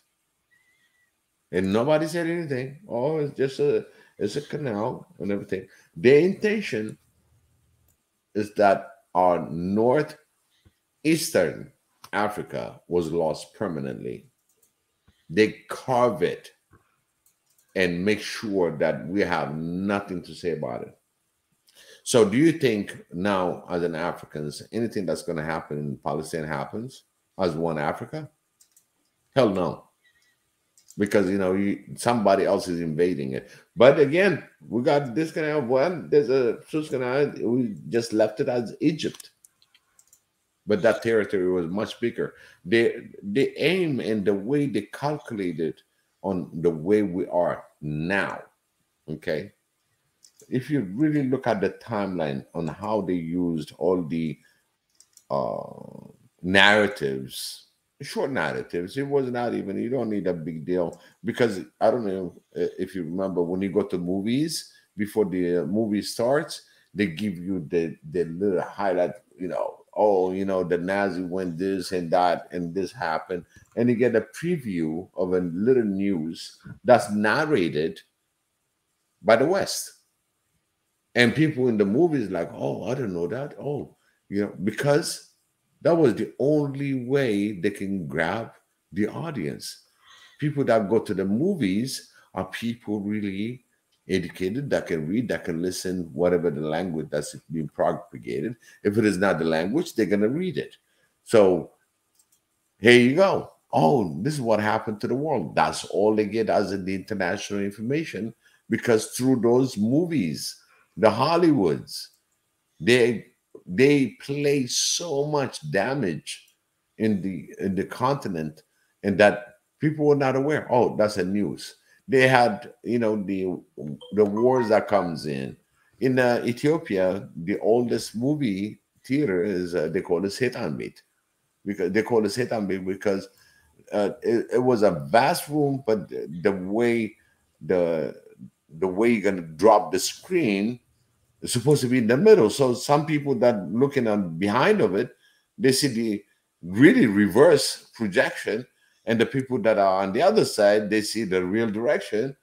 And then a swift little wind went, the whole silver screen started shaking, and they called it the devil house. Okay, set ambit, that's what it means, because they didn't know any different. But they put all these narrative things to really kill the understanding what's going on really next to your neighbor. So everybody took that news seriously. Oh, this is what happened. Oh, this is what is going on in the world. But it has nothing in relation to the actual country. It's just a propaganda. So imagine they started then and they never stopped. And at the same time, look at the narrative. Right now, I'm getting robbed blind. They're robbing me. I'm looking at intellectually, reading it, seeing it, and I'm going to say enough is enough. But is my voice enough? No. The narrative really go over me, and every Africans that sees it, we're out of breath. We get so frustrated and so disgusted as diaspora, look at what's going on, and we're not doing anything about it. And this is where the platform starts on One Africa, to do something about it. This is how I feel. This is my opinion, and this is what I've seen in my lifetime experience, how we've been played, and how I'm not about revenge. I'm about to set the record straight. It's not revenge. We got to get our record straight. If every country in Africa put their record straight, there's a truth enough. You don't have to blame anybody. It's just getting the records straight. If we can be able to do that together, we'll go on another level. Our record are not straight. They're very ambiguous. We're going to take this side, that side, but the record, the truth is there, and it's lining the truth, and fight with all our hearts, with all our mind, with all our emotion, to put our front and say, this is what happened. This is what we need back. We're talking about our artifacts, our knowledge that's been stolen, our people that's been stolen. We want to have reparation as a whole Africa. There's a damage done to Africa. And we're not going to play dumb because you're still coming to get my resource. This is where I'm going to stop you. No more of that.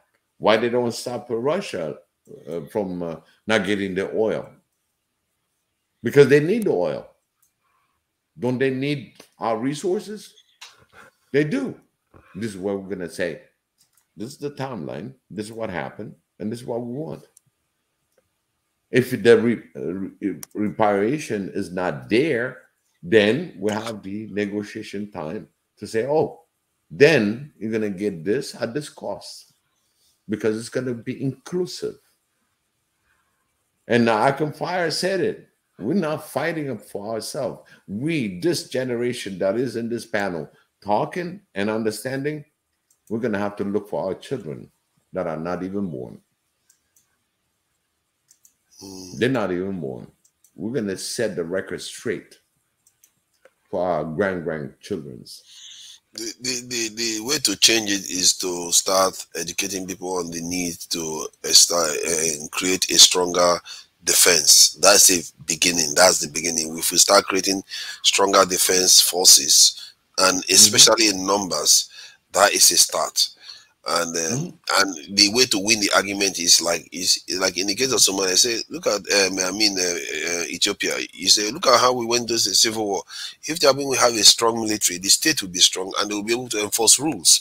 You will not have that kind of situation whereby you have people integrate, just go and take over one thing. They will ask for trouble. You can't see that kind of stuff cannot happen in America because they have a strong state and the military is big and strong. If one side decides to misbehave, the other side of the military will just go and crush it overnight.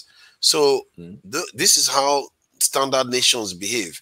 The ratio between the people and the citizens tend to be around 100, one soldier to 100 citizens, one soldier to 50. I think the UN required it to be one soldier to 50 people or something like that. But Africa is taking it to a totally different level. Africa is one soldier in Nigeria to over 1,000 citizens. Ghana is almost one soldier to 2,000 citizens.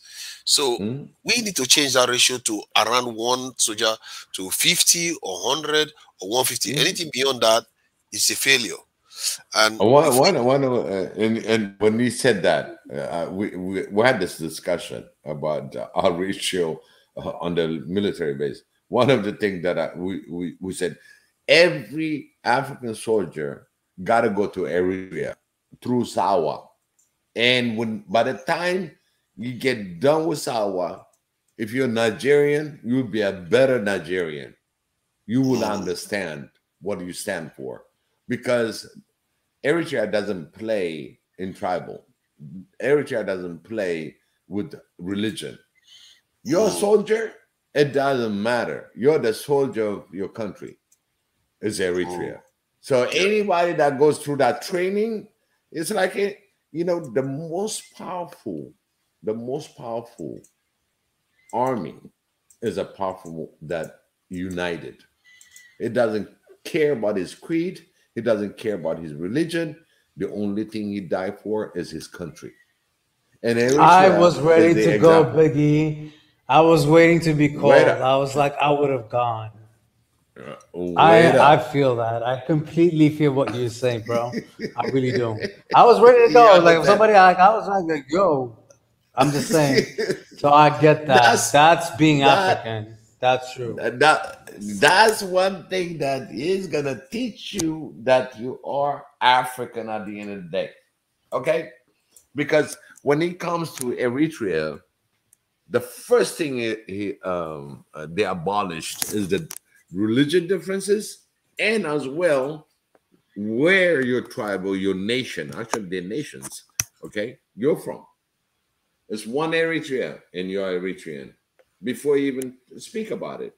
And a very strong Eritrean position. It's just the way it's supposed to be. Like I said, religion is personal, And the rest of the other division that you have is culture. It's beautiful. But when it comes to one decision, it's Eritrea as one. So imagine everybody goes through that same, at the same time getting a very strong military training. And when you come out, you're going to say, gee, I'm Nigerian, I'm Ghanaian, I'm Kenyan. You understand? That's what you're not gonna say I'm Kikuyu. I'm Monk. You're gonna say I am that I am in your existence. And how the fact that they want to turn down Eritrea for this, the only thing that the president said is every country is supposed to be self-sustaining. And that became a bad example. And that's why a lot of things that came down against the Eritrean. In fact, he was part of the CIA and all that, understand? But at the same time, he said, I'm not going to fight against my own people. And he took a stand. And then he looked at everything and the way he came into the independence. And then he declared that every state in Africa should be self-sustaining. Now you're going against the whole norm. So they said, oh, no, we cannot gain access to asset. We cannot even politically align with him because he was so protective of the Eritrean and as Eritrean. Now he declared that every African nation should be self-sustaining. Guess what? He became the enemy. So I think the future is going to be that everybody's going to go through Sawa as an African. You're going to learn that you're African. Yeah, I think other countries need to start doing military service as part of their this in maturity kind of this process, because that will start giving a kind of access to the military, a route to the military, and it's not something that cannot be overstated. The importance is literally our lives that are at stake on this one, and we'll see what happens anyway. I will have to call it a day, and I'm really glad I had this conversation. I've learned quite a lot of things, especially how East Africa came to look the way it looks, because I've always looked at that map quite a little bit suspiciously. And but the Eritrean leader is doing the right thing, what they are doing right now, and I hope we all learn some lessons from what they've done. And we don't have a lot of time to learn it. We need to learn it with every change of leader. Anytime a leader is, I think there's a new leader should be coming into Somalia. That one is busy waiting for $400 million, because they said if he doesn't do something about the election the way they want it to be done, they're not going to give him the money. They're going to delay it. This is the thing IMF does, and our people keep waiting for these people all the time. I don't know why. So we need to start learning the lessons and start learning it quick. This thing where they keep saying we need to train our soldiers for years, I don't understand that. You match those men, train them day in there for 6 months, give them whatever weapon you can afford, even if it's just a machete. Give them a machete. Let them go around the country and secure the borders. Because if we don't start securing our borders and monitoring the people that are coming in our countries and noticing what they compromise our systems from within. Absolutely. They bribe people, they cajole them, they blackmail them, they threaten them, they make them they carry out this thing psyops that can lead to people hating each other, and before you know it, they start fighting each other. These sort of things, we really need to start forestalling them, and it's getting out of control. And I'll be shouting from the rooftop when it comes to the Nigerian debates, because an election is coming up, and that's the most efficient time to do something, when it can really land the blow. That is when you need to be able to push for something. So I will be pushing, and anywhere they are carrying an election, I pray and I beg you, all of you, to also do the same thing, because whatever way I can do it, I will do it. And believe in me, I'm putting my money where my mouth is. I'm not playing around, because these things matter in life. It matters. What else? Amen to that. I'm just saying. So, it matters. Thank you. I told you. Hey, Tanaja, I told you. Very few of us can make a difference. Very few of us. and it's not abnormal. That's the way the world's going to go, and those few of us that are going to be putting our word together and be one, understand the differences, being collectively working on a mission together, we're going to make a whole lot of difference. A whole lot of difference. And one thing that, by the way, if you really look into the president of Eritrea, Isaias, you know, you could have been a multi-billionaire and have all these things, and you'll have a house in England, US. Guess what? None. Zero. Yeah, no property. He doesn't have any. He even showed his way of life when Abiy showed up. He brought him to his house, his personal house. He's not even living in the official palace where he rules the country. He brought him to his house. The wife was not even ready. You know, that's the kind of leadership that Eritrea has. He has no shame to his game because everything is out there. People accuse him with anything, but guess what? He's not a billionaire that has a house in England. He took his kids out of the country to go to this status quo university because they're going to represent. No, they went through SAWA. They went through the military system. They went through their own education system, and they're still there. Yeah, the Tarzan is there trolling me on the chat, you know. She's like, oh, I'm about to go and change my battery. Don't worry, I'll be changing my battery. Right? Keep trolling me. Keep trolling me. I'm going to run now. Before I go and get myself in trouble, I still have to answer to people, you know. You know what? You took the last 6 hours for me. Thank you for having me. Thank you so much. Thank you so much. Thank you so much, tonight. I think he sounds as energetic as he did when he came in. So yeah. Yep. And Mundatezi, any comment to Tunaja? Oh my God, you guys. It's been I think it's been 3 hours. Is it how many? It's been 2 hours since I gave my goodbye speech. But maybe I don't think I can repeat it. But yeah, it's been a good session. I think when I talked it was 8 hours. Now it's 9 hours. So yeah, I mean, you guys have energy, and although I could have conflicted some of Tunaija's, not even Tunaija, some of guys was talking about, but I don't know. I don't want to extend the time. But maybe let me just add this. Let me add this just to wait until Pastor Israel comes and they take on the food, and this is gonna be the first 24 hours. yeah, an accidental 24 hours. This is 9 hours and 24 minutes. And this is the record. Hey, my audience, this is competition. As Mika said, the competition is open. So right now, I beat everybody minutes and hours. And thank you so much for making it so interesting, because my people that came in on board on this discussion, was supposed to be just a diaspora. And actually, let's say diaspora to the majority of time.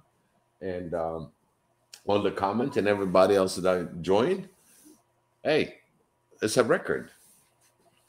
Right, Tanzan? Yes, indeed. It is a record. It is the record. It's an official record.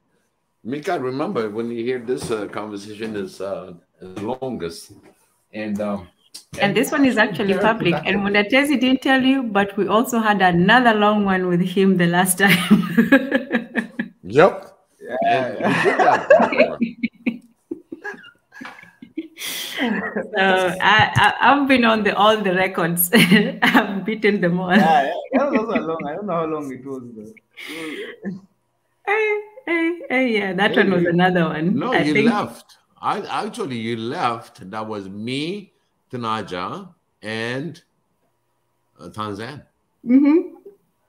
That was one. And then on your last one, Tanaja? Yeah, that was Tanaja, you, and me. And we took it over after the 6 hours, and then we went more than the 9 hours.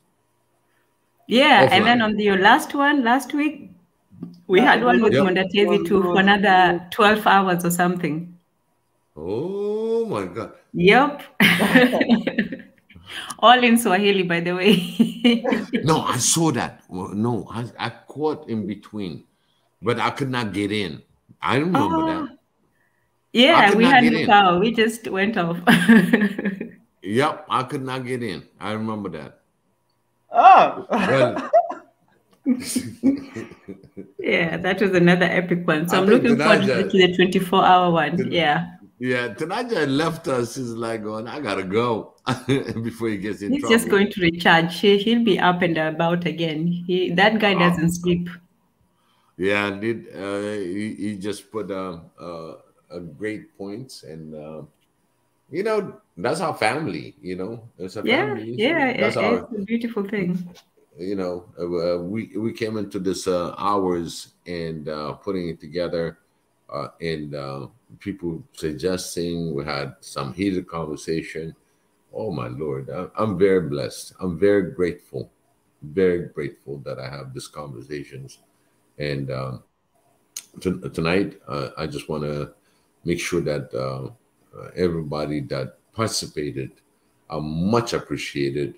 And at the same time, we need to look into the next level, that we have a very strong African platform, about the One Africa platform, the Swahili Nation, that we need to support not only through the contribution that's been done through the subscriber base and like base. I just want to make sure that something that's going to be, I'll put it this way, all supported, that I want Mika to focus more on the strategic point of view, his dream, and at the same time supporting his dream. Will understand his dream. He's sacrificed enough of his time, going different direction, just to make sure that we support him 100%. And there'll be a few strategical things that I'm going to put together. And hopefully my brother and sisters going to be out there front to get this thing going. Because one of the things that I'm looking is a publicist for One Africa. And we need somebody that's really functional in the accounting. I want somebody that's going to be helping out on which way we're going to go in the legal aspect of it. And if we don't put this really solid on directing it, making sure we are in the right direction, our word and our time is going to be really a waste, but it's never been a waste. It's just awareness to all Africa. But at the same time, we just want to make sure we are really action-driven platform. One Africa is not just a dream. It got realized and is open for all people that want to put their voice in. So there's a lot more to go. You know, I'm going to work at it until the first, let's say the end of June until the 1st of July. I'm going to come with some proposal, and I'm going to present it to the family, and we're going to tackle it, all of us together, because we're all in it together. I just want to make sure I put that across.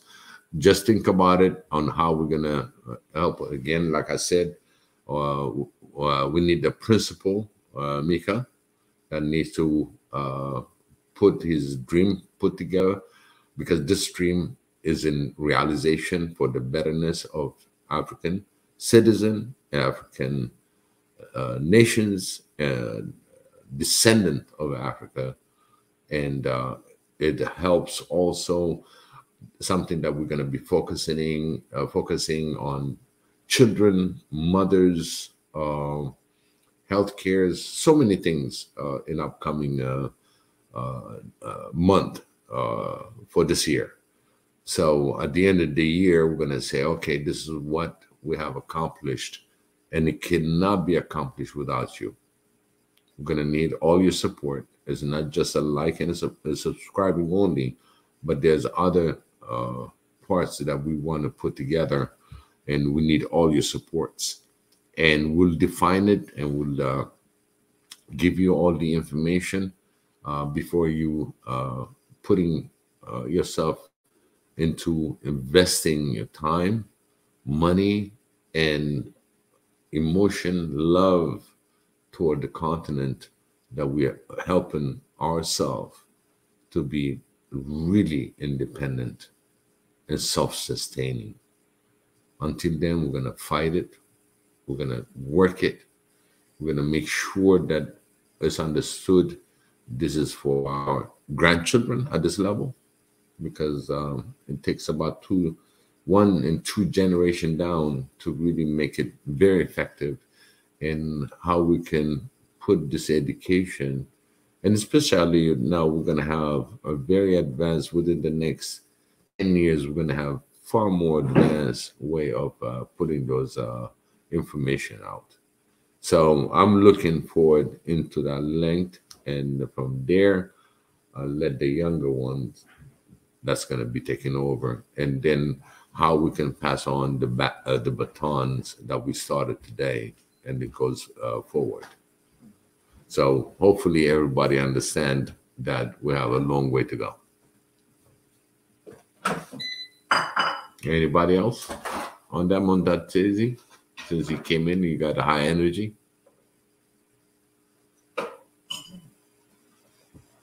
No. Hello? You've just said it also. I don't think just everybody likes, share, subscribe, and the sister channel, also subscribe to the sister channel. And yeah, thank you guys for having such a great. Thank you, Biggie, for having such a good stream. 9 hours of pure entertainment. I'm sure it's not easy. And thank you guys for the panel, for being in the panel for 9 hours. So yeah, that's also a long feat. So yeah, congratulations guys for breaking the record. Thank you, Mondatezi. Tanzan? Yeah, I'll be brief because otherwise we'll be here all day and night. So it's been very interesting, enlightening, entertaining. And yeah, I learned a lot and I was very entertained. So I look forward to the next one. And for all of you out there, if you haven't liked, you really should. And shame on you if you haven't.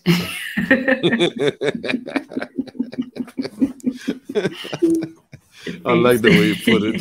Shame on you if you didn't like. Brutally honest. Brutally honest. I love it.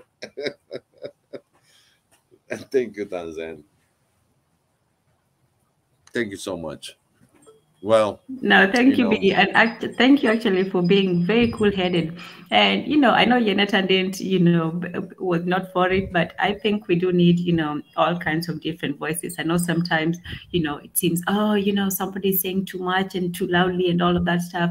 But, that's a good, injection of energy. Even if we don't agree, it's still good to listen to everybody. And I think you did a good job of welcoming everybody, because everybody says things differently. Everybody has a different tone. We can't all, be this way or that way. So I think you were very welcoming, even if you did have to, bring it down a bit. So I think you did an excellent job, with that. So absolutely, yeah. Absolutely. And one of the things, Marie Antoinette, she's always on my prayer. She brings beautiful issues. Very important. Yes, absolutely. And always, all love for you, Sister Marie Antoinette. Marie Antoinette is like really from the day one, we streamed and we talked, and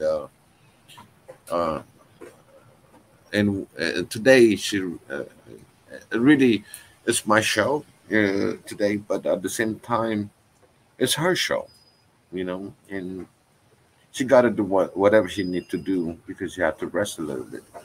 And it's my show, and it's the reality, and that reality I cannot say I'm not gonna face it, but I'm gonna face it heads on for Mary Antoinette, because anything that's gonna go in my emotion, and at the same time my mind wants to be in line with my emotion, that I want to have a healing for her with all my might, everything that I got, that I throw at her, uh, all the healing and the power, and I'm putting everything that I can, but I know there's a little ingredient that needs to be put together. And passionately, Marie Antoinette, my prayer goes to you. And with all that, you've been able to join our session. You are a hero for us. You are our hero. You are a person that we have the most respect in this world Absolutely. right now. Yes. Yes, indeed. We want to tell you how much your family appreciate you, and anybody that's gonna listen to this, everybody that's been there with you on your comment section, on the quiet time, coming on our show, uh, my Antoinette, I always have you in my heart. Always pray for you. Yes. Any prayer that I'll put in for you. You are a great, great person. You are our Beautiful hero. girl. I don't like the word heroine because of, the drug, but you are our hero.